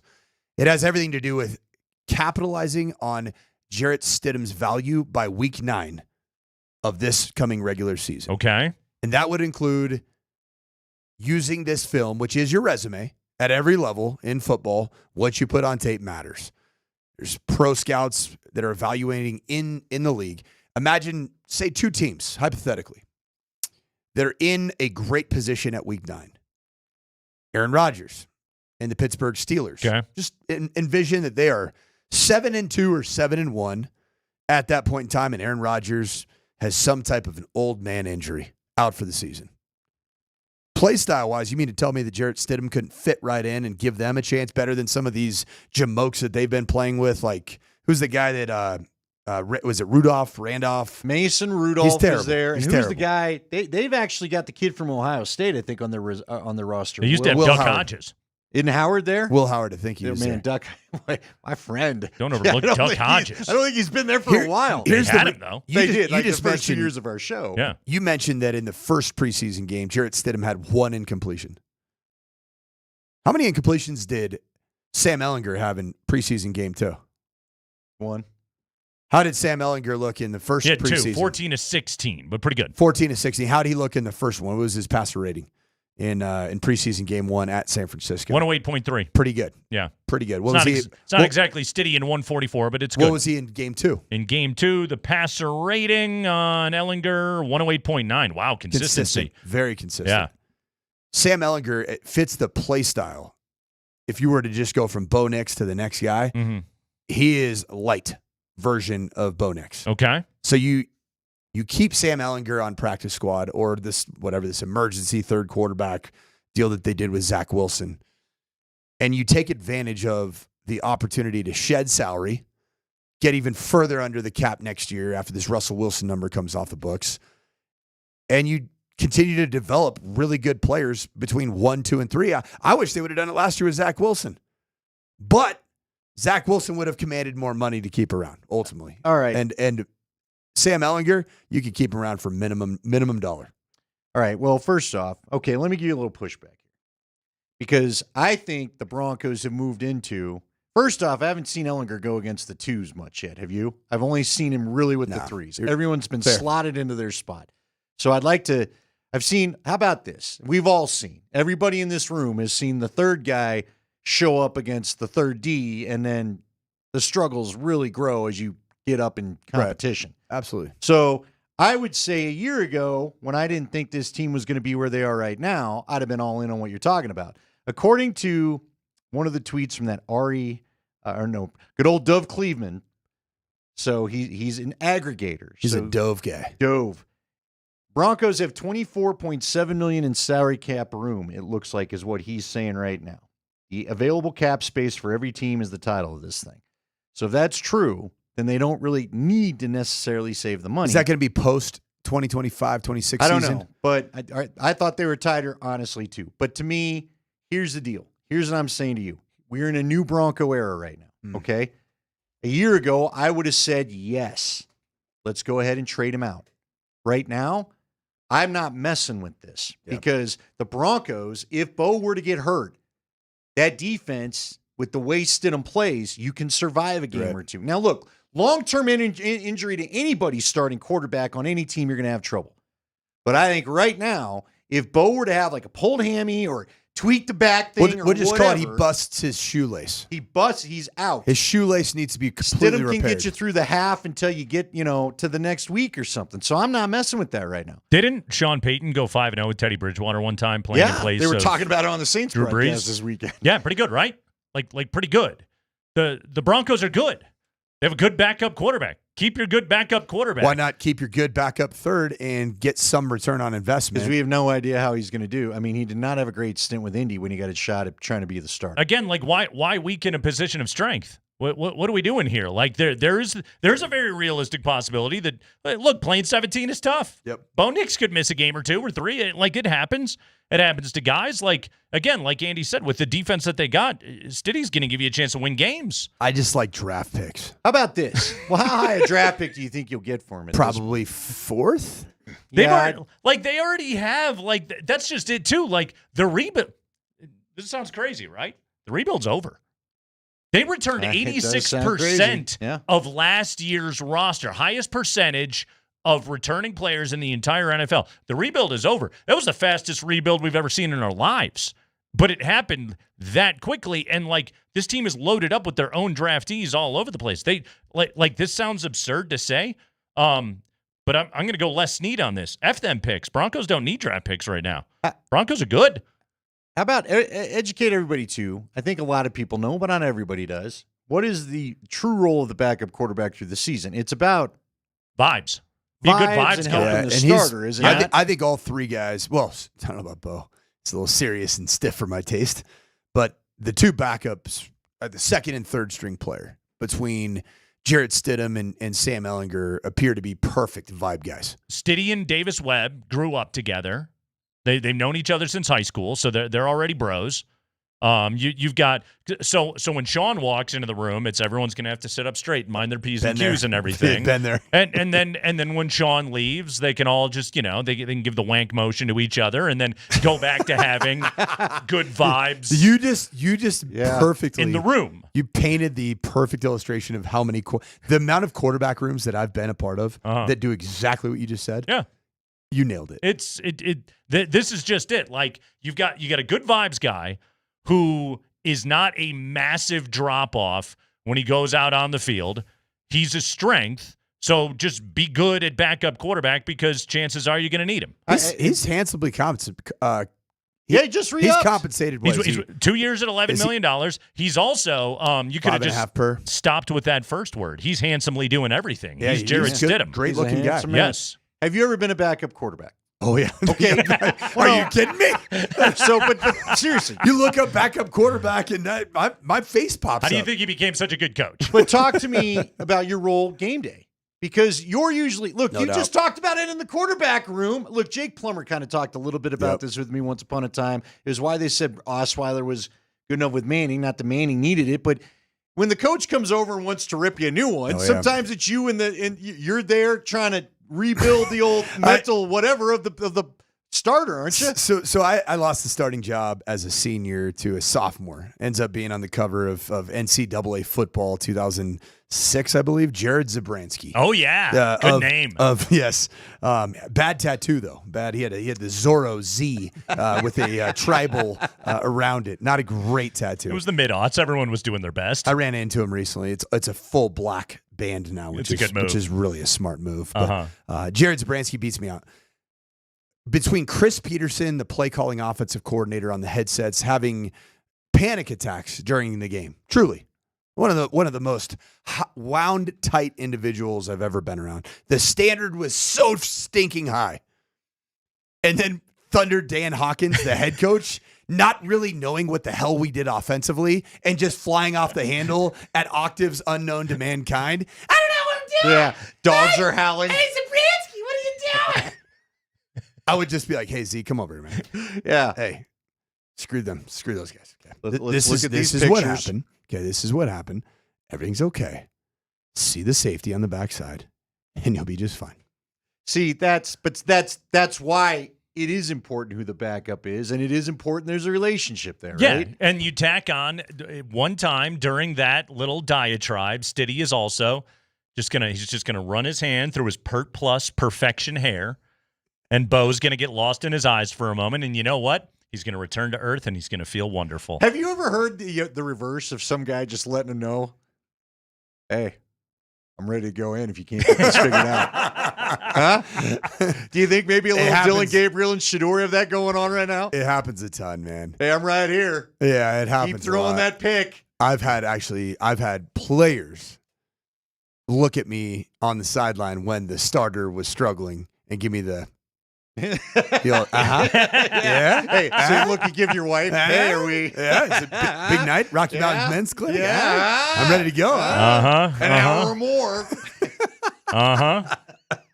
It's like the stand-up comedian that says to the younger guy that went on before him, and he kills and he does well, and then he's walking off the stage, and the vet comic just looks at him and goes, "You'll get him next time." Try it again tomorrow. Yeah. The old try it again tomorrow. Bad room. Yeah. What are you gonna do? Tough room. Mm-hmm. Sandman, he's hanging out with us this hour. Don't move, Stiddy. Stiddy is backup quarterback perfection. I got a question for Sandman, and guess what? Yeah, it's based off of at least double-digit hours of preseason football this weekend. Andy Lindahl. Look at his look. Look at this. Look at Andy this Lindahl. Once again. You know what? Nate just gave me the dad. Why are you wasting your life? I need more. His shoulders drop. His face change. He's like, you loser. Andy, I need more hours in my life so I can watch double-digit preseason football. After this weekend, you probably don't. I swear I'm going to punch somebody that tells me you're putting out tape for all 32 teams. There was one guy that could not quit saying it during the fourth quarter. Preseason for I those was like, guys? All right, bro. All right, we got it. All right. Well, Andy Lindahl, off of his extensive preseason football experience from the weekend, Fires You question. can't even say it with a straight face. Mike Sanford. When we return on a Monday afternoon, Kreckman and Lindahl and the Sandman. I love it.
Coming up at 4 o'clock, we will announce the winner of our Nuggets ticket contest that we were doing all last week. You were signing up. You were picking the 3 games you wanted to see in person. next year. Well, we're going to announce our winner coming up at the top of the hour, and I think that individual is going to be very pumped, stoked, if you will, about how many good Nuggets games they will be attending this upcoming season. So we will announce that winner at the top of the hour right here at 4 o'clock. Andy Lindahl, give us your finest preseason football takes. All right. First off, everyone's amazing in preseason. All right, my question for you, and look, Coach, this goes based off of last year too. If you remember, and all I heard last year was that was the class, and it proved to be right. Like, look, Caleb Williams came out Caleb Williams, now again, base defenses, all that. I caution everybody. Oh, that opening drive had the Bears group chat going last night. Dude, let me tell you. He stood in the pocket. He delivered some throws. 97 he didn't get yards. The happy feet. Against the Bills' second stringers. So, look, a lot of last year's take class. it though at this stage, right? A lot of last year's class is still looking good. I saw something today where, who was it? I think Kyle Brandt was complaining, or maybe it was Dan Orlovsky wants aggressive Drake May back. He feels like he's been handcuffed a little bit. I'm sure I'm not super bullish on Drake. Drake didn't look good the other day. I'm very bullish on J.J. McCarthy. I mean, we know. Very, very. Okay, but here's the thing. Remember last year, all I heard about was all the quarterbacks this year were going to suck and couldn't hold a candle to last year's. Look, man, preseason or not, Jackson Dart looks like he's all right. Also, he doesn't look terrible. Cam Ward, he finished Cam 2 Ward of 7, good. and he had like 3 drops. He looked way better than his numbers Cam Ward said. looks pretty good. Yeah. I mean, Shador had his moment. Quite honestly, Dylan Gabriel looked all right. Now, that one interception, he had 2 guys in the same space. He shouldn't have forced the throw, but it got picked in part because the guy in front let it go thinking there was a dude behind him and not knowing about the DB. Well, you know why he's so good? He's competing and not entertaining. That's true. We'll get into that. But look, my I got point hammered is, for my take on that. Jeez. My point, though, is, are we seeing for the longest time, I heard from a lot of NFL people, can't use the spread guys. The spread guys and the game's so different. And Everything's all a this. spread guy. Well, I'm Is asking there anything you, but a I'm college asking you spread right guy? now, are we not seeing maybe an evolution in the NFL because all these young quarterbacks who everybody insists on playing at least look competent more than quarterbacks used to if you threw them in for their first couple of preseason games? Starting out with just Cam Ward and Jackson Dart looking better. Because Dart feels like, I don't think he's going to take the job from Wilson, but he's had some nice games. Why shouldn't he, though? My God, what are you doing playing Russ? Here's what I've been told. Jackson Dart, when the picture's constantly changing, which is what he'll see in the National Football League. Not the vanilla. He is going to give the football to the other team. Okay.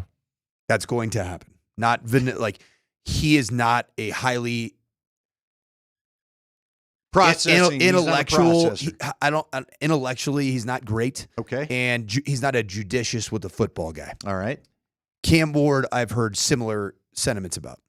Those 2 guys, doesn't surprise me that they're going to be like some of the Broncos quarterbacks over the 20-year stretch where you on and off, you had Elway, then you didn't, then you have Manning, then you don't. Some of those quarterbacks were exciting for a minute. Drew Lock was exciting for a minute. Oh, he had a game against the Texans that I thought, this just might be it, and it wasn't. My prediction is that's what Jackson Dart and Cam Ward are going to be. Okay. I think they're not serious enough NFL starting quarterbacks, and I think the same for Caleb Williams, except the difference with Caleb Williams is he got a big-time play-calling offensive coordinator, head coach. That is his best shot to not be the very, very bored player that does everything to hunt big plays. That's been up tremendous physical skills with a great coach. Correct. That is a pretty good recipe. If you're going to extract talent out of a player that maybe wasn't otherwise going to hit his ceiling, which sure looked like last year, Caleb Williams was going nowhere near his ceiling. Yeah, it did. I'll tell you again, one of the reasons why Bo and Jade Daniels will remain top of the class because they have their consistent play callers. I think Caleb's going to look better, but again, that's an offense you got to learn. Yeah. And look, we already kind of touched on Drake May. Josh McDaniels' offense locks up young guys, period. We saw it here in Denver. It was one of the problems. It was why he constantly went back to Kyle Orton because they couldn't find any young guys that could consistently handle what he was. He was so used to having Tom Brady. And in fairness, Mike McCoy fell into this trap after he had Phillip Rivers too.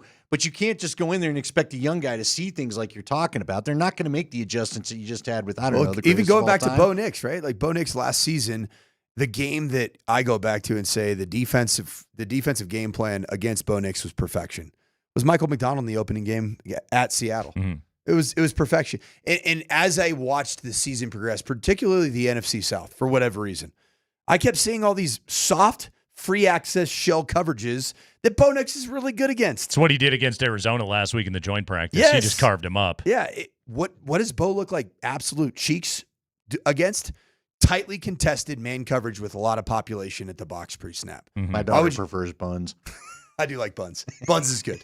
Cheeks is even, I don't know, man. Cheeks is the old guy. We'll use Cheeks. You don't need to sound like a teenage girl. It's well, I guess bad she's not a vibes. teenager anymore. Never mind. Why would you not see a whole lot more of that junk ball, mix up press man coverage looks, cover 3 match, which is you pass crossers, and then you give them a ton of different blitz looks, whether they're coming or they're not.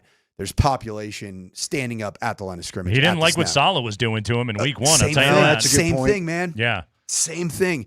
And watching against the NFC South, like even the Tampa Bay Bucks, last year, a very good football team. That defense just played like soft, just very static pre-snap shell coverages. Hey, Bo did well. Real quick, speaking of Saleh, the San Francisco 49ers, let's just as a quick aside, have you seen what their schedule is this year? They play both the NFC and the AFC South. That's great. They get both of those. Plus, they got a game against Cleveland. They got a game against the Giants.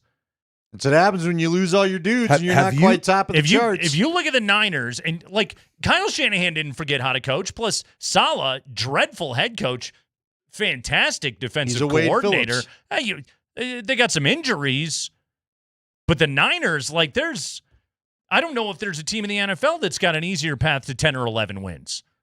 If Christian McCaffrey's healthy, that's a playoff team. Oh, yeah. Guaranteed. On the opposite, you want to talk about the terrible schedule? Have you guys seen the Cleveland Browns schedule that Joe Flacco recently named the starting quarterback is going to have to play against? I mean, good for you, bud. Bengals to open, at Ravens, Packers, at Lions, Vikings, at Steelers. Good night. That's your beginning.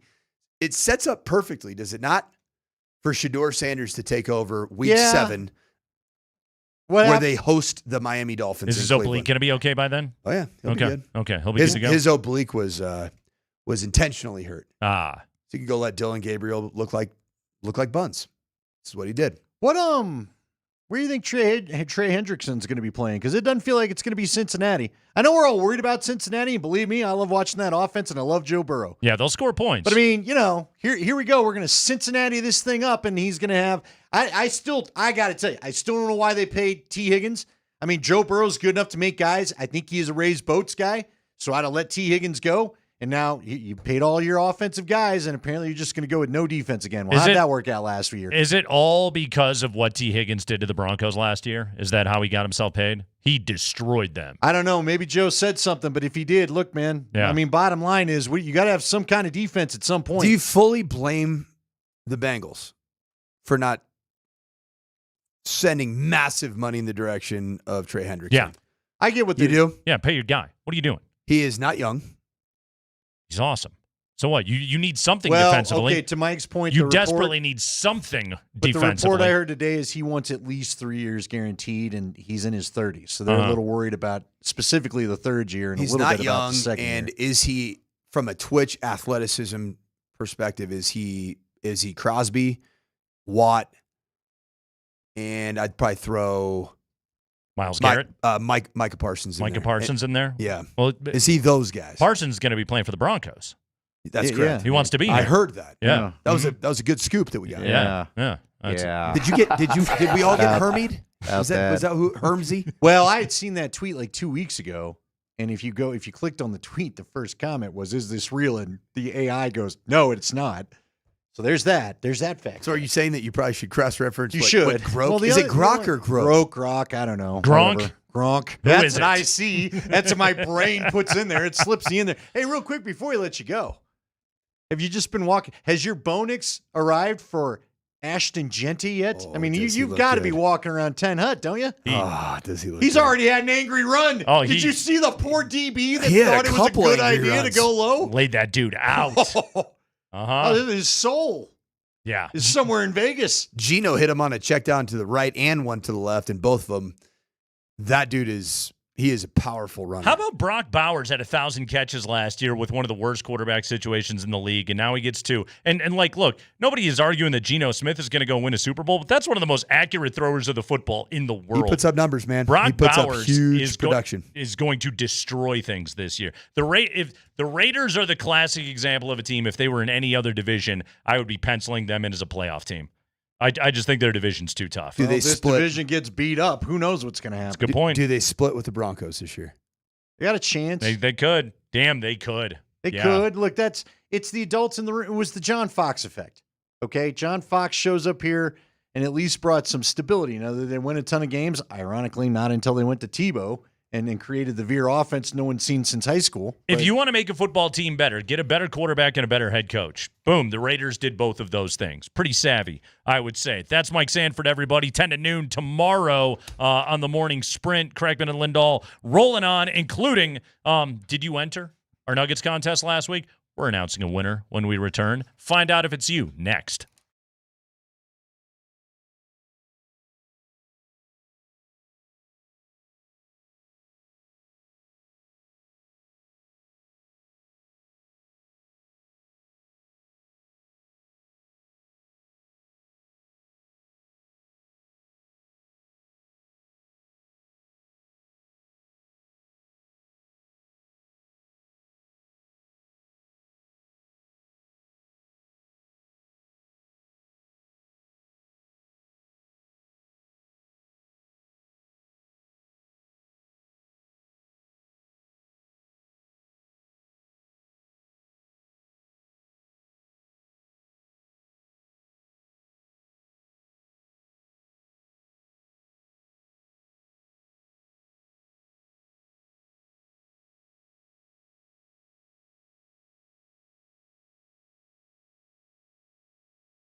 Hey, we took thousands. I repeat, thousands of entries for our Nugget schedule contest at altitudesportsradio.com/nuggets. But amongst those thousands, only one can come out on top. Spring, can I get a drum roll, please? The winner of tickets to 3 Nuggets games of their own choosing.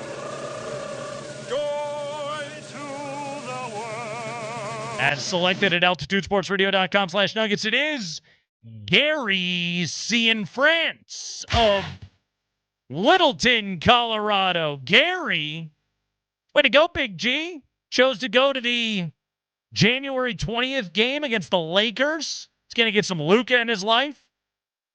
He's going to go to that February 1st OKC contest. Can't lose to Lou Dort.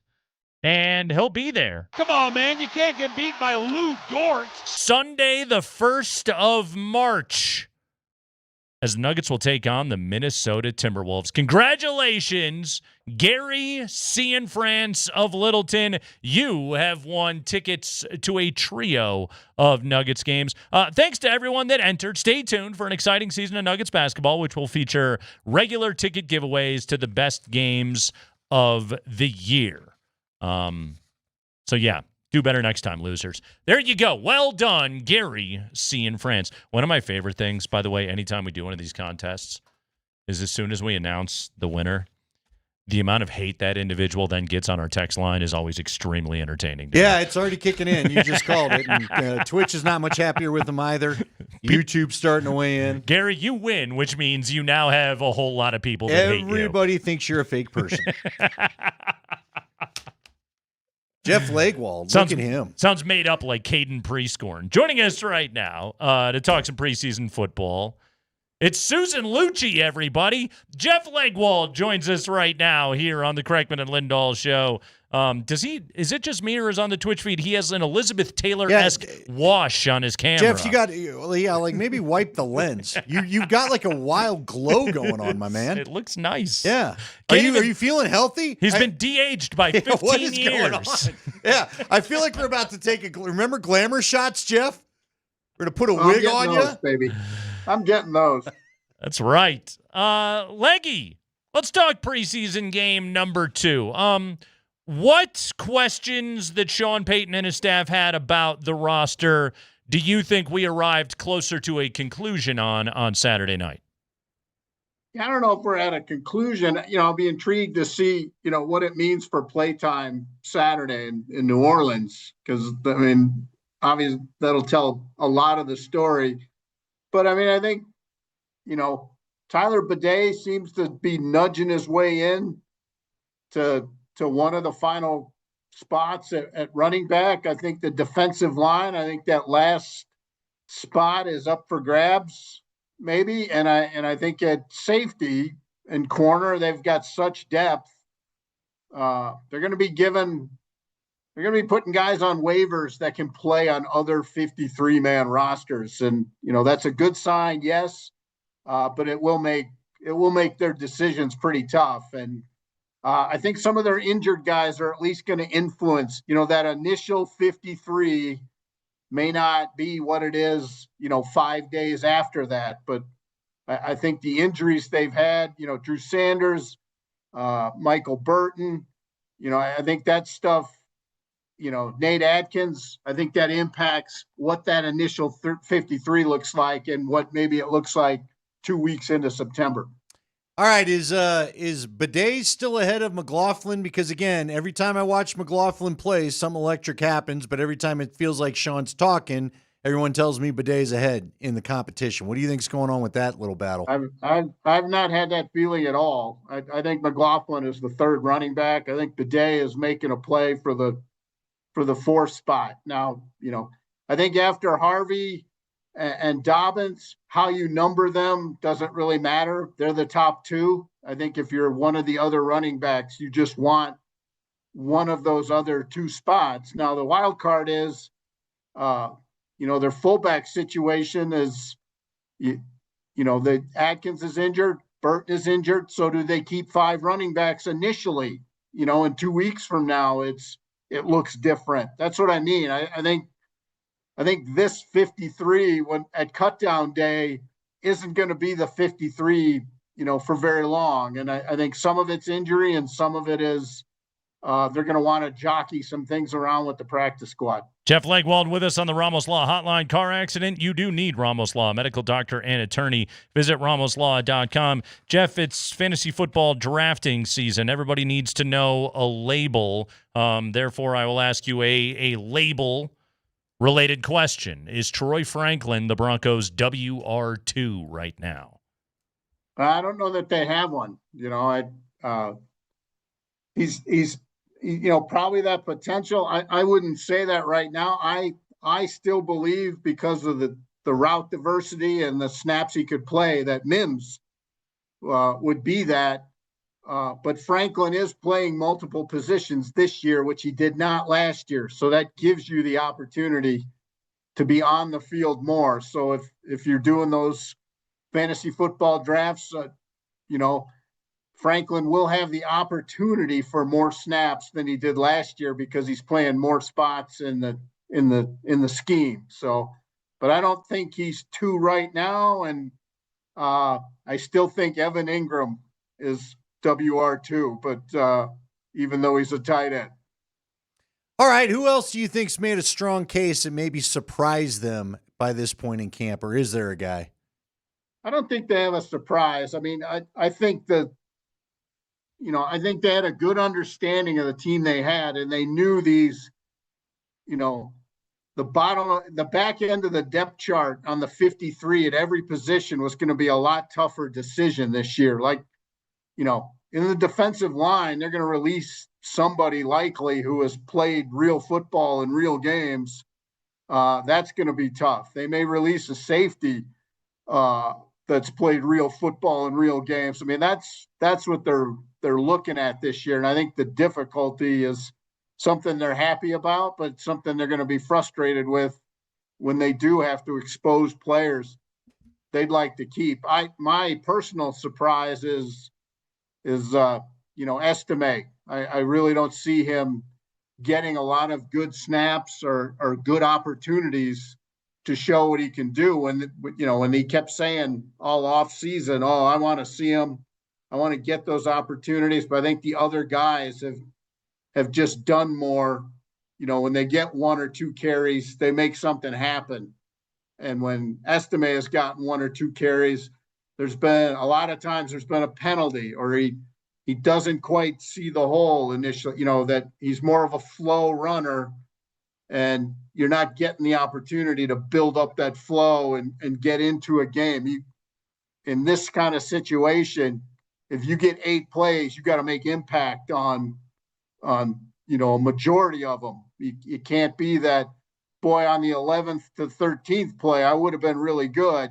You've got to make it happen. And, I think he'll probably get some snaps in New Orleans. At least that's my feeling right now. But if he doesn't, that's an indication you just didn't want him to get hurt.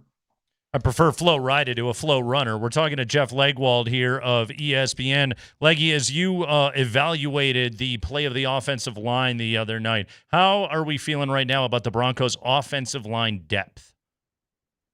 I think they're okay with it, Nate. I think he said it after the game, Sean Payton, the pre-snap penalties are not a good thing. Yeah. And that's the kind of stuff that are drive killers, second and 15, or, you lose a huge play because somebody, doesn't even get going because somebody jumps offside. But the pre-snap stuff that's not a good look. And, at one point they had, I think, 7 pre-snap penalties at one point, and that's just our buddy Palczewski keeps getting dinged, Leggy, man. He's been having a tough time out there.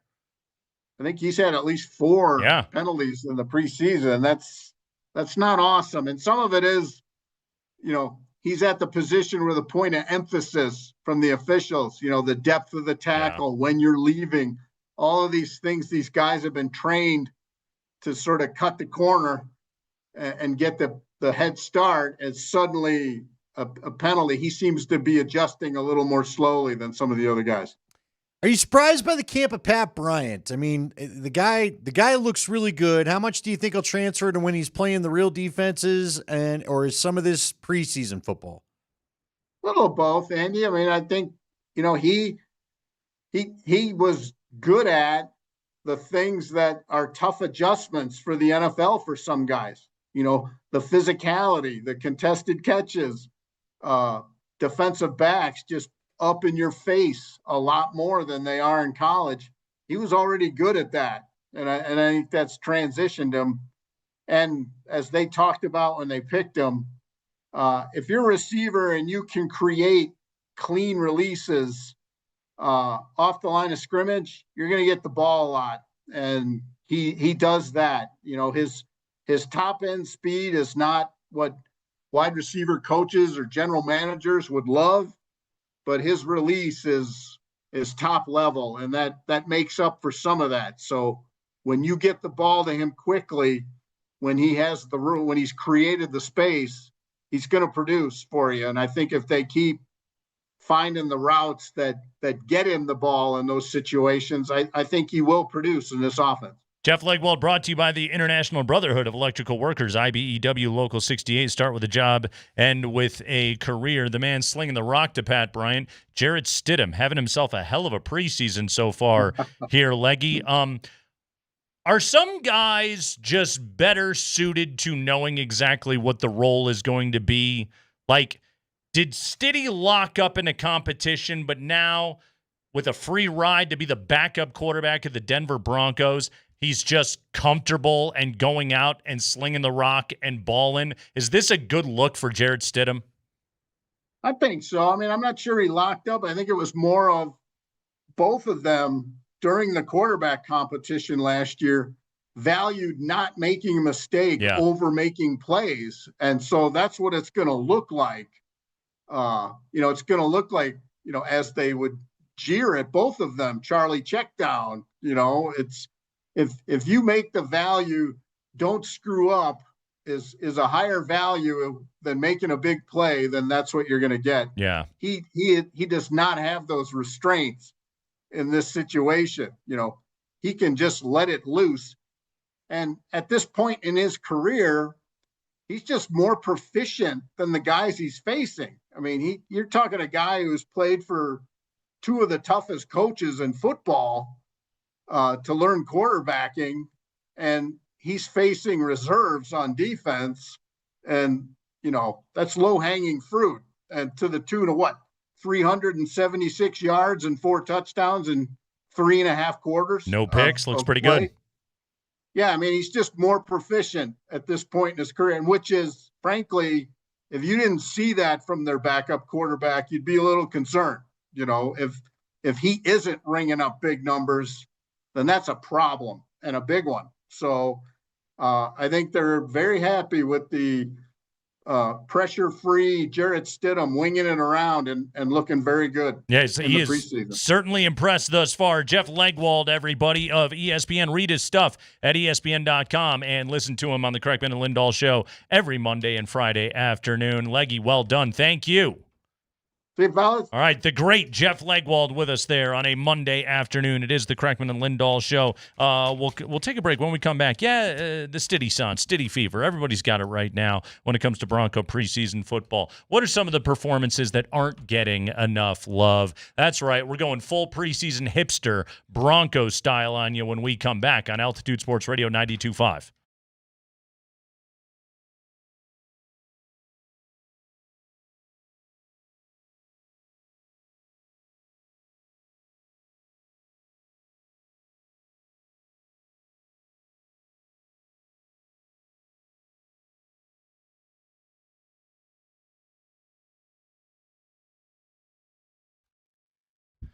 Hey, Kreckman, for Roller Auction, 3 auctions this week, over 3,000 items that you can bid on at Roller Auction. How do I know this? Well, I got the email directly into my inbox this morning from my friends at Roller Auction. How did I get it? Well, I went to roller.bid/altitude and I signed up for the email list. And what happened as a result of that? Well, I was entered to win tickets to all kinds of great shows. We gave away 9 Inch Nails tickets, which everybody in Denver was talking about this past weekend. We've got tickets to see Lincoln Park at Ball Arena coming up here in just a couple of weeks. So sign up to bid at roller.bid/altitude and check out any of the 3 auctions available to bid right now, including the vehicles contractor and rental yard equipment auction, the government computers, police evidence, general surplus, and more auction. And my personal favorite this week, the factory return electronics, furniture, and exercise equipment auction, which is available for you to be able to bid all week long. Go to roller.bid and check it out right now. Does your counter lack an air fryer? There is a Cuisinart digital air fryer toaster oven that is available to bid right now. Current bid, $12.50. You can't beat that price. Go to roller.bid right now and get in on this auction, and go to roller.bid/altitude to sign up.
I think there are going to be a number of tough decisions, but I'd rather be in that position than the position we were in 2 years ago at this time.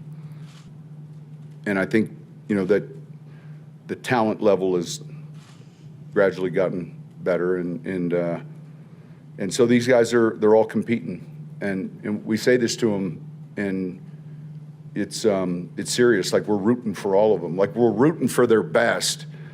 And because I think there's going to be some players that end up on other teams' rosters playing, and that's part of the deal.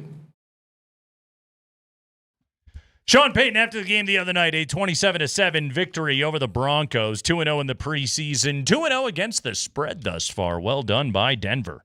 That's what you like to see. That's well, not you. Really it's important. It's important for everybody, Andy. It's important when everybody wins. Andy, who was a Broncos player that is in the groove? Start here, go anywhere. Groove Toyota on South Broadway and GrooveToyota.com. Give me a Broncos player that is currently, like D-Light sang, in the groove, which is in the heart. Sure. Look, the guy most in the groove right now all preseason, I think you have to go with Jared Stidham. Yeah, Stiddy's crushing it right now. I mean, the numbers speak for themselves.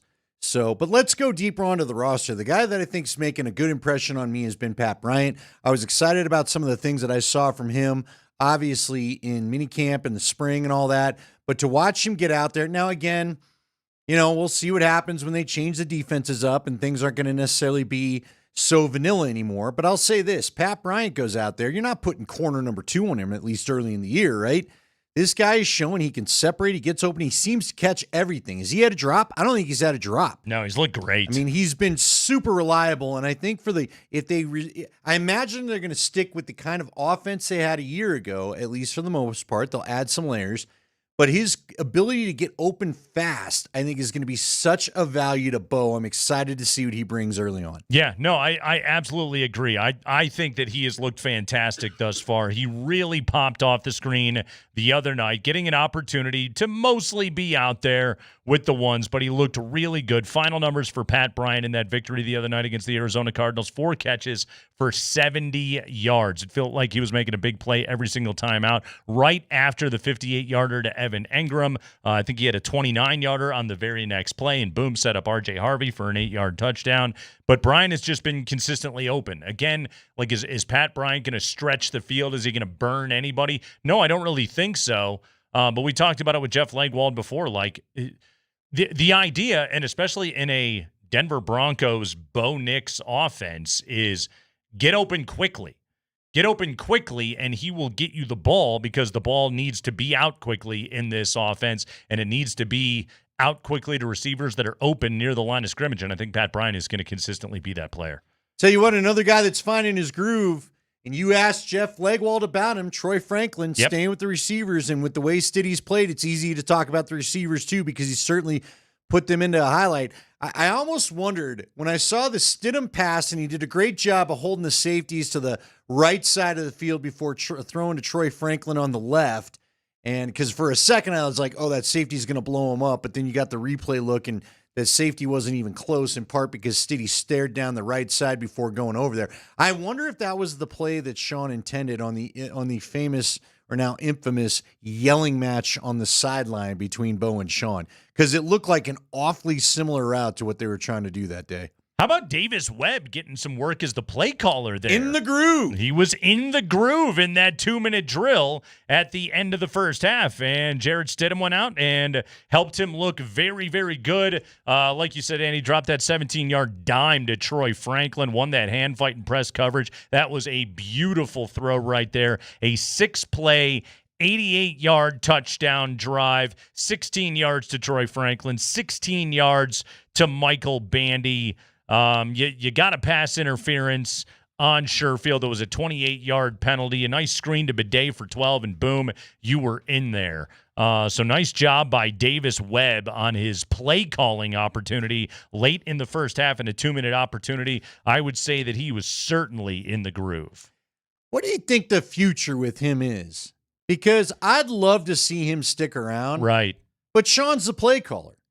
Like, it just doesn't seem to translate to seeing him be around a long time. He's going to be an OC soon enough, and then maybe on his way to a head coach. You know, he got the passing game coordinator title put on his business card this year. So that was a little promotion that I guess Sean could throw his way. Like Joe Lombardi is, pretty cemented as Sean's guy. And so we know that that's going to be the case.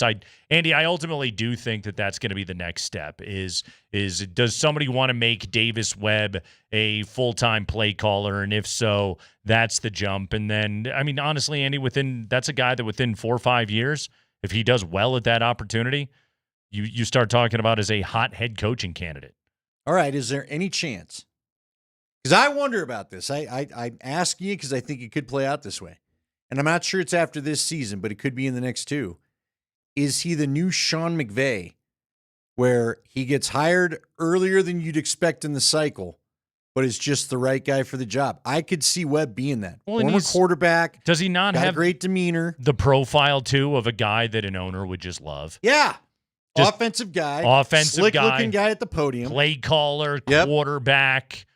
Oh, the offense is what owners love to hire. It's now again, like, Bo's going to have to go out and have another good year for his stock to continue to climb. But, like, you can turn that into look at Liam Cohen. Yeah. Great call. Just boom, you have a good year as an offensive play caller, absolutely. And suddenly your phone is ringing, and maybe you're getting an opportunity that you wouldn't have gotten otherwise. What about our dude out in Carolina right now? That's another dude. Dave Canales? Yeah, that gets another opportunity because quarterback play is good, and boom, you get the opportunity to go be a head coach somewhere. Yeah, I'm just saying, wasn't McVay like the tight ends coach out with Washington when he got plucked by the Rams? Yeah. And then he brought Wade with him, right? Wasn't Wade his he was father-in-law or whatever? One of the wonderkins on Mike's staff out there. Yeah, and a guy that, it was interesting when Mike McDaniel talked about it, and he was dealing with his substance abuse issues and things like that. It was like Sean McVay was one of the guys that just kind of blew by him, even though McDaniel was a super sharp guy. It was like, well, Sean McVay is the guy that's in the office every single day, and he's also freaking brilliant. McVay's just got that brain. He's one of those guys that remembers. He's got like that Rain Man ability to remember every play of every game that he's ever been involved in. By the way, because you're talking about the tree. So McVay, I thought about this because you bring up McVay. And McVay's one of the guys, as we well know, our guy Scott Bay that does Nuggets games also gets a chance to go out to L.A. and produce games for the Rams preseason. Okay. So he's in charge of getting McVay mic'd up. And, McVay always spends a couple series with them, talking a little bit, going over stuff. Well, in Minnesota, they do the same thing. And in week 1, they had Justin Jefferson, who's just a phenomenal personality, tons of fun, all that. See what happened over the weekend when they did it with Kevin O'Connell? Because Kevin O'Connell, it's so funny because you can pre-plan this all that you want to. Kevin O'Connell agreed to do it. And again, it's very kind of a la Sean McVay. But, it's coaches can't help but being coaches. Now, are we sure we got the safe version of this? Okay, because there was a not safe version on Twitter. Pete, excited about this year's team and excited about this play call, fellas.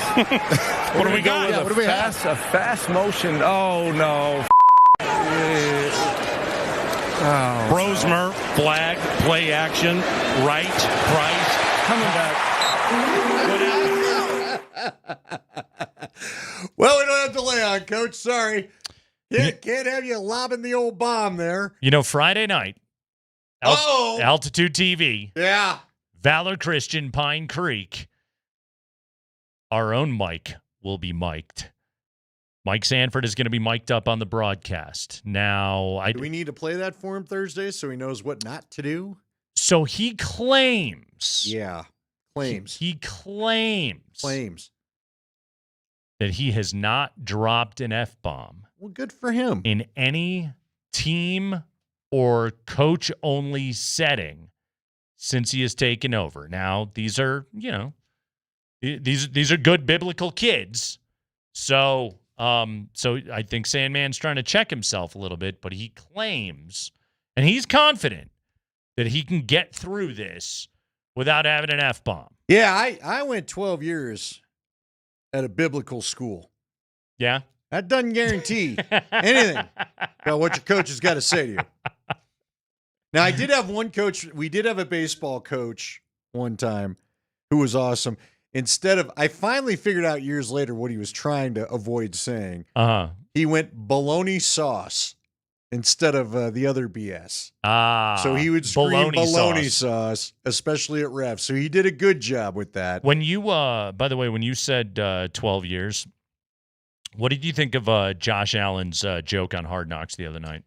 What did Josh Allen? Dude, that was... Give it to me again. I've already forgotten it, so that tells you what I think of it. It was some good hack material. It was the, I went 11 years without drinking one time, and then I turned 12. Oh, yeah. Yeah. This has been I'm struggling. We'll have our next episode tomorrow night. I'm still in. I'm not totally feeling it. I'm And I know nothing against Josh. It has Although, hey, this is going to be a good one because McDermott was not psyched. You saw the Bears went 38-0 on him. That's what I'm saying. And McDermott acted like all of a sudden he was all upset that his backups couldn't do anything. I'm hoping things are going to get a little bit better here. Like I said, episode 2 was better than episode 1. It was. Episode 1 was just like a weird, absolutely brutal. It was just a Bills infomercial. It was terrible. Episode 2 perked up a little bit. We'll see what we got in episode 3 here. Tomorrow night we'll be talking about it here on the Kreckman and Lindahl show. Is Buffalo Joe in problem? Is he in trouble? How do you know? Andrewsy's the one that cut up a little bit too. They just happened to have that replay on today as I was waking up. He didn't look too good? He was the one that let Colston Loveland get open a couple of times. Uh-oh. Didn't drop enough in depth coverage. Come on, Buffalo Joe. What are we doing right now, man? He's the heartwarming story of Hard Knocks. He's got to make the team. They don't seem psyched with Buffalo Joe. That episode last week didn't make it sound like they were feeling Andrewsy. Nah, they were kind of getting after him a little bit. Yeah. Come on, Buffalo Joe. You got to make the team. You're a good story. Who else is in the groove? Brought to you by Groove Toyota on South Broadway and GrooveToyota.com. Let me tell you a guy that's in the groove. Let me tell you a guy that has looked absolutely marvelous thus far this preseason and all throughout training camp. In fact, Andy, and I got to cherry pick the stats a little bit here, but 5 for 5, as long as he is attempting a kick within 60 yards. Will Lutz. Will Lutz. I swear to God, I don't think I saw him miss a field goal in camp. Okay. Yeah, you're right. He's been that good. You're right. And he has been competent and comfortable. And I think as long as the Broncos' offensive line on field goal doesn't get destroyed, I think he's got a good chance to put himself in a Pro Bowl, All-Pro type of conversation this year. I think Will Lutz has been in the groove thus far. The kicking game is not something the Broncos got to concern themselves with. Now, the punting game. How we feeling about that? Are we feeling any better? Punting game. Crawshaw did all right the other night. Has he really just shankopotamused one just yet? Has he cross-shanked one? His punt after the opening drive of the third quarter, Andy, he blasted it so far it wasn't even on the screen. Yeah. And it was a touchback. Terrible punt.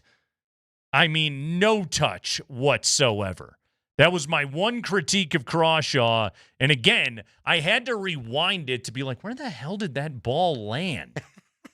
He seriously blasted it so far, it wasn't even on TV anymore. Even Scotty Gaines didn't know where that thing was. So, yeah, Crawshanks just continues to be something I think to keep an eye on. Good talent. Yeah. I mean, they seem to like him. And yeah. Look, if he can get it reined in, it'll be great. But right now, he's like Wild Thing. Yeah. Jaleel McLaughlin had himself a very good game, showing off the wheels on a 35-yard run down to the 11-yard line. That was one of the drives that, because of a Palczewski false start, ended up in a Lutz 26-yard field goal. But Jaleel McLaughlin, 35-yard run, Andy, that was longer than any of his carries from last season. That's one of the things you want to see out of Jaleel McLaughlin. With the kind of speed that guy has, it's like, okay, man, like bust one. He never did last year. His quickness, his burst, it's on display every time the guy touches the football. But it's like, can we get a home run somewhere in here? Well, he showed some of that ability the other night on a 2nd down and 10. That was good to see. It was. It really was. Because I again, he's still kind of my guy. Yeah. I don't. The Bidet thing's fine, and I know Bidet's getting the reps that would suggest he's further up the depth chart, but. I think McLaughlin's the one that you always happen to see something out of. I think he's got the speed where if he, like you said, if you could start breaking tackles and take one to the house, you really have something there. So I would be excited to see him pull that off. You know who else? And I'm trying to find his name. Who else is in the groove was our guy 55. 55, the linebacker, I thought had a very good night the other night. Now, he was one of the guys that we were told to watch thanks to Leggy. Was that Jackson Turner? Yes, Jackson Turner was someone else. Jordan Turner, excuse me. Was picked up, wrong last name for a first name. Yeah, here we go. But yeah, Jordan Turner. He's I think he's been a little bit fun to watch. Sack and a half the other night. Sack and a half. Here's what's tough is like, okay, obviously Singleton and Greenlaw, Sternad's got experience, and Lavelle Bailey has to make the team. Oh, you're right. All that guy There's does no is doubt. make plays every single time that you look up. But Jordan Turner looked certainly impressive the other night. I thought Dondre Tillman was impressive as well.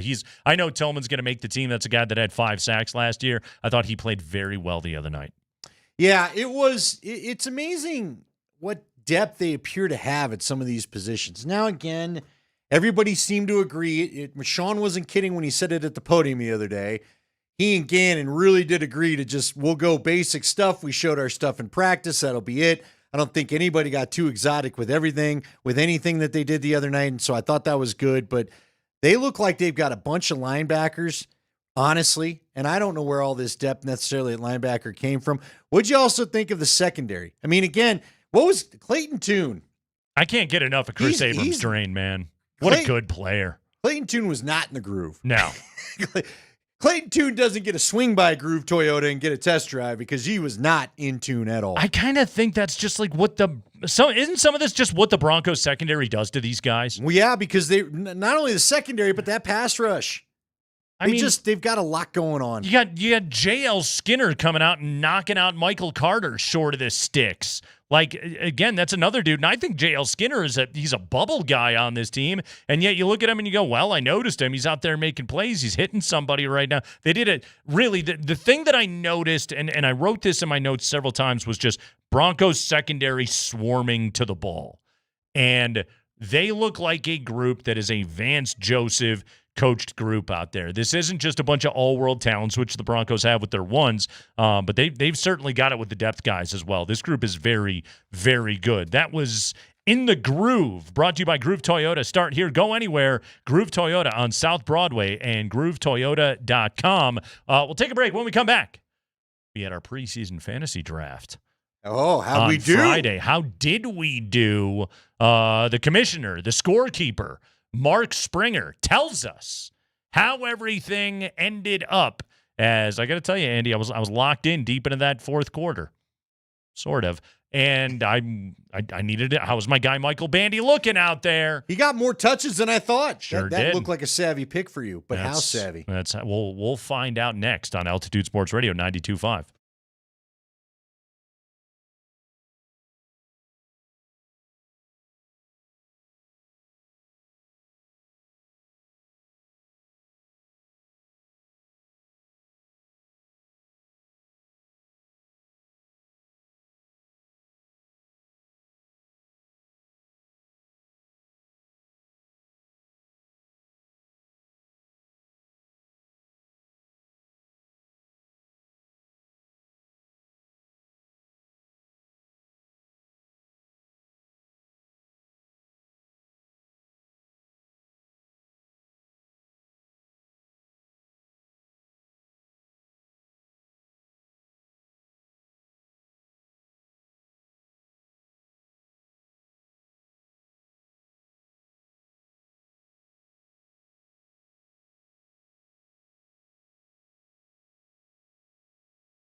Oh, we hope you're having a lovely Monday afternoon. It is the Kreckman and Lindahl Show on Altitude Sports Radio 92.5, which you can listen to via the Altitude Sports Radio app, powered by the Will Height Law Firm. Injury lawyers, go to willheightwins.com. That is willheightwins.com. So every Friday or Thursday, if it occurs ever, we do, ahead of preseason football on the Kreckman and Lindahl Show, a preseason fantasy draft. Spring, set the tone for us as we now look back on the preseason fantasy contest that was here on the KNL Show.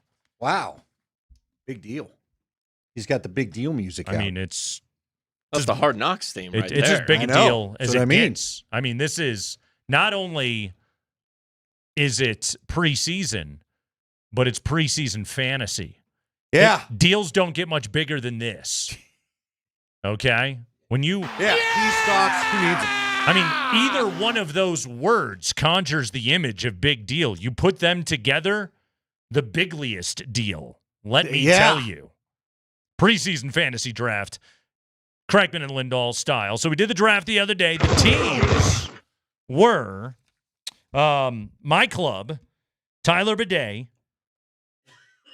Joaquin Davis, I took a minute, I had to remember his first name, and Michael Bandy, along with Cardinals receiver Greg Dortch. Can't get beat by Greg Dortch. Come on, man. You can't get beat by Lou Dort. Andy had Jaleel McLaughlin, Jerjuan Newton, and big number 85, Lucas Kroll, as well as, you snaked my guy, former Illini tight end Tip Ryman. You know what was awesome about that? I had friends come over, and all they remembered was, I took your guy. None of us could remember his name. Tip Ryman. They just knew that you were mad at me for taking your guy, which made it truly a real fantasy draft. You know what that is, Andy? That's another problem with tip culture. That's right. When you take my guy, Tip. Springs team, Blake Watson, Trent Sherfield, Audric Estime, and Cardinals RB6, Bam Knight. Bam! We're the teams. Help me out here. What is the origination? Because I notice I say it during the game. And again, whether it's my kid or my friends, people are like, why do you say his name that way? I can't help but go, Blake Watson. Why? Why do we? Because you did a little of it there. What started that for us? Well, I do it because anytime I hear the name Watson, I go right to the lead singer of Sexual Chocolate, Mr. Randy Watson from Coming to America. Well, you've done it to me because I cannot not say Blake Watson that way. And even the other day, I was like, why the hell do I say it that way? Sexual Chocolate, they play so fine. Don't you agree? Who's more famous? Blake Watson or Randy Watson? Which Watson? Steve would like a word, but he can't get in. I think more people know Randy Watson, quite frankly. Sexual Chocolate. Okay. You know what we need, by the way, Friday? Yeah. I'm adding a new rule. What's that? We all need names. We all got to come up with our team name. Team names? Yeah. Okay. Because as you were saying there, my squad, it would have been the perfect time for you to drop your perfect team name. My team was, come on, man, you can't get beat by Greg Dortch. Okay. That was my team. All right. Uh-huh. Yeah. Yeah. Yours was the problem with tip culture. And what was Springs? Bam! Springs was sexual Caucasianness. All right. That does not hit the same way. Sexual vanilla? Yeah, I mean, that's called marriage. All right, let's dive into it. Spring, do the math. How'd we do? Nate, you won. Yeah! Congratulations. Wow, not even, no tension whatsoever, just Nate, you won. You know why? Uh-huh. Because if this game had been a real game somehow called, had it been narrated on TV, the winning play would have been just like a rando catch. What were the scores? Yeah, what put him over the top? They weren't good. Yeah, so Tyler Bidet got you 4 points. 4 points. Sweet. With his 4 carries for 14 yards. Thank you. And his 2 catches for 16 yards. That PPR, baby. That PPR. PPR, baby. That's what I'm talking about. Them points per catch. All right. What else you got? Joaquin Davis had 1 catch for 11 yards. That's good for 2.1 points. Hell yes, Joaquin. You won because, the Bidet 4 points really combined with your Michael Bandy. Michael Bandy. your guy. Number 83. Who, barely played the first game, and all of a sudden he couldn't quit throwing to Bandy. You know what Michael Bandy was on my team? Our very own Sexual Vanilla. Yeah, Michael Bandy, huge, big number 83, 3 catches for 55 yards. That's an 18.3 per for you, Andy. No tutties, to be sure, but Michael Bandy was absolutely terrific in that game. That was the winning score. Who finished in second? I should know Greg Dortch, 0 points. This is important. Well, your Cardinal got you 0 points. Well, then you can get beat by Lou Dortch, apparently. Which is also interesting because, Andy, your Cardinal, Tip Ryman, got you 0 points. See, and I was mad about that. Did Tip Ryman even play? Neither Dortch nor Ryman were targeted. I don't know. All right, I'm looking at right now. Let's see. I'm looking at I believe Tip Ryman played, yeah. You sure? Probably did. How could he not have? Nobody knew. The third string tight end. How do you play this game without a Tip Ryman out there? Well. All right, what was the score? Andy, you came in last. Yeah. With 8.8 points. Oof. Let's see. Jaleel McLaughlin gotcha. He didn't have a single reception, which is a little surprising.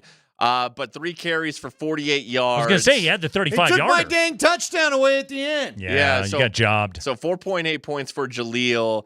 Jerwan Newton, 2 catches for 7 yards. But thank goodness for the PPR. That gets you 2.7 points. Lucas Kroll, who you took because he scored a touchdown for you last week, 1 catch for 3 yards. Ouch. That's 1.3 points. Again, I got screwed because Evan Ingram wanted to play for his guy, and he took that, although there's no way Lucas Kroll would have run as far as Evan Ingram did. All right, so Andy in last. Spring, you were in second. What was your point total? 14.4. So, Nate, you actually beat me by 0.2. You beat me by 0.2. Thank you very much.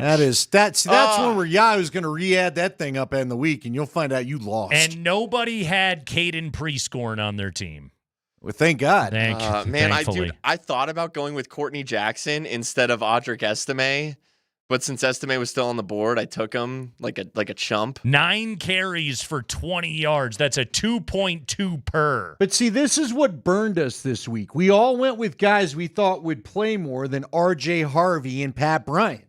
And I also thought about, I took Pat Bryant last week, and I should have taken him this week. And Troy Franklin wasn't even on the board because he's technically a first stringer.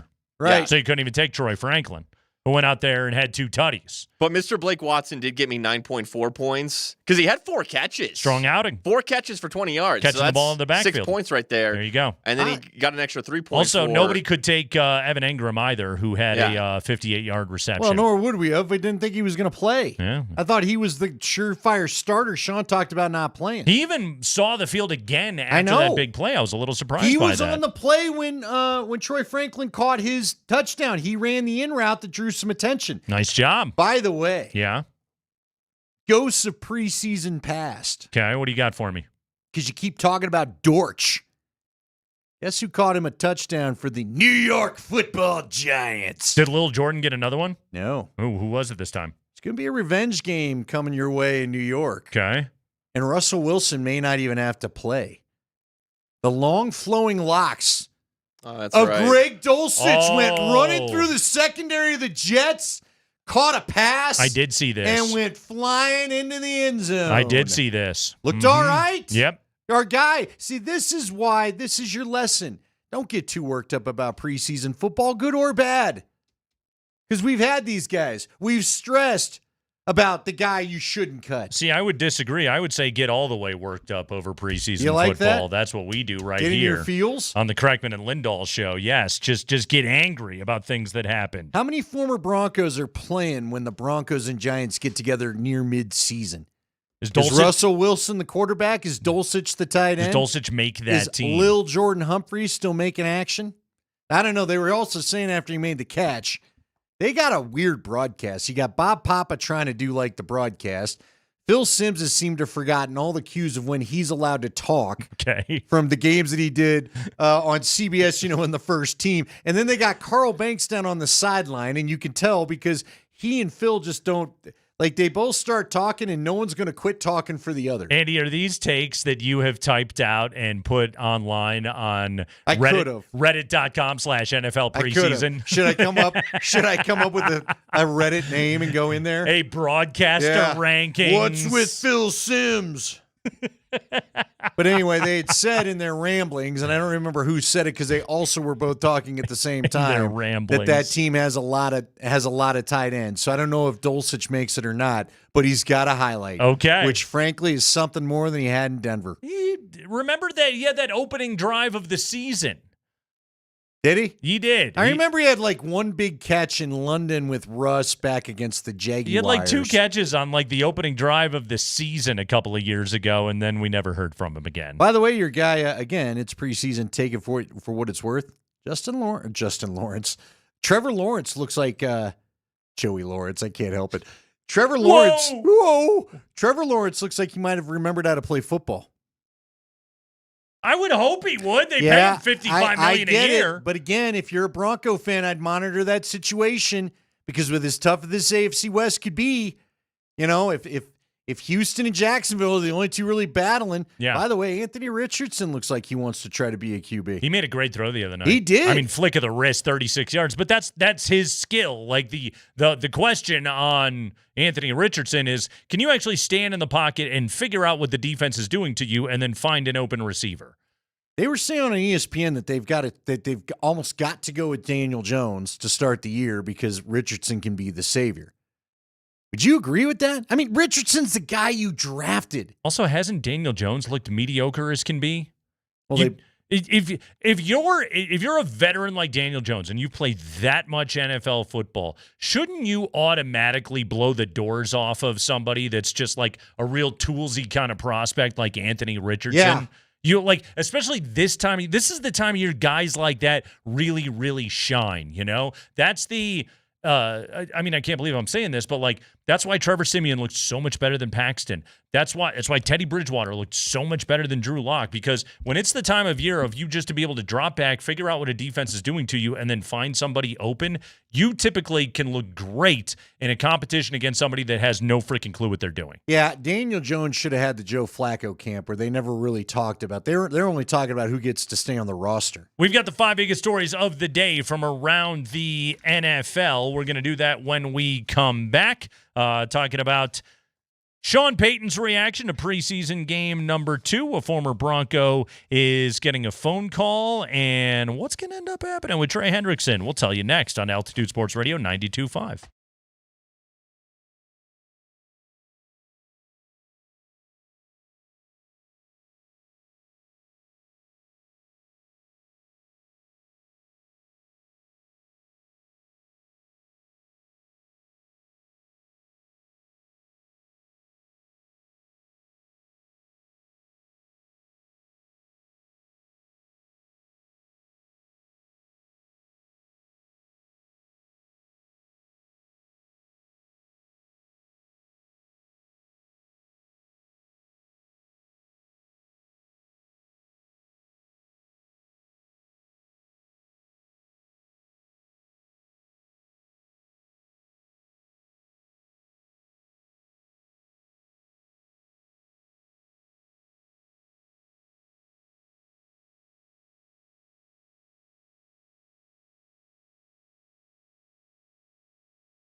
Congratulations once again to our winner, Gary C. in France. He picked up tickets to the Nuggets-Lakers game January 20th, Denver and OKC on the 1st of February. And then he'll be seeing the Nuggets take on the Minnesota Timberwolves on the first day of March. That's a Sunday night. Thanks to everyone that entered at altitudesportsradio.com/Nuggets. But way to go, Gary. He won himself tickets to those 3 games. By the way, most popular game, most highly requested game, Christmas night against the Minnesota Timberwolves. 27% of the thousands of entries that we got had that game on there. The 20th against the Lakers and the February 1st game against OKC were next on that list. Not surprisingly, most of the particulars, Timberwolves, Lakers, and, the Thunder were the most popular requests. Golden State getting in there a little bit as well. Let's dive into it. 5 biggest stories of the day from around the NFL. Spring, what do you got for us? Hey, the Broncos are 2-0. 2-0, baby. In the preseason. And against the spread. Don't forget that, Spring. And yeah, absolutely. Good teams win, great teams cover. And Jared Stidham, that's got to be your favorite for preseason MVP if there was such an award. But the Broncos beat the Cardinals 27-7 after the game. Sean Payton talked about the win. Overall, just kind of what I finished telling these guys, I thought we did a lot of things well. I thought our energy, kind of how we started the game, really in all 3 phases. There's going to be a lot of good things on tape we like, and then the one area that has to get cleaned up are the penalties. And more importantly, the pre-snap penalties. Not the ones that are taking place during a play, but the ones that happen before we even snap the ball. So we'll get that cleaned up. But overall, I thought it was a good night in a lot of areas. Yeah, Any 11. questions? My God, finish. 11 penalties for 75 yards. Are you done yet? I'd like to talk now. No. Yeah, pre-snap stuff. Okay, there were some false starts sprinkled in there, a few illegal formations. Caleb Lohner had a rough night as the basketball player. Honestly, that didn't help. Though, Andy, by preseason standards, I haven't been that disappointed in the amount of flags that we have gotten thus far out of the 2 Bronco preseason games. Again, you watch a lot more preseason football than I do, or than anyone. I have to assume there's a lot of games that are going much worse than the way Denver's games have gone. Oh, so yeah, far. there's no doubt. Yeah. Some of the really bad teams trying to flip out half their roster. Sure. Good luck. Those teams tend to struggle, teams with new coaches, et cetera, et cetera. By the way, Spring brought up the idea of Jared Stidham as a candidate for preseason MVP, and I agree. He is absolutely in the conversation right now. Andy, I'm going to go ahead and I'm going to forward this on to Roger Goodell and let him know there should be a preseason all-pro team in the NFL. There should be preseason awards given out, preseason MVP, defensive player of the preseason, etc. There should be more to this. If you're going to make us have to endure 3 different preseason games for every team in the league because of the financial model of the NFL, let's put some stakes on this thing and let's have some friggin' awards. They give out Summer League MVPs and all Summer League team. Why don't we do this in the NFL preseason? Yeah, it's fair. I mean, listen, it's... Andy, you could be on the committee. I'll be on the committee. You could be a voter. I'd do that. Yes. No, but I'll get you in the room. Someone got hurt the other day and they signed the UFL. Someone added a quarterback, the UFL Player of the Year, whatever it was. Yeah. Why not? Let's get some NFL's awards. Preseason Player of the Year. These games are on TV. They picked him up. You Yes. add a little spice. What about a little contractual bonus? The players, they're always saying they make nothing for the preseason. And what about a nice $50,000 and a nice Chevy truck with technology and stuff for the preseason All right, MVP? since we're workshopping this sucker, We are. The Super Bowl MVP usually goes to Disneyland. What are you getting for the? Do you get to go to Great Wolf Lodge if you win the preseason? Six Flags, Lakeside. Is that it? Lakeside's going to welcome you. What do we got? Yeah, hook them up with something. Come on. What's like the 3rd tier Disneyland? Universal Busch Studios Gardens? at this? Busch Gardens. Busch Gardens. That's where you get to go. It's that Tiger King compound down in Florida where you might get your foot chewed off. With that cat lady. You get to go to an alligator farm, okay? But nonetheless, Let's do something with this. Come Just on. send them some places. Get a trip to Dover, Delaware. Enjoy, everybody. Yeah. So, again, largely, this has been an excellent preseason for the Broncos so far. Backups are shining, and they have yet. The Gargiulo thing looked terrible. Thinking about that poor dude. But the Broncos have yet to suffer any major injuries. Like, it sounds like the Benito thing was already kind of happening with the bone spur. So far, so good with the Broncos preseason. Spring. High five. All right, the Broncos will play the Saints in New Orleans next Sunday, and then it is on to week 1 where they host the Titans. Hey, the Titans had a practice today. It was 96 degrees in Tennessee. It was a hot one towards the end of practice. Everyone's one of the lamest boy bands, by the way, 96 degrees. Right. So lame. Cam Ward threw a touchdown pass to Calvin Ridley towards the end of practice, and he went over to celebrate. Cam Ward then stopped and gave their star defensive tackle, Jeffrey Simmons, a shove before doing his trademark Zombieland celebration in front of him, whatever that is. Jeffrey Simmons then reacted with a 2-hand push to Cam Ward's face mask, and then an all-out brawl. All right. Ensued after practice. Titans starting cornerback Jarvis Brownlee commented on the scuffle. You never want to see your quarterback in the middle of those type of things, but when it do happens, it just shows you the level of dog he got him. He ain't going to take nothing. It shows you how much he cares about his offense, how much he cares about winning. And same goes for both sides of the ball with Jeff and him. And, you get that same attitude, that same confidence, that same edge each and every day out of those two guys. They never change. So, that's what you expect. But when it does happen with our quarterback, we try to break it up as soon as possible, fix it as soon as possible. But for me, I feel like it's a great thing. When you got great teams, man, brothers fight. And at the end of the day, as long as we all got each other back, we all connected, we all got that bond, and we all got that same connection where we going to fight for one another, then that's the most important thing at the end of the day. Thank you for that. But also, Cam Ward, just FYI, bad matchup, bro. Yeah, not in your weight class. Nah. I would not recommend you do it in an NFL game against, a team that doesn't care whether you get hurt or not, frankly. Yeah. And, brothers can't shake hands or fight. Brothers got a hug. By the way, internet did its thing. They found pictures of Simmons and Ward fishing together over the summer. Yeah. This was contrived. This was a... We know what was going on here, because if this was real, Jeffrey Simmons would have ripped Cam Ward's head off. So I'm going to go ahead and say this was a little team bonding activity that the Titans were engaging in, friendly trash talk, etc. Spring. The New England Patriots Executive Vice President of Player Personnel, Elliot Wolf, was asked today if the Patriots would consider trading a first or second round pick this year, like right now, to help them win as soon as possible. Here's the question and answer. Willing to give up in a trade a second or maybe even a first-round pick to make your team better this year? Sure. Yep.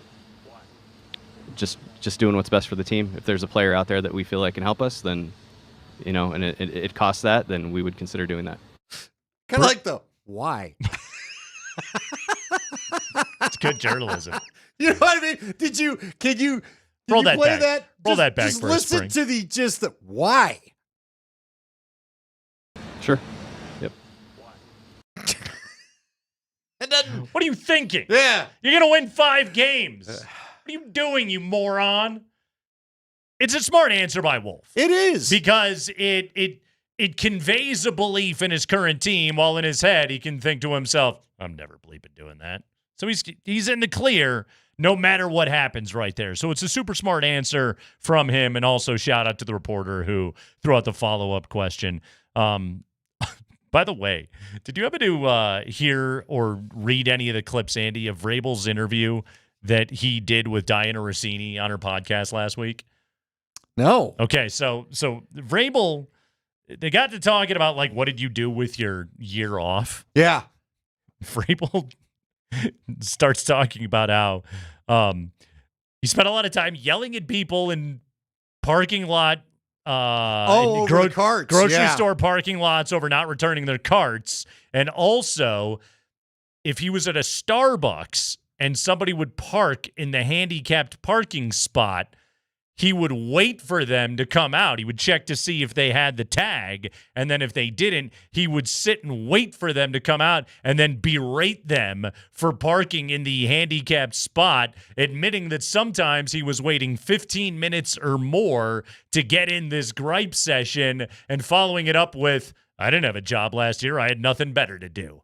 So that was what Mike Vrabel. I promise you had something better to do than that. Vrabel went full on Larry David with his free time during his hiatus year from the NFL. But look, Vrabel hasn't shrunk. That's an intimidating man to have that worked up about some stuff. Yeah. But although, put your cards back. If a DoorDash driver was just zipping into the handicap spot and running in and then coming out, he would wait for them and then he'd give him an earful for parking in the handicap spot illegally. Did you see the internet sleuths? Because you brought up the Rossini interview with him. The one I did see was some weird body language between her and Kevin O'Connell, I guess. I did not see this. Yeah. Because funny enough, I think she's wearing almost the same outfit, but it was the exact same setting. It's almost like she is a chair. You would think they were just running one head coach after another to talk to her because it's set up the same way each time, even though she's the one traveling, right? Yeah. But yeah, I don't know. I don't know if people were, I went to look at the comments to try to figure out, what are you guys talking about? Was there something in the past? Is O'Connell a more welcoming and warm individual than the icy coldness of Mike Vrabel? No, it's the exact opposite. Oh, it's the other way. He was, with the body language, like he wouldn't look at her. He wouldn't. I don't know. People were saying that maybe he's sick of her talking about J.J. McCarthy the way that she does. I don't know that I've ever read a comment about J.J. McCarthy from Diana Rossini. Okay. So I don't know what to make of it all, but yeah, everybody was, frankly, I looked at it and I was like, this kind of looks like every other interview she's done. So I tried to figure out is there a past there? Did she work in a city and upset him sometime? I don't know what was going on. You know, everything you just told me just reinforced my life decision to not spend time on Twitter. So thank you for that. Sure. Would you rather read the comments or wait to berate whoever parked in the handicap spot for 20 minutes? I think Vrabel's sounds much more appealing to me. Go ahead, Spring. High five. All right, I got Bengals news. They're the Broncos' Week 4 opponent.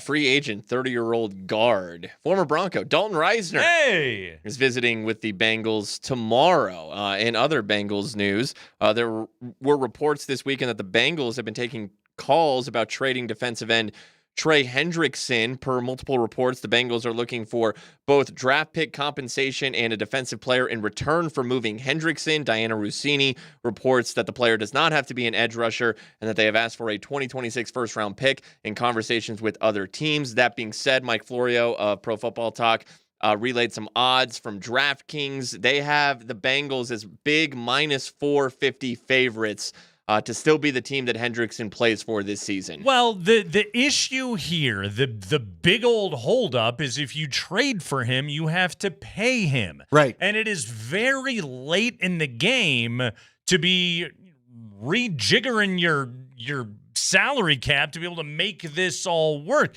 Had the Bengals been shopping him ahead of the draft, they probably could have done a hell of a lot better, but instead they sat on their hands. It has gone this far, and now they're trying to figure it out on the fly, and teams are like, our financial plans are pretty locked in right now. This kind of sounds to me like maybe the Bengals, stay with me, making a savvy move. Because maybe this is their way of saying, you know what? You don't like our guarantee. Because, again, the report from ESPN this morning was everything is in place except he wants like a third year of guaranteed money, and they just don't want to do that. He doesn't mind the numbers they're throwing around. He doesn't mind the length of the contract, but he wants one more year of guaranteed money than what they want to do. And this may be the Bengals saying, you know what, then here's the deal. We're willing to trade you, which now means you and your agent are free to talk to other teams. Why don't you go find out your value since you think we're being so unfair? And if he finds out no other team, because of his age, wants to go ahead and guarantee a third year, then maybe this is the Bengals' way of letting the league finally get this thing done for them. I mean, he's 30.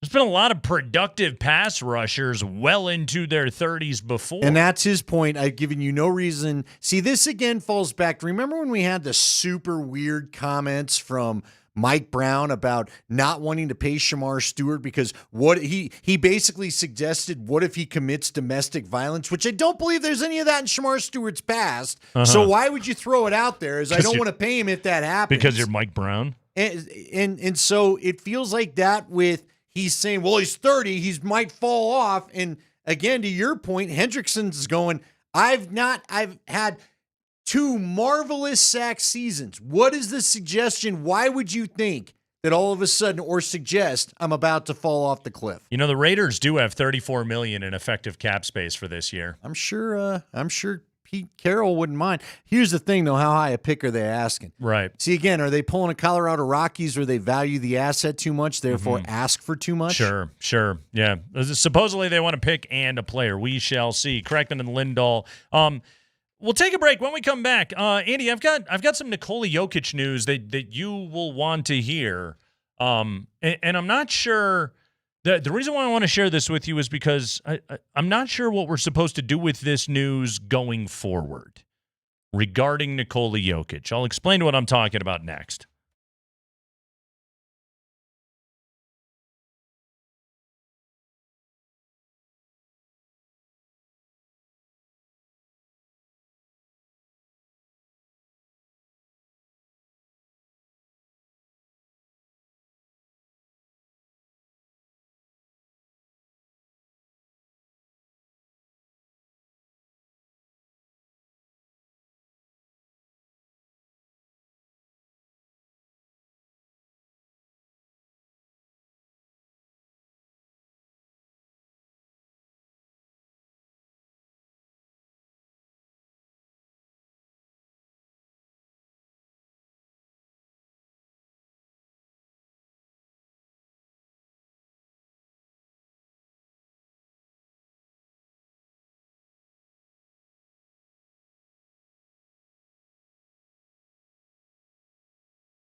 All right, Andy, I got a list for you.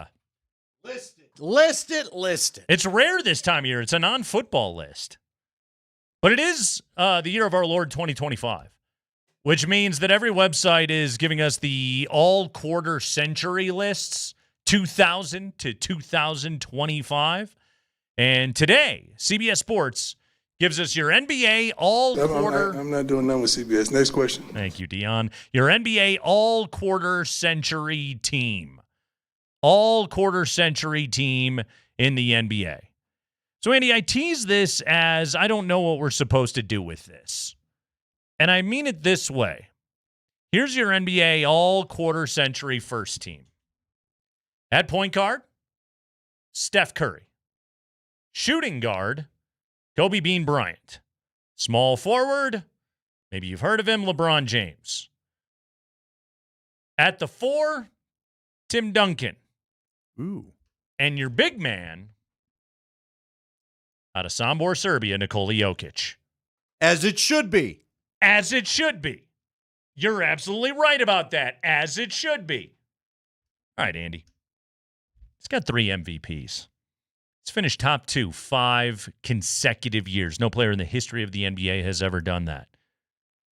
Now, we're getting these lists, and Joker is getting the respect he deserves. What are we in Denver sports radio who have made a cottage industry out of griping about how nobody respects the greatest athlete in this city, in the entire NBA, Nikola Jokic?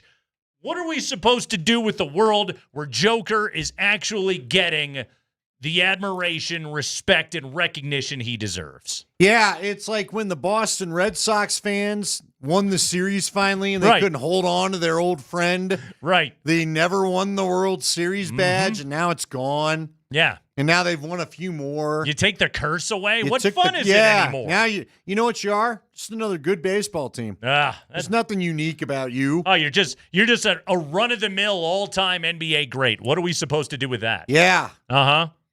It's kind of boring. Well, here's where I'll tell you to just buck up, little shaver. Okay. ESPN still won't figure it out, so you'll be okay. Okay, good. You'll be okay. By the way, you excited for those 9 p.m. Mountain Time tip-offs on the late games? No. What are we doing? How did this happen? What are How we did this doing, sneak NBA? by? I just saw this over the weekend. Yeah. 9 p.m. Yeah. And we're not even going to see the TNT crew until Christmas? Is that true?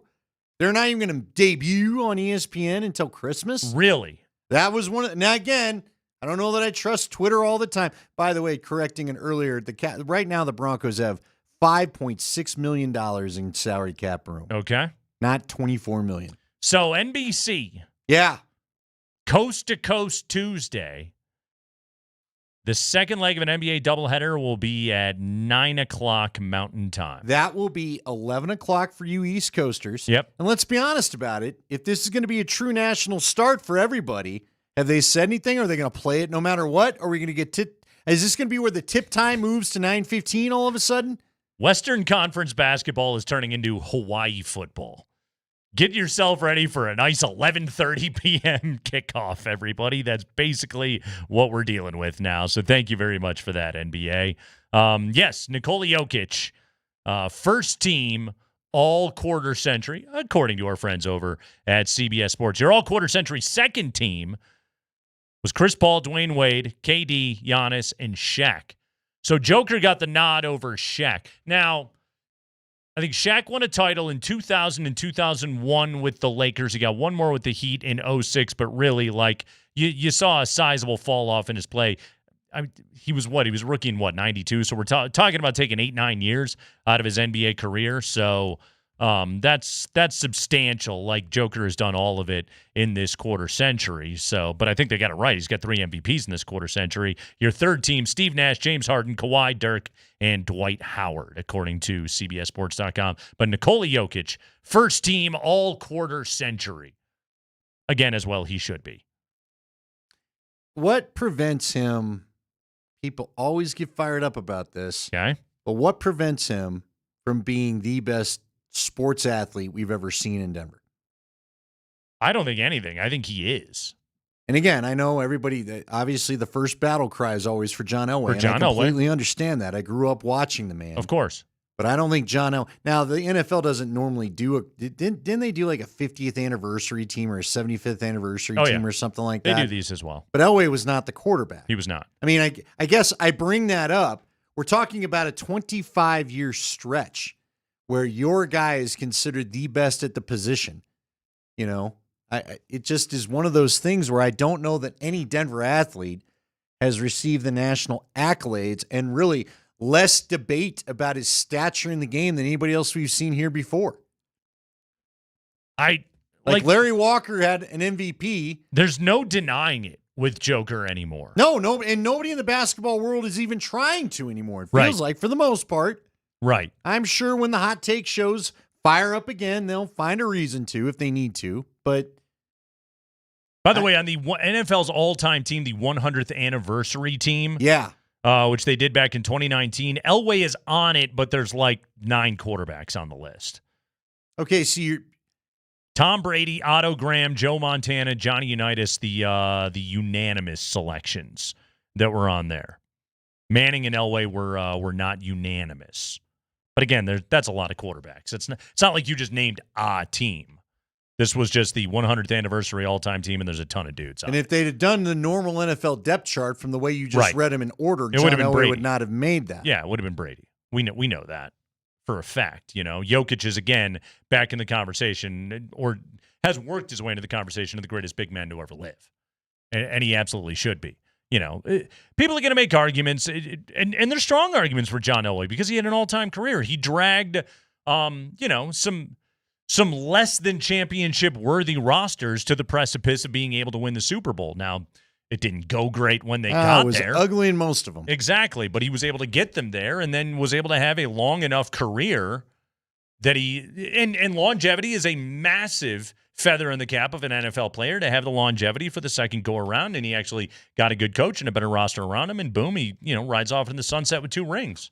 It's an all-time great career. I just, again, I think that Nikola Jokic is right now a top 10 player in the history of the NBA, and 3 MVP awards would certainly suggest that that is the case. The amount of statistical markers that he has in his favor that have never been done before in the history of the league, forget not since Wilt, just the things that he has done that nobody has ever done before, including finishing top 2 in the MVP in 5 consecutive years, including winning 3 of them. I know that I am a massive Jokic homer. I get all of that. But you're not the one that made the statement. I am. Yeah. The Denver native. Yep. I think Nikola Jokic is the most accomplished athlete in the history of this city. Now, look, if people want to argue about his effect, then John Elway. See, here's what's crazy. For John Elway, I think without John Elway, I don't know how many of these pro sports you and I even have the joy of covering in this town. Because John Elway, because when he played here, really was considered a cow town and not a viable TV market and not, you're never going to have a big star come out of there and all that other kind of stuff. We were the forgotten time zone, much like we still are now. Yeah. So I think because of the what he showed, the passion for the sports and the city's passion for sports, that helps. That helped baseball want to be here. Certainly that helped hockey, I think, want to come back here. Yeah. But you take Nikola Jokic again. If there was ever a league I did not think Denver would ever celebrate a championship in, it was basketball, it was NBA. Right. Because free agents still aren't pining to come here for the most No, part. we're still not a hot the older destination. guys want to come here because they think your Joker will give them a chance, right? Right. But it's not like every hot, young, second, third contract guy wants to show up here. Right. Mm-hmm. By the way, one more note on basketball. Quick shout out Nuggets PR. Well done by you guys because, boy, Michael Porter Jr. is he is out there saying some stuff these days. And just shout out to Nick O'Hare and company for keeping a lid on that pretty well back in his time when he was here in Denver. My favorite one, okay, and this one was less off-putting. I just thought it was funny. Was when he was talking about his brother Jonte and the gambling, and he was like, everyone's got a vice, okay, and his vice was, oh man, it's just women. I can't say no to all these women. These ladies that surround me at all times. It's my vice. I've lost my way. It's just like, it's cool, humble brag. That's cue the Christian Bale. Good for you, bud. Uh-huh. Yeah. Oh, good for you. I like how he's like, this is my vice, this is my weakness. And he's just like, no, I want everybody to think I'm really, really cool. I love the ladies. And the ladies love me. And the ladies love me. Believe it or not, an NBA player does pretty well. All right, can I light your hair on fire maybe a little bit? Light it. What do you got for me? I don't really know why I went with that, but let's just go ahead, take the hat off. Get something flammable. Well, like your Garth at the concert. I'm gonna my hair singe on fire. a little bit of your hairs. All right. Spring, can we pull up the Manfred cut? The Rob Manfred cut. Rob Manfred. Because I gotta ask you a question. Commissioner of Baseball. Now, some of this goes along with a little bit of what we heard and as we talked about with the NBA, and they're going to go coast to coast, and they want to play all these games and get a 9 o'clocker in when you're 11 o'clock on the East Coast. But, the Little League World Series has been kind of a little bit interesting. We have all sorts of funny things coming from the Little League World Series. But a piece of news, almost buried, kind of like a Sean Payton press conference. Okay. There were some zingers. There's a lot of getting around, having some story time. And then we got a lot of piece of news from a couple of those pressers last week. Rob Manfred had this to say about the future of the game on one of the broadcasts. So how about a window into the future?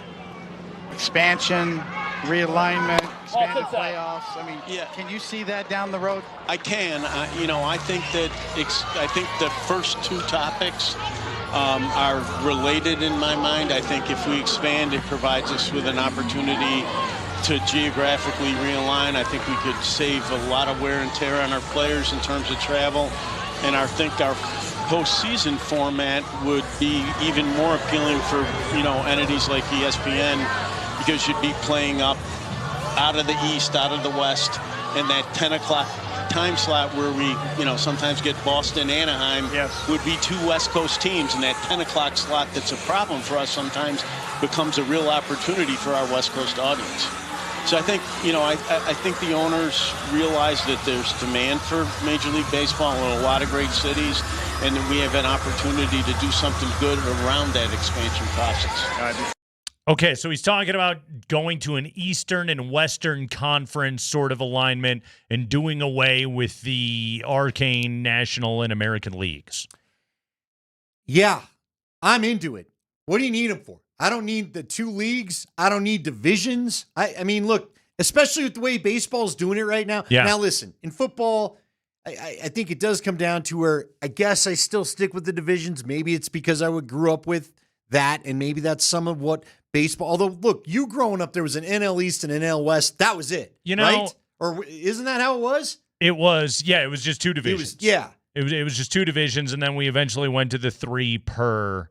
I mean, baseball, they all play each other now. They all play, you play everybody, right? Right. Like in interleague play, and it used to, when interleague play was brand new, it was, you had whatever, your 16 to 20 interleague games a year, and it would be like a weekend where it was all these interleague games, and it was novel, and it was fun, and you didn't often ever get to see it. Andy, if you would have played that clip for me 10 years ago, you're right, my hair would have been on fire.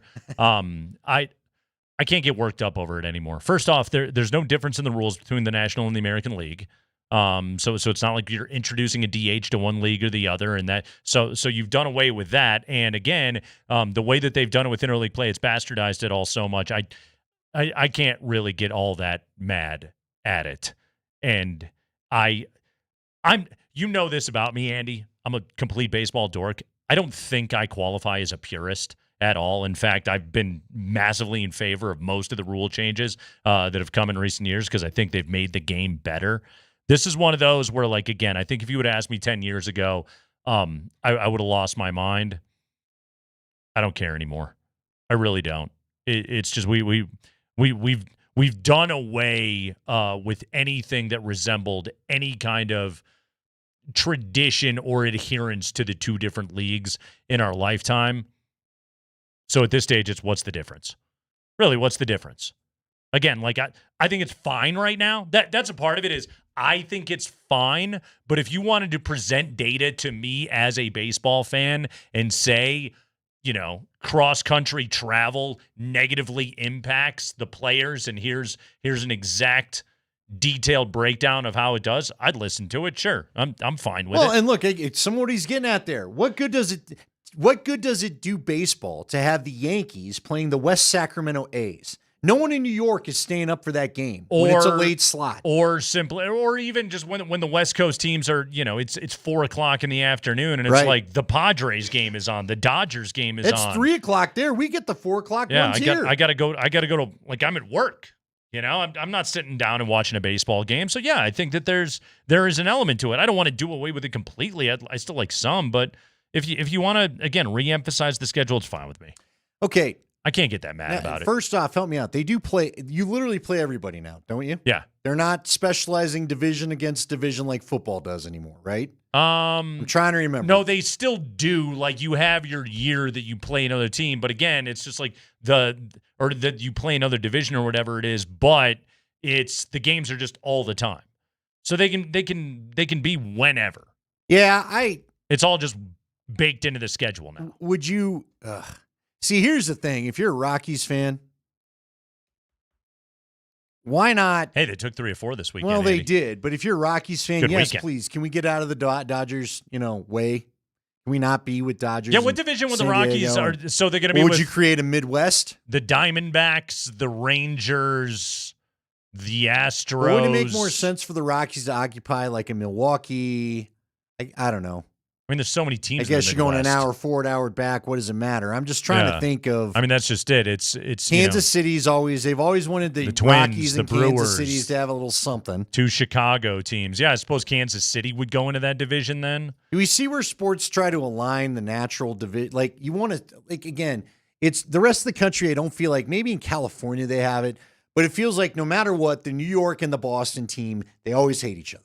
New York, sure. Call it the Celtics and the Knicks. Yeah, the Red Sox and the Patriots and the Yankees Jets are can giant. still be in the same whatever division. it is. But like all the good rivalries in baseball are geographical. The Giants and the Dodgers, the Red Sox and the Yankees, the Cubs and the Cardinals. Well, they're all geographical anyway. Closest thing you got is what you just had over the weekend. And look, it got spicy there for a while when both teams went to the CS. They're both kind of fun there for a minute. But, the Diamondbacks continue to spin around and actually be competitive, whereas the Rockies take these, long gaps off of not being competitive. Did you happen to see during the Little League World Series game that Cal Raleigh got an opportunity to autograph a toilet seat? Yeah.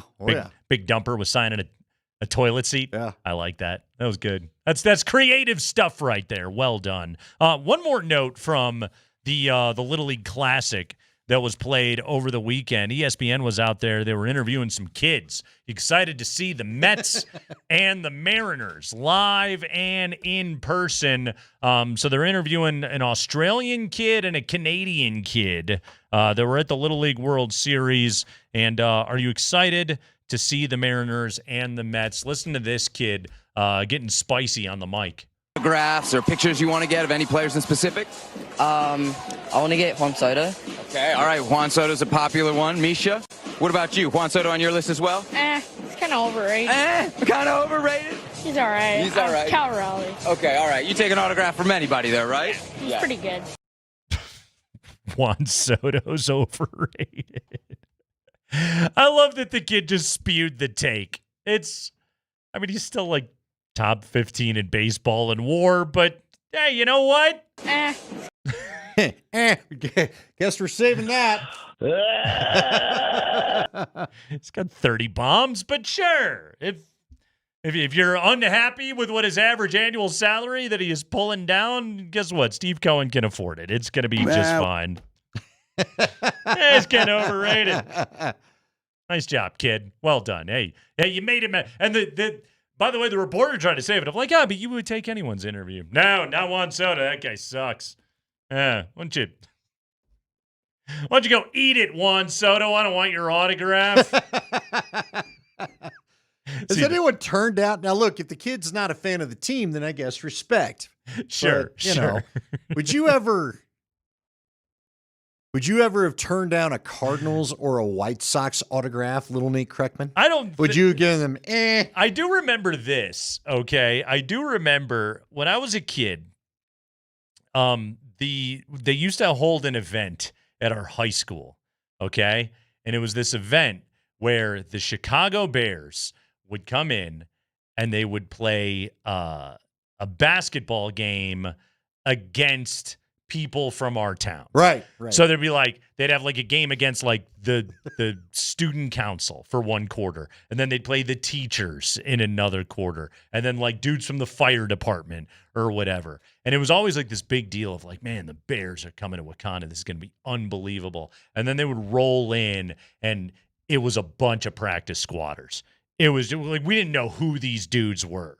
You know, again, we're little kids. We're like, Walter Payton's coming to town. Yeah. Oh, Mike Here Singletary. comes Jim McMahon. Yeah, Dan Hampton's coming to our gym. This is going to be unbelievable. And they'd roll in and it'd be like, there's third string tight end Keith Jennings trying to get up and dunk the ball and nearly blowing a knee out. Here's the guys that are not worried about getting hurt. Come to play your guy. Backup offensive lineman is going to rain all over the local police department right here in our gym. So I do remember afterwards they would sign the autographs, and I dutifully waited in line and I got my autographs. But even after they signed them, I was just like, Dad, who are these guys? Yeah. Who's that? That's not Otis Wilson. Who is this guy? I don't know who this guy is. I wanted Dave Dewerson. Deep cut, R.I.P. It's the Kreckman and Lindahl Show.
We got college football this weekend, Annie.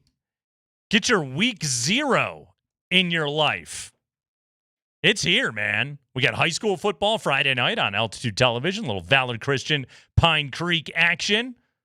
I don't know if you've heard or not, Altitude Sports Radio 92.5. We love football. Me and Tyler will be on the simulcast there on Friday night. And then on Saturday, 10 a.m., we'll be carrying Iowa State, K-State from Ireland. And then coming up at 4 o'clock, the Fresno State Bulldogs, Andy, going to be on the road at KU. So we got football all over the place this weekend here on Altitude Sports Radio 92.5. Week 0, it's going to be in your life. We're doing this, man. Favorite Bulldog? We got football all over the place. Favorite Bulldog? That would be Andy. That would be right here. Oh, hey, whoa. The Wakanda Bulldogs. All right. Are my favorite Bulldogs. Not quite sure what we had going on there. Uh-huh. That's a violation. Yeah, Wakanda Bulldogs. Hey, you got the shirt. I know. Well, it's just threw the polo over it. I didn't really plan out the wardrobe very well today. You got Idaho State, UNLV. Got a little Sam Houston, Western Kentucky.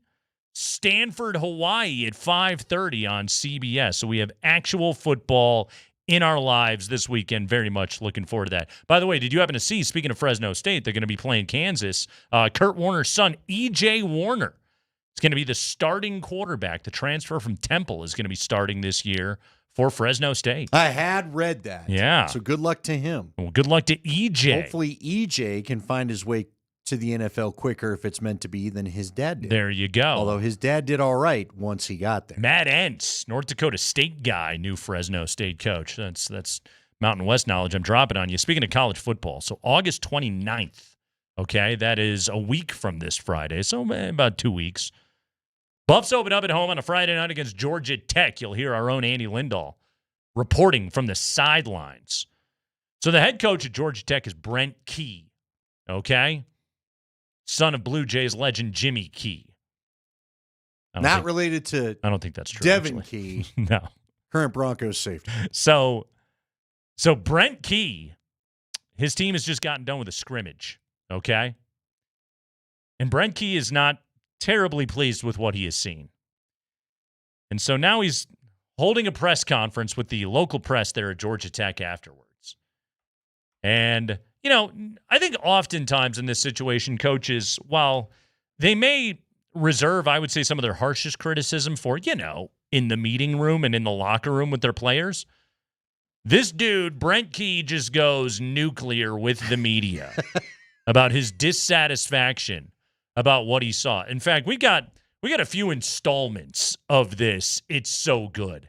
This guy, first off, I can't imagine what his blood pressure is. His cardiologist cannot be happy because this is, to quote Allen Iverson, we're talking about practice here. Here we go. Brent Key, Georgia Tech head coach, after the scrimmage. This was from Saturday. Spring?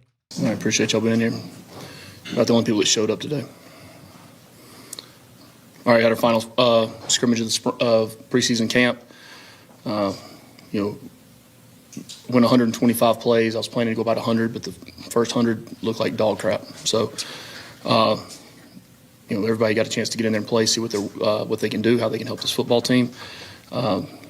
We got some heat out there today. Reached about 94, but it was about 115 on the turf, which was what I wanted. I wanted to see how these guys could sustain and practice through some adversity. I don't think we did that well today. I thought I don't think we're anywhere close to being ready to play a football game. You know, way too many penalties, way too many turnovers, way too many blown assignments, way too many guys that either didn't play or tapped out for, you know, aches and pains and things you have to play through. You know, we're not even close from a standpoint from mental toughness, the grit and the fortitude that you have to play this game. You know, we got a lot of young kids on the field, new kids, but that is zero excuse. All right, so we got a lot of damn work to do. Questions? All right, who is this again? This is Georgia Tech head coach Brent Key. This is the Buffs' first opponent. Right. He sounds like, who was your guy in New Mexico State last year that felt like he had a little bit of this intensity? Jerry Kill? Yeah. Yeah. Here's the thing that kind of rubs me a little wrong about that. You're positive you know how bad a guy hurts or doesn't hurt? I don't know. We're tapping out because of bumps and bruises, things you got to play through. Are you sure? Suck it up. And it's Georgia, man. I cannot imagine the Sun's a good time there right now. Am I wrong? How about the thanks for showing up? At least somebody did today. Yeah. Already pissed. He came in spicy. Okay. So these reporters have been thrown this lob, okay? And they asked follow-up questions, and Brent Key did not disappoint. Let's keep it going here, Spring. Well, I guess, what did you like that you saw today? Just not much, or? Well, Kelly, we had better pass protection out there today, but now I'm concerned about the lack of pass rush and the fact we can't catch a football when it is thrown. Well, there was that. Boy, that's a total coach. Oh, Hey, we couldn't get to the quarterback now. Pass pro is good, but everybody else sucks. Yeah, too bad the pass rush sucks. Can't catch the football. Holy cow. Okay. All Okay. right. And Good. that's the reporter summed it up perfectly. You have to be a little taken back by that opening statement, Good right? first question. What else do we got? How do you want to see a team bounce back next week and recover from this performance? Next week? How about in 2 weeks? How about in 2 weeks when we play?